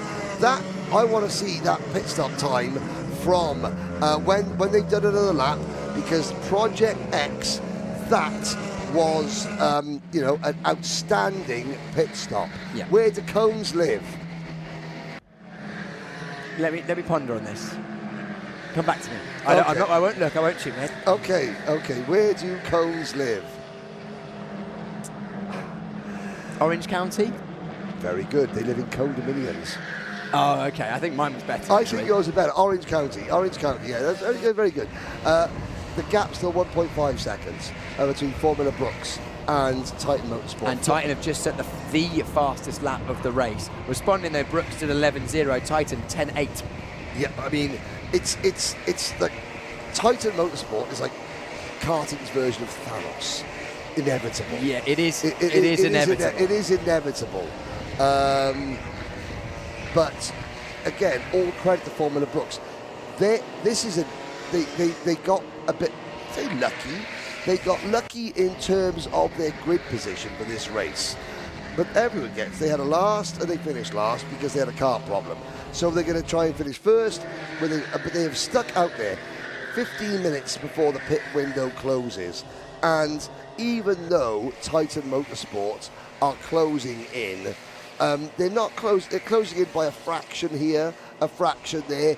This is where we might see why Titan are so successful. As long as these drivers don't pit now. Traffic. Watch how, and I'm going to call it Benjamin Donatov. Let's see how he copes with the traffic. Through Club, Ireland, Tower. Wait, will he dive to the inside going into Seagrave? Yes, Lovely. he does. Doesn't lose much time. Well executed. Yep, now he's got to wait. This is where plan your pass on the exit of the corner. Don't lose momentum now going into the corner behind a slower kart. He hasn't. He's going to get a run, gets a little bit of a slipstream. Driver of team number 50, Future Motorsport, sees him, pulls to one side, and he goes through. Hasn't lost any time. Good lap time, 10.9 for while passing is a great lap time. That's only, in fact, that was Formula Brooks' best lap of the race.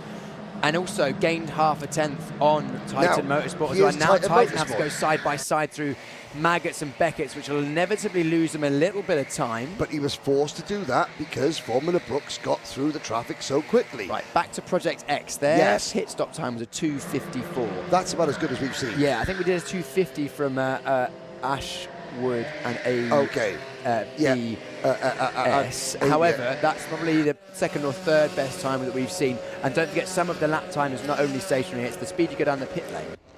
Yeah, I mean, that was it was an excellent pit stop. Now, the gap, 1.3 seconds. Are we going to see Titan actually lose time in traffic? They still haven't caught Future Motorsport. They're closing in. Now, by the look of it, I think they're going to catch Future Motorsport. Oh, no, he pits. Titan pits now. They cross the line. Formula Brooks are going to run long. Let's see this pit stop. Into the pit lane. Not taking any chances. Already, fuel cap has been loosened. Fuel cap is going to come off the minute he stops. There it goes, bang. Puts it down the side, up and out. That's clean. Very clean entry. Genman has the fuel cap. Yep. Now watch, he's going to jump in and not as quick. He waits. Not quite as... Not as smooth as potentially could have done. Was that fuel cap fully on by the time he reached the blue cone? I think we'll probably get away with that one. Yeah. That was about as close to the circuit as you want to be with the fuel cap. Still tightening, but that's a bad pit stop for Titan, and it's still a good pit stop. Yeah, that's it. I would say that's probably around the 257, 258 mark. Yeah, I'd say sort of the high 250s. We'll keep an eye on that when they come round. Formula Brooks, this is your moment. Fast laps needed now. Is there clean track in front of you? If the answer's yes, stay out. If you see a large pack of traffic ahead of you, consider coming in. This is where you're going to win or lose this race, Formula Brooks, and you've got a chance to win it. You genuinely have a chance to win this race. Let's see. We've got one kart. I think that's Brave Kart or potentially the Goons. Oh, look at that. Now, there's 3 karts in a line. Then there's a big gap. So, Formula Brooks, you've got one kart to get past and then maybe drag yourself up. Maybe some of these teams will pit.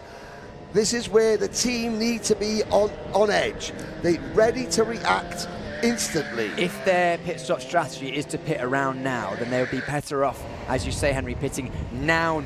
However, if they plan to go extra long and use the pace of whichever driver's in that Formula Brooks car, then they could stay out long and continue on until somewhere near the 40-45 minute mark. Depends who they got ready to go in.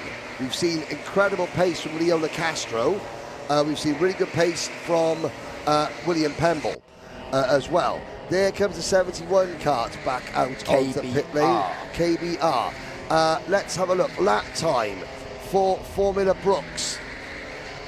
Last time around was, I'm going to say, an 11.2 last time around.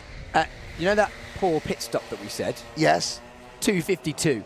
Wow. So that's a quote-unquote poor pit stop, and that's the second fastest pit stop that we've seen all day. Yeah, and that was, 3 seconds quicker than Project X, which we thought was a very, very smart pit stop. Yeah, so they've clearly nailed the pit entry speed, and they've also considering there was a little fumble there, they've nailed that as well. Where is Project X on the time? They've just jumped up a couple of places. They're Theirs 13th. was 2:54.9. So yeah, 2.5 seconds they gained on Project X with a by Titan standards. And the gap is 7 seconds. Project X are now 7 seconds behind Titan And Motorsport. it was before the pit stop at the 45-minute mark.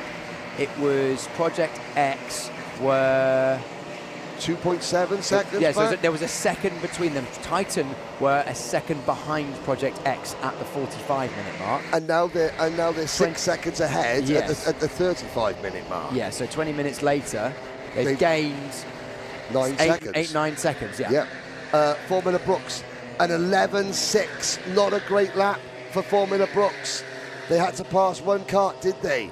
11.5 on the first lap out of the pits for Owen Genman. That's impressive. That is very impressive.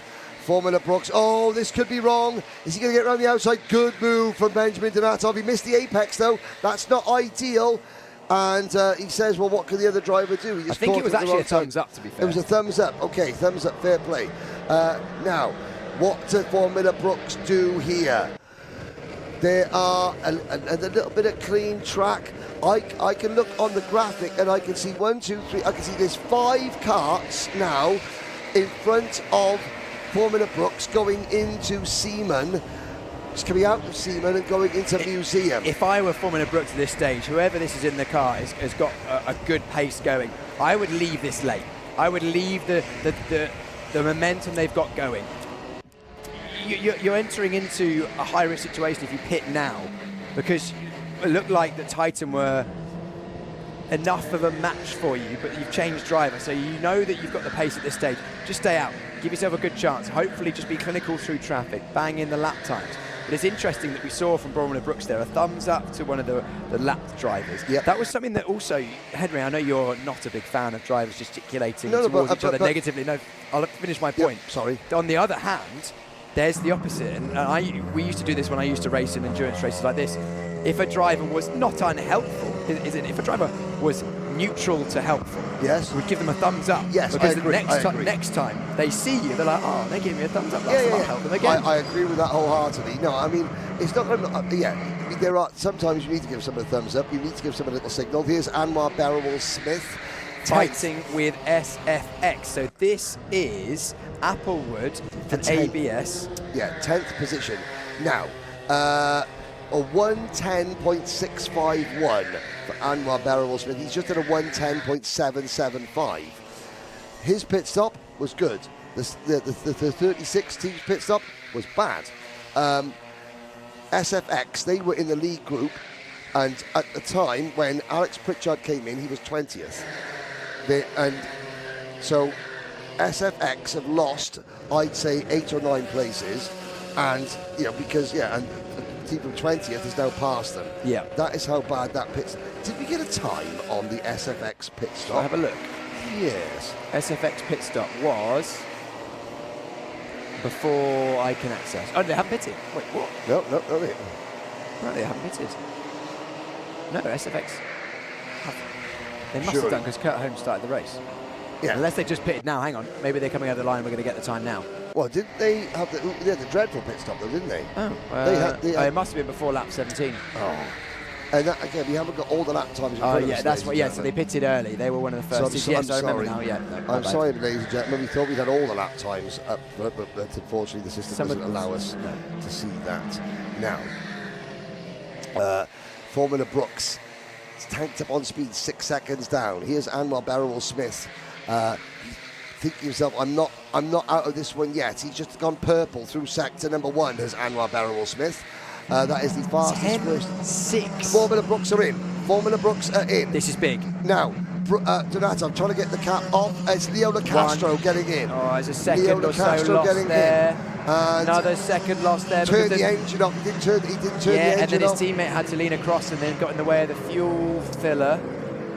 This is not looking like a Titan-like pit stop, is it? No. Lacastro goes out. You're not supposed to do that either. The driver who gets out is supposed to remain clear. Lacastro got the fuel cap on. Okay. But we'll keep an eye when they come over the line next time by. We'll see what the gap is. It was 1 second in the favour of Brooks to Titan. Oh, Titan in the lead.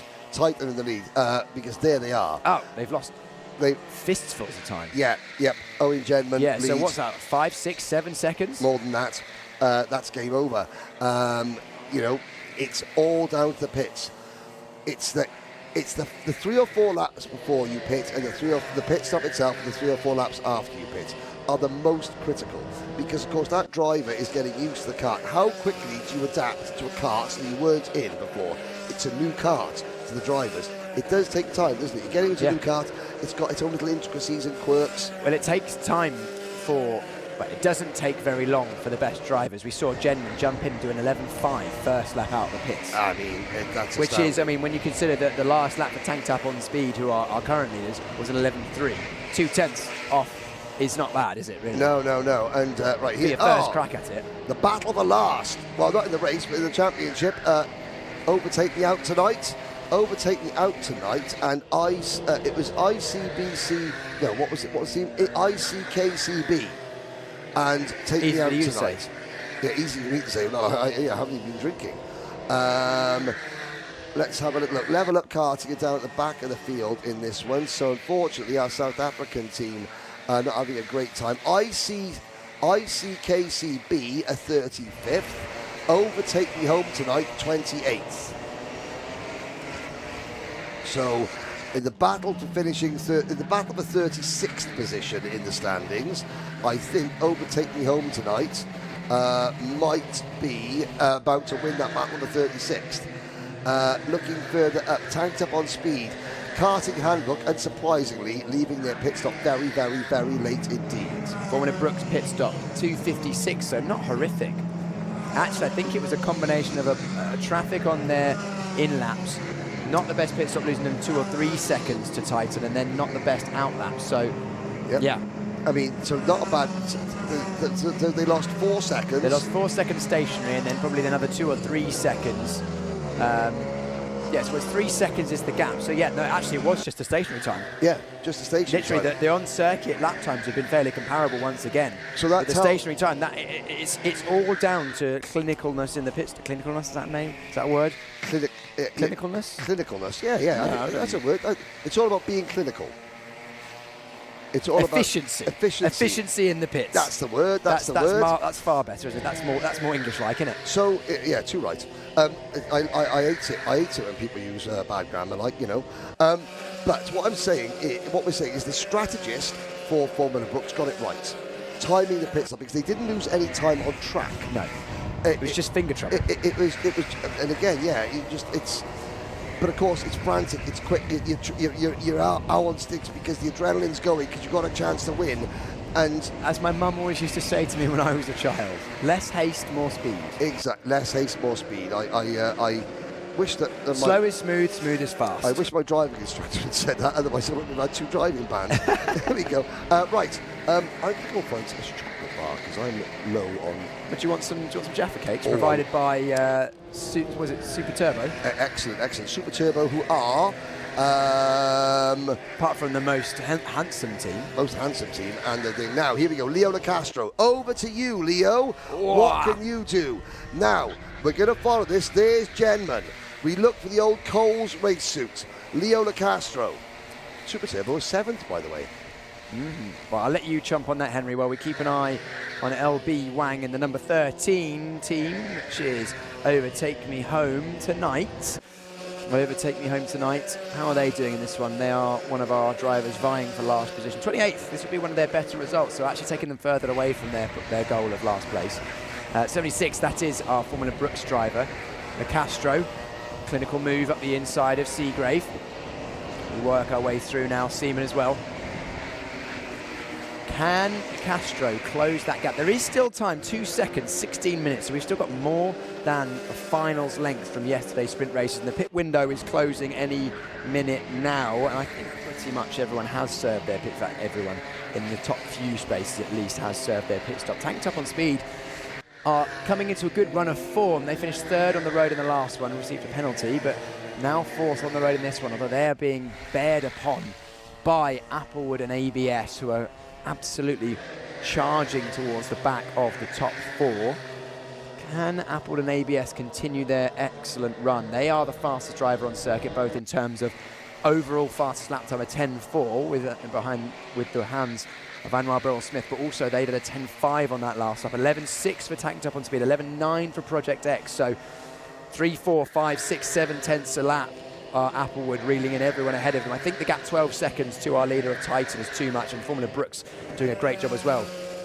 Tanked Up on Speed are very much in the crosshairs. Project X need a pretty faultless run for the remaining quarter of an hour of this run to maintain their podium position, and that could be critical. As I've mentioned before, the points at the front of the field or at the top of the championship are pretty close. SFX have been consistent, if not outstanding. Titan have been outstanding and slightly more inconsistent. A 15th to kick off the day is the only blotch on their copy sheet. Then we've got Project X, a little bit up and down. They had a 12th in the Endurance 1, second in the second Endurance, 2.26.1, 12.2 were their results. And then Applewood and ABS, 1.5.21, 5.23. So for me, Titan, Project X and SFX are the ones. Titan realistically need to have a shocker, and then one of the SFX, Project X and Applewood need to stand out and take really victory in this one or the next one really to challenge. I'll do the maths once this race comes to an end so we know what any of the other teams need to do to get one over and have a chance of taking overall victory, because with one race to go after this one, we will be able to predict what needs to happen, or I'll give it my best shot at least. We're looking at the UB MRC, Simon Ram at the wheel of the 48 kart, chasing down the number 19. Number 19 is Zuant 2. Once again, heading down towards turn one. We saw Dante Dillon there in the Project X kart. He's the one that needs to be consistently fast, because Applewood and ABS are still very, very quick indeed. Running our way now. Maggots and Beckett's once again. Traffic ahead for Project X and Dante Dillon. Bearing down upon these two fairly quickly. He's going to go wide on the entry, which is going to give him a nice cutback on the exit. Can he get 2 for the price of 1 here? Well, he's got 1 already alongside, and it's going to go 3 wide. High risk may well turn into high water, and it is 2 for the price of 1 in 1 straight. That's the value of a good exit out of bridge corner, such as the long run. Dante's frustrated, goes in deep trying to get past the 13, but then that allows the driver that he was fighting with ahead, and he gets through eventually. But that's valuable time lost for Project X. Not in shot is ABS at the moment, but with 13 minutes to go, could well be. What was the last lap time for Project X? It was an 11.1, plays a 10.6, and another nearly 6 tenths gained on the previous lap.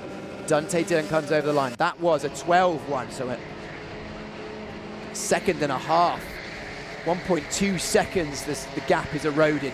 Gap now stands 3 seconds. This is our battle for third. There is the 77 of Applewood and ABS with Anwar Burrell-Smith at the wheel. This is the point at which Burrell-Smith will be encouraged. Once you get to 3 seconds, you can see the driver ahead. He's got comms with Pritchard in the pits. And Pritchard will be saying, right, Dante is the kart ahead. Red helmet, 3 karts, 4 karts in front of you. That is your aim. Once you've got a goal like that, it really does add some motivation and focus to the race. Dante will be feeling slightly more nervous. Serotonin levels fluctuating for Dante Dillon as the gap comes down to under 2 seconds. Dante Dillon is pushing as hard as he can, but unfortunately traffic on the last lap cost him a 1.5 seconds, while Burrell-Smith is, as always, like a hot knife through butter. Yes, and I'm looking at the gap. Is that gap coming down between first and second? I think it might be. Slightly. Last lap's 10.6 for both leaders. Okay. Well, but the battle for third, I think, is the one that's on, Henry. Yep. Oh. There's ABS. Yep. That is fourth. And again, endurance, right? You've got Owen Genman, and I know this is a team event. Owen Genman, Leo LaCastro, Sam Lovelace, or Dante Dillon? Dante Dillon, Dante wheel Dillon, now. Anwar Burrell-Smith. Those 4 drivers battling for the win. 11 minutes to go. It's not a head-to-head sprint. They've got to work their way through traffic. There's which is love endurance racing for this very reason. You get top drivers battling, and this is where they show how skilled they are, because it's the negotiation of traffic that doesn't have to and isn't aware that you're the leaders. Yeah, that was a great example of it. You saw Amar Brawl-Smith. He went through the Club Island and Tower triple chicane there, and he came out of Priory right on the rear bumper of the 57 who was being lapped. You noticed in the first apex he dropped back half a kart length, but then carried more speed through Tower, which put him easily alongside on the way into Seagrave. Whereas if you're pushing right on the back of the car ahead, being impatient, you then don't have the opportunity to go through cleanly at the next corner. You have to wait an extra couple of corners. And then once again, look at the exit. He's got through Stage and Jimmy's and now clear already through Brooklands. And now, again, that gap visually is coming down, and Brawl-Smith will see Dante Dillon. He will be told by Pritchard in his ear with the communication device they've got on the helmet, that is for the podium. That is potentially our chance at keeping ourselves in with a shout of the win. Okay, the track, I think, Piers, is quick at the moment. 4 teams have just done their best lap of the race, including the top 2. 110.49 for Titan, 110.55 for Brooks. Other teams down the order, I just saw pop up there, there's a couple of other teams further down the order doing their fastest lap. Has the track, it's cooled down a little bit, the wind is blowing, maybe the wind has changed direction, is now, I think the wind's changed direction. I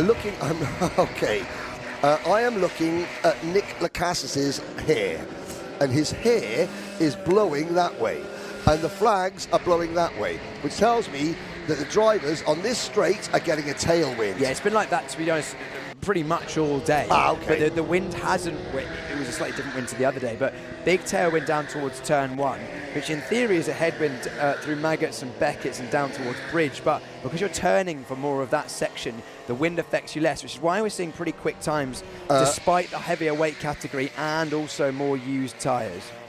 Pretty quick times? How about very, very quick times? A 110.411 gap for Anwar Barrowell-Smith on that last lap. By half a second, again, more than half, closer to 0.6 of a second. Barrowell-Smith has got the heat-seeking missile detector on, locked in. And the poor person in the crosshairs is Dante Dillon. I wouldn't sleep either on the battle for the race win. Leo Lacastro just as a 110.413. Only 0.02 of a second slower than our fastest lap by that man there, Amar Barrowell-Smith. What does Barrowell-Smith do in clear? 10.3. Right, there's definitely something going on here on the circuit, whether the wind's changed, increased, or whether the fuel is just burning off. And the times are tumbling. The ambient temperature, okay, what is the time? The time is nearly 5 p.m. Yeah, cooling down. That air pressure changes ever so slightly, perhaps. You know, those Rotax engines like that. Or maybe it's just a case of, you know, some of the best races I've commentated on have not been the knockout, drag-out 10-kart battles. It's been where you've had 2 drivers at the front, and they're rivals, they're top drivers, and they're pushing each other to the limits. Every single time Dante Dillon puts in a quick lap, Barrowell-Smith responds. Up at the front, Genman pushes his best lap. Lacastro responds. Then Genman responds. And then they look around and they're miles good everyone else. Just an example of how consistent and metronomic these drivers are. Genman, that last lap before he just went over the line, his best lap of the race was a 10.499. The lap after was a 10.503. 0.04 of a second between 2 separate laps. Okay, Dante knows that Barrowell-Smith is with him. The tow is also in play now. This is now a battle of wits. This is at one-on-one. There's no one really close behind, no one very much in the vicinity behind. 1v1, and also interestingly, lightweight versus heavyweight from yesterday. Both, in theory, equalised to 82 kilos, but actually Barrowell-Smith, I know, is some way above the weight limit, somewhere nearer the 90 kilogram mark. Dante Dillon's just done his personal best lap of the race, a 110.9. But that's still a 7 to 10.2 from Barrowell-Smith with the toe that time. My goodness me. Oh, is it possible? We're not going to get in the 109s, are we? That would be ridiculous. We did have a 109 in the heavyweights in practice on Friday from Kurt Holmes. Okay. But that was when the tyres, engines, and karts were brand new. Here we go. I mean, Dante Dillon didn't even have a chance to defend there, did he? No, I mean, Dante Dillon, 6 seconds back is tanked up on speed. SFX, another second back. You know, it's only 5th or 6th. Everyone else is more than half a minute behind. Karting Handbook, I had to leave the commentary box like before Karting Handbook made their pit stop, because I couldn't bear to watch a potential another calamity. Do you know what, Henry? That might be the one of the final nails in the coffin for Project X in terms of their overall win, because they really needed a podium in this one to keep their overall hopes alive, with Titan Motorsport looking like they're almost certainly going to take the win.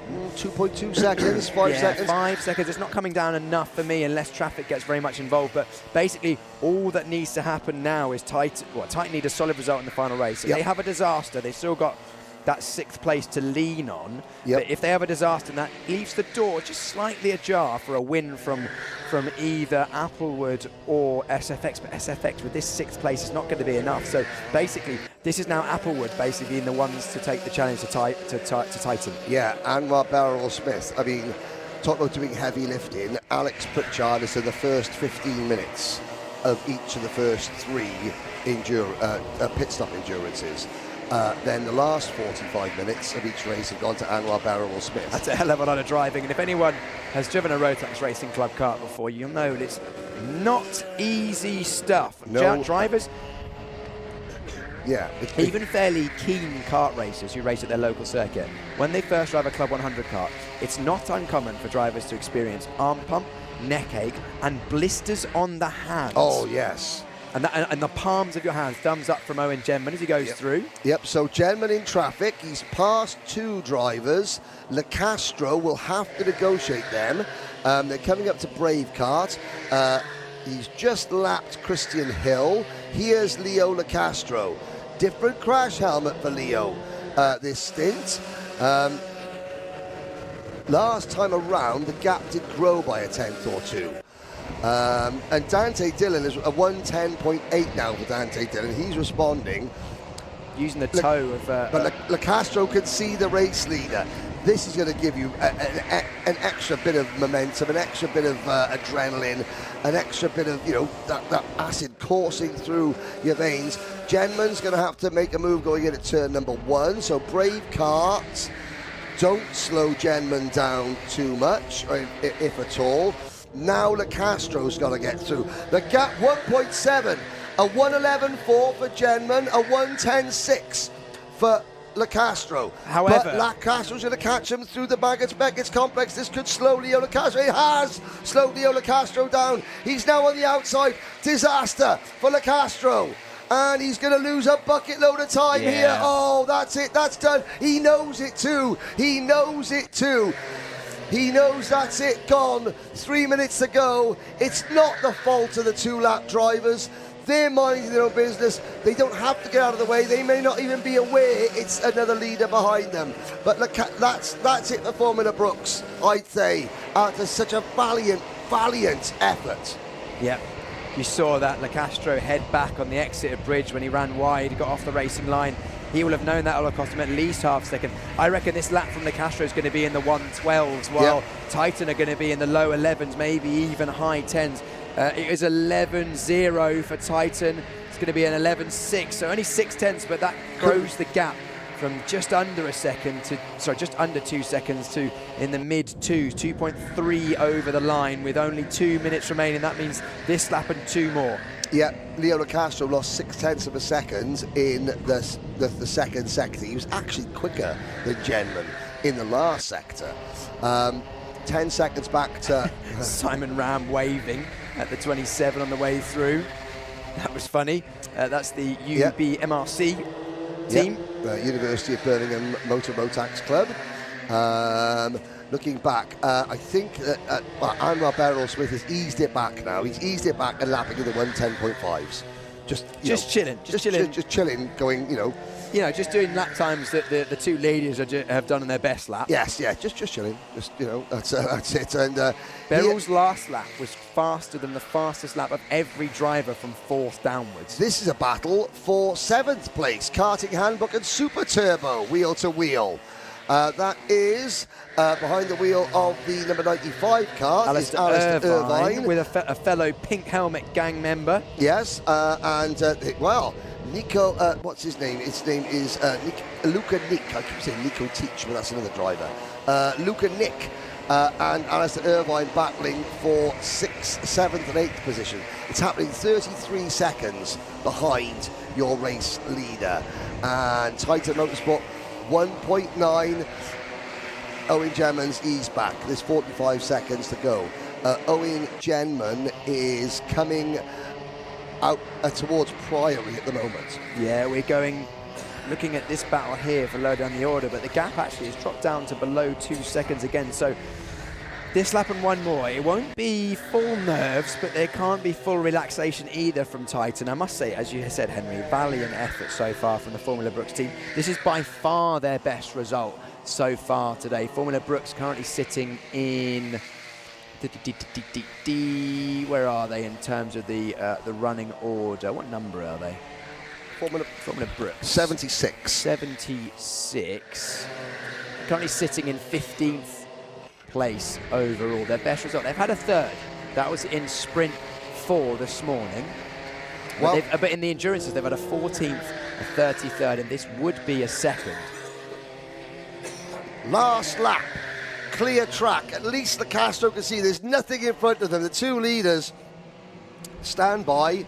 I would say Le Castro's last lap could be almost the best of the race, if not very, very close to his personal best. He knows it's not going to happen, but he wants to get as close as possible. Owen Genman, what can you say? 44 years young. Getting it done at the highest level, time after time. Here comes Leo Le Castro through Club, through Ireland, through Tower, around Seagrave, plunges into Seaman, then comes out of the wing curve into Museum. Are we looking at the first ever Rotax Racing Club Team Trophy champions, Titan Motorsport? They're not. They haven't done enough yet, but they've got more than one finger on the trophy, I'd say. They haven't got it fully in their grasp. No, but they've done clutching. pretty much everything they need to do. A solid result in the final run without anything going crazily well for any of their direct rivals. Once I've gone and spoken to the top few drivers, I will then start crunching some numbers and give us the perms and cons for the final race of the day and the final race of this inaugural event. Yes, Piers Pryor is off down to speak to the various main players from that race. Titan Motorsport win by 1.5 seconds from Formula Brooks. Then Applewood and ABS third. Project X finished fourth. The SFX race team, after a dreadful pit stop, come home in fifth. Tanked Up on Speed are sixth. Good result for them. Super Turbo, their best result so far, P7. Karting Handbook are eighth after a great late battle with Super Turbo. Four Nation Racing are ninth, and KBR come home in 10th. Paragon Racing and Warwick B round out your top 12. BAD, the Karting Sweats, Bruckus, Volterol Racing Team, the DNH Miles Shelby Squad, and the Intimidators, with 2 Sexted and Project K completing the top 20. Looking further down the order, some of the teams that we haven't featured a huge amount on camera, obviously, as the event gets closer to its conclusion and we get closer to, crowning our champions, then the also-rans, so to speak, feature less and less. And Level Up Karting bringing up the rear in that race. But the track falls silent. The track falls silent temporarily, but that is a temporary silence. The silence is about to be broken by the dulcet tones of Piers Pryor. Take it away, Piers. Thank you so much. Yeah, Owen Genman celebrating what was another great result, win on the road. That may well have been enough to clinch Titan the trophy, throwing the fuel cap in the air. I'm going to grab a word with Leo Le Castro first, our Formula Brooks driver. Let's come and have a word and talk about what was been one of your best races of the day. Come this side for me. Formula Brooks, very good result. I'll let you take your helmet off. Second place. You were within touching distance of Titan for pretty much all of that race, but wasn't quite close enough.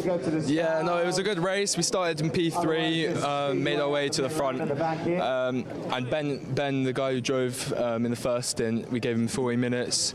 We wanted to make everything equal, so we did that. He had a mega drive, kept us in P1. Might have lost out slightly in the pit stops.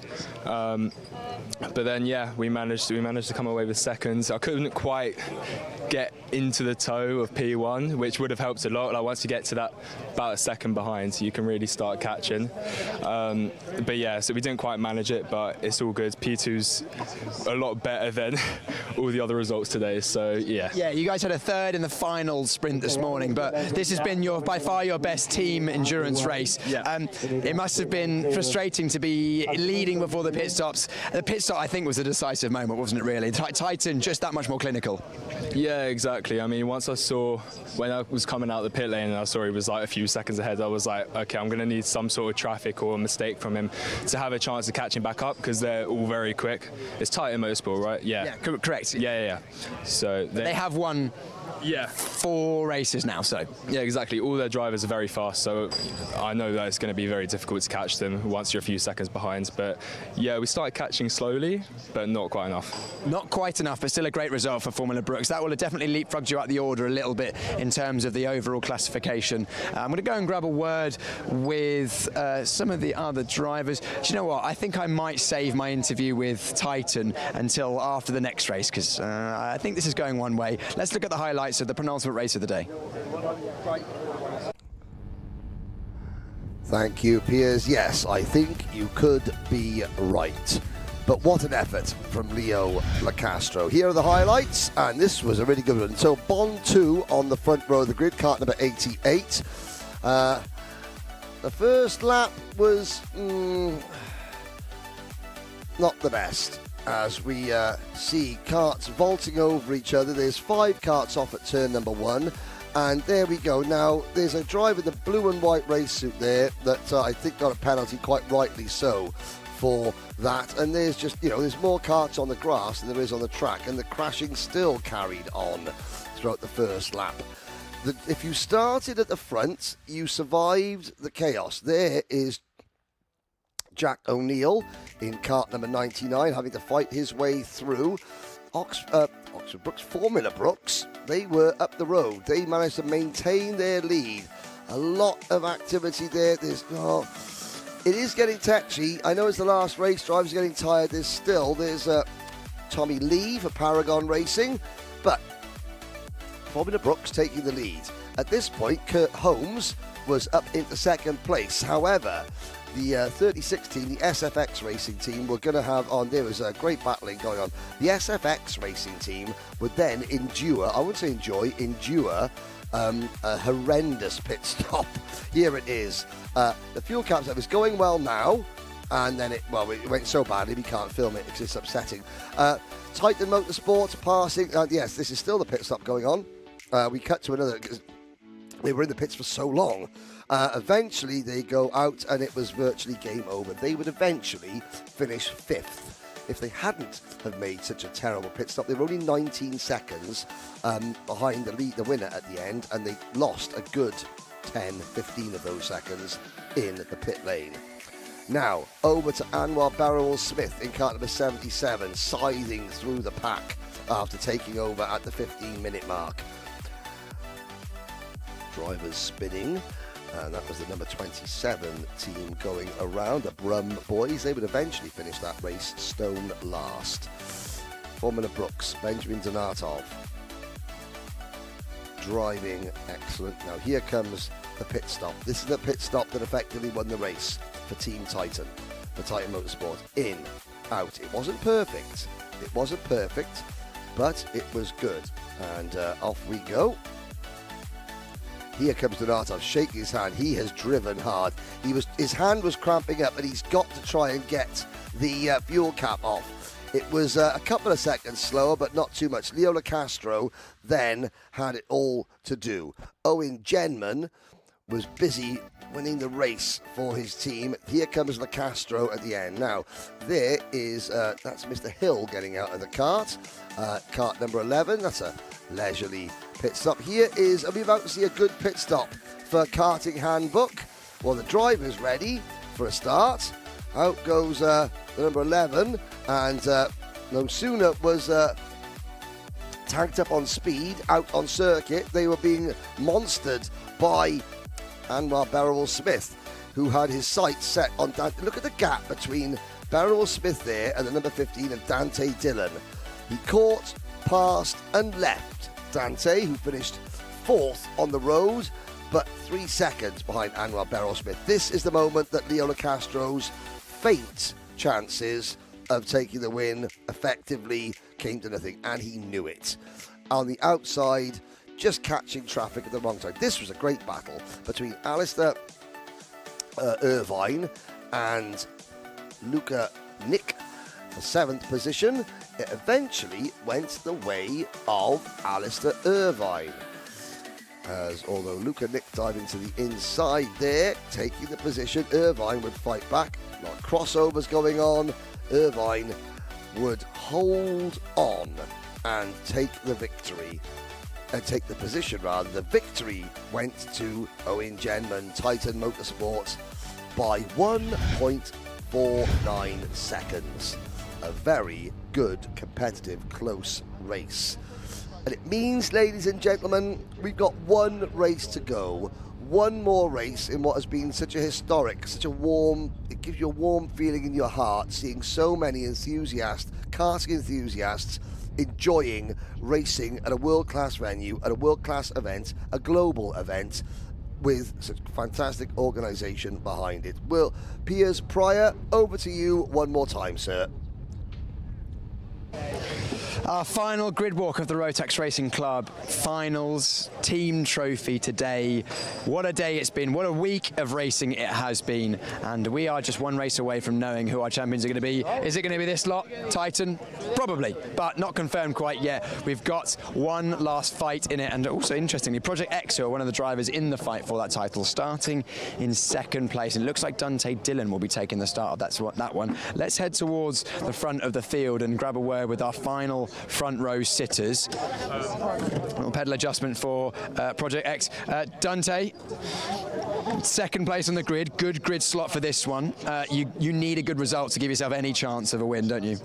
We've worked it out. We haven't won already. They've already won. Have they already won? They've already won because provisionally. Provisionally, but you know, if they drop this next race and we win this one, they're still 3 points ahead. So unfortunately, it's a done deal. But we can see if we can get 2nd or 3rd. Yeah, it's going to be pretty close, 2nd and 3rd, isn't it? So a good result in this one would help you out. We've got Applewood and ABS starting 7th. Where are the other ones involved? Nowhere near. SFX have got 28, so basically it's probably a 1v1 with you and Applewood and ABS. Absolutely, we're still trying to work out the points now for that, so we have a good idea of how to approach this race and what we need to do. Yeah, we're trying to stay on top of it, and hopefully we can get a win in this one. Ultimately, if you take the win, that'll give you the best shot, I'm sure. Pole sitter is the number 66. That's Team DNH Miles Shelby squad, and we've got Brad Philpott for KBR in 3rd place. Brad, talk to us about your day so far. I've not done very much, to be honest. I did a half-an-hour race where I started last and finished 10th before a penalty, which I disagree with, and then I did 15 minutes at the end of an endurance race. That's all I've done, so I'm still practicing and getting up to speed in these things. You've got plenty of opportunity in this one. Last race of the weekend, you've got a good grid slot in this one. Easy to spot with all your bright livery. I suppose you're going to go out there and try and take P1? So we are trying to secure a top 10 in the standings. It might be a long shot. We haven't had the best day, but it's potentially on. So I need to finish somewhere at the front. So my intention is to be somewhere in the top 3 or 4 by the time I hand over to my teammates. So P1 near the start will be good. Amazing. Have you got an idea on the strategy? I'm going to run as long as possible, hope there's a very unlikely safety car, and then swap over to my teammate Ashley. That's it. Let's see what goes on for that. Brad Philpott for KBR going from 3rd place on the grid. Team Kart Handbook are getting ready. Steve Brown, can we have a quick word, Steve? Unfortunately, we'll go round because Steve's got. I'll come to you, Steve. I'll come to you. We can move because I know that you're not at 100% capacity right now, Steve. Unfortunate to see you leave the event on circuit early. Are you all good? Yeah, I'm here to speak about it, so I'm all right. But yeah, got clattered into, and then one of the cars kind of landed on my leg, so not ideal. But Cam's still going well, and kind of just rooting for them just to have some good results here. Have you enjoyed your time at the Rotax Racing Club Team Trophy? It's been really good being here, and you know what, this track is amazing. The first time I drove it in practice before Heat 3, love the track. It's a shame I couldn't drive a bit more of it, but it's been a good event. Rotax done a good job, Club 100 done a good job, so yeah, it's good to be here. It's good news is you're going to have plenty more opportunities to drive the circuit because it's built now, it's here. Yeah, of course, and you know what, I love it in these cars. I'm going to try a bit more in Club 100, but something a little bit quicker as well. Maybe like a full-on Rotax would be really good fun around here, I think. Very much so. Well, great to see you. Sorry that you've had to end the day early with injury, but good to see that you're mostly okay. That's pretty much the grid almost completely formed. Let's wander down and see if there's anyone else interesting to talk to. It might be interesting to chat to one of the drivers further down the order. Who have we got here? This is team, I think this is team 36 we've got here. Who's starting this one for SFX? Fraser, you starting this one? I am, yes, yeah. Last gasp attempt here, trying to get on the podium? Yeah, I think we've had a pretty rough day. Yeah, luck's not really gone our way, but yeah, just out for a bit of fun. Yeah, should be good. Outlook, full send? Yes, full send, definitely. Yes, full send. Well, that's a good way to end our final grid walk of the day. The race 8 of the day, race 4 of this Team Enduros. Let's have it. Let's have it indeed. Let's have it large, but not too large because we have to maintain race with respect, of course. This is going to be the final event of the 2026 Rotax Racing Club Finals. 2027, the event. The venue, the date will be announced in due course. If you're watching this now, I'm not going to give away too much. People have said, oh, we're so glad that Rotax booked the good weather. Well, in the UK, it's a bit difficult to book good weather. Where we're going next year, not so difficult to book good weather, that's all I'll say. TNH Miles Shelby Squad and Project X are on row number 1. Row number 2, KBR and Overtake Me Home tonight. Then it is Level Up Karting and Super Turbo. Row number 4, Applewood ABS and Bruckus. Then Karting Handbook Team Zwant, Tanked Up on Speed, Formula Brooks, Future Motorsport, ICKC, KC Racing, 4 Nation Racing, The Sweats, Formosa, and the top 20 rounded out by the Goons and Paragon Racing. Warwick B and the Intimidators are next up, followed by Zwant, Voltarol, Project K, the Brumboys, SFX Motorsport Women, Zesty Drink, Umbrook, Brave Kart, ICKCB, and last of all will be the one-man Wolfpack. We are racing. Dante Dillon tries to get across and squeezes the Miles Shelby squad into first place. Somebody gets turned around. Another driver getting squeezed out wide there. Oh, kart sideways. The Goons involved there. There's Steve Pike getting turned around. Oh, no. And the back of the field there, oh, the number 10 team's about to get a penalty because they're driving off the grass from a stationary position. And the number 88 team, that they were getting up and out of their karts as well. Again, we're going to see who the survivors are from the first lap. And oh, there is Sam Lacasas getting his elbows out. Yeah, nah, yeah, nah, yeah, nah. And the Aussie, oh no! And Lacasas, I know he's from the land down under, but he's gone, well, almost an up and under there. For once, Zuant, and that is Pete Gillette. Has got nothing to do with that one. He was the innocent party there. Yeah, not the best a man can get, unfortunately. No, around there. It very looks good. like we are. Yes, full. Is it full course, or are we? Full course slow procedure. It looks like that cart that got driven over is. Yeah, Gillette is getting out of that cart. Yes, that is it. I think probably the radiator took the brunt of that one, and also rubbing his arm as well. I can see out the commentary box, but mostly okay. That cart will need to be retrieved, and I also think that potentially this is a slow procedure, both for the cart stopped, but also just to get everything a bit calmer. That was one of the more chaotic starts that we've seen. Yeah, not good. But it is the last race. You have to expect this type of thing. It is part of a points-based system. This is the last race. Everyone is now striving just to end on a high, and of course, even the last race, someone's got to finish 37th. No one wants to, but they have to. It's an hour race. The clock is obviously still ticking. It's not a restart. It's a full course caution. Already, the number 8, I can see, is the number 18 cart that is off the track. So that's the Team Zouant cart. Pete Gillette has... he's got in a new cart without taking his number plate with him. I can see one of our video referees. No, that's not a video referee. And there's some water on the track as well. The radiator from Pete Gillette's cart, you can see it there.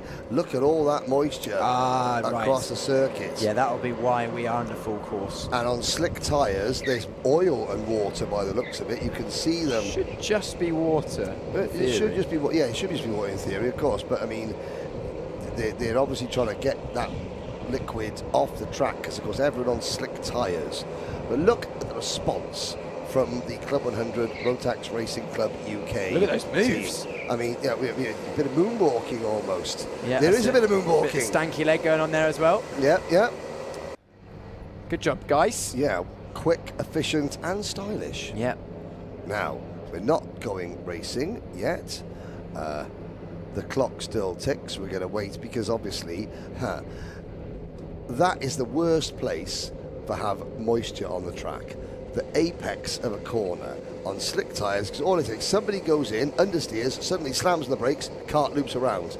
And if that happens to be one of the first few carts, then you've got another 30-odd drivers all ready to pile in behind. Yeah.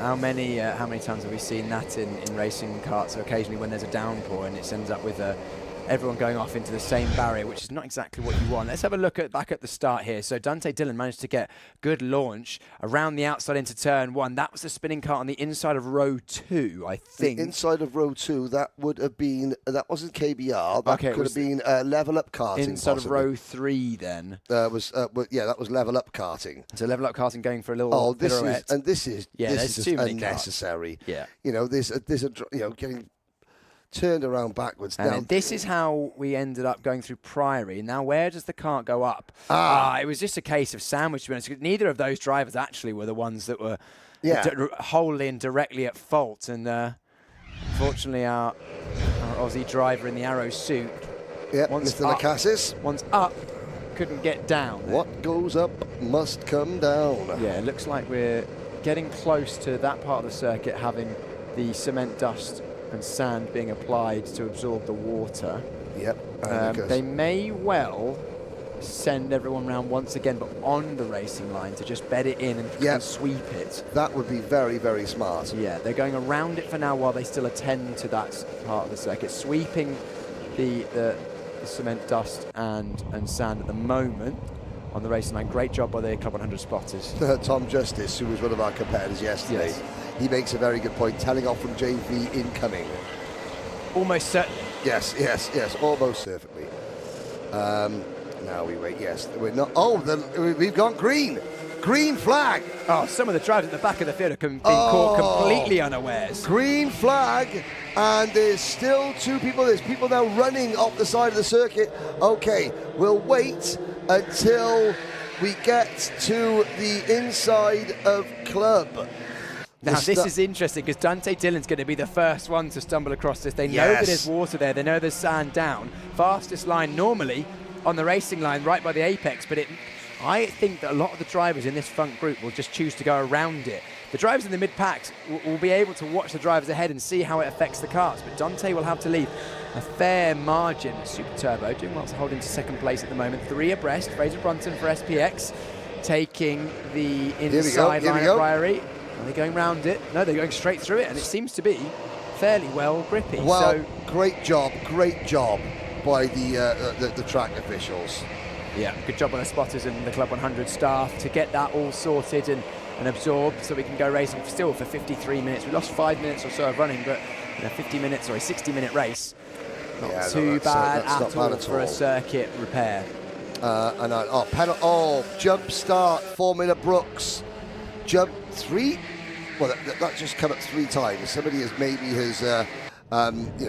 three jump start penalties. It may be per position potentially. Yep. Well, we'll have to check on that. So the top 3, Project X. Oh, Chris Thompson just driving off the circuit there, unfortunately, for the D&M Miles Shelby squad. Yes. Unassisted. Oh, and a cone going flying. Who was that? It was one of the top 3, must have been. Yeah, well, that could be interesting. We'll wait for firstly, they'll investigate it.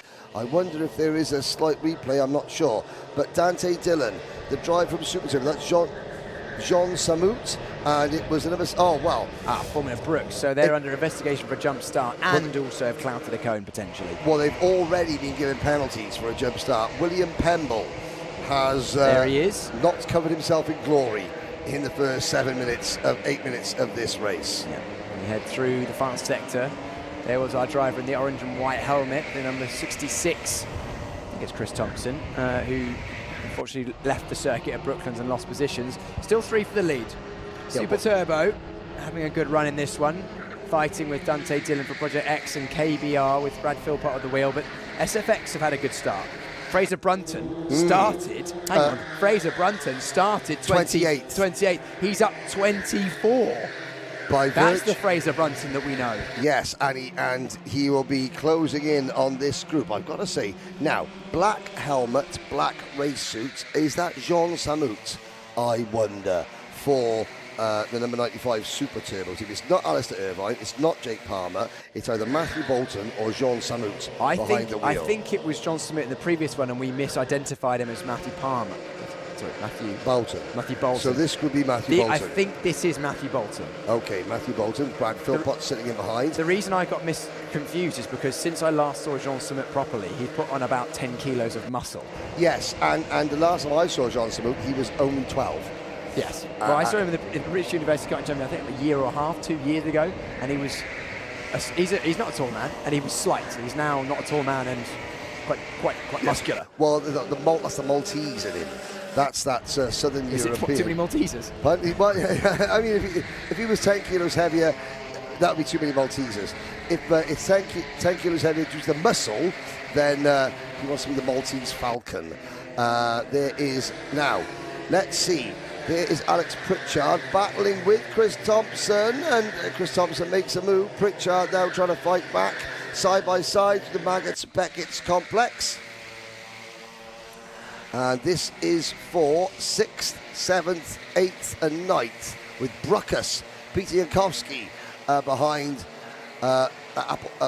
Pritchard. The Intimidators are next, and then it's Jockey Wilson in kart number 32.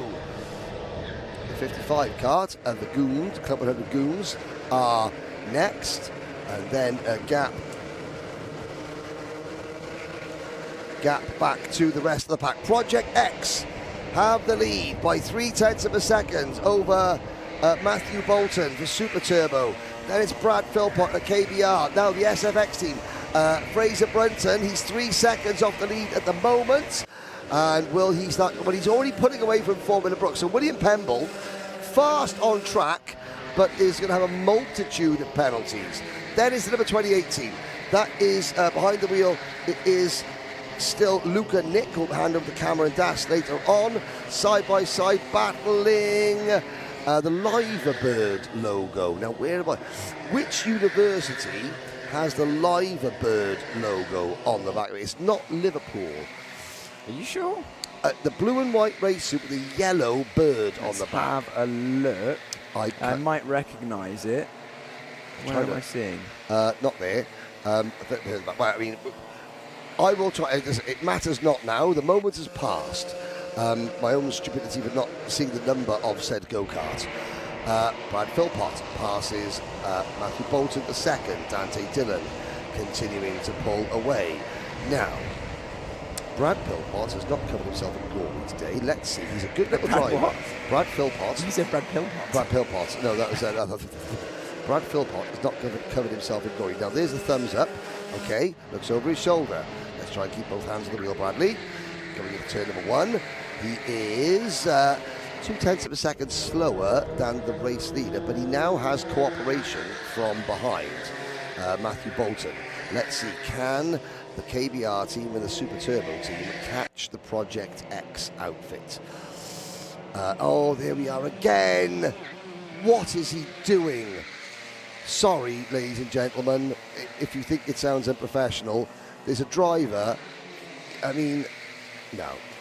There's a reason why he races rental karts and can't hack it in own driver racing. That's it. He has not got the temperament. He hasn't got the race IQ to handle a tiny situation. This is simply a case of, this is not battling for the race lead. This has got 47 minutes to go in a race. Keep your hands on the steering wheel if you have to. It's dangerous to take your hands off the wheel so much. Simple as that. I am sorry, I will get criticised, but there's facts. That is not an example of how to properly race a kart.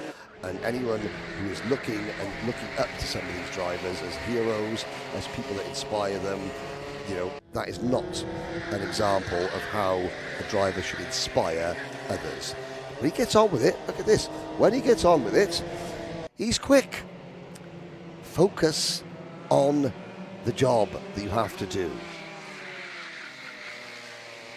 Through bridge, up the hill, lap time.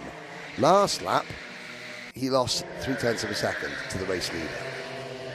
Most of that was because he was waving his hands. Now, let's see the lap time this time. Matthew Bolton just sitting behind, minding his own business. Nothing, Matthew's not doing anything, he's just driving. They're getting caught by Fraser Brunton, who's just at a 1 minute 11.101.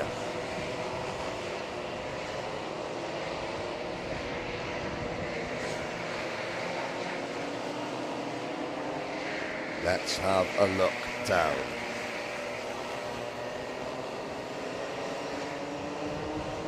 Now, across the line. Lo and behold, new fastest lap, SFX, fastest lap so far for him, Brad Philpott, 1:11.2. Keeping his hands on the wheel, it works, ladies and gentlemen. Bolton was quick as well. They're catching the race leaders. Now, catching the race leaders through bridge. Looking at some of the warnings. Oh, under investigation. Under investigation, KBR hand gestures. There is a rule. There is a rule about hand gestures. So, all I can say. Here we go. Let's talk about the racing. There's the number 99 car. That is an old school racer. You're right, Piers Pryor, who is calculating. Andy O'Neill, the white crash helmet, old school Titan race suit. They have won this championship. And Andy O'Neill, I would imagine Andy O'Neill and Mike Philippou will take the wheel of this. Mike Philippou and Andrew O'Neill will probably see this one out. There's more people waving their hands. Hello to Peter Knight Racing. Peter Knight, fresh off a top 10 finish in the 24 Hours of Le Mans last weekend with Nameless Motorsport. Now we have a look at waving flags. This is good. Now up at the front of the race lead. The lead is down to 1 second. The pits have just opened. First team in, unsurprisingly, Applewood, ABS. Alex Pritchard's work is done. Anwar Beryl-Smith has done a marathon stage racing, and he is on his way potentially to the front. Philpott, here is the Fraser Brunton now catching. Matthew Bolton makes the move. Side by side. No, Bolton fights it. And up the road, they're closing in on Dante Dillon. Meanwhile, a 1:10.9 for Fraser Brunton. Oh, Bolton trying. No, they're both trying. They're giving it a bit of the Philpotts across the line. Hands in the air, like you just don't care. The problem is, JV does care, and so do the video referees. We're all watching.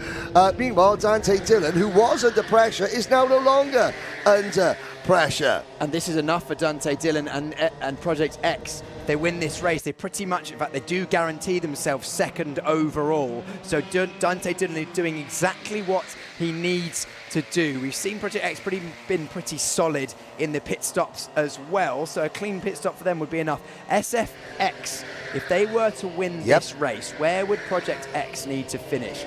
Project X would be second, would be enough. What about third?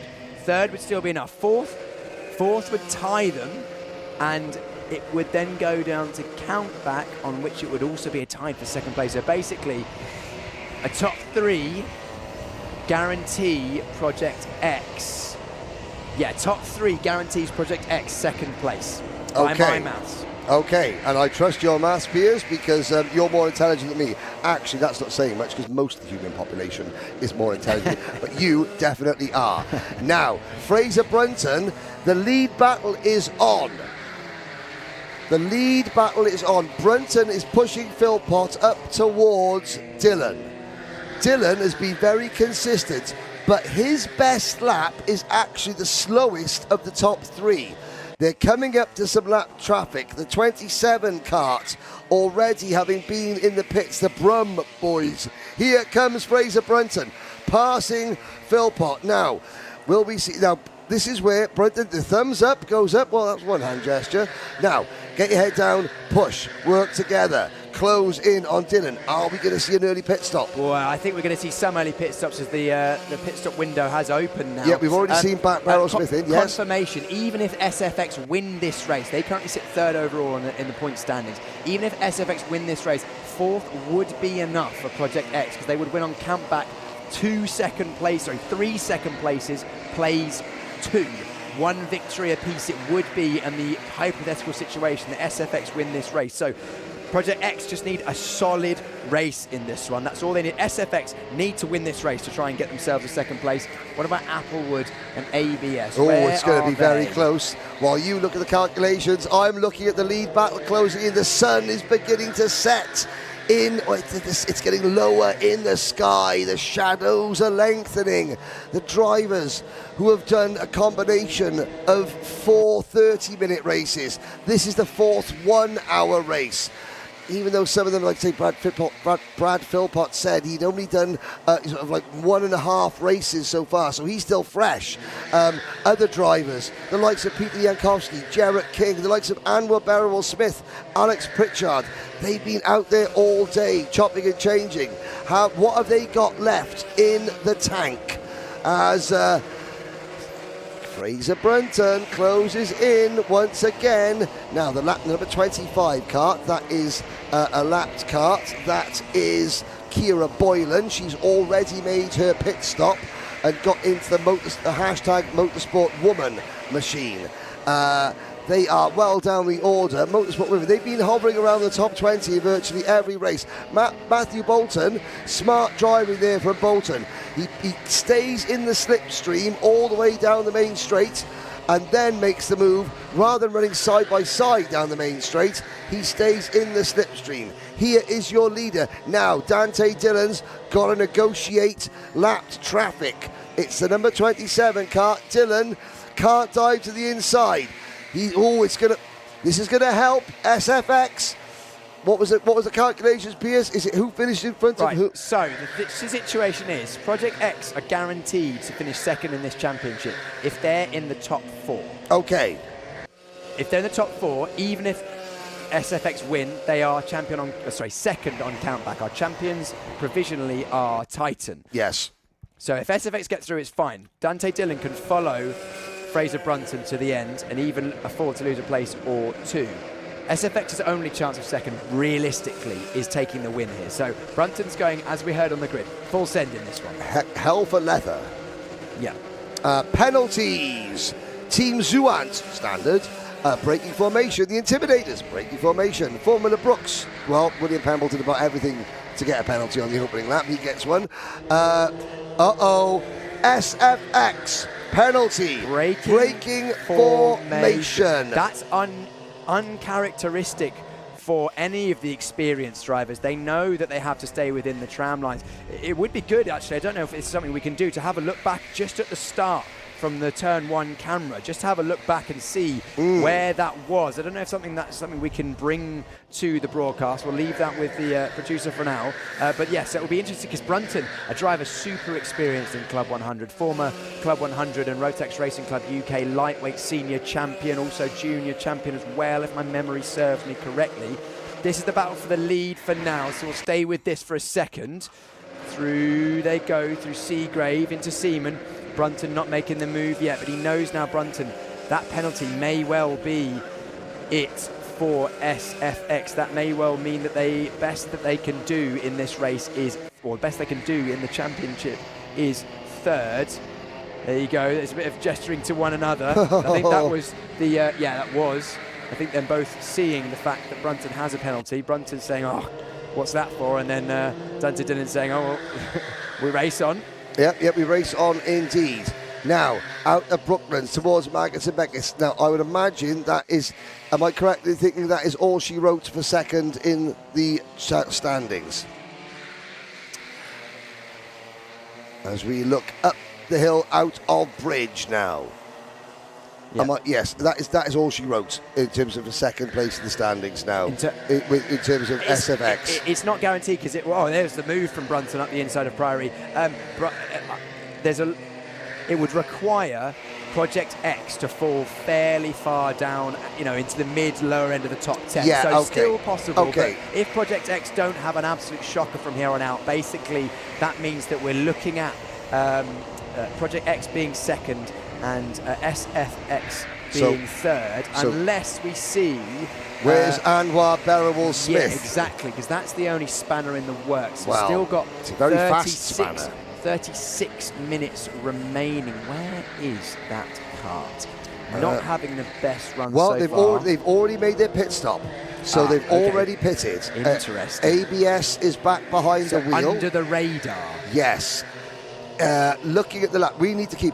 Okay, ABS, a 110.9, and he's 30th at the moment. 8.5 seconds in front of Applewood, in front of Karting Handbook. Let's have a look. We've got a replay coming up, Piers. I think this could be the start. Yeah, let's have a look. We're looking for the white helmet on the outside. Fraser Brunton. Where is Fred? There he is. Okay, orange highlights in the front of the gap, 36. Yep. Yeah, he did. Wheels outside of the tram line. So, I mean, slam dunk penalty there, isn't it, really? Absolutely. Michael Jordan will be proud of that dunk. Fraser is a very experienced driver. He was trying to get the run, maybe thinking, oh, well, I need to go full send. I might get away with this. Unfortunately, Fraser didn't get away with it this time. So, slam dunk penalty there, unfortunately. And a braking formation, I think, is 2 positions. Let me have a just double check on that, Henry. Yeah, because that will have a bearing on how low Dante Dillon can finish and still assure himself of second. 4 Nation Racing under investigation for a bump and pass. So the top 28th. The gap between the best 2 teams, Applewood, ABS, 9 seconds in front of Karting Handbook. They're the 2 leaders, the 2 best placed teams that have already pitted. Applewood, ABS, last 2 laps ago, 110.940 for Berrowell-Smith, 110.956 this time around for Berrowell-Smith. The last 2 laps for our race leaders, let me just toggle up there, 110.6 best lap for SFX. Funnily enough, the race leader's still that bit quicker than ABS. That's interesting. Interesting, because ABS, having made his pit stop, he's now moving up the order as he was, but he's not as quick as these 2. Yeah, well, ABS will have to be fighting through traffic rather than in clear air. Confirmation, it is a 2-place deduction, so even if SFX were to win on the road, that would put them in second, third place, which, again, let me have a look. I'll have a quick number crunch, Henry. Yes, you crunch your numbers. I will look at the 0.2 of a second gap. Now, there's number 28, kart. That is the karting handbook. It's Cameron Das, behind the wheel. Das has been a real credit. He's done a lot of heavy lifting. We saw Steve Brown speaking. I have to say, again, Steve Brown, he's injured. He injured himself. He's not racing. But again, from his experience, he wants to come back and race this circuit in a Rotax kart. So complimentary of the organisers team. And again, he doesn't have to be, but he knows he has a platform, does Steve Brown, and he knows that what he says does carry weight, and so he therefore just says nice things, because why say something, that's not nice? You it catch just pays to be more nice. flies with sugar than you do with lemonade, you do with vinegar. So. Yeah. Also, update on the championship situation for our team trophy. SFX cannot now finish in second place because the worst result for Project X is a 6th, and they would require a 6th to maintain the same points and then win on countback. So therefore, anything lower than a 6 wouldn't be counted. Here come 36 SFX. So they are going to be third at best at the end of today. Adam Nather helping SFX there in the red shirt, in the red hoodie, I believe. Yeah, Rory O'Regan jumping in for his final stint. Oh, fuel cap's gone. But you know what? That's really good. Rory O'Regan, he deserves to finish for this team. He's a champion. Anwar Beryl-Smith is a champion. They deserve to finish the racing on this weekend for their team. Now, that hand gesture is okay. I've just run into the back of you, so I'm going to back off. You carry on. That is okay. There's a gentlemanly hand gesture there. That's playing the advantage. Yeah, playing the advantage or playing the game, or just being courteous, saying, no, you go back in front. I didn't mean to that. I made a mistake. Let's not have an advantage. Well, Rory O'Regan full push on the exit of bridge, going out to the curve and no more. Number 46, that's a liver bird, I'm sure, on the back of that race suit. I think it's Liverpool. I think it is Liverpool.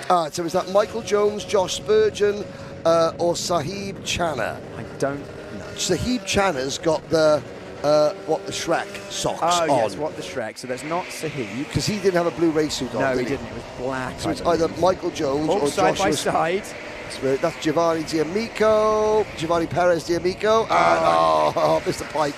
Well, that was a case, I think, of where you kind of need to yield, because you were driving into a space where you were always going to get pushed off. Momentum is not on your side. No, especially if your only opportunity to hang it around the outside is if you're at least wheel to wheel as you turn in at the apex.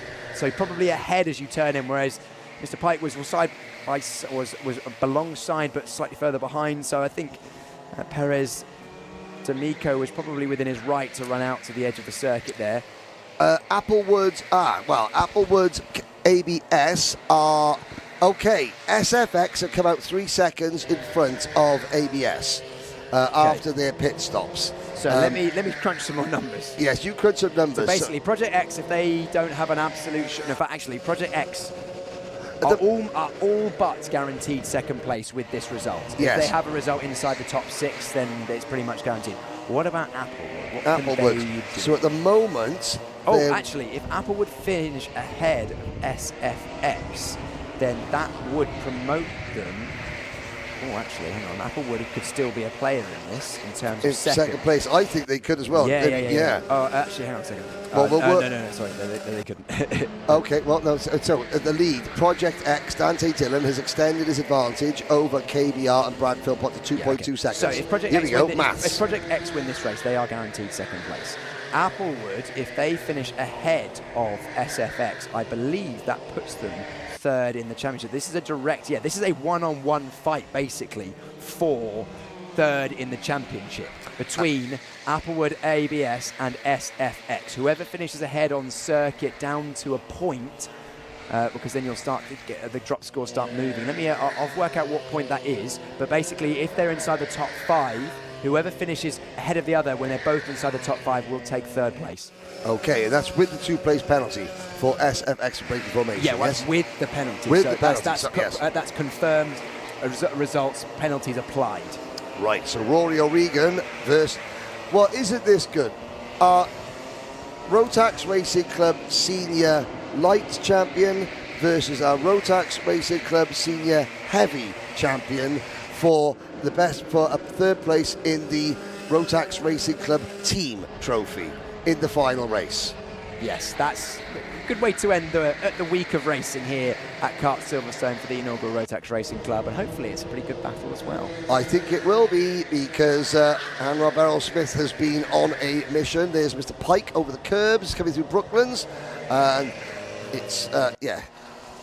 Okay, so basically, right. For SFX to take 3rd place, they would need to finish 2nd on the road with Applewood in 4th, because then that would drop SFX to 4th and Applewood to 3rd, and then Applewood would still take it. So actually they need Applewood to finish 5th, and they need to win.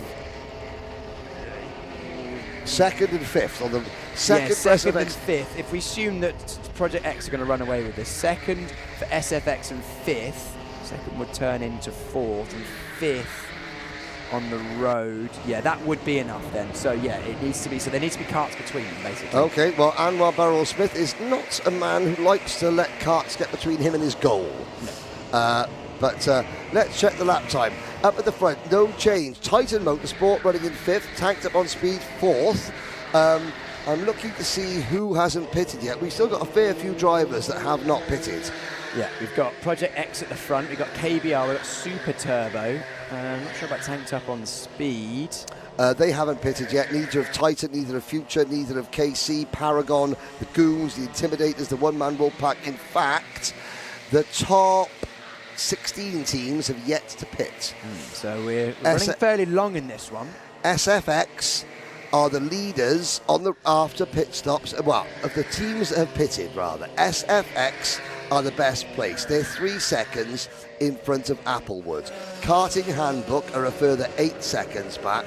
And then it is the University of Birmingham Motor Rotax Club. They're 9 seconds back. Bruckus are the 5th best team who have pitted so far.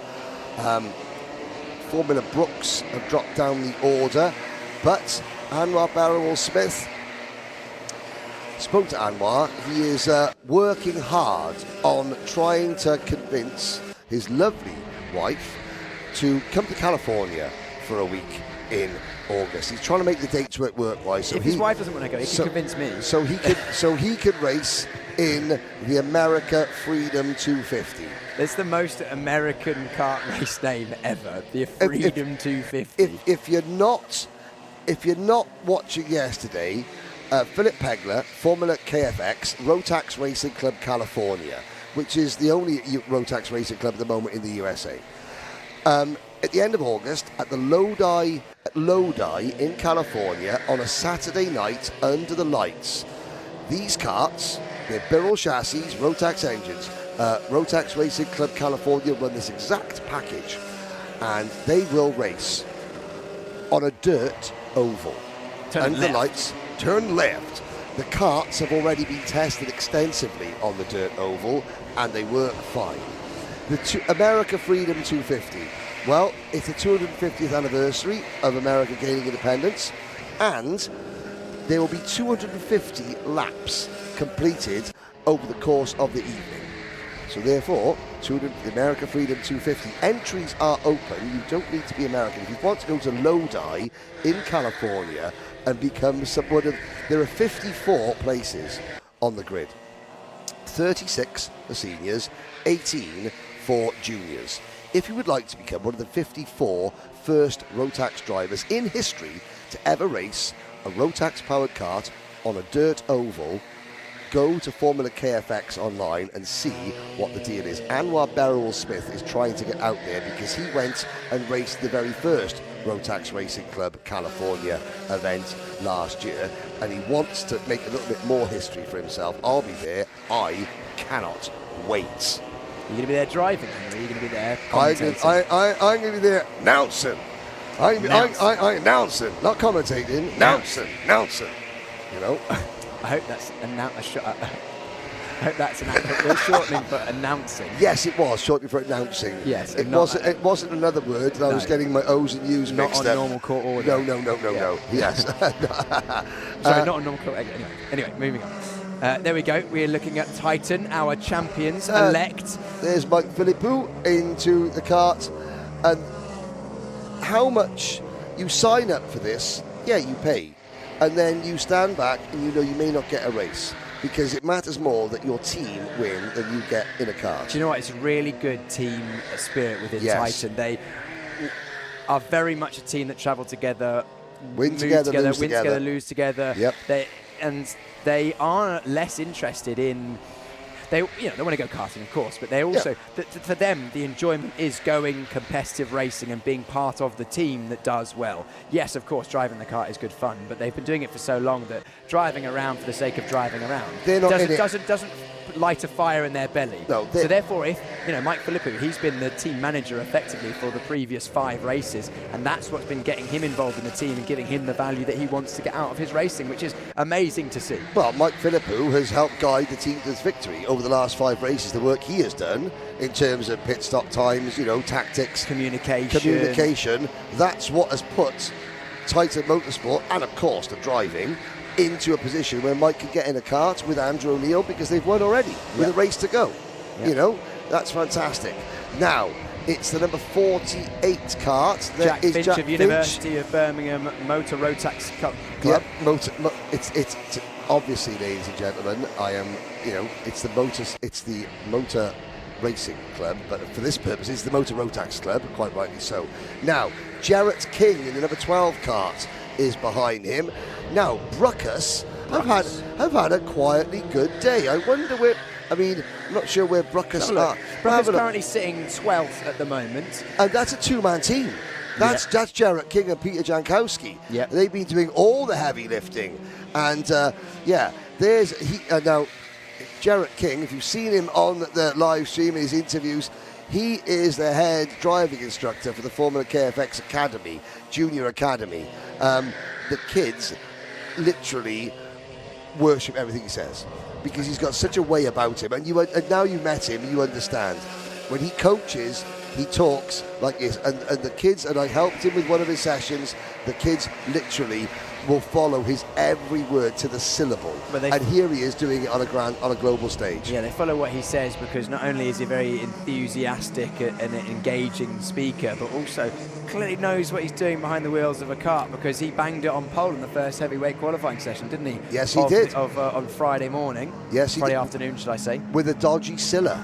With a dodgy Scylla, indeed. Which is translates. He said to me earlier on today, he said, "I'm with my dodgy Scylla," and I was like, "That's something very different." Yeah, he said there was dodgy Scylla. Yeah. So he hurt his back, ladies and gentlemen. He hurt his back, and of course, Cockney rhyming slang. Your Scylla black is your back. Yeah. And I'm trying to teach Jarrett Cockney rhyming slang, Yeah. and he's getting it. Cali rhyming slang coming to a county near you. Yeah, Cali rhyming slang. For Nation Racing gaining a penalty. Gaining a penalty is not something you want to do, really. What were they under investigation for? The team of 44. That was for back, bump and pass. So that'll be at least a 4-place deduction. And the Club 100 Goons, they have a penalty as well. The 55. What was that investigation for? That was for contact warning. CW? Yeah, no, that'd be contact, I imagine. So it would have been contact and gaining a lasting advantage. Katrina O'Neill, hello, on the live chat. Is this another one of Team O'Neill, who is now Team Titan Motorsport? Yeah. Formed 25 years ago. There you go. It takes time to get that, and that's dedication. What was I'm trying to think. So, 25 years ago, 2001, the endurance racing scene in karting. Well, first of all, you had, it was called Super 2, which was Super 1 was the British Kart Championship. Super 2 was the British Kart Championship for 4 strokes. So we had Honda Cadet when it first came in, Junior Pro Kart, Senior Pro Kart, and I raced in Super 2. And then you had you had World Formula for a bit. You had Billund, which Anwar Beryl-Smith raced in for a bit.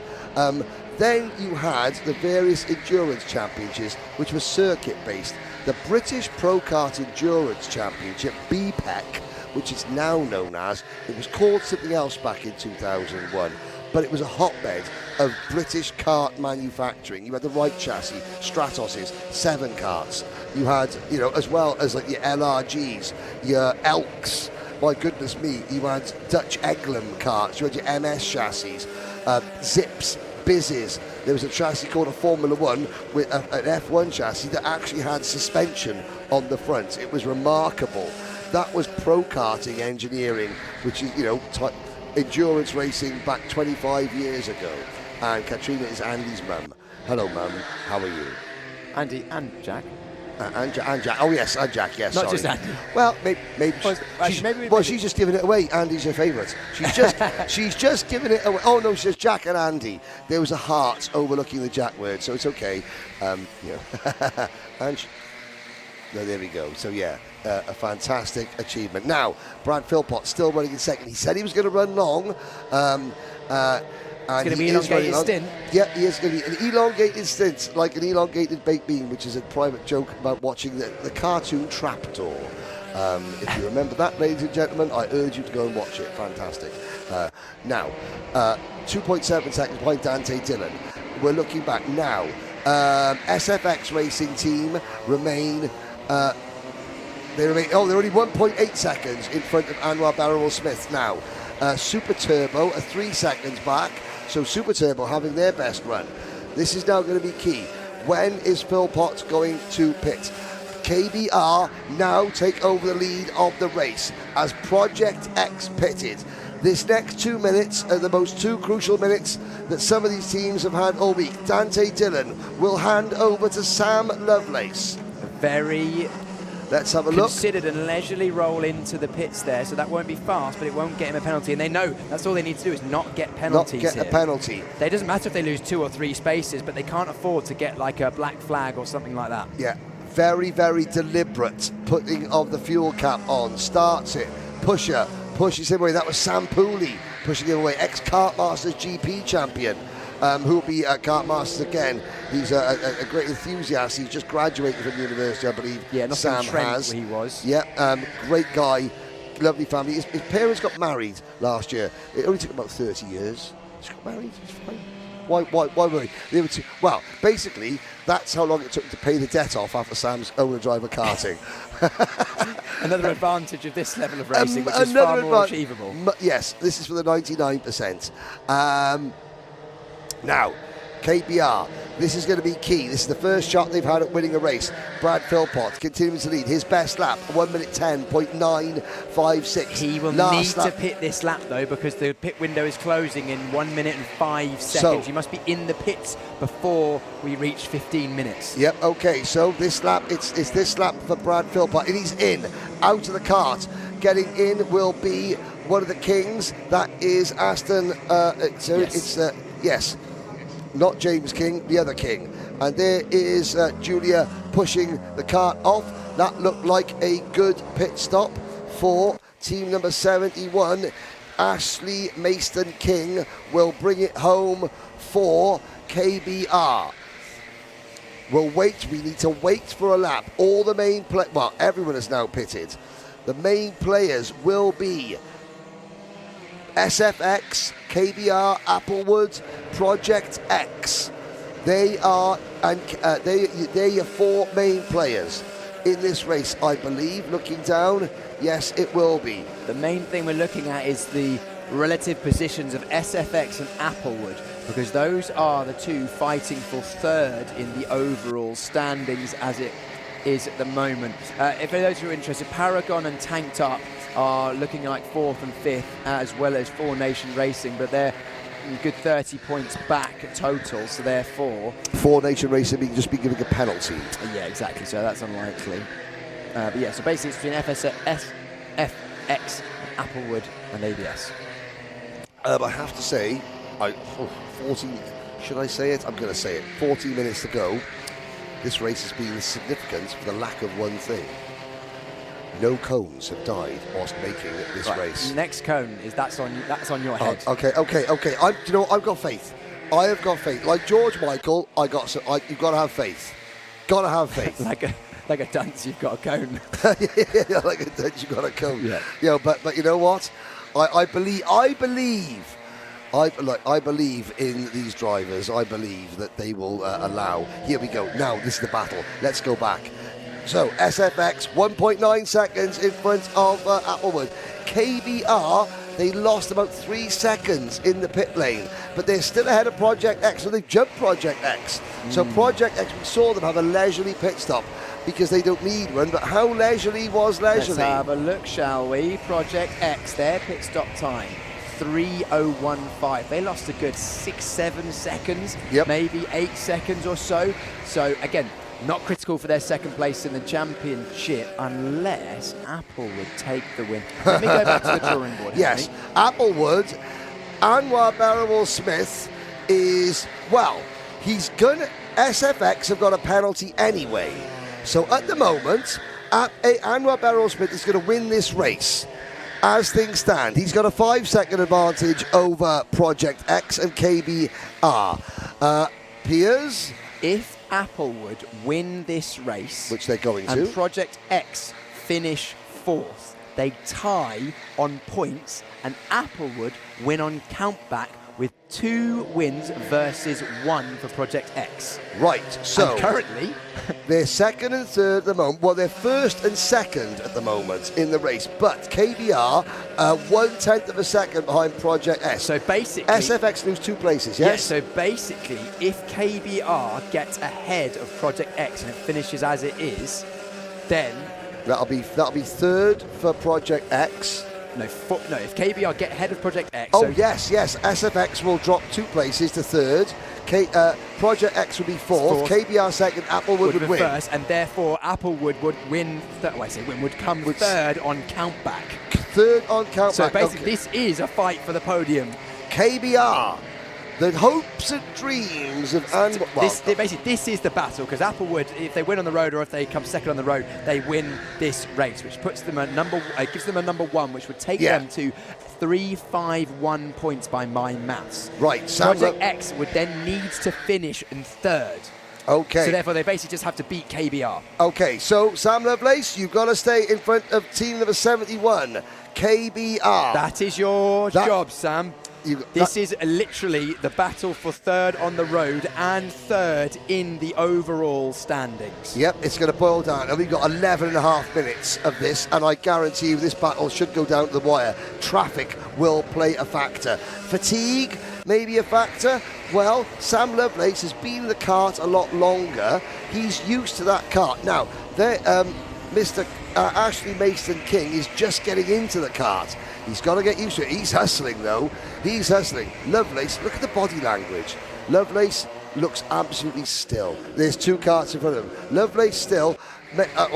Old school Mason-King. Hustle, hustle, hustle. Hang on a second. If Applewood are better off staying second, because if they take the lead on the road, SFX drop to second, take a 2-place deduction, and that would automatically promote Project X. So this is the quirk of the drop scores. Applewood are more likely to come 3rd in the championship if they finish second on rather the road than 1st. Yes. So this is a first for me, I've got to say. Are you following? Lady. I don't know whether Applewood would have worked that out, but they may well be missing and they may not be. 1, do they trust my maths? And 2, do they listen to it? Well, you've got a spreadsheet, and we all know people with spreadsheets know what they're doing. Here we go. No, you're right. So Applewood stays second.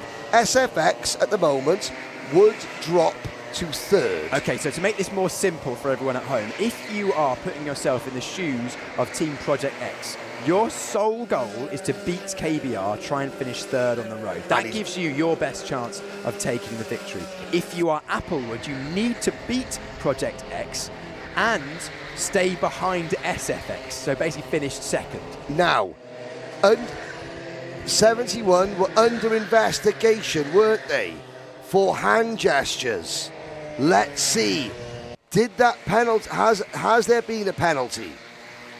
I'm looking at the penalties. Or was that investigation dropped? Let's see. Going down, I'm having a little look. Warning, under investigation. What minute was that? 18:47. It's now... Sorry, that was 17:47, so it's now 18:09. So it's probably been 18:33 under investigation. No, that was 17:33 local time. So no, there is no penalty for. There's no penalty for the 71 of KBR because that could have played into things as well. Yes, I just remember that. So no penalty. There's no further action on that one as far as we're aware. That would have been decided by now. Yeah, okay, that's fair enough. So all we got to do now, that 71 kart. Catch and pass. Sam Lovelace. All you got to do, stay in front of the 71 kart. Traffic getting dispatched. We have got an update 8 minutes ago. Who's going to finish last? So as things stand, this would be third for SFX, first for Applewood. Project X would be second. It would be Applewood would win. Yeah. Applewood first. Project X second. And SFX third. And KBR fourth. Things would therefore be Titan Motorsport win. We know that. Yep. And Project X would be second. Applewood would be third. Hang on. Yeah. You could cut the. I mean, the tension on track is great. The tension in the commentary box is even greater. Why am I confusing myself so much? Okay, so things finished as they are. It would be Project X second. Yeah, that's right. Applewood would take things as it stands. By 2 points. By 2 points, as things stand. Well... Yeah, because the Applewood are on for a win here. Yes, they're on for a win. Yeah. Project X are on for second. Yeah. SFX are on for third. Yeah, so at the moment, things are leaning towards Applewood. So basically... If Applewood... Well... That would promote SFX to... I mean, to talk about ourselves, I mean, this is the joys of endurance racing. We haven't got the information. We're trying to calculate the information ourselves. This two-place penalty for SFX is making things tricky. Yeah. I think... No. There's no cone there. The cones are still standing. It's okay. That was just one of the spotters having a look. They're running across the track. Yep, cones are okay. Anwar Barrel-Smith. He's not closing in on Rory O'Regan. We don't think he needs to. Yeah. Okay, so yeah, Applewood basically have this as it stands with a brilliant drive through the field from Anwar Barrel-Smith once again alongside Alex Pritchard. Yes. Yep, so there we and looking at there. The 46 car. Yes, Anwar Barrel-Smith has got to get out of the way. Meanwhile, Project X are pulling away from KBR. Ashley Mason-King hasn't been able to maintain the speed of Brad Philpott in this stint. Tanked up on speed, run 5th. Karting Handbook a 6th. Super Turbo, Titan Motorsport, Bruckus, Team USA, the Brazilian-American is going to take a top 10 finish as things stand. Then it's the University of Birmingham Motor Rotax Club with Jack Finch behind the wheel. We think that Anwar Barrel-Smith has 3rd place in the team trophy within reach. There's Mike Philippou from the Titan Motorsport. Great to see him in the kart. Andy O'Neill and Mike Philippou have played.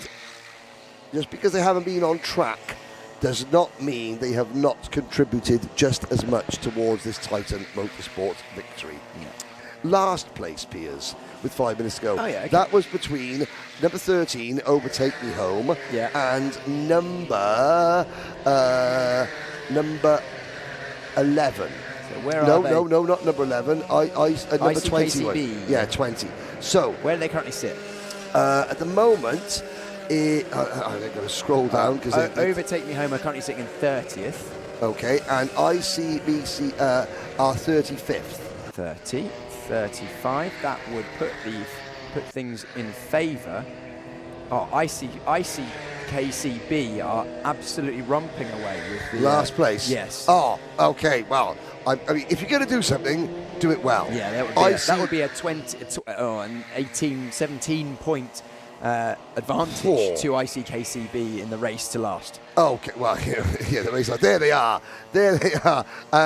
Okay, James Tapp, Jem Taylor-Moore, Matthew Smith, and Matt Kavanagh.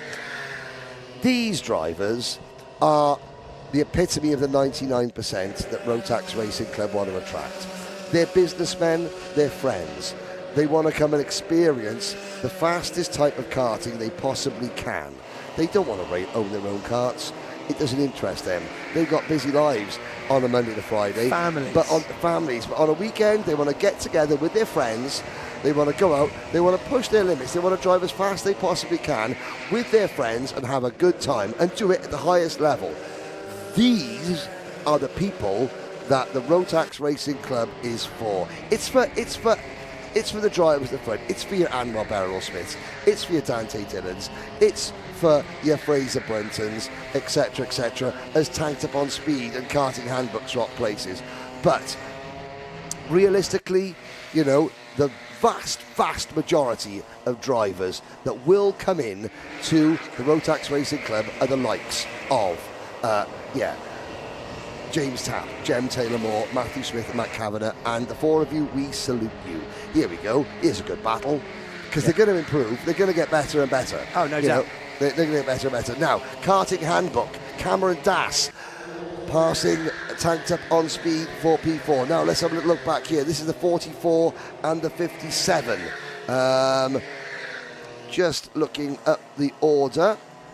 Good battling going on. The 44 is Four Nations. They've had a penalty, but they are currently running in 15th. Apteryx. So this is the battle on track. The 44 and the 57 is a battle for 15th position.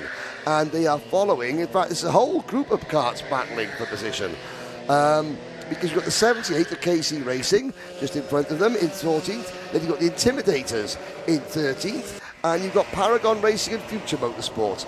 So this is 11th, 12th, 13th, 14th and 15th with 16th place as well. Hello. That was an aggressive move up the inside, but well done. And Elijah Hazelwood. Yeah, and also we're nearly 3 wide as Dan Seeger for Intimidators gets well involved over the curb on the inside, slides his way through. Lindley on the outside, just about holding on. Yeah, number 32, that is Steve Lindley behind the wheel. Behind them, you've got number 44. Oh, good move up the inside of turn 1. Sorry, Henry. Just cut across you. There's racing going on. So up the Lindley losing a couple of places, 4 places in as many corners now. Apteryx, maybe. Have we got time for one more to cut back, do you think, Piers? Oh, not quite. Not this lap.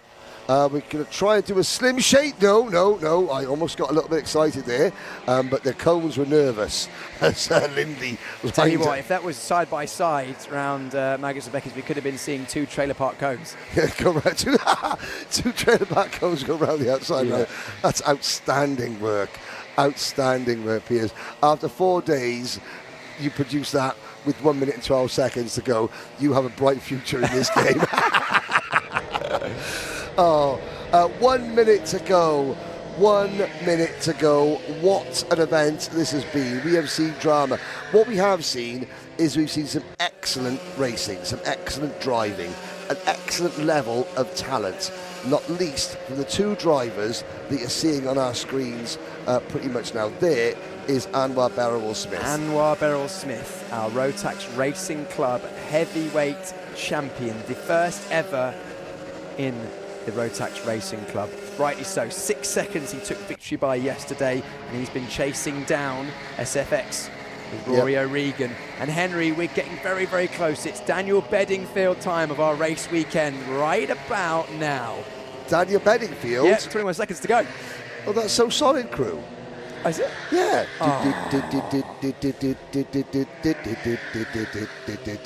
We got. Anyway, there you go.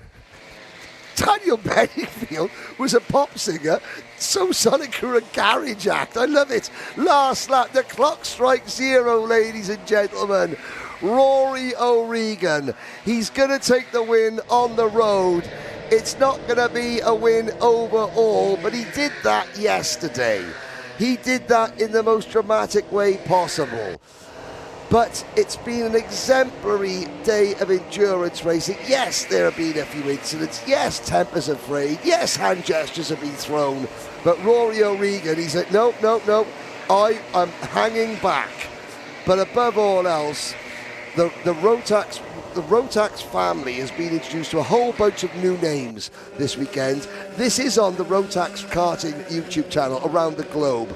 And it's the first time that some of you audience have seen these drivers, and Rory O'Regan takes the checkered flag. Anwar Berrywell-Smith takes second position. Third is Project X. KBR come home in fourth. We wait. It's going to be a drag race to the line between Karting Handbook. Here we go. Karting Handbook, Cameron Das takes it over. Tanked up on speed, Darren Teal just missing out.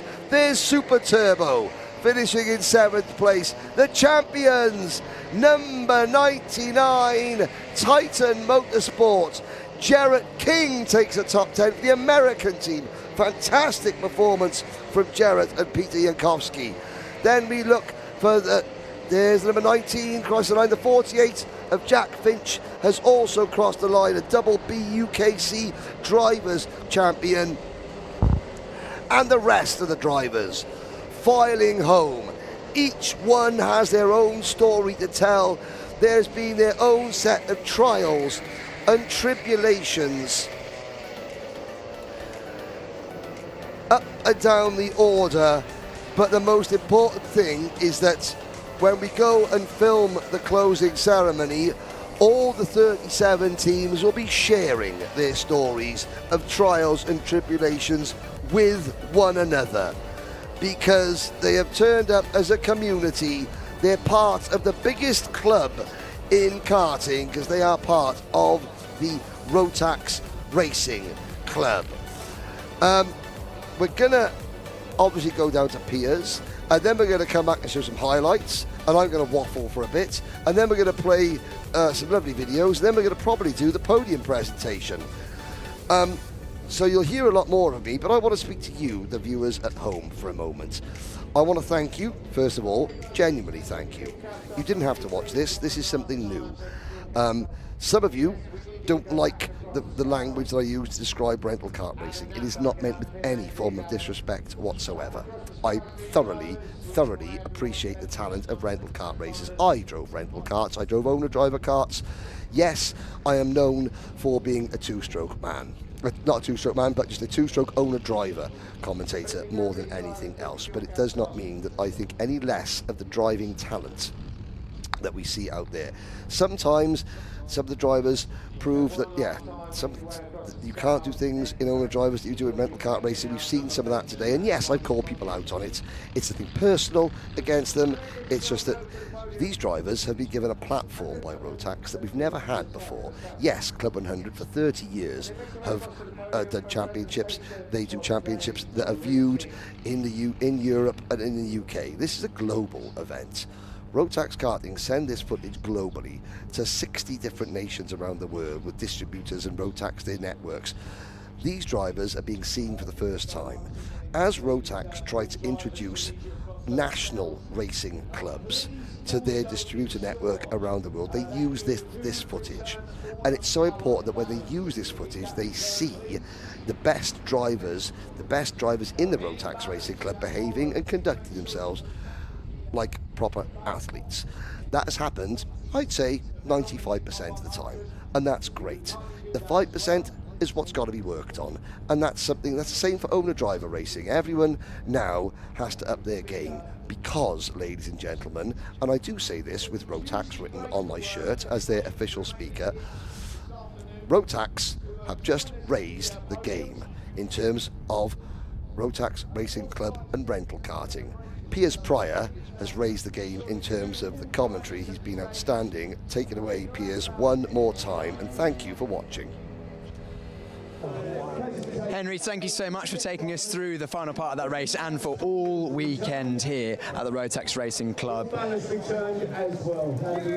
Let's have a listen, or let's have a go and find most of our drivers who have been on the podium, and we're going to wander into the crowd because our winners on the road and our winners in the championship are in the middle here. I'm just going to squeeze through, guys. It'll be okay to just jump in front of you because we want to chat to the people that have worked so hard together as teams to take victory in the Rotax Racing Club Team Trophy. Titan Motorsport are the ones who are champions elect. It's not officially confirmed, but pretty much nothing, sorry, nothing could have taken them off the top step. Where are Titan, I wonder? Mike Philippou was the driver that took us to the end of the race, and here are Titan indeed. We've currently got 3 of the 4 Titans. Hello, hello. Over here, Mike and Andy, you guys took the end of the race there, that final race of the day. It was enough, you did it. The work was done early, but you guys brought it home. Yeah, we thought we'll give the fat guys a chance that race. So no, we actually one thing I will say, we made the most places out of our races. That's one thing I will take out of that one. So yeah, it was brilliant event. Jack and Owen did a great job all day in the pits. Mike again managing the team as well. My dad's day. It was just brilliant event. And yeah, John's put on a great event. So yeah, couldn't be more happy for the team. Amazing. And Mike as well. At the end, you've been managing the pit stops, making sure that there was no mistakes, and there were no mistakes because you guys took so many victories, most victories of anyone. Pretty much unbeatable today. Yeah, I mean, obviously Owen and Jack did the real donkey work. You know, like Andy said, we've too much success ballast for us too. So yeah, we're sort of happy to sit back. We haven't got the egos. Like those are the right guys, so they do the job. So we'd let them do it, and we're lucky enough that we're part of it. And yeah, we get to win as a team and lose as a team. So it's very much a team atmosphere in Titan. We'll have a quick word from Owen and Jack as well. Owen, great weekend. Sum it up for yourself. Fantastic, to be fair. Yeah, today's been a lot easier than the last 2 days, to be fair. Things just seem to fall into place today. It's nice. It wasn't such chaotic races out there. But yeah, as a team, the team's absolutely fantastic today, haven't we, really? I mean, 5 wins, so can't really ask for much more than that. I mean, yeah, superb. 5 out, mate. It's good stats. And Jack as well, amazing work from yourself. You were pretty metronomic out there, and a great work from the team. Pit stops were good, starts were good, pace was good. What's not to like? Absolutely. We were flying all day like Spider-Man through New York City, weren't we? That's yeah, great. Well, I would say Spider-Man swings, but okay, there you go. So you were swinging all day. Absolutely. No, it's been a brilliant day, and once again, full credit to everybody involved in the team: Owen, Andrew, Mike, Dad. You know, Hannah supporting me as well, wife, and the whole rest of the family and stuff has been. It's been a real nice day today. We've all really enjoyed it. Well, all get together so we can get a look at our champions, the Rotax Racing Club 2026, the inaugural Teams Trophy champions, Titan Motorsport. My mother-in-law Margaret at home watching. Hello to Margaret. Margaret. There you go, guys. Congratulations. That was our overall winners, Titan. I believe Project X took 2nd place, if my maths are correct. They had a good solid run today. Project X, both Sam and Dante, sorry to interrupt. I believe in my maths you guys were 2nd. Do you get the same? Overall in the championship, yes, we believe so, yes. Amazing. Great job from you guys. Titan, just too good today. Yeah, Titan got a lot of wins. They're a very well-established team. They're very experienced in this sort of game. We gave them a good run. They fully deserve it. And yeah, if anyone had to win, that wasn't us. And I'm glad they've won because they're really nice people as well. And Sam as well for yourself. You guys have been working well together. You were looking forward to this fair effort. 4 of them, 2 of you guys. So you guys must be pretty tired. Yeah, I mean, we did the team endurance back in 2024, and we always had the pace, but it was just about execution, strategy, and pit stops that we were lacking. And today, you know, we did really well on that front. So, you know, I take great pride in how we performed today. Congratulations, guys! 2nd place, the first Rotax Racing Club Team Trophy is not bad at all. And then let's go and find Applewood and ABS. Now, if I were an Applewood, where would I be? I think they might be over here. Can I see any of Anwar Beryl-Smith or Mr. Pittingale. No, they're not over there. Let's wander into the crowd and grab a word with our fourth place team, who I believe by my maths were SFX. We've got Fraser Brunton just over here and Rory O'Regan, who took to the wheel in that one. Fraser, sorry to interrupt. Fraser and Rory. Sort something out. Oh, you're trying to sort something out. I'll come back to you later. We'll come to the steward's inquiry. So, okay, in which case, all of my assumptions may well be pending for now. So definitely, I think Project X, by my maths, first place was Titan, third place yet to be decided. Well, that's it for the atmosphere down here. It's been an absolute pleasure to talk to all the drivers. Thank you everyone who's watched this event from down here on the ground. There's still a little bit more to come. We're going to hear from some of the people that have made this event happen, and then we're going to have the all-important podium where we will reveal once and for all the final results of the Rotax Racing Club Team Trophy. Thank you very much, Piers. Already, the banners are being unfurled. This was the final race of the 2026 Rotax Racing Club Finals. Away from the start already, several teams had their chances dashed by getting out of formation at the start. Dante Dillon leads early on. Again, action, aggravation, a little bit of over-enthusiasm, maybe, by some of the karting enthusiasts at the start. And that was the end of the first lap of racing, where we had a full course yellow. That was an Australian on top of Gillette. Yes, Dante Dillon leading. There is a quick clean-up from the wonderful team from Rotax Racing Club UK. Now, once we did get back underway, it still got a little bit tasty, but generally everyone then behaved themselves. Lots of really good racing. Obviously, the SFX team, there is Brad Philpott for Team KBR battling with Matthew Bolton. And this is where it got a little bit silly. Big fish, little fish, cardboard box. Big fish, little bit, cardboard box. Do the Macarena while I'm driving a go-kart. Hey, Macarena. Whoops, off he goes. That's number 12 team. And again, both hands in the air and going slower because of it. Now, when Brad Philpott decided to put his both hands on the wheel, he actually went very, very quickly. And it was Matthew Bolton's turn to go backwards when he started gesturing. Look at that. The minute he takes his hand off the wheel, he jigs to the outside. This was then a good battle. Brunton making moves. Fraser Brunton, he'd already there, passing Dante Dillon. There is the final pit stop. Rory O'Regan will takes the SFX race team kart home. That was the final pit stop for our champions, Titan Dante Dillon, handing over to Sam Lovelace. Fist bumps all round. Lovelace in. Lovelace would then have to hold off this team. So Philpott out and King in. And it was not to be for KBR because Lovelace was able to keep his nose in front. Battle going on, and it went to the line between Karting Handbook and Tanked Up on Speed. But O'Regan crosses the line to take the win on the road.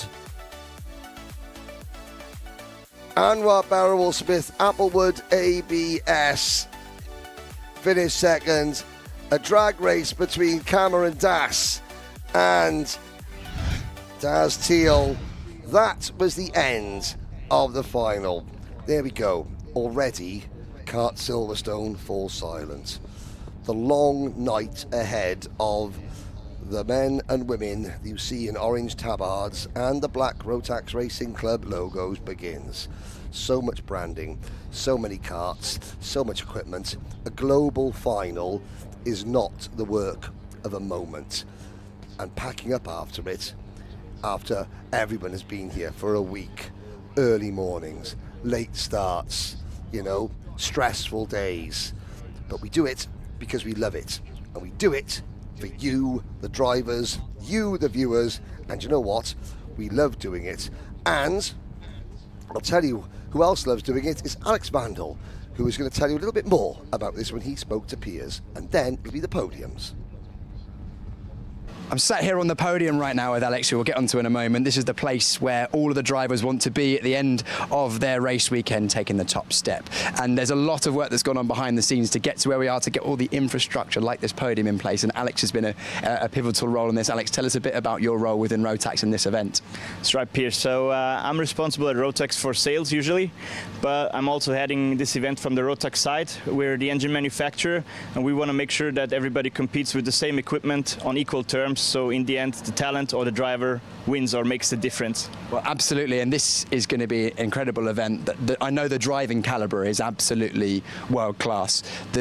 You mentioned the facilities and the karts. That's going to be incredible. We'll have or have chatted to Jimbo and the Club 100 team, who have made sure that everything on that side is absolutely there.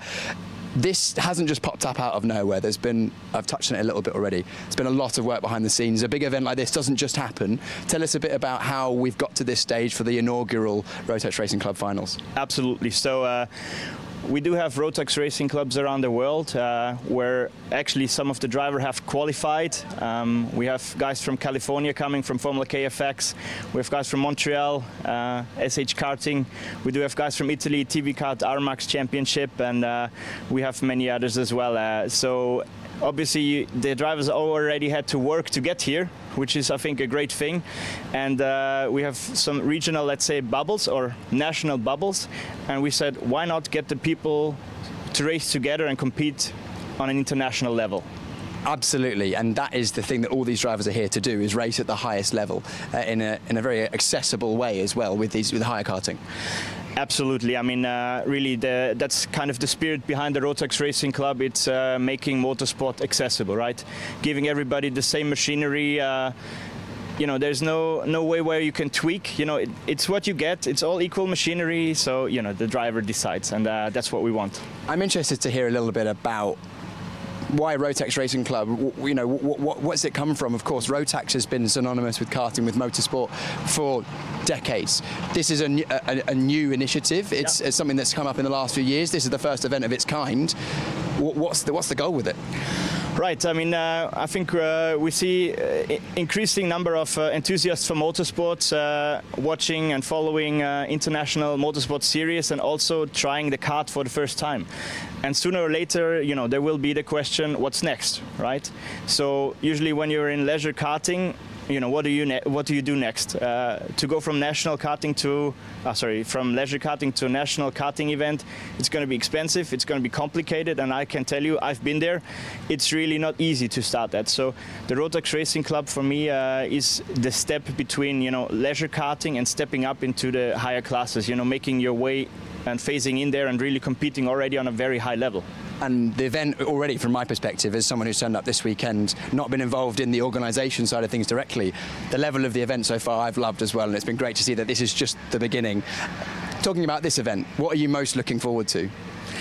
To see, for the first time, the drivers that come from different nations to compete at Silverstone, at a great facility, I would say. We have a brand new fleet of karts, which our partner and organizer Club 100 have helped us put together. So, you know, those guys know what they're doing. They did many races, so I think the stage is set, and we're looking forward to great racing here. The stage indeed is set, and we're on one of the main stages, of course, part of the infrastructure we have here. I know you can't say too much because this is only the inaugural event, but what does the future potentially have in store? What can we maybe think about for years to come? Well, if we look at the flags over there, we have around 20 different nations at the first event, which is, I think, quite good. And we're definitely looking forward to increase the number of flags or the number of nationalities in the future and expand this program on a global scale. I very much look forward to seeing how this event grows and moves forward. But here we are at the first event. It's going to be an amazing event. By this time you're watching this, there may have also already been some incredible racing, and Kart Silverstone's been a great host. Alex, thank you very much for your time, and we look forward to seeing how this event and the future of this Rotax Racing Club initiative goes. Yes. Thank you. The racing on circuit here at the Rotax Racing Club finals is going to be electric, but also it's going to be very fair because we've got an esteemed collection of video referees making sure that all of our drivers are performing at the highest level, but also within the rules. Guys, introduce yourselves. I'm Sam. Sam. I'm Barnaby. And I'm Nicky. And you guys typically work with Club 100, who are the organisers of this inaugural Rotax Racing Club Finals event. You guys make sure that the racing on circuit is exciting, fun, but also fair. Just to give us an overview of your job on the race weekends. Yeah, so I'll be with Nicky in the stewards room, should we say, or the VAR room, we're going to call it. So a call will come in from an observer, and then it'll come through to our video. So we got to just check, and we're just making sure everyone gets a fair shot and the right call has been made. So yeah, fingers crossed we can make the right call, and even if wrong calls are made, we can overturn them, and everyone gets the right result at the end of the day. So fingers crossed we're good at our job, so we like to think. Absolutely. You guys do this week in, week out with Club 100. Barnaby, you guys have got some pretty cool technology. The judicial procedures have moved up year on year with Club 100, and we've got the best of the best here this weekend at the Rotax Racing Club Finals. Yeah, I mean, we tested it the back end of last year with BUKC, decided it wasn't quite ready to introduce into our main championship for this year, but we had to have it ready for this event being so important, so we made sure we tested it when we were here with BUKC again, made sure everything's all right, camera position and everything like that, for these guys in the room to make it happen. And you've referred to it. Give everyone from behind the scenes who isn't going to be here this weekend an idea of the amount of infrastructure that's been put in here at Silverstone and for future events to allow you guys to make the best decisions so that everyone else on circuit gets the fair race result. Yeah, I mean, there's never enough. Obviously, you always want another angle of everything, but we've got 20 cameras on the circuit showing different angles of everything and trying to make sure we got the correct numbers of the carts, the correct person, and what's actually happened, because everyone has a different view from where they're standing. So we've got different views on each corner to make sure we get the correct decision. Yeah, and Nicky as well. Nicky, you're part of the team. You're making sure that all the correct decisions are being made. You guys ultimately are making the decisions about what goes on circuit. Absolutely, yes. So, like Sam was saying, we've got people on track making sure, that the calls are being made, and we sort of check those calls and make sure they're 100%, and that's what our videos are for. We've got all different angles around the circuit, and yeah, we are the guys to hopefully make the right decision. So hopefully the good guys, maybe the bad guys sometimes, but I want to point out that this is not just a random collection of people from Wales and England. You guys have all got an incredible racing pedigree. Just give us an example of some of the racing levels in what you've been up to in the last few years to get the jobs that you're in. So I was 3 times British champion back in the 90s, a very long time ago. So my experience with Club 100 is like 30 years now. So it's my 30th year with Club 100. So hopefully my experience will, help run the event very well. And Barnaby, you've raced a bit before yourself? Yeah, so I raced in Super 1 and everything in the UK, then went into Easy Kart and raced all over the world. So won the World Finals 3 times. Yeah, and I'm not as old as Nicky, so I haven't been here quite as long, but yeah, 28 odd years I've been working for Club 100, so we've sort of got a bit too old and fat to test all the time, so now we're watching. Amazing. And yourself? Well, they make me look bad. I'm quite got as a prestigious career as these two, but I've been racing since I was 9 years old with my dad. But yeah, raced British champs in Rotax, and even from Cadet, Honda, Coma. So yeah, British champions, not British champions, sorry, top 3s, but yeah, never quite made the British champion or world champion, but yeah, got a well-experienced career. Well, we've got, probably 40, 50 years of combined karting experience, both on circuit and judicial and making decisions and kart testing and coaching as well with all of you. So a really, really experienced team, a lot of infrastructure, a lot of effort that goes on behind the scenes to make sure that the racing at the Rotax, Racing Club Finals is going to be electric, exciting, fun to watch, but also that the outcome is as it should be. Guys, thank you so much for the insight, and we'll see how all the drivers get on circuit this weekend. Thank you.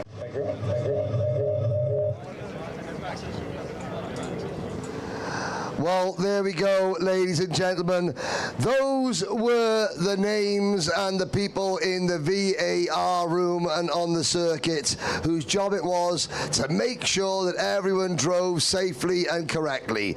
We've got the podium presentation for the first ever Rotax Racing Club team trophy to come. But first of all, I'd like to ask all the drivers and their families to get a little bit closer to come in. There's no champagne, no one's going to get covered in £3.50 Tesco fizzy stuff. The supermarkets are available, but please come in. The full results of today's racing for all 37 teams are available on the Alpha Race Hub for you to look at. I'm going to read out the top 10. We need the top 3 teams to come onto the podium. So after 8 races, 4 30-minute endurances and 4 1-hour endurances. In 10th place was Team BAD. 9th was Four Nations Racing. Paragon Racing were 8th. Super Turbo finished in 7th. Karting Handbook were 6th. Tanked Up on Speed finished in 5th position, and just missing out on an overall podium, Team SFX Race Team. However, we have the top 3. Finishing in 3rd position with a total of 351 points, Applewood with ABS.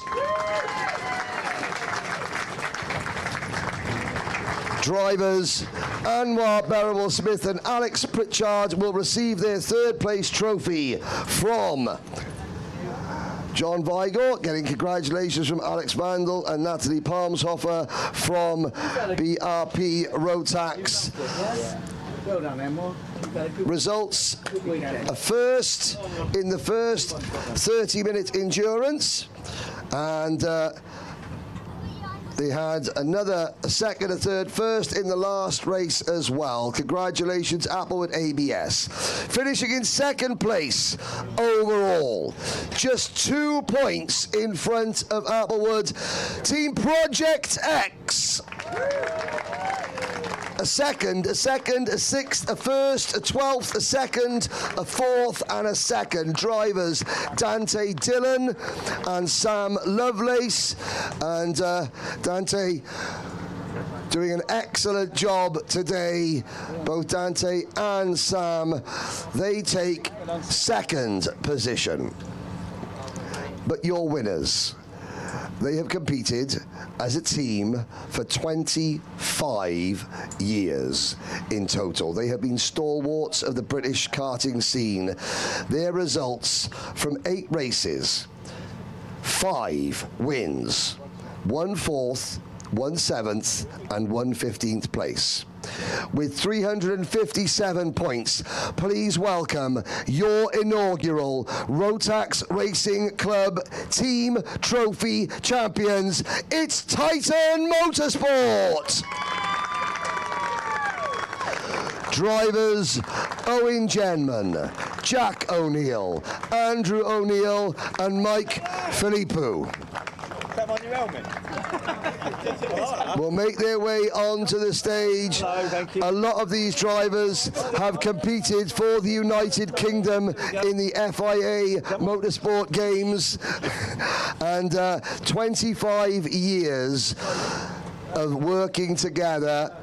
Their pit stops, their tactics, their driving was outstanding. John Vigor will hand them their winner's trophy. And this is what we love about endurance racing, the camaraderie of the teams. They've all spent all day trying to beat each other, but on the podium, it's all smiles. Drivers, I'd like to ask you if you could remove your hats, please, drivers, as we play the national anthem of the United Kingdom. Do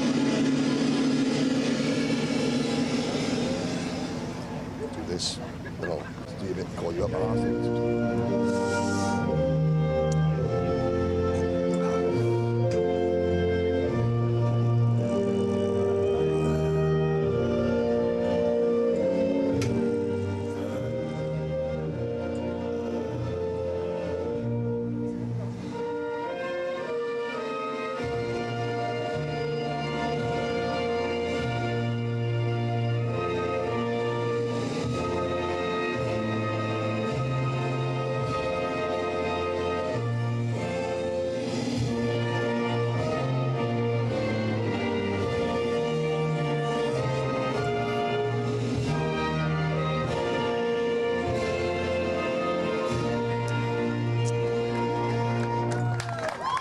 So Titan Motorsport, Owen, Jack, Andy and Mike, You have raced for Team UK before.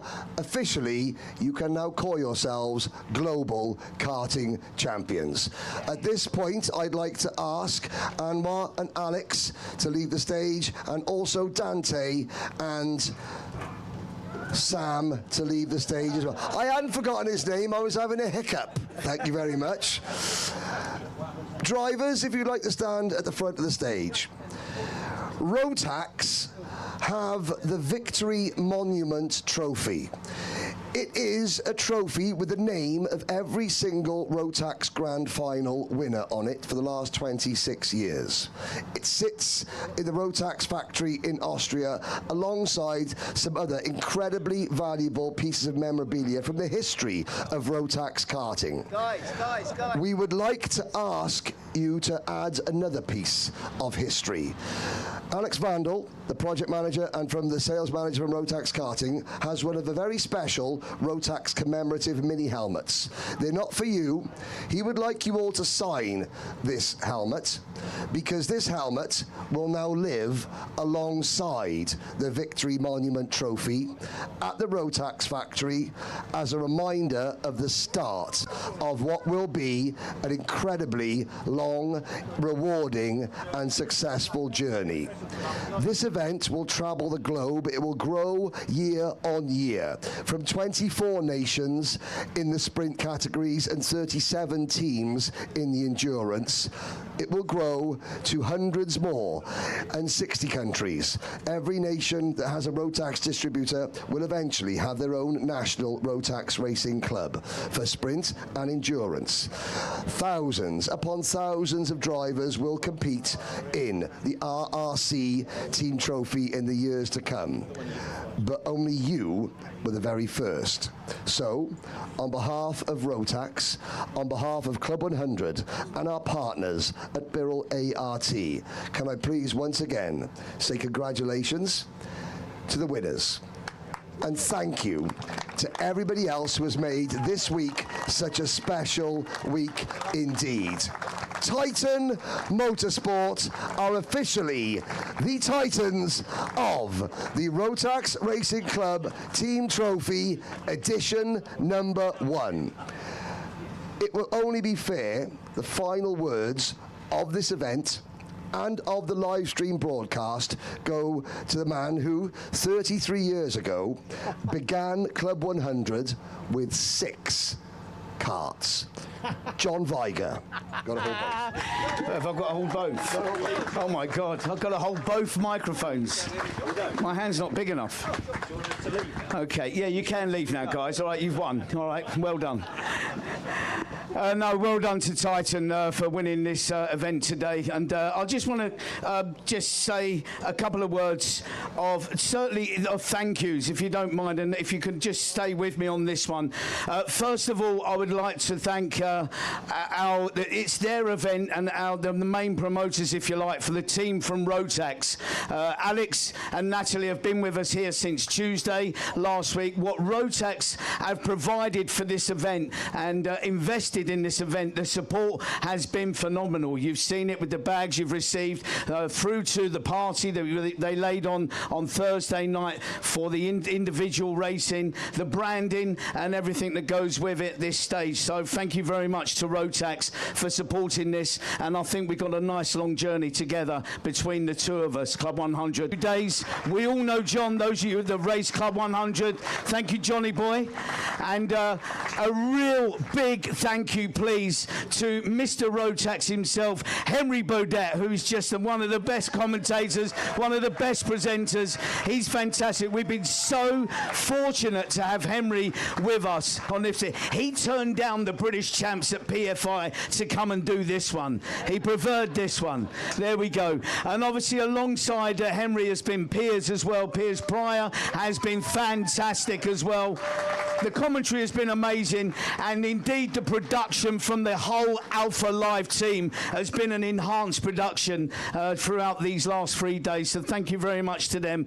Thank you to our partners as well, the Offset people who have disappeared now because they sold out of all their merch pretty much, and I think we had a kart sim here as well. But look, the last thing from me is, this is from my heart, I really want to thank, they're all working away, some of them are over there, give us a wave guys. I want to thank my team from Club 100 who I think have done a sterling job, a fantastic job, and we've all been together here for many years and been together here for these last few days, and they have worked very hard, so thank you very much to Team Club 100. Last thing is, thank you guys, thank you for supporting us, thank you for supporting this event. This is going to be an annual event, we're going to move around the globe, I promise you that. We're looking to grow this, so carry on supporting it. Thank you very much everybody, and good night. Thank you.